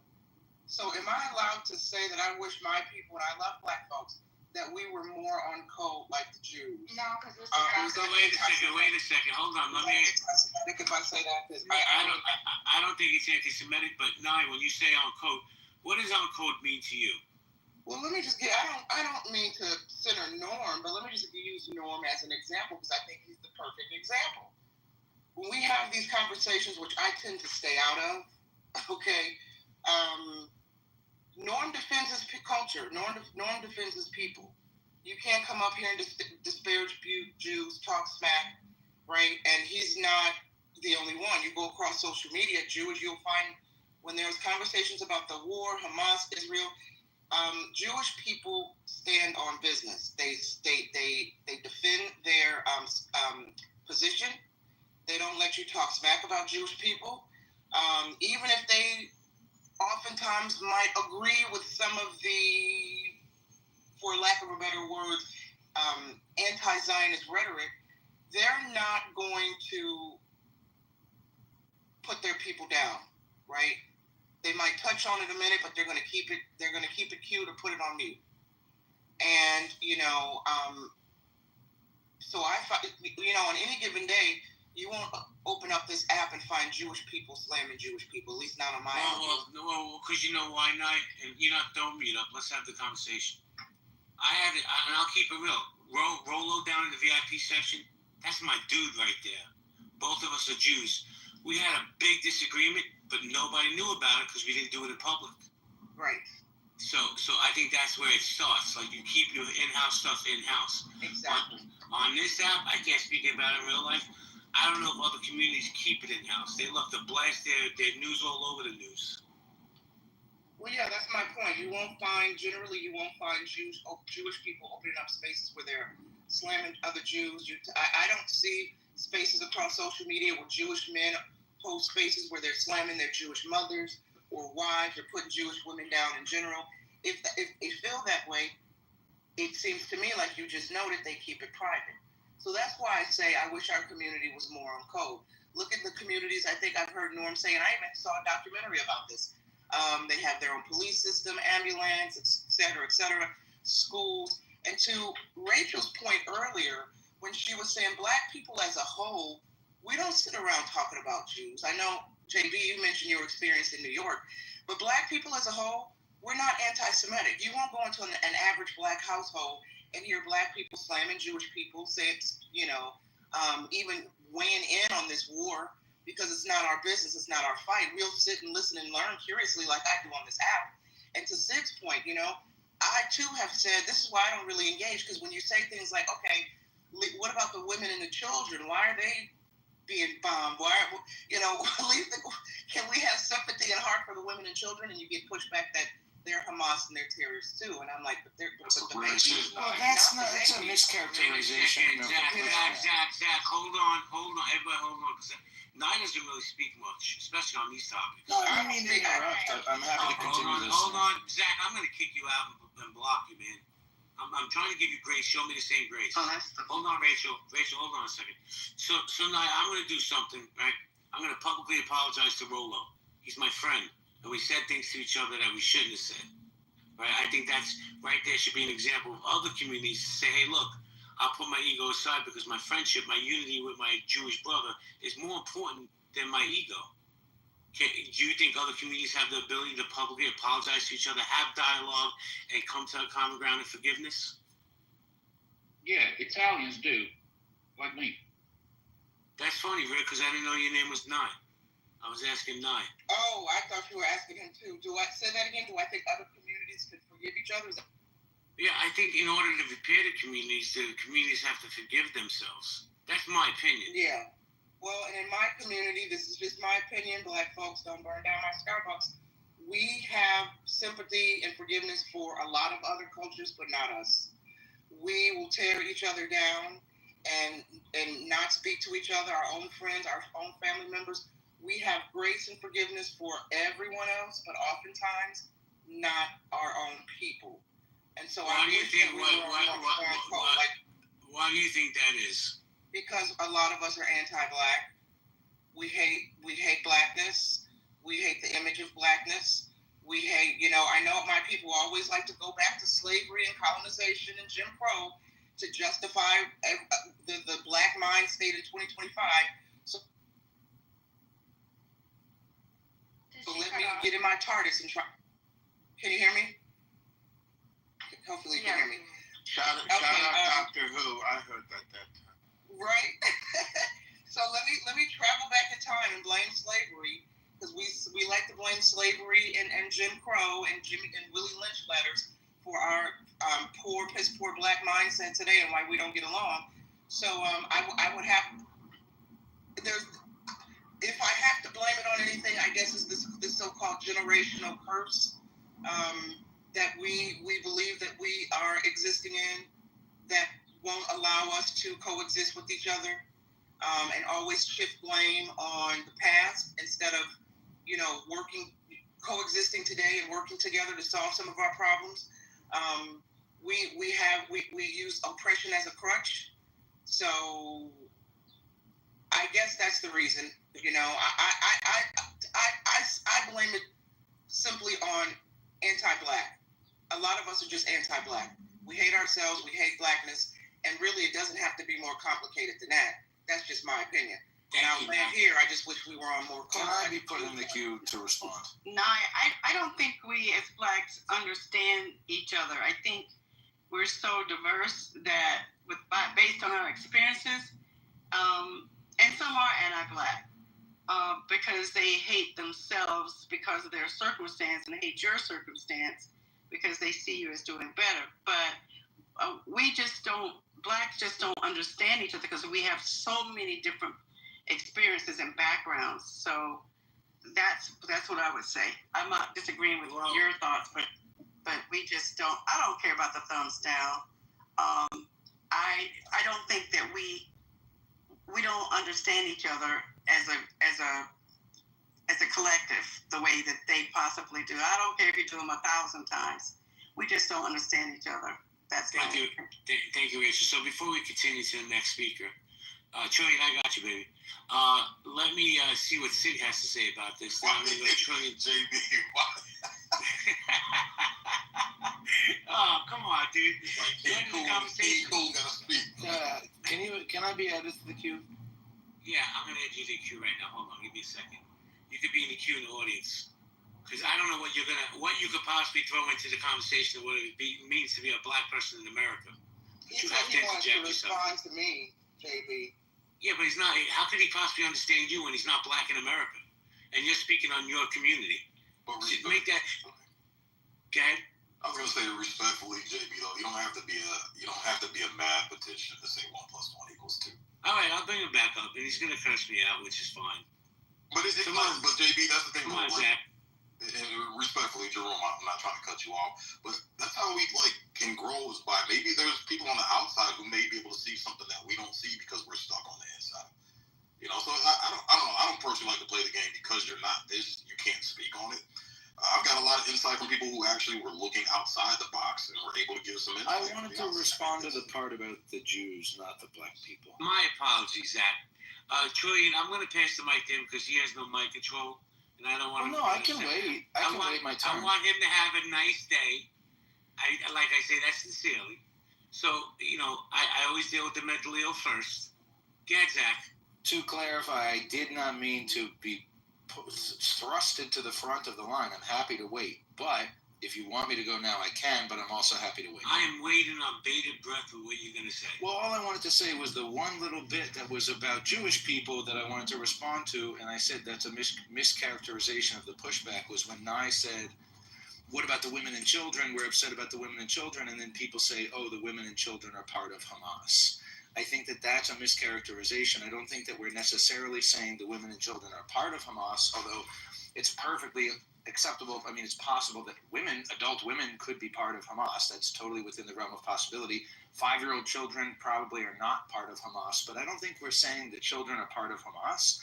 I think we're saying that the innocent people of Gaza are being used as cannon fodder by Hamas. Hamas is purposely firing from civilian areas so that the civilian areas, they're building their tunnels underneath civilian areas, they're embedding themselves in civilian areas.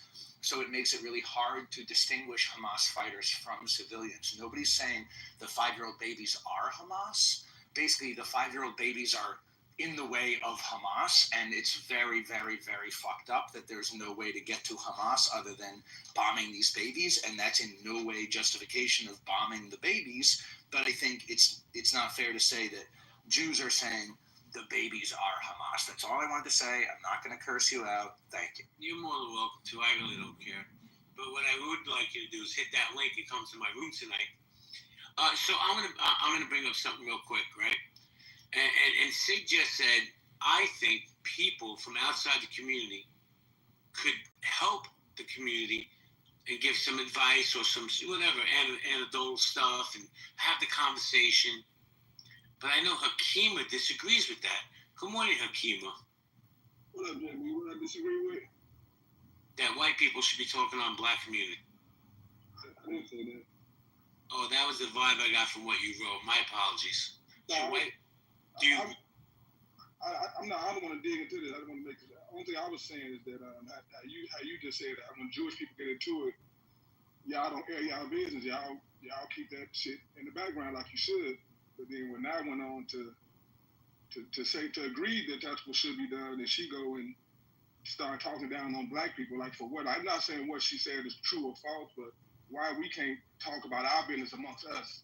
Like if we want to follow the Jewish people and be like them, how about start there and let's not shit on each other on the stage full of all types of people. And when they telling you that they don't do that, they don't do that. But then, yeah, we continuously do. And I don't want to argue about it. I just want to say that. But it ain't going to help to argue about it. But can we follow that first, please? Wait, Hakima, you think I was shitting on blacks when I offered for myself? Yeah. And that's why. Can I be added to the queue or go? Go ahead. Say. No, go ahead, say again. I was gonna say, and that's why. Like, nothing she said was quote unquote shitting on the black community. What she gave was a very objective observation. And this is why blacks can't have it behind the scenes, because when we try to have it behind the scenes, it's like talking to a brick wall. The blacks that have sense and stoicism and are logical and analytical, we're trying to have a conversation with a bunch of hyper emotional, fragile, victim mindset blacks who, just want to keep perpetuating the same shit. Like Naya said, they want to hop in their way back time machine to validate their fuckery, man. So at this point, it's like, hey, we're going to broadcast it, and the blacks that actually want to get on board and don't want to be victims and don't want to blame the white man and white snow and white cheddar cheese, popcorn for every little fucking thing that goes wrong in their fucking lives, we're going to make ourselves known and say, hey, this is the logical group that actually wants to grow and build something and not just continue to be a victim and have this fucking black fragility. Thank you, Savior. Everybody hold on. I got a cue. Everybody's going to get to speak. Rick, I need you to just stand down. I've heard enough of you, to be honest. But we're going to go to Trillion, Arun, and then East. Trillion, can you come back to me, please? You can jump in anytime you like. I just want to say really quickly, and I'll make this so quick. That's the thing. And Hakima, I love you like a brother from another mother. But I agree with Sig here. We all know as black folks, especially on this app, how we get down across social media. We tear each other apart. Okay? And it's on both sides. And then when folks like me come off on a public space and call attention to it and say we got to do better, and maybe we can take cues from other communities that don't put up with that shit, then it's anti-black. We can't have these conversations behind the scenes because you're called a coon or a trumpet or a bad witch, and we can't have the conversations on public platforms in front of mixed company because the same labels get attacked and thrown at people like me or Sig who want to have these discussions. Like other communities don't see what's going on. So when would you Negroes like to have these discussions? When can we talk about this? When can we encourage each other to build black better, build up, right? When can we say, hey guys, enough is enough. Look at what these other people are doing. Maybe we can take cues from them and stop with the fuckery and the bamboozle without being accused of attacking black folks. I love black people. I've always said, if I believe in reincarnation. If I were to die and come back tomorrow, I wouldn't want to be anything but black.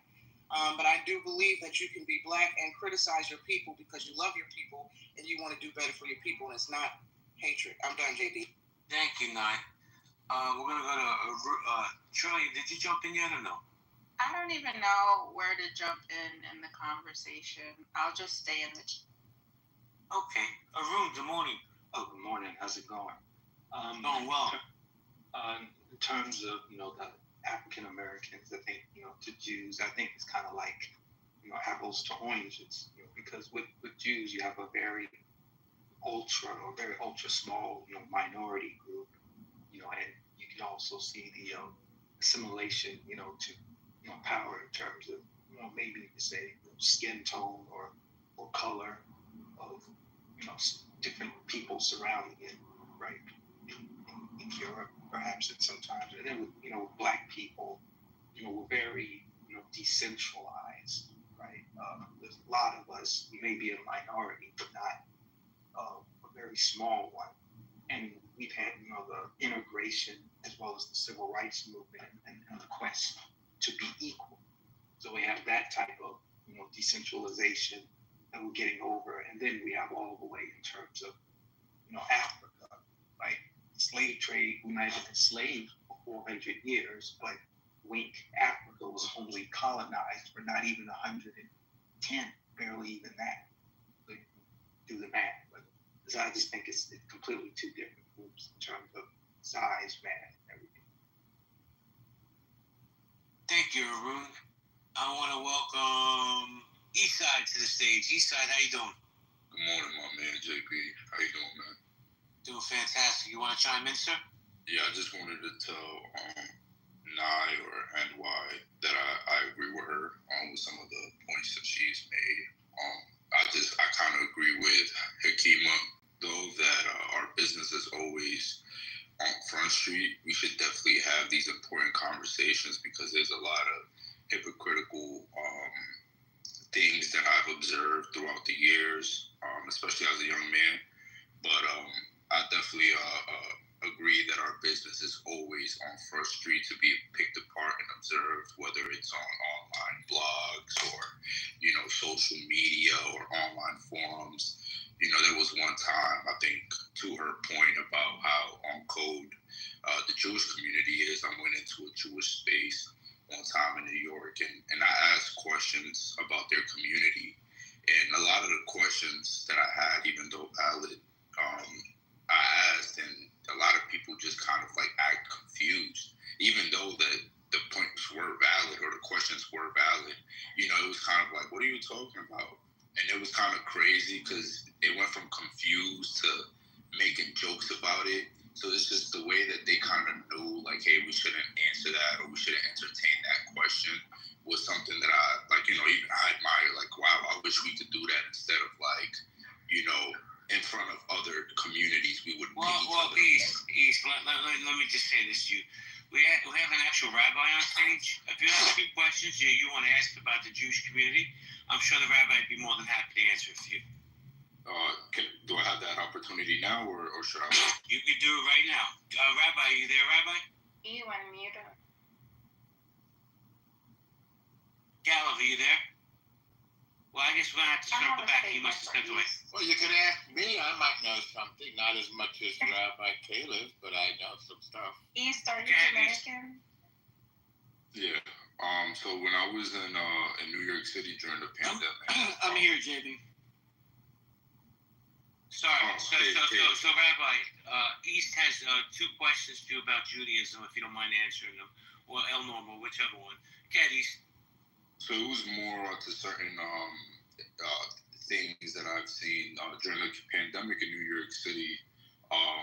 When there was the shutdowns, I guess, I don't know the exact term that we used. It was a while ago, but certain communities had their basketball courts, their parks, everything closed. People had to wear masks. People had to isolate themselves. In the Jewish community in Brooklyn, people were able to break down, like the rabbis and the community leaders in Brooklyn, they were able to literally, like, there were news articles and coverage about it. They were able, like, to break down all the chains that were on the parks.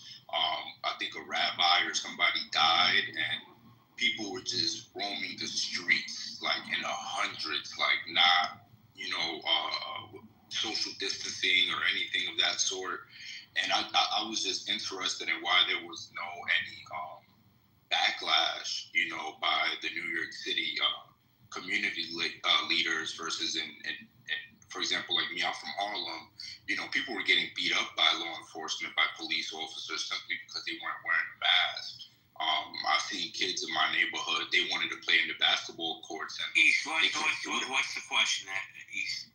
So my question is, like, how come they were afforded certain privileges or advantages that certain communities weren't during a pivotal moment like that in New York City, where they can do certain things that other communities weren't able to do?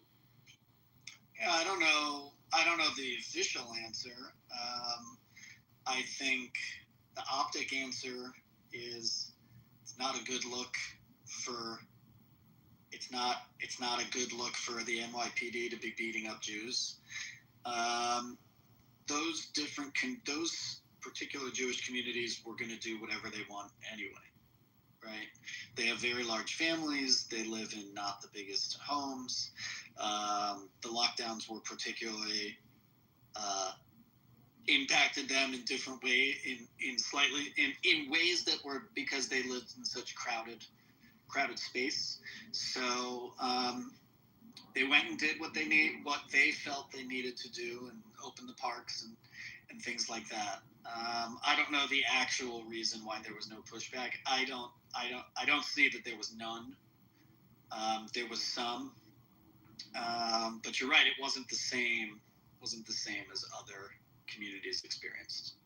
Well, this is a New York question, not a rabbi question.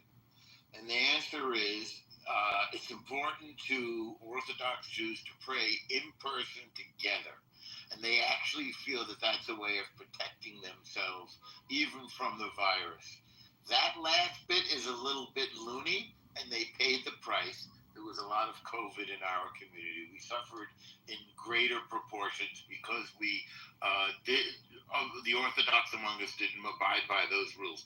And yes, the governor singled us out, and the mayor singled us out on the front page of the New York Times. And yes, people got arrested. There wasn't disparate enforcement of the law. That's the short and simple answer. Can I also add something that we can completely gloss over? I think it was also hypocritical. I think when we saw protests outside, everybody said that's fine, but a funeral that's outside too, that's bad. I do believe COVID became a political tool to go against people that you don't like, and if they agree with you, and then you're able to do whatever you felt like doing. And people are just not going to obey the law if it only applies to me and not to them. And then that's why it became a shit show that it ended up being. Well, I hope that answers your question, East. Let me welcome Dr. Amanda Fetch to the stage, recent Harvard graduate. Hey, Dr. Amanda. Hey, Jay, my mic was stuck.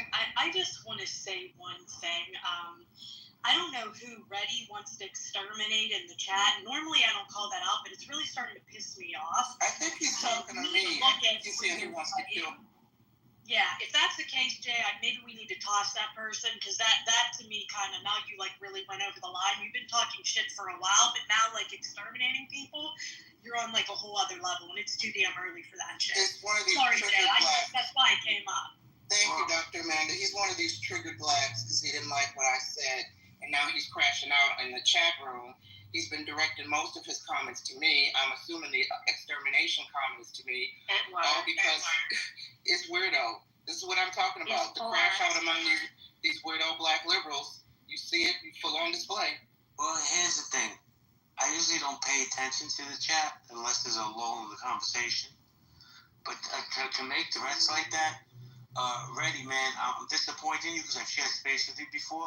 You need to know better than that. So, and we definitely keep our hands off the ladies in this house. So for that, I'm going to remove you from the room, and I'm probably going to block you from the house.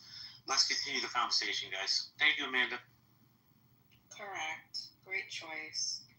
And think comments like that and just overall attacks or being angry, just fake outrage in general is why I don't let poor people stress me out. Poor, a hit dog will always holler, but to me, poor is so much deeper than lack of funds. It's just lack of morals, lack of integrity, lack of just being able to have a conversation, lack of seeing someone else's side, definitely passing over opportunities repeatedly, which is the acronym that I know it for. But in general, it's just an overall mindset and the way you communicate, the way you love yourself, which a lot of people don't fucking love themselves. But in general, I said something earlier, when Nye comes off the mic and graces us with her presence, it always makes sense. And, if there were more people like Nye and Jay, is Amanda still here? Yeah, Amanda's here. Maybe Sig too. He's harmless, but definitely me. The world would be a better place, because what happened to opinions? Does anyone remember what grade we were in when we learned about opinions and facts? Facts is something you can prove, and it's backed up by either definition or data or science, whatever, versus an opinion. Well, I'll say this. I brought it up earlier today, and maybe it just dawned on me today. I don't know. I haven't paid attention to it. But the fragile men on this app, listen, I'm not going to speak on the women. The men are super hypersensitive.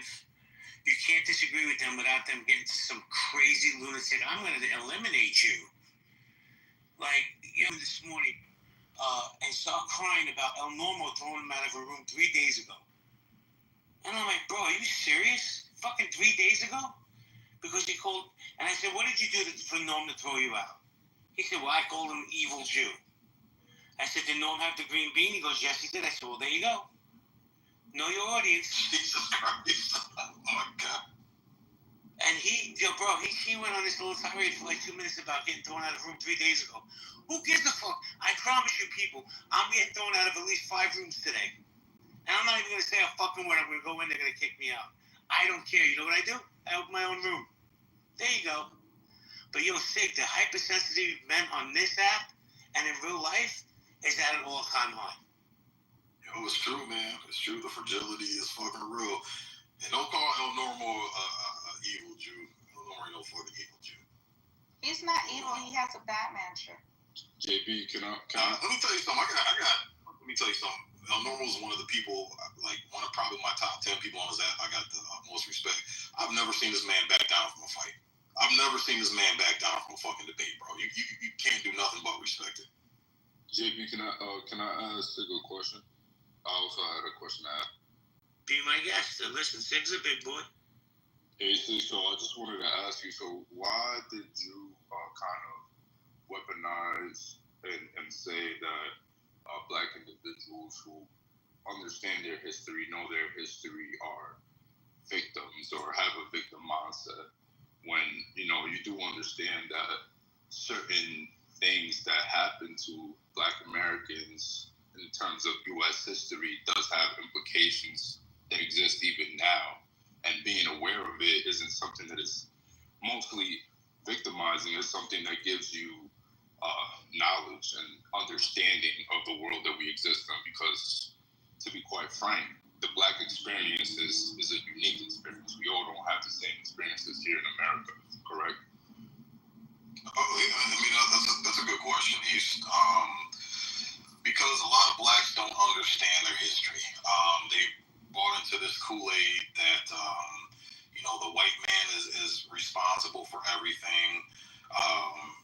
Even though only about 8 to 10% of white people own slaves in this country, and there were thousands of Black families that owned thousands of Black slaves and plantations.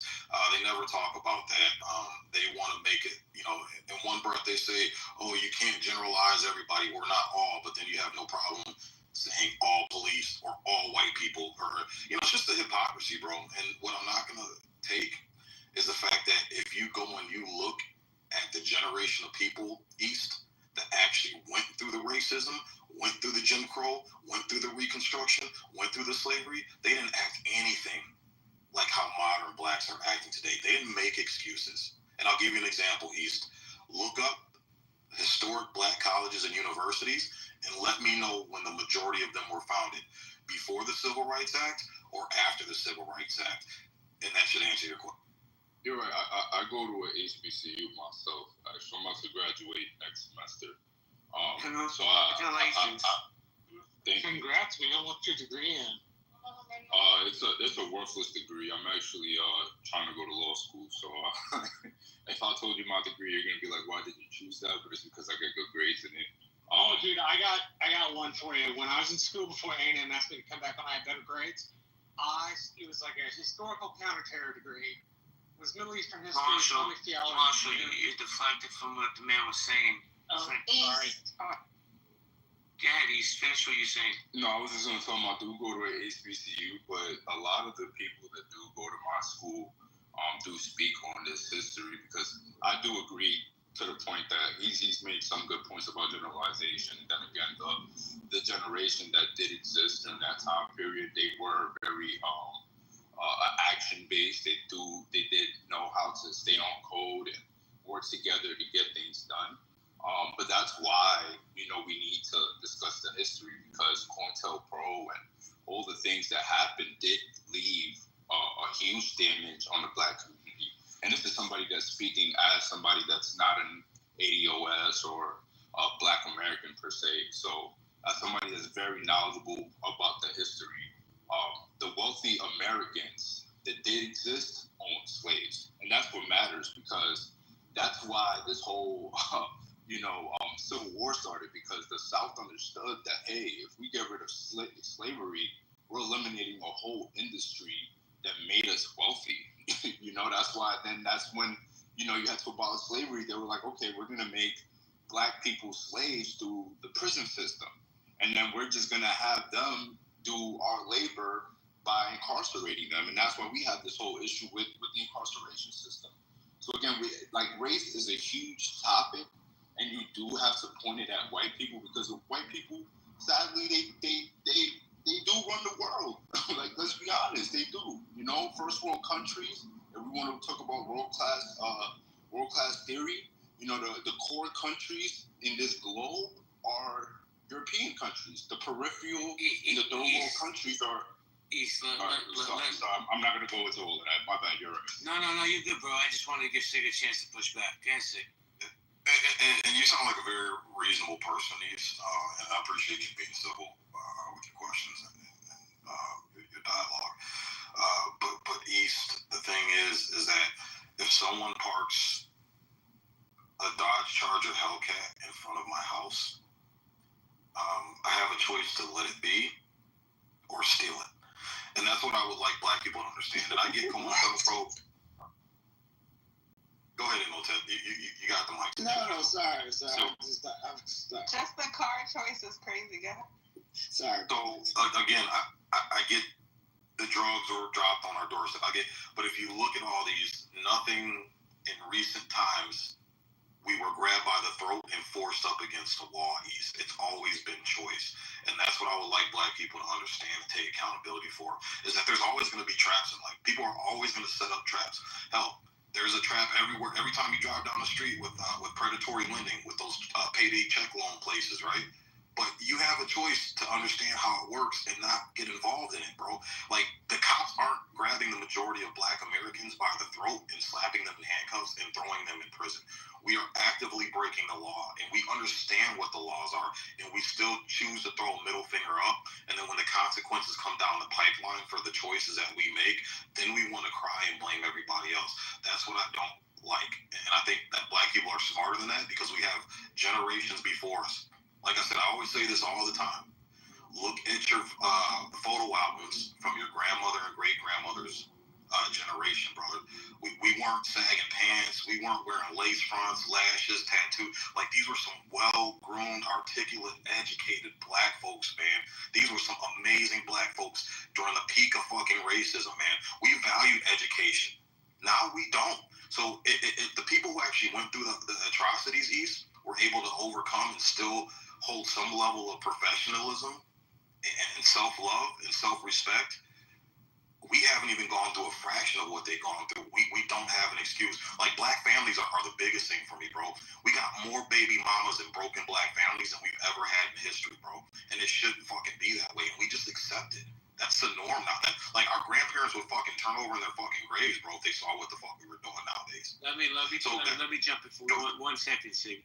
I gotta get going. Sig, Nye, Normo, the other mods, you guys want to keep it open? If not, I'm gonna close it, because I gotta go. Okay. It's up to you guys. Yeah, I'd like to keep on dialoguing with you. Okay. Yeah. But yeah, you pretty much get my point, D. So yeah, if you want to respond, you're not lying. I agree with you. I actually became very educated and went through my enlightening when I did have those questions working at. It's funny. I was working at Best Buy. Literally, I think at either 18 or 19, I was working at Best Buy as a sales associate. I was in the music section, and I've seen the catalogs, right? And prior to the 1980s or 1990s, as you said, well-dressed, the black musicians, well-dressed, well-groomed, etc., and I could tell the lyrics, it didn't have crazy profanity, as it has now, right? And then post-1990s, I'm seeing 50 Cent, I'm seeing, big t-shirts, oversized jerseys, whatever, guns on the album cover, all types of shit, right?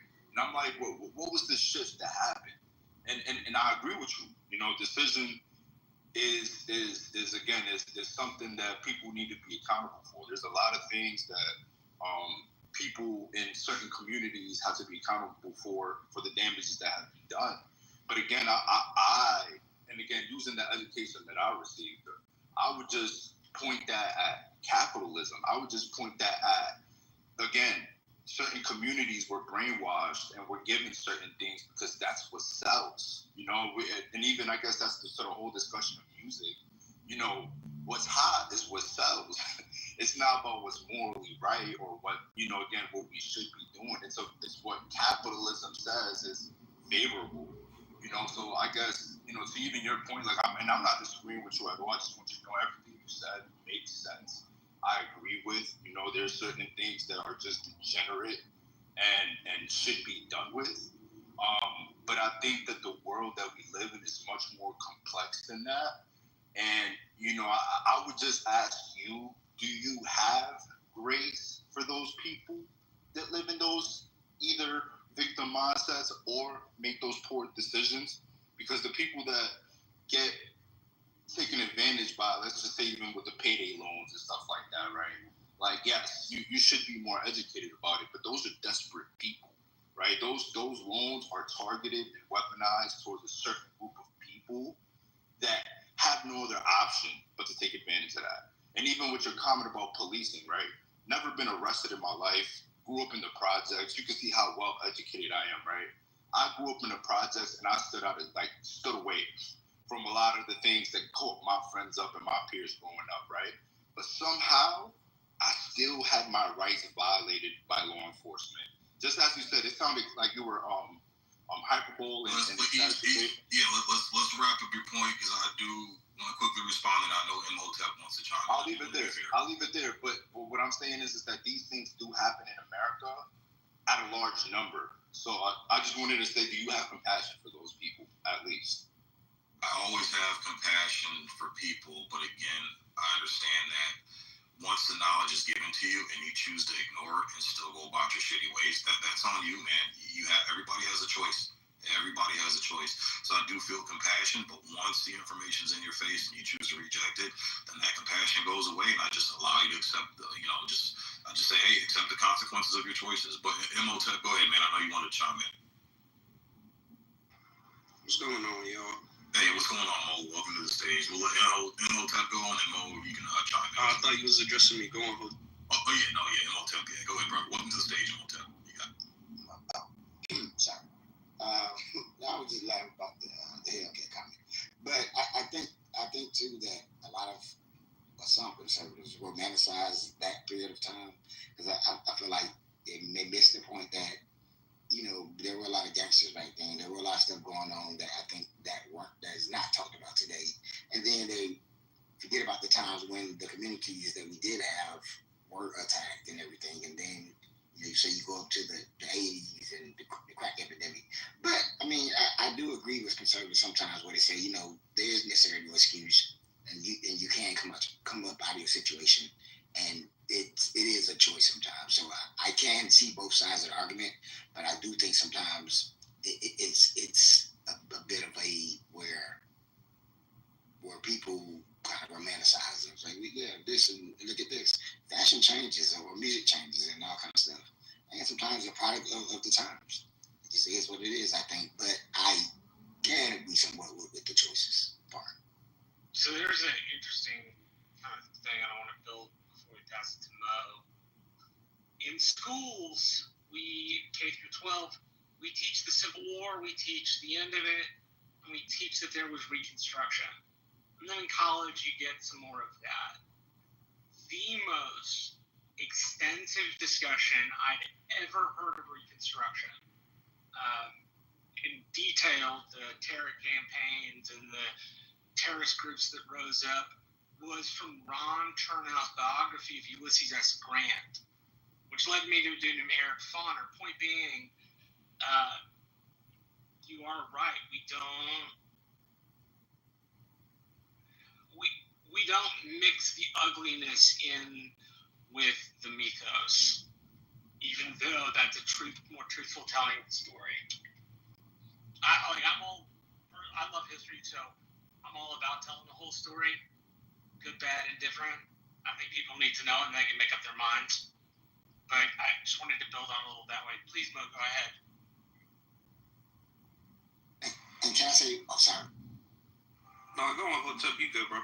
I just do want to interject one more thing, especially it being a kind of a, I guess it started as a Jewish kind of room, that I think we do miss the fact that, and this is documented, and this is, we talked about this in the documentary about the Freedom Riders.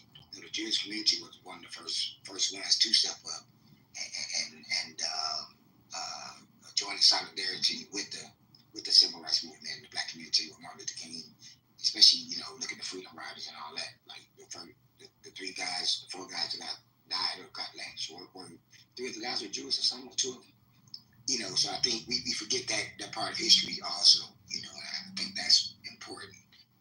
It became a rift somewhere, what I'm saying, and that's documented too. But yeah, so I think that, history is at a time intertwined with Blacks and Jews, and if you look at the history of the Irish too, what I'm saying. So I think America's just an interesting dichotomy of time.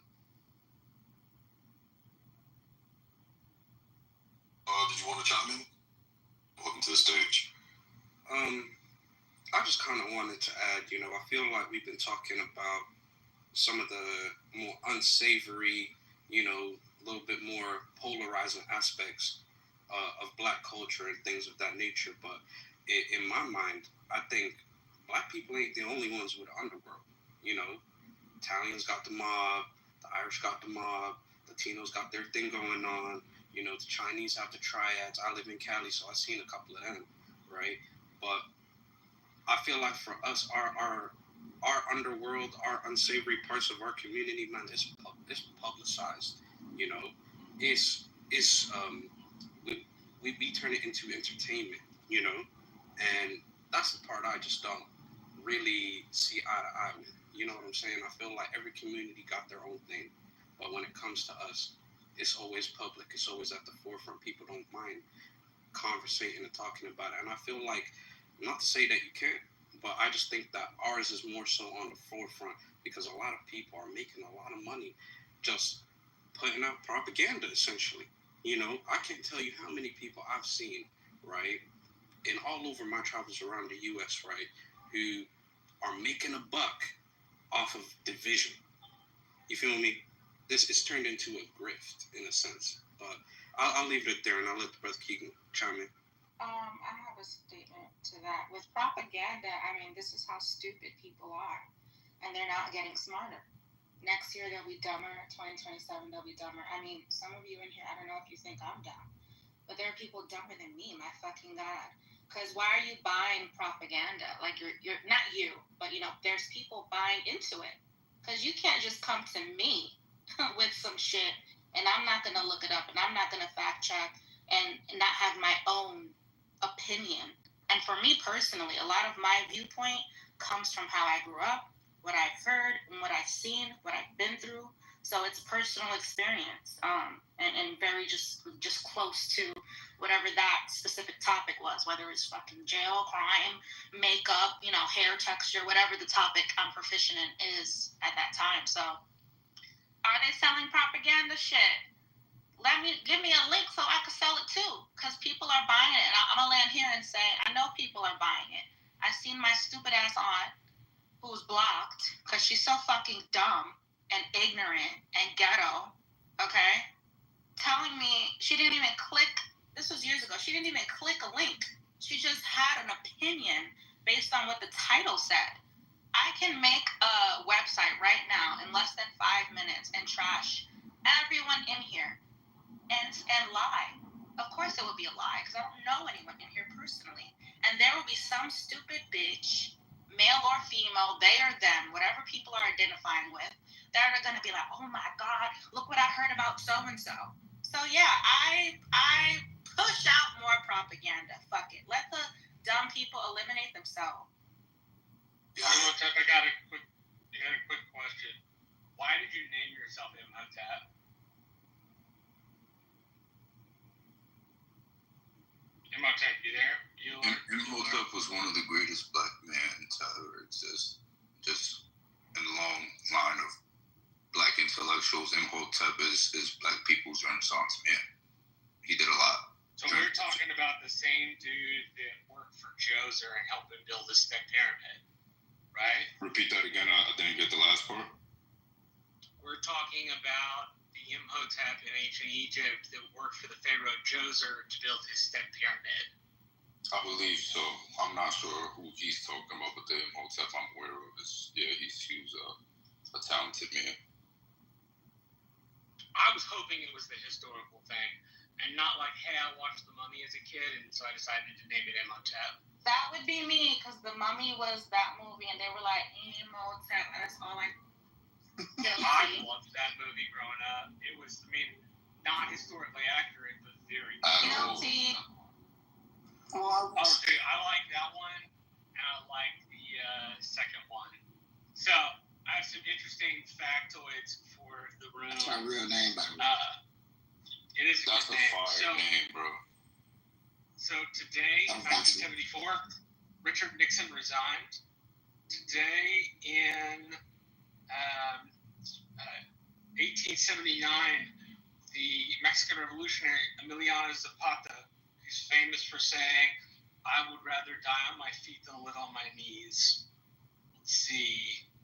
In 2011, Tibetan scholar Law Sungjae was inaugurated as Prime Minister of the Tibetan government in exile, becoming the first non-monk and the first person born outside Tibet to hold the position, that's actually very interesting. In 2000, the wreckage of the Hunley, a Confederate submarine that was lost during the American Civil War, was raised from the ocean floor near the Sullivan's Island, South Carolina. It was the first submarine to sink, 1864, an enemy ship. The Union sloop Astonic. Some sports-related ones. The U.S. men's basketball team in 1992, which had been dubbed the Dream Team because of all the star roster of the NBA players, including Michael Jordan, Magic Johnson, and Larry Bird, easily defeated Croatia to win the gold medal at the Barcelona Games. Interesting. Can I ask Julian a question? Yeah, dude, of course. Oh, she just got on the phone. Never mind. Well, let's let Keegan go. I know Keegan wanted to chime in, and then we can let You can ask it in the chat. Back what Mo was saying. Listen, you can say that black people, the degeneracy of black people, it gets profited on, but it's also just not true, right? It is true that they do get profited on, but it's that everyone, the Italians, you have all the mob movies from Goodfellas to, these are like Oscar-winning movies, right? These are like, hey, we're going to show the mob, right?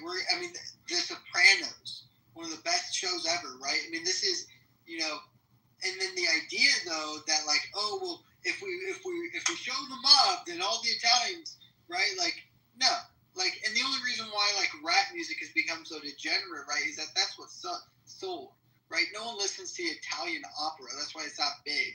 Frank Sinatra became really large though. But again, but maybe if they started talking about shaking butt during opera, then I guess maybe it would get really large in the U.S. But yeah, it's just the idea that like the degeneracy of, think of white people. Jerry Springer is a reason. Dr. Phil, there's a reason why Dr. Phil is almost worth $1 billion, because he gets mentally ill white people to yell at each other on a show for an hour, right? This is what most type of media is. But the only reason why white people and Italians and even look at the Irish. The Irish had, I forget that one movie with Daniel Day-Lewis, but it was literally talking about Irish swine throughout the whole movie. Like, the idea that like black people are the ones who are not if we allow this in our media, then that's just, you're just telling all black people that's what they are. It's like, well, then why is every other ethnicity and culture group, why are they all not reacting the same way that black people are to their bad media? Like, we just separate. We go, that's white trash. That's not actual white people. But black people are like, nope, that's who we are. We need to get that off the TV. It's like, it's shocking. And it's not only just our people, it's other races of people realize this, because this is how we marketed and promoted ourselves. And I use Justin Bieber and Miley Cyrus as an example. When they were the good old wholesome, white American teeny boppers singing their wholesome pop music, look who they were surrounded by.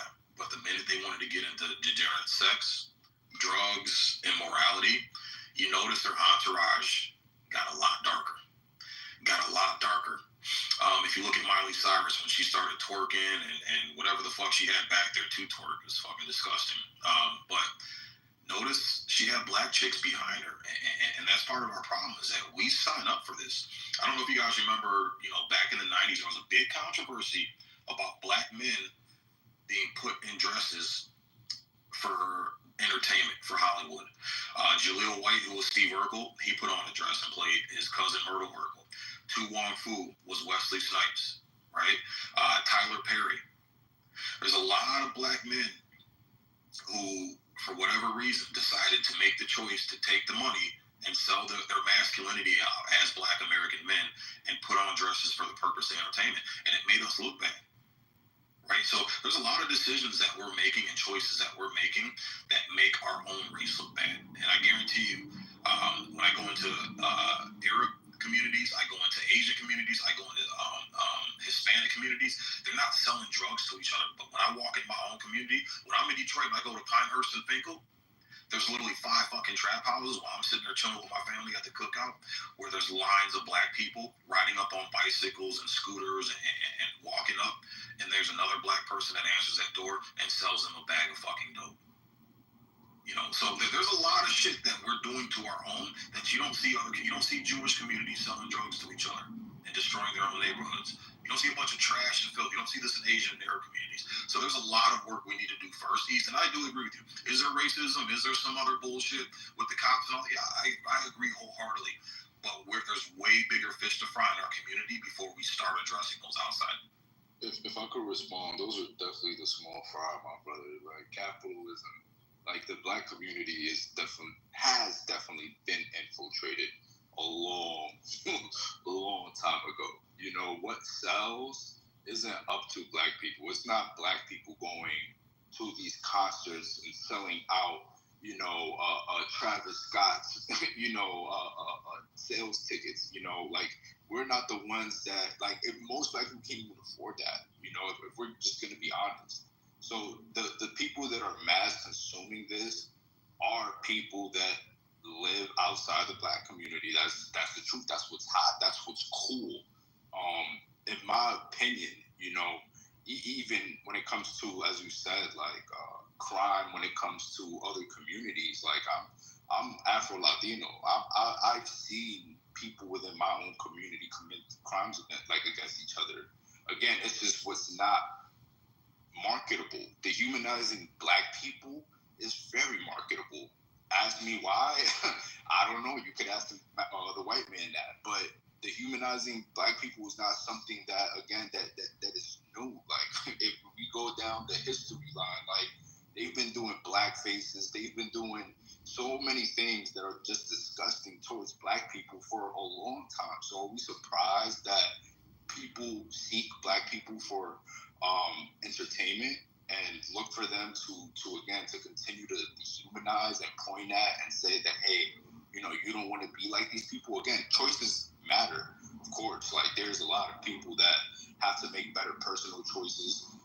Like I said, gang banging and certain things. I don't abide to that, but I could understand it when you grow up marginalized and you don't have certain resources and access to resources, and in order to survive, other people. Let me just ask you real quick, based on that point.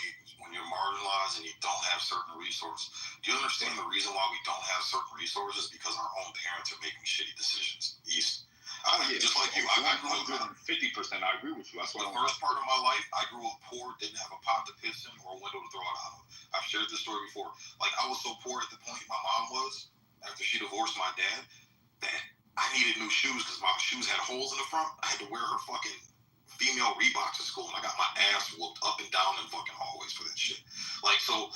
Bro, I get it, but that's not the white man. That's not marginalization from a household source. My mother chose to make shitty decisions. Therefore, I was limited on opportunities growing up because of her decisions. Wasn't no white man, wasn't no capitalism, wasn't nothing. She made certain decisions, and there were consequences, bro. No, wait, time out, bro. So wait, you're gonna blame your mom for having kids? Having kids? That's not what I said. I didn't blame her for having kids. Did you hear what I said?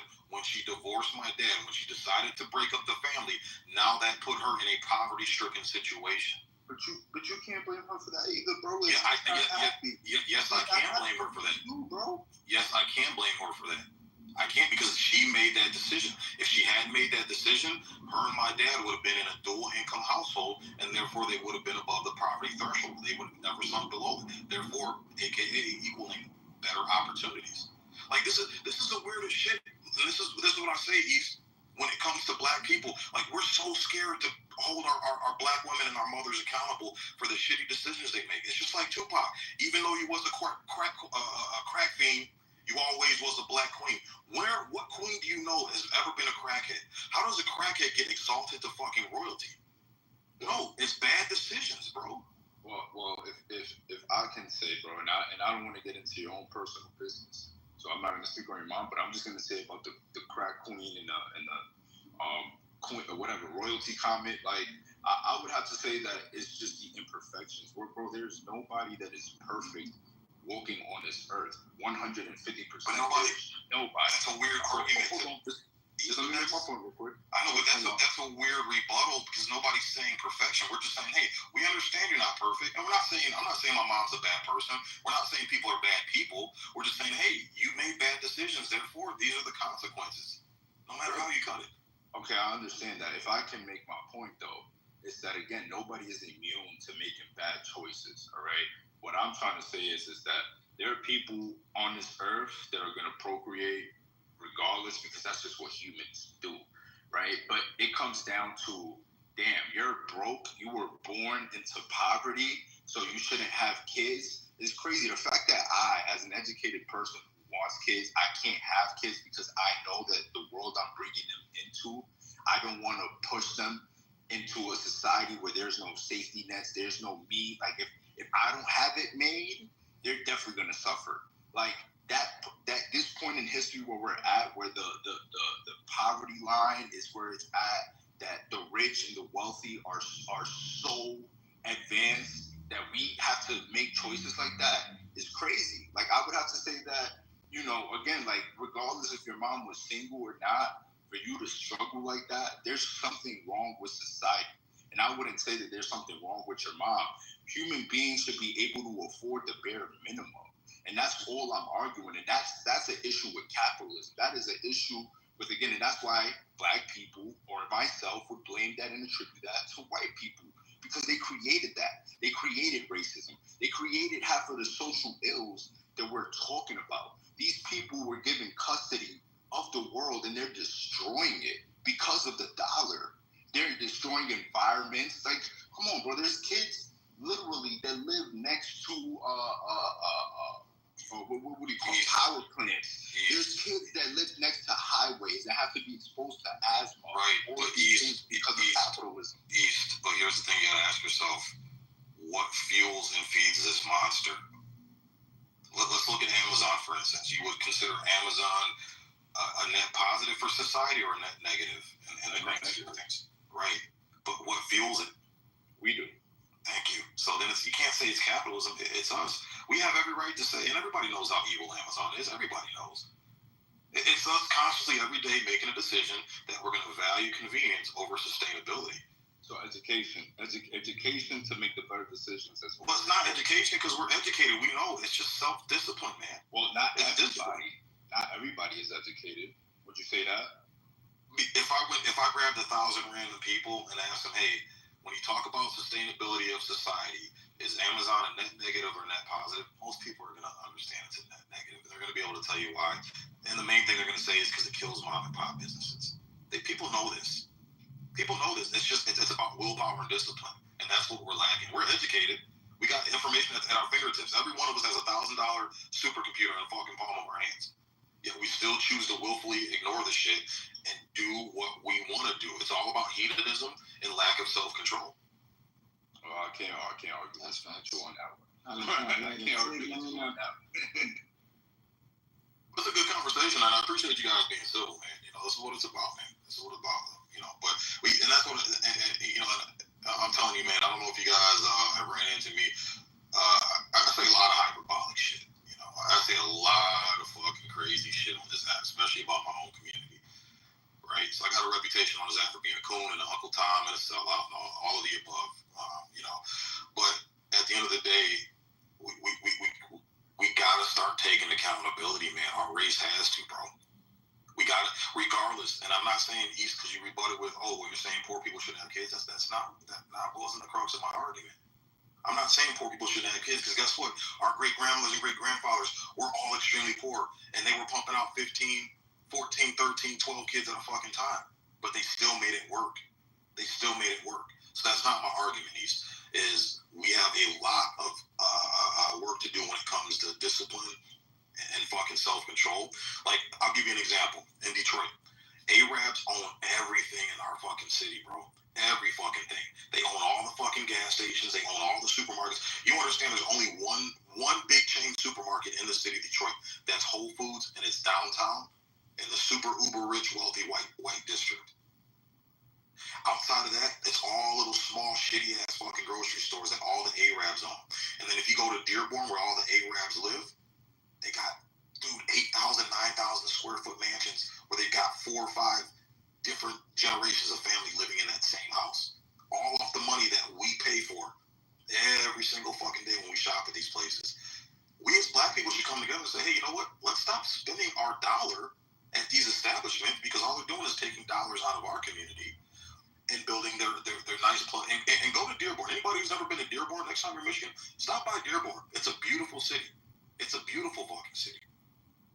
But they take that black dollar that we actively spend, we consciously spend, and they take it outside of our community and they build our community up while we allow our community to get ruined into shambles. That's a prime example. The Korean shops with the hair and nail salon, they all open these up in black areas. And go to the Asian community in Michigan. You're going to see it's a very, very nice affluent area. But that's all black dollars. So, again, we can say, hey, guys, let's stop spending our dollars where it's not being invested in our community. It's going outside and making other communities better and more raising their property value and making their communities more lucrative. Let's, in turn, invest ourselves, and that's what the other communities do that we don't do. The Jewish community, for example, I got a lot of respect for the Jewish community because when a Jewish person says, hey, I want to start a barbershop, they don't just focus on the barbershop and the chairs that are in it. They say, hey, what is everything that surrounds this barbershop that encompasses making this barbershop work? That's where those are businesses we're going to start. So we're going to start the trucking company, the logistics company. Our barbers need brooms to sweep. We're going to start the broom company that creates the brooms. As far as whatever chemicals and tools that are needed, we're going to start the business that create, they get the entire fucking network and they lock that motherfucker down. Our community, we're just focused on the barbershop and filling those chairs, and then we fucking stop there, and everybody else makes money off of us.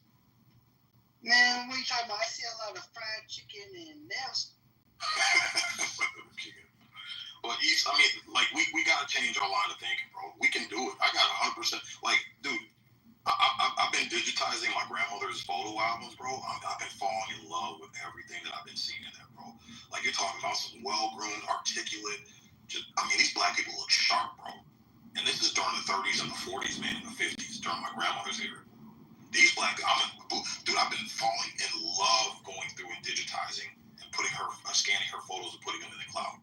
With the amount of black people that I see, and how beautiful the city of Detroit was, the predominantly black areas of Detroit, how beautiful the lawns were manicured, the cars were in great condition, they had fucking great jobs, all these family photos of family together, bro.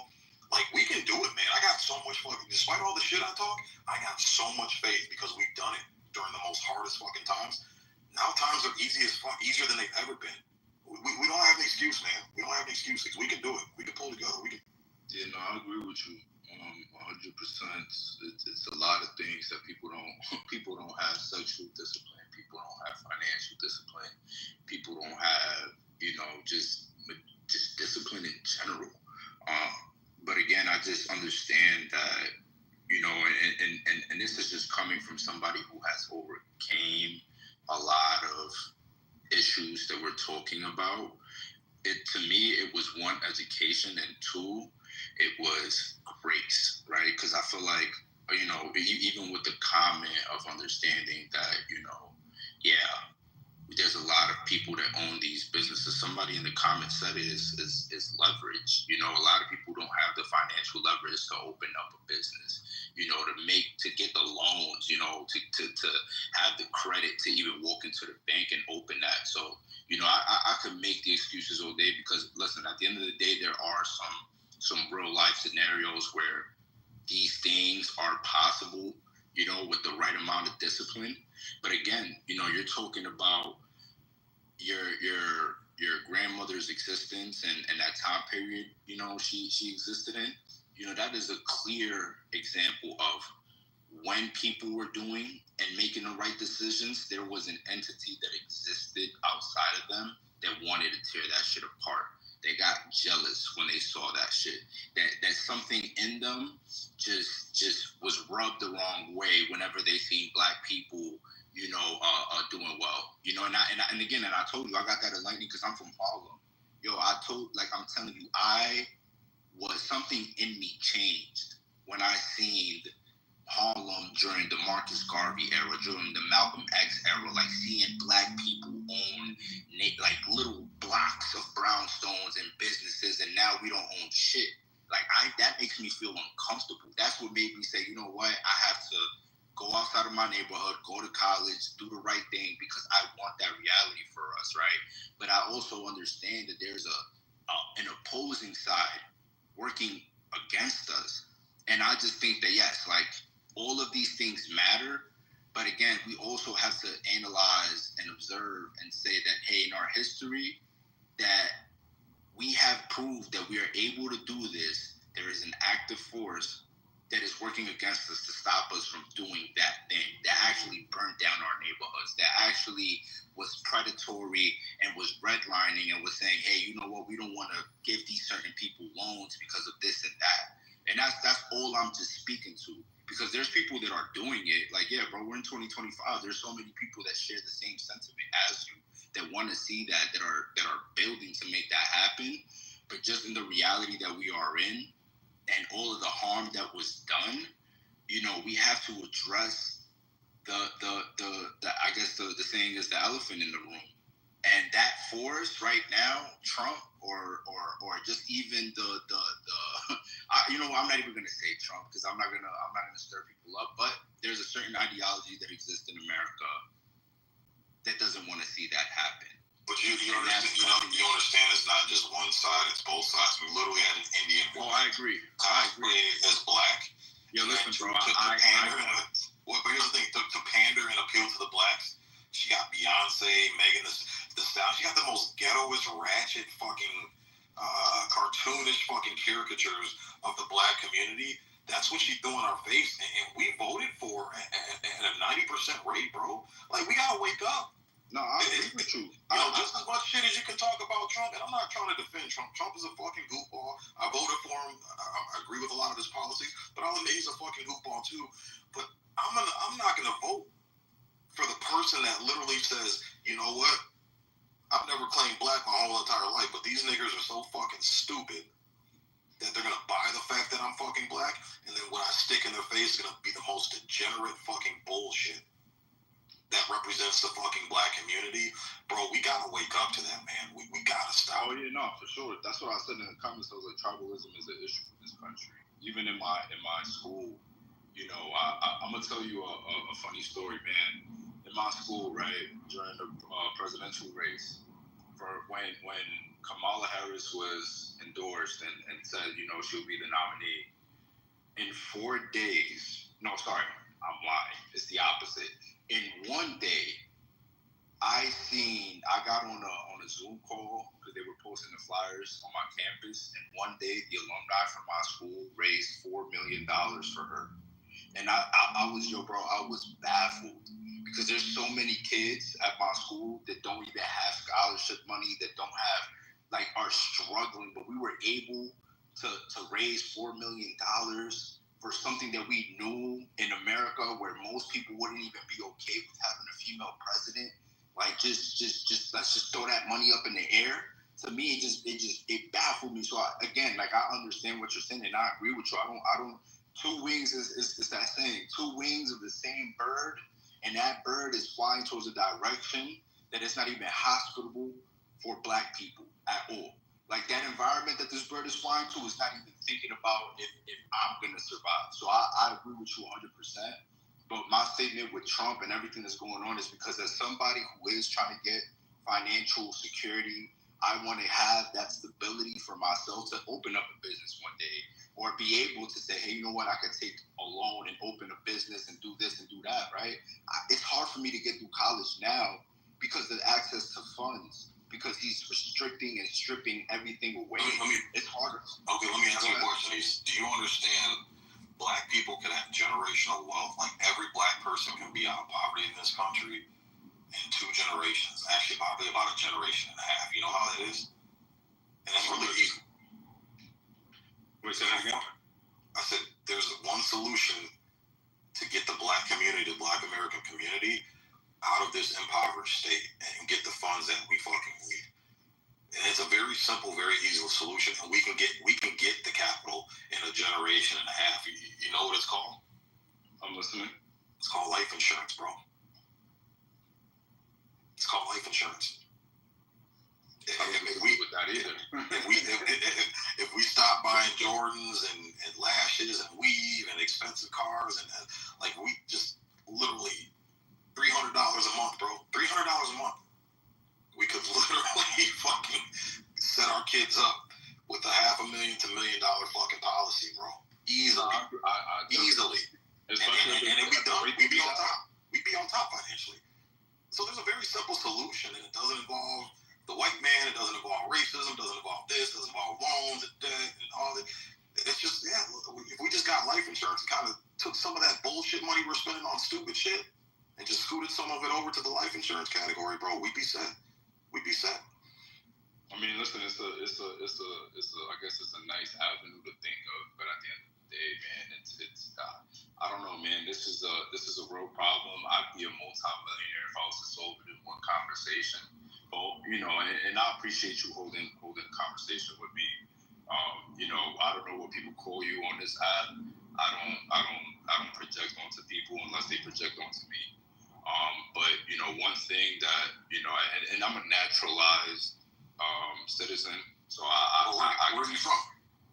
I'm from the Caribbean. Okay, cool. Oh yeah, you did say that earlier. Okay, cool, man. All right. Yeah, so I'm a naturalized citizen, and I'm somebody that like when I came to this country, my mom brought me to this country, man. I was astounded. Like I'm not lying to you. I wanted to be a cop. I wanted to be SWAT when I first came into this country, man. Like I thought everything was as amazing as bread and butter, and then reality hit, and I had to learn and grow up very fast. So I actually do want to see this country succeed because I believe that there's a lot that can be done. There's no other country like this in the world. But the divisiveness that exists and the tribalism, as I said before, and we're picking, like, it's to the point that like you could be a Eagles fan and you could literally get harmed and get sent to the hospital because of your favorite sports team. Like tribalism is something so big in this country where it's like, because you're a Republican, I'm not going to listen to you. Because you're a Democrat, I'm not going to listen to you. Like, even like, that's why I called out NY, and when she was like, oh, this black liberal, I'm like, why do you have to generalize like that? Like, that guy was just a terrible human being, and he's just a terrible human being. He doesn't have to be a black liberal. So I just think that when we really decide to listen to each other and really sit down and just say that, hey, like, okay, I might not agree with you. It's some terrible shit going on. We need to address it as a country and give each other a chance. A lot of work can be done. So that's why I appreciate you having this conversation with me. But at the same time, there's a level of openness you're having that allows us to have this because, again, like, for most people, they're not willing to say that, hey, there is a terrible history in this country. In fact, they're going to say that, hey, you need to just stop complaining. The past is the past. No, there's a rotten tree in my backyard, and it's bearing poisonous fruit, and we need to address that. Well, can I ask you something? Go ahead. Why is it that we only talk about that tree when there are other trees that drop the seed for that tree to grow, but we never go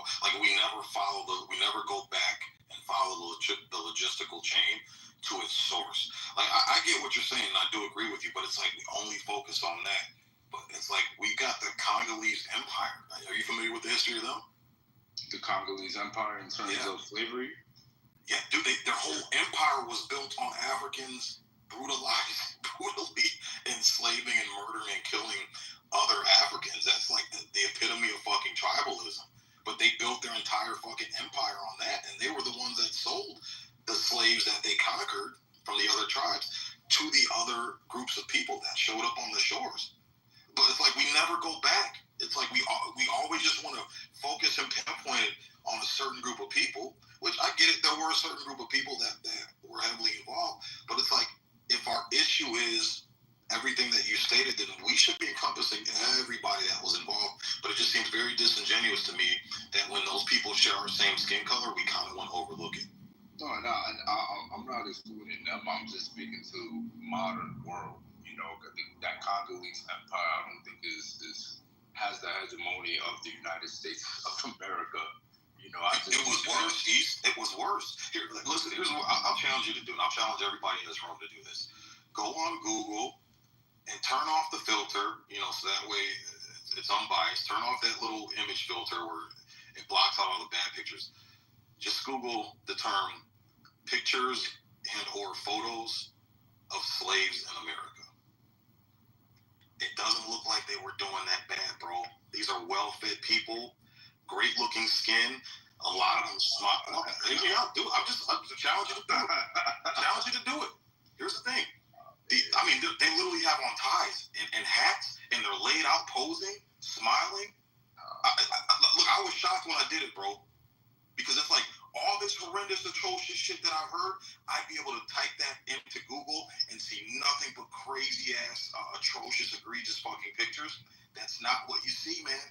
No, that's not what you see. I'm not. I'm just saying. I challenge you to do it. Listen, bro. There's a book called Race and Law, right? I read that in one of my classes about 2 semesters ago. The amount, all right. Even with slavery in America, you understand that there were different types of slave farms, like there were breeding farms. There were different types of farms where that image you're talking about wasn't a reality. Like what the real reality is, like you would throw up. You understand that there were white people in the U.S. that literally ate black people, right? Like that eating black people was a thing. So I'm not I don't know what you're trying to do right now, but slavery in general is not okay, bro. I never said that's where you're jumping to conclusions. I never said it was okay. What I'm saying is sometimes we might have to question the narrative because everything that I was told, it was white man brutalizing the fuck out of black slaves. But then I had to use my common sense and logic and say, well, wait a minute. I'm learning now that slaves were an expensive commodity, so therefore that means the majority of whites could not own them because the majority of whites in this country live in slums and were poor themselves. And then when I go to research, I said before, it was wealthy white people. Right. But here's the thing: the narrative we were taught is that the majority of white folks owned the majority of black folks and treated them in brutal, horrible conditions. That was the majority of what we were taught. But then when we go and we research it. How many times in your school, when Black History Month came around, answer this question for me. Let's have an honest dialogue. When you were in school learning about slavery, because every Black History Month rolled around, all we learned about was MLK and fucking slaves. And George Washington Carver and peanut butter. It's the same shit. How many times throughout your entire academic career did you learn, did the school system teach you that there were 3,000 Black families that owned tens of thousands of slaves? When was that ever taught to you? Yes, that actually was. I actually learned about a black slave owner. Forgot what his name was, but he's a famous one. A lot of people like to bring him up, but I was aware about that as well. But my argument, or not even. I have to be aware. I said, did the public school system teach you that? No, I didn't learn that till college. Yeah, see, and that's what I'm saying, bro. That's what I'm saying. So all I'm saying is just be a little more open-minded. That maybe the story. And I'm not excusing slavery. Like this is where people want to jump to conclusions. Of, oh my God, what a coon, what a Uncle Tom. You saying slavery's okay? No, I'm not excusing slavery. But what I'm asking is there a chance that we could have been lied to when we were told the narrative that maybe there's some people on the other side that fed us some bullshit to indoctrinate us for their own bullshit, twisted fucking narrative and reasons? No, my argument is not even with slavery, brother. Like, at the end of the day, like, slavery in this country was an economic thing, and it was very horrible. But it turned from economic to pure hate and anti-blackness that still exists today. That's just my thing. Like, I'm just trying to address that in terms of improving the conditions for everyone in this country.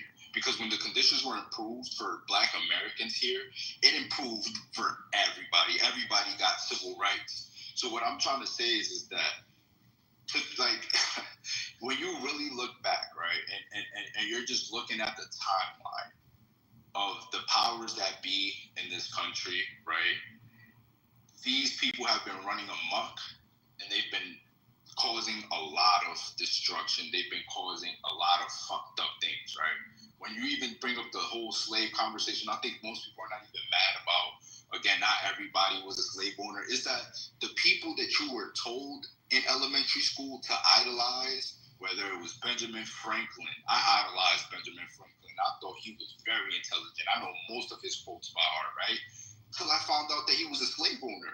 And that shit was like, wait, what? Like, Ben Frank too? And that's when it was like, hold on, let me continue digging. And then I realized that majority of these white people that I was told to pledge allegiance to would spit on me if I was alive during their time. Again, this is shit you're making up in your head. Like I said, if it was overwhelmingly as egregious as you said it was, then why is it when I Google photos of slaves, unless Google's in on this conspiracy, and they're trying to deny it too, why are the overwhelming majority of pictures I see of slaves posing for the fucking camera, smiling, three-piece vests and suits and hats on, well manicured, skin, they're plump, they're not skin and bones and look like, 30 cents a day you could feed a child in Africa type shit. Then why is the overwhelming majority, when I go in and I say, hey, let me just do a Google search and see what slaves were looking like back in the day. They don't look like they're doing that fucking bad. I'm not saying that they have the best life ever, but I don't think it's the majority of slaves. Now, were there some accounts of slaves being brutally mistreated? Yeah, I would say it. But I'm trying to say, is there a chance that maybe it wasn't as mainstream as the narrative they're trying to fucking push, bro? And one thing here, I want you guys to continue to go back and forth, but like Benjamin Franklin, when you brought that up, you should still idolize him. You say you own slaves and he would have spat at you. He actually taught all of his slaves how to read, and he actually eventually freed them before slavery became illegal, right? So I mean, it's a weird thing that you're like, he owned slaves. Yes, he did, but would they own like chattel slavery the way that many slaves in the South were? No, not at all. You treat them almost just like how you treat probably, again, it doesn't make it right. I'm not trying to say it doesn't make it right, but I'm saying like you're acting like he would have spat at you. If anything, he would have taught you how to read and would have freed you or something. Time out. So all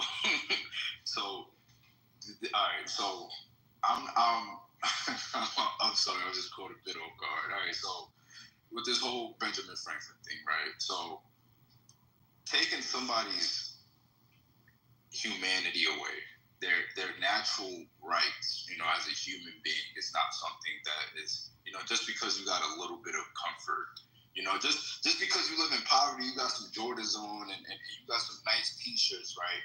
Fuck the conditions you're living in. You got some Jordans and some nice T-shirts on, bro. You good. Like, even though you live in Flint, Michigan, and you drinking dirty ass water in a first world society, like, you're good. Like, no, bro. Like, we're talking about real. Like, I don't even know the word to describe it. Like, we're talking about actual people living a fulfilling life. Like, slavery, for one thing, I don't care if the slave master lets you sleep in the crib. Like, that is not okay. But it was okay back then. You were compared. Hold on. You were compared. You were the equivalent to a fucking chair, bro. If you wanted to sit on a slave with a like, fuck it, you go put a Gucci outfit on the fucking slave. If you wanted to sit on him, he could, and there's nothing that the slave could do. That's not. But he didn't. I'm confused.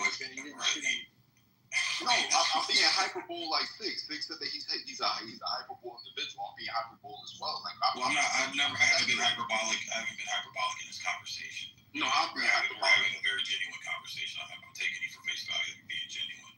But he didn't. And again, look, man. Again, nobody's excusing it. But we got to understand too that things that were acceptable back then, they aren't today. Like, it was acceptable fucking hundreds of years ago for a fucking 40-year-old man to marry and impregnate a 9-year-old fucking girl, aka fucking Muhammad. That was okay back then, but it's not now. It's not now. And we look back now and say, yeah, that was atrocious. But those people had a different mindset, bro. And when you want to talk about being dehumanized, they got dehumanized when those Africans brutally fucking bound them and sat them on the shores waiting to sell them. That's when the brutalization started. So again, let's, if we're gonna sing the alphabet East, let's start at A, B, C, D, not elemental P. All right? That's what I'm saying. So we gotta be so hold on, just real quick. So, but that's the thing. I'm not in Africa. I'm in the United States of America, right? Where these people that I was taught to idolize had children, right? Those same ideologies were passed down to those. I mean, you have people that still wave the Confederate flag in America, right? Because they feel like they lost something. And there's lots of blacks that do too. Go down south, there's a shit ton of blacks that wave that Confederate flag as well. All right, hold on. So what I'm trying to say is that there's still people looking at me as a human being, like a human being today, that's saying, "Damn, I miss the days when America was great again. I miss the days." Not true. That's not true. Yes, that is true. No, it's not. Guess what? Guess what? All I hang around are MAGA people, right-wing conservative people. That has never been a subject of the conversation. This is all propaganda and brainwashing. You've been drinking. This is all Kool-Aid you've been drinking. There's no race. There are no racist white people in America. Again, you're going to the extreme. There's no racist white people in America. Yeah, you're right. Because here's the thing. He's not coming up. No, this is the gaslighting app for real. But East, here's the thing. The racist people that you meet today, they want segregation. They don't want to be involved with black people in any way. Right? You're already segregated. But you're sure you can say that, but again, it's not segregated. I mean, you can say it's segregated. It is segregated, bro. Yeah, by class, and by race. You go to New York City. New York City is extremely integrated. Please, let me know how many Asians are hanging out with black people. Let me know how many Asians are hanging out with because you don't see that in East. How many eagles do you see hanging out with flamingos? How many zebras do you see hanging out with fucking riding horses? You don't. We compare ourselves to birds. Well, no, because again, we're animals at the end of the day, and everything that we do, 99.9% of everything that we do, besides having this amount of intelligence, mimics everything in the animal kingdom. So again, you don't see eagles hanging out with flamingos. You don't see sparrows hanging out with blue jays. You don't see fucking ostriches hanging out with fucking penguins. You just don't, because they have a natural segregation. We tend to want to be around people that look and act like us. Even though we went out of our way to desegregate the fuck out of everything, we naturally fell back into a state of segregation because that's how we are. That's just how we're wired, and there's nothing wrong with that. There's nothing wrong with that. It's only wrong when now your group starts to infringe on the group, on the rights of other groups based on those aesthetics. And that's where we draw the line in this country. Wow. I'm speechless, actually. I don't know, man. Yeah, you guys could go on. I'll just shut up and listen.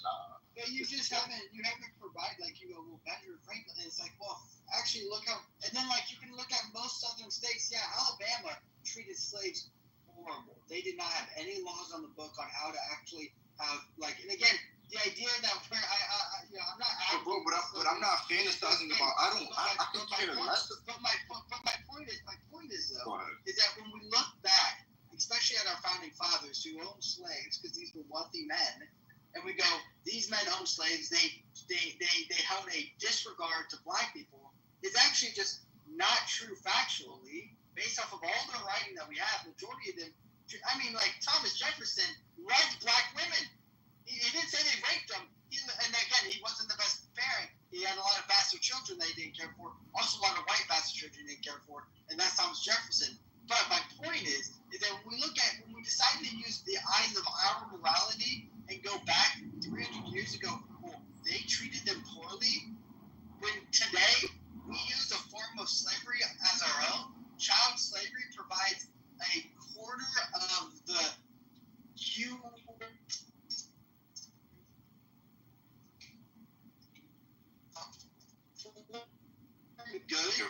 used child slavery, and we went probably 200 years. They're going to look back and go, can you believe? But they're going to look back in 200 years and go, can you believe that East and Keegan were pro-child slavery? We're like, no, we weren't pro. We were just buying goods. Like that's really what's going on, and that's how you're looking at them 300 years ago. You can't use our morality. All right, listen, Keegan. I'm not the one that censored. To be fair, I'm not the one that censored slavery. That was sick. I was more speaking of recent times in terms of COINTELPRO. I was speaking about the conditions of certain communities. We were speaking about originally Sig's grandmother in the timeline that she lived, where Black people had prosperous communities, and there was an envious group of people who did not like to see the progression of that, and literally destroyed communities, literally created COINTELPRO to destroy certain movements, and that's what led to a lot of the ramifications that we see today. My whole thing with slavery is that was 400 years ago. There's still ramifications of that, and I spoke about the incarceration system. Then why didn't we see that? Then why didn't we see that with the blacks that directly came out of it? Then repeat that again. Wait, why didn't we see it? Why didn't we see the ramifications? The ramifications that you're seeing today. Why is there zero evidence of that existing from the very people that actually came from it? Not generations later. So there's so I was educated on that. So in Georgia, there was a brick company. I forgot what it was called. It was I could actually Google it real quick if you don't mind. But let me just say what I say, and then I'll bring the sources up. But during the emancipation, right, when they literally made like being an imprisoned person a slave. There was a town in Georgia that literally, like the mayor, he was a owner of a brick company, and he literally started having cops arrest Black people at a high rate. I forgot what specifically it was called, but then when he had those people arrested, he had them. I forgot the term for it. It's when you're in prison and you work for free. I forgot what's it called. Shit. Nobody knows here what I'm talking about? Indentured servant? Not a indentured servant. Fuck. Prison labor? No, not prison labor. It's another term. No, I mean, chain gang comes from it. But it's basically when you get prisoners and you outsource them to a company, the company pays you profit it, but the prisoners don't profit from it, and they get to do free labor. So that was happening in I think it's called the Chuck T or something. I'm gonna get the sources. I'm gonna post it now. Oh, you're talking about like when they're like customer service agents for private companies and they get to pay them like 4 cents an hour. And also not against their will. Hold on, Keegan. Hold on. Wait, this is not. Hold on. Let me finish my point. Just because I don't know the terms. Hold on. Just give me a second. What I'm trying to answer Stig's question is that is a clear evidence of how that shit was weaponized. You had people that came out of slavery, were rounded up by police, that like on bullshit they actively broke, but no. They did not break laws. Whether the charges were bullshit or not, they understood they were breaking the law. They took the first step. No, they were not breaking the law. That is. They are. I'm gonna bring you the story. They were not breaking laws. These people. You just said bullshit charges. Bullshit charges. Like these charges were made up. The mayor literally started weaponizing the police against these Black freed slaves.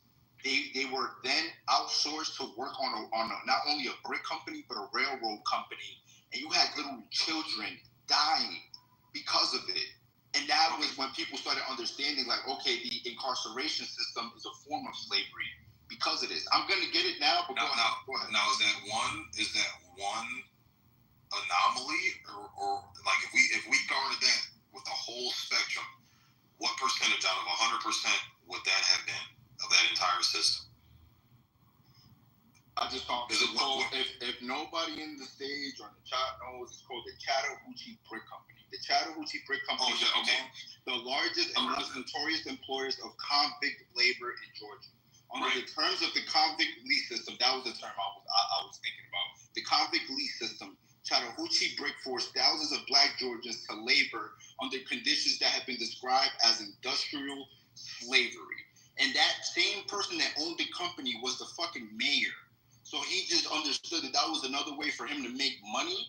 And so again, and this was when slaves were emancipated, right? So they were like, fuck, we just lost slaves, so let's just create another fucking form of slavery that we now know, which is the incarceration system, which is again why I guess maybe you guys are missing the point about slavery back then. But I'm talking about how the fact that none of these things have fucking died out. We're not talking about the past. These things just evolved. So you think in 2025 that the prison system is still just slavery? Right. I mean, most prisoners are sitting eating good and watching TV and all social media, bro. Or feeding murder. I mean, some of it is. I had your same ideology. I cannot believe that we're paying 5 cents to prisoners for them working hours, right, on work releases. No, these people. And then I found out, but again, I'm saying in 2025, and then I found out, oh yeah, these people are volunteering to go on work release to be back in the public world for a few hours, or they can go sit in their cell and do nothing if they wanted to. This is their decision. Oh, okay. Prison is nothing light. I don't know if you guys ever served time, but hold on, being in a fucking cubicle but you broke the law. You broke the law. Look, have you ever heard of the Innocence Project? There's people that are in jail for not breaking anything, and they're being praised. Have you heard of the Innocence Project? Yes, I have heard of the Innocence Project. They'll even tell you the majority of cases that come in their direction. Go on their website. Watch some videos. Go on YouTube. They'll even tell you they get flooded with inquiries to look at cases. And they say the majority of the motherfuckers are guilty. So even the Innocence Project, who's actually in favor of these fucking prisoners, they say they got to sift through a bunch of bullshit, man. Because the majority of people are in there for what they actually did. What's that? The incarceration system in America is not an issue. No, because it's less than 2% of the country is fucking incarcerated.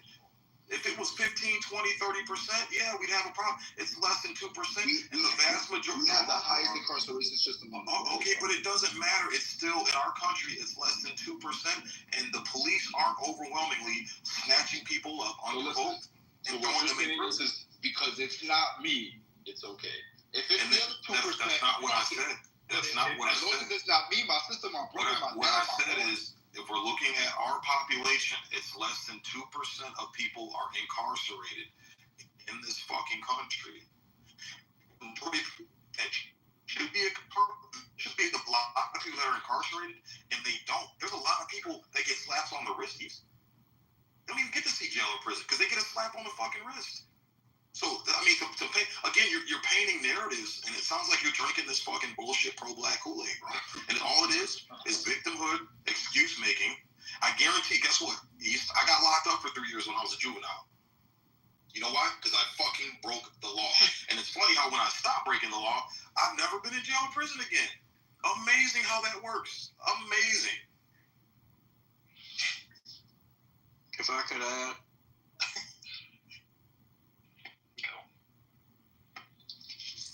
to speak about systems that have actually put families in financial situations where I think someone had mentioned where some proof of anyone that's been damaged by a system and how that may have affected them for any type of generational wealth. I'm just going to speak from experience. And that is from the 60s when I was born in the farms. And this is mostly in the farming side. I don't know about cities. I'm sure some of the techniques are somewhat the same. But in our family, where we had 40 acres, and a lot of neighbors had 40 acres, growing up as a kid, we could run from farm to farm, fishing, whatever we were doing. And there's a lot of black farmers around there that had farms. But when you take your stuff to market, they slowly would nickel and dime your crops until, you still got a lot it takes money to run a farm, fertilizer, gas, everything that's required.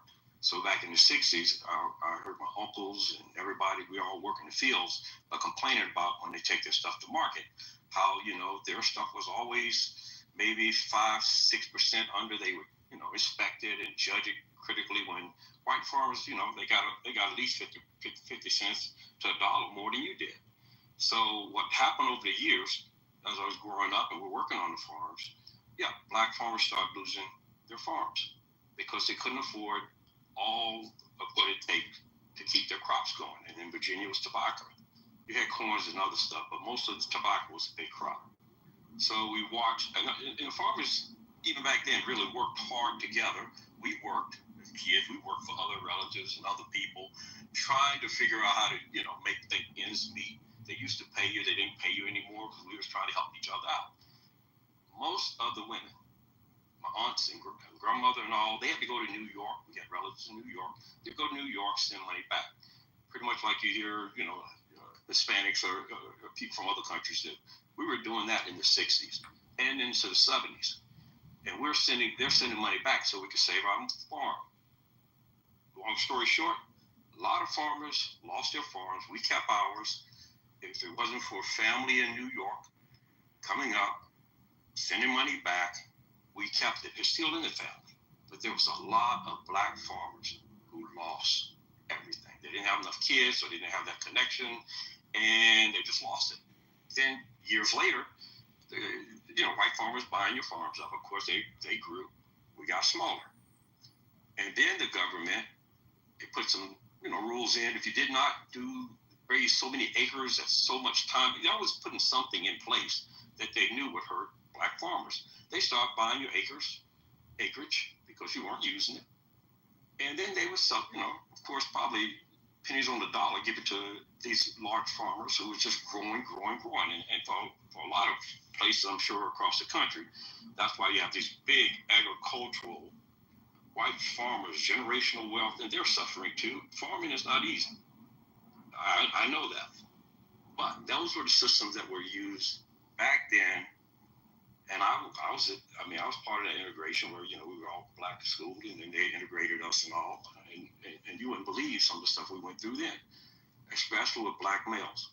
Not only just my class. When I was in the 4th grade, that's when they went over. And we integrated with the white schools. Black males were set back. They didn't trust the educational system we were under. Black males were set back. Black girls, they were able to go forward.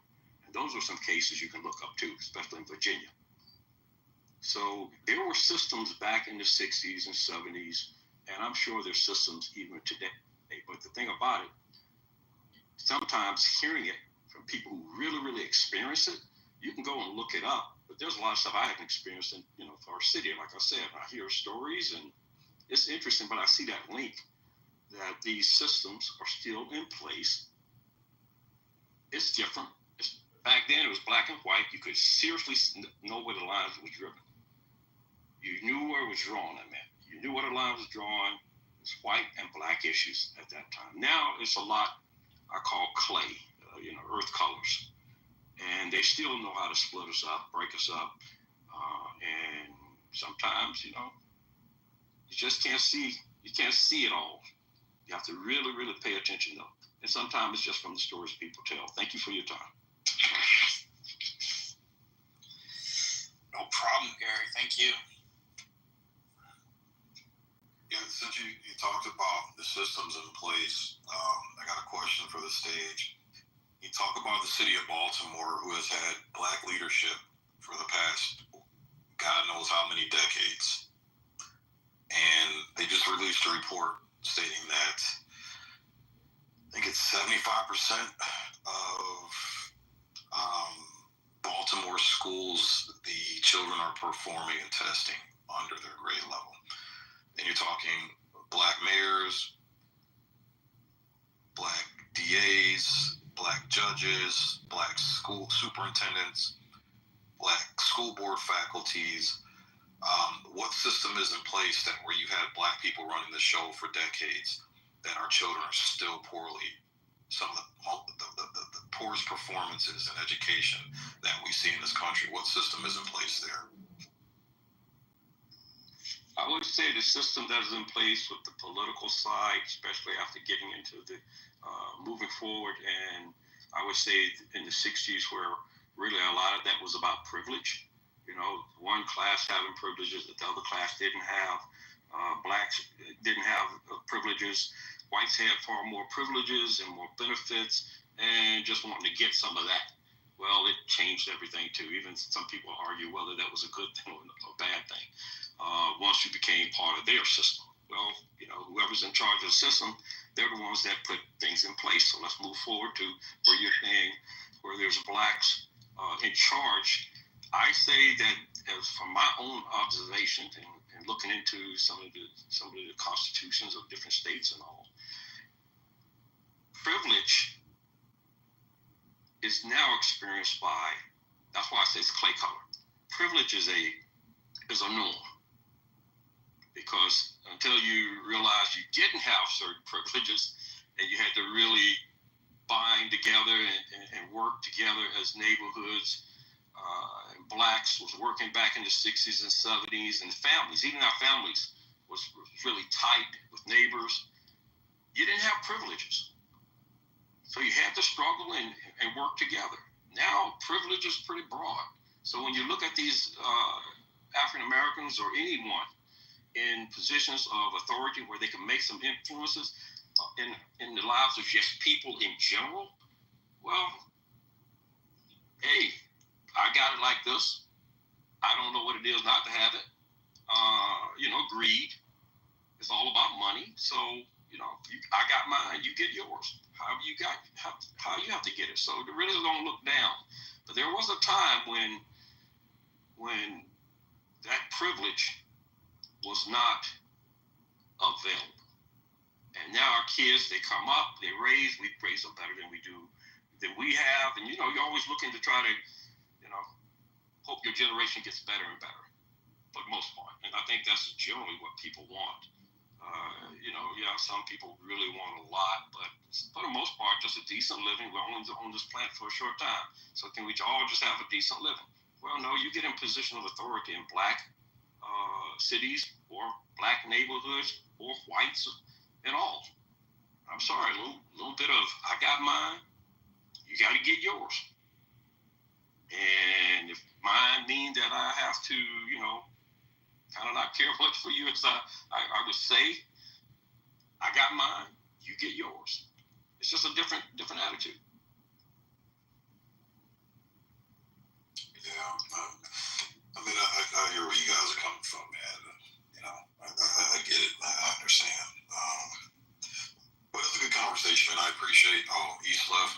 I at least appreciate the respect and civility too, as well, Gary. Man, I appreciate hearing your insight. Jay told me to shut it down when I'm ready to go. So I'm gonna go ahead and do that, guys. I'm gonna take off here. But Gary, pleasure meeting you, man. Pleasure chatting with you, brother. Appreciate your insight. Again, we may not agree on everything, but the respect is there and clarity over agreement. So, I definitely appreciate you guys articulating your points, and I understand, where you guys are coming from and why you think the way that you do. So I do appreciate that. I respect that. Yeah, man, I appreciate you guys' input. I'm gonna go ahead and take off. Anybody got any closing comments before we go? Caleb, Jacob, Normal. I don't know if you're still there. Yeah, have a good one, everybody. Hey, you too, Jacob. Thanks, man. Everybody have a great rest of your day. Happy Friday. Be safe. Have a great weekend, everybody. We'll talk to you. Peace out. Bye. Well, me, I don't like that. I don't appreciate it. I want you to know that. It's not an excuse for blasphemy. You motherfuckers. Zach, I'm over here trying to defend your nation.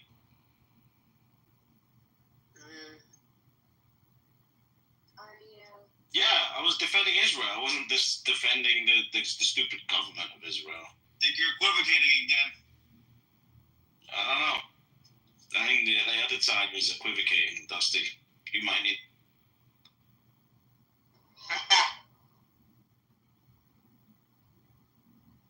Sounds like a bunch of Jewy mandarin. Basically, it's what it was, Fish. That's exactly what the fuck it was.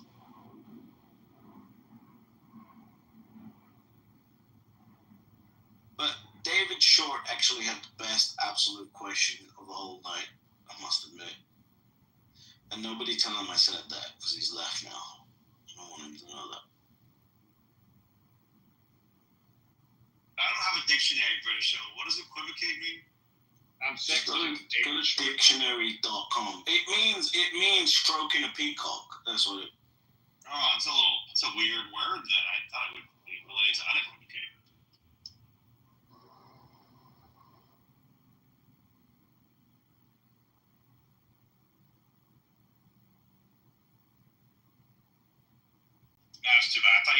definition. I thought it'd be a word.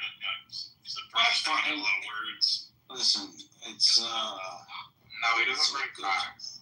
It's all good. It's all good, guys. It's all good. It's only English.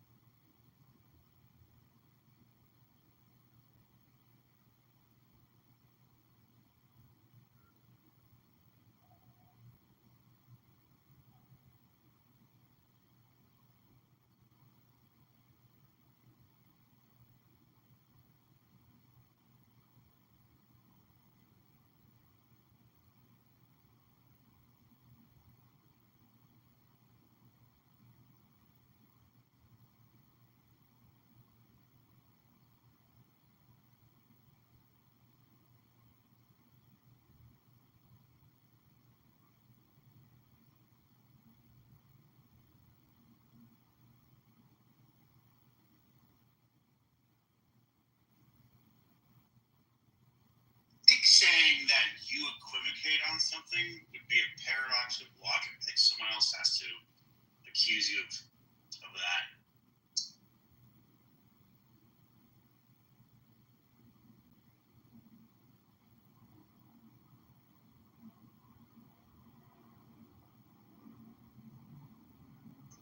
The topic was too boring. British left.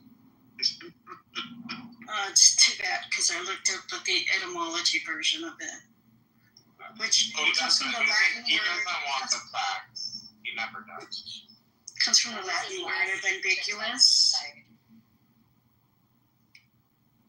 I'm curious, Grace. Ambiguous and what's the other one? No, it's just that's what the word means. It's in Latin. It's ambiguous. So to be is to be not ambiguous. Right. So it doesn't mean what he's saying or how he was using it. And to equivocate is to be purposely ambiguous and with your wording and phrasing to obscure your point and confuse people, which is basically what British always does. Yeah. Ironically. Always trolling, and then comes in here and gets mad about people trolling.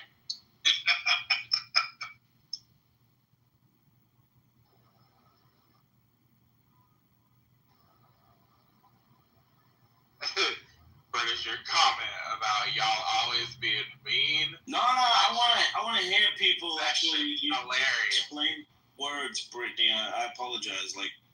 More. I told him that you was listening because it was such a boring conversation. Your guy, Darkside, continuing his. What's he saying now? British, if you want to know, What's he saying? I was saying that I looked up. When you want to know the real meaning of a word, look up not the dictionary but etymology, and look where the root word comes from. And it comes from ambiguous, so it means to be not ambiguous.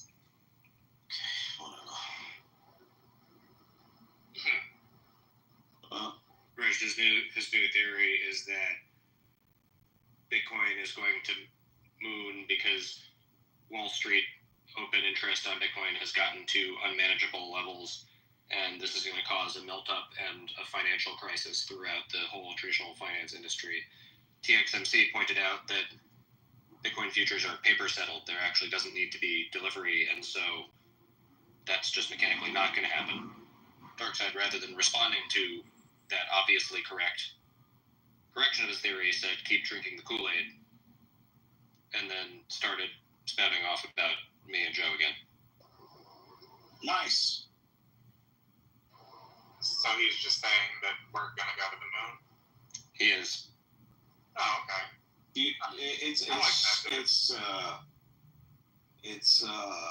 But not understanding how futures work is a tough look if you're holding yourself out as a Wall Street guy. Yeah, it is. I agree with you. By the way, I've put the definition of unequivocally for Grace and anyone else who's challenged with a dictionary up at Not the dictionary. Look at the root words. Oh, we're doing that now. I gotta look at the chakra. Of the language. Etymology. I don't know if you know what that is, British. I gotta look at the chakras of the language. I apologize. It's just how fucking words are made, British. Let me just do a spiritual analysis. Let's come back. you not heard of etymology? I have. It doesn't matter. The dictionary says the same thing. The definition is something that we were talking about. I literally said the definition of unequivocal is X. Wait, but Shelley just said it says the same thing. What do you do? It does. That's what the etymology Why, is that a dictionary or a fucking Bible? Or what are we talking about, guys? The Merriam-Webster's 1828 is in the chat. Leave me alone.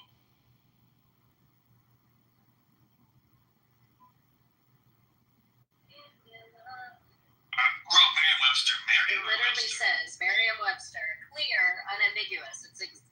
That's what I said it said. What are you talking about, Shelley? That's what I said. And that's what Grace, Grace unequivocally agreed with Andrew, who said he was unequivocally supporting Israel, and then he said there's conditions on it. So it's not unequivocal. That was my only point. The fuck are we arguing about? Women are crazy, you know that? Like, fucking hell, especially the gay ones. Bro.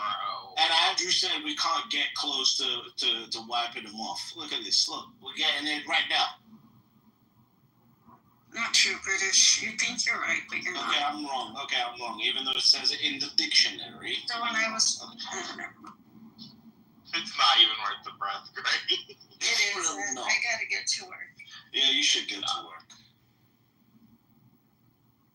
Don't be rude. Okay, honey. Listen. Go ahead, say it. I said thank you, Cupcake. You good, sweet cheeks.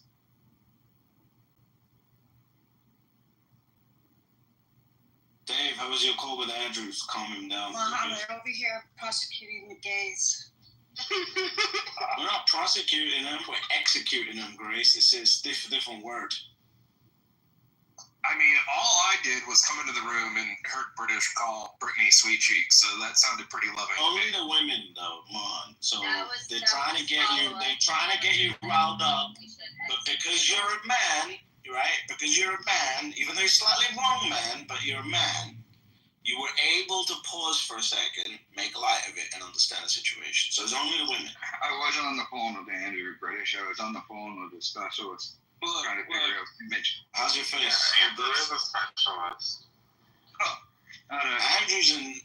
Andrew's how's the face though? Hold on. I don't know. It feels better. All right, good. Are the bones healing?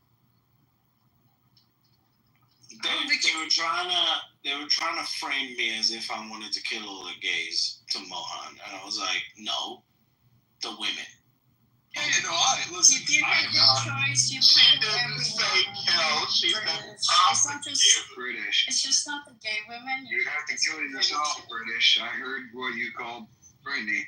Sweet cheeks. That's my sweet cheeks up there.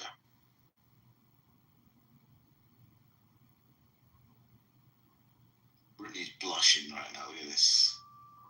And when I said work, I meant being productive because I'll have the day off today. Yeah.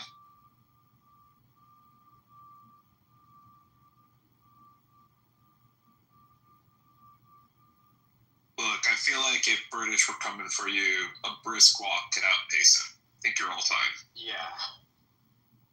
Oh yeah, Mom. I just saved your life, and this is how you repay me now. Just saved your fucking life. A brisk walk, maybe. Well, listen, that's actually the gay test. The gays can briskly walk away from him fast enough. Yeah. But a brisk gay walk is more like a run. It's like 3 miles an hour, 3.5. Like. Do you guys screech when you do that as well, or is that just in the movies? Only in the movies, and it depends. If we're trying to pass people, then we'll screech. Like, you get aggressive? Are you an aggressive gay? Like, no, I'm not aggressive. I'm just gonna make sure that you get out of my way. Alright, understood. Yeah.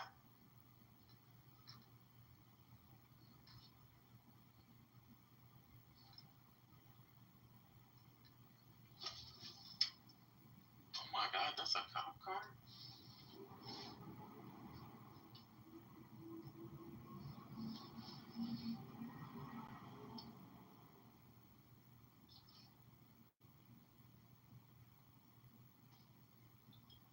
Does everybody put Bitcoin in their 401k?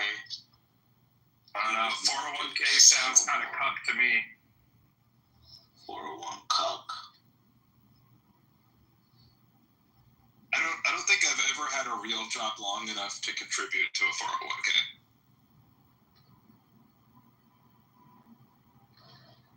Oh. I always end up working for companies where, like, I'm employee number 3, and, like, they don't even have an HR yet. Just things are so new. like, you know what I mean? Like, that's not even something that they talk about. I don't know. Yeah, I just saw this Miami hotel that's replaced its check-in stuff with some fucking Indian from India on a screen. Everyone's losing their fucking mind. Dude, we have that all over Miami. So we have these little, people think they're autonomous robots, but they're not. They're just actual Indians. So they're these little, they look like self-contained. Yeah, they're like food delivery mini carts, and you put the food into the cart, and then you see these little, like, go-karts just fucking driving on the sidewalk all around Miami. And I used to think they were autonomous, and now I'm pretty sure that they're just, like, some African guy getting paid $2 an hour to move them. Some of them, Mohan, and I've tested this out in Atlanta, actually. Some of them are, like, autonomous until something gets in the way, and then you'll hear, like, a noise, and like a remote employee will come in. Because I actually had a conversation one night, really drunk, with one of them. That makes sense. He was, like, talking back to me. It's like, dude, I've seen some of them. That's amazing. The robot, I love it. Well, it was a person, but yeah. Well, what made me convinced that they weren't autonomous is, like, I saw them acting like dicks to people and, like, being really aggressive, and I'm like, oh, no one would program an AI to do that. That's totally some guy being a dick right now. Yeah.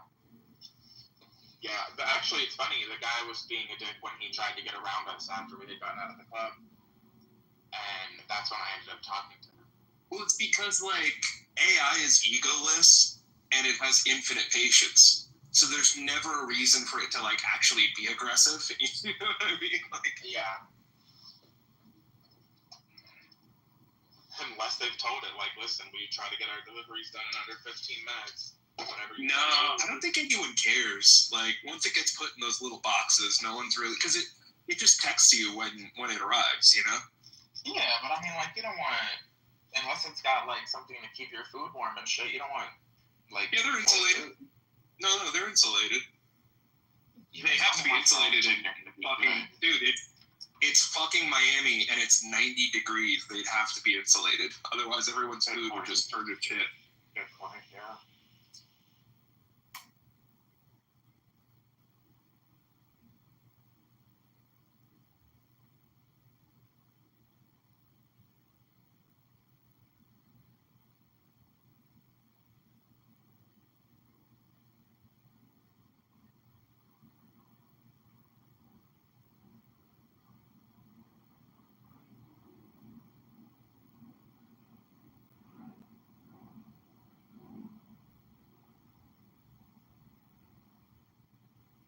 I have a very busy day today. I just bought an 8 terabyte hard drive, so I have to upgrade my computer. So I have that to look forward to today. Fun. Having enough space is nice. Yeah, it's actually really annoying because the motherboard I bought for my desktop has 2 NVMe drive slots, but the way that my 3090 went into my motherboard, it's physically not possible to be unseated.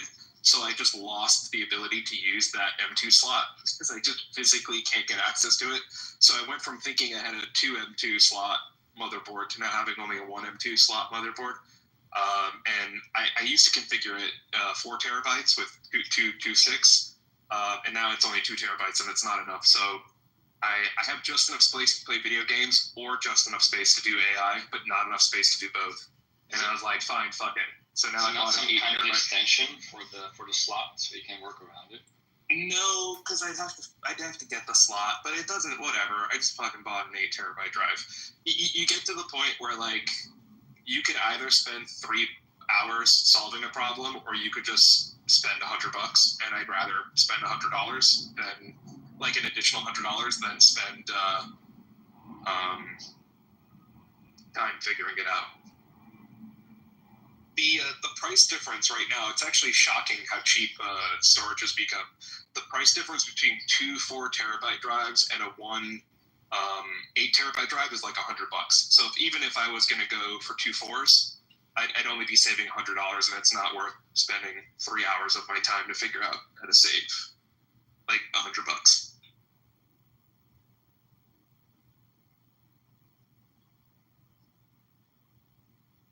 Yeah, I feel like I reach a certain point in life where I'm like, yeah, I can build computers, or I could just spend money and not have to think about it. And I've definitely gone the latter way. Dude, an 8-terabyte NVMe drive is like $500, and that sounds like a lot of money. But just think, like they don't go away. Like you can use it in your next computer, but also like now, like I never have to worry, is there enough space on my laptop? Like the ability to just know at all times, oh yeah, I can store that on my laptop, is worth having for the next 3 or 4 years that I have my laptop, you know?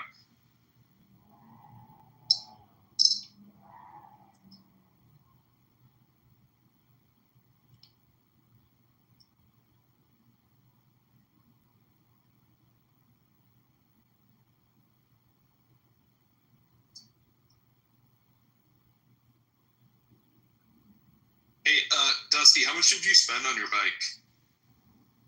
$1,100 before taxes. Oh, you got like a real bike. This is the cheapest of the real bike category. Yeah, because I was looking at Amazon. I was like, $300 feels right. But you got like a bike.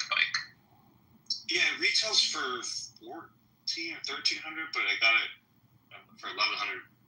If you're interested, I'd send you to the same bike shop. They ask for the same deal. Yeah, I'm thinking of just spending like no more than $400 on a bike, and then because I want to be in the mindset that I don't give a shit. So like, if I could have a bike, and then when I lock it up, I just genuinely don't care. Like, and then if I can go like 6 months or a year and not have my bike stolen, then I'll get a good bike and just like take my old bike and gift it to a kid or something. Yeah, getting the bike stolen is a real pain in the ass. It sucks. It's not even experience. I don't even care about it getting stolen. I care about all the time I'll spend changing my behaviors because I think it might get stolen.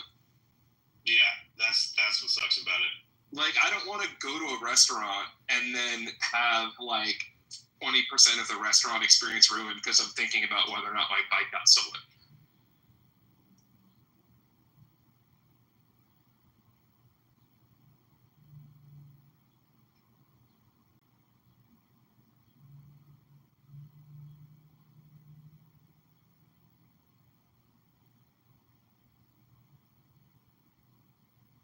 Yeah, I'm kind of getting the bike just to exercise. You know, it's not really about getting places.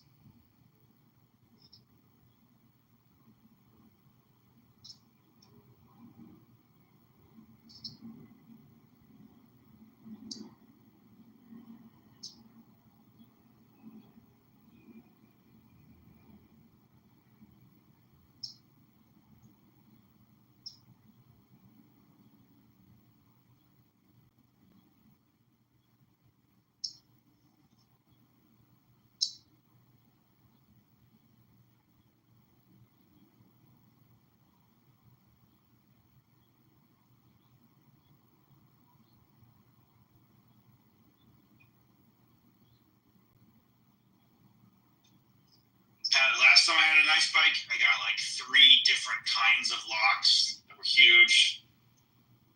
So that, you know, I had to like cut all of them, and I figured, you know, like if I have that many, I'm probably going to be safe. And they ended up removing the entire, like, bolted into the ground thing I had locked it to. It's a ginormous fucking bike rack. Yeah, I'm assuming people who steal bikes know what good bikes look like, and if I get a $300 bike, they'll just not give a shit.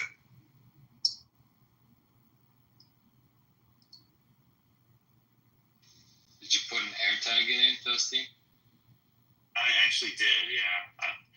I don't think it'll help. It'll just be like, oh, I can see where it is. It got stolen. Hooray. I'm not going to go like, ooh, I think it helps in Miami. Break into a place. Aaron already knows where the chop shop is for those bikes. But knowing where, I'm not going to break into the mob and be like, "Yo, give me my bike back." No, you call ICE on them. There you go. When I was 14, I got my bike stolen. This is in the Netherlands, and it was sold to someone in the same city where I lived. So I actually found the bike, and police took it, and nobody claimed it, so I got it back. But that's a pretty rare occurrence. But I had different bikes stolen twice. So isn't it like in the Netherlands they have to like dredge the river because there's so many fucking bikes that are just in the river? Yeah, they have these big boats with magnets on them, and they fish the bikes out.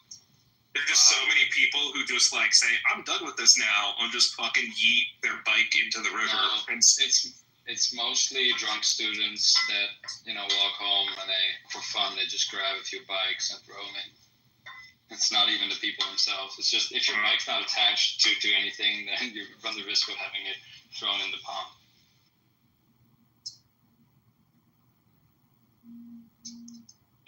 The most dangerous form of bike theft in New York when I was in college was Barack Obama. He stole like thousands and thousands of bikes. It was insane. I think I saw this video like a long time ago of a guy in New York pranking people by cutting with this power tool, cutting the bike lock open in the middle of Manhattan, and then seeing if people were reacting at all. Like, no, so fuck. Barack Obama like jerk off to videos of himself giving talks at public parks in New York City, and he just loved doing it. So he would do it like twice a year, and his Secret Service determined that every single bicycle was a pipe bomb. And then so whenever Barack Obama came to town, any single fucking bicycle that was locked in the route that he would drive through was considered a pipe bomb. And the NYPD would break the locks, take the bikes, and then put them in holding with no means for you to get it back. And they did this to thousands and thousands of bicycles over the 8 years that Obama was in office. And see, just people just straight up had their bikes stolen by Obama. But was there no way to get it back? You figure out how to get it back. First of all, you would have to know that the NYPD stole it because they didn't put shit there. And then you'd have to know where to go. And then how in the hell do you even explain to them what your bike is? And then how the hell do they find it? And it's just a fucking, junkyard with 1,000 bikes. Not neatly placed, just fucking thrown on top of each other. Well, in the Netherlands, we had a very neat system for this. So when you park... Yeah, I know. But we're not talking about a culture of white people. They're all cataloged. You can get your bike back, basically. That's what I'm trying to say. Okay. New Yorkers, have fun. Good luck. But, nowadays, especially with the big electric bikes, you can have a big pipe because the frames have gotten so big because of the batteries. Yeah. You can actually store a lot of explosive material in the bike.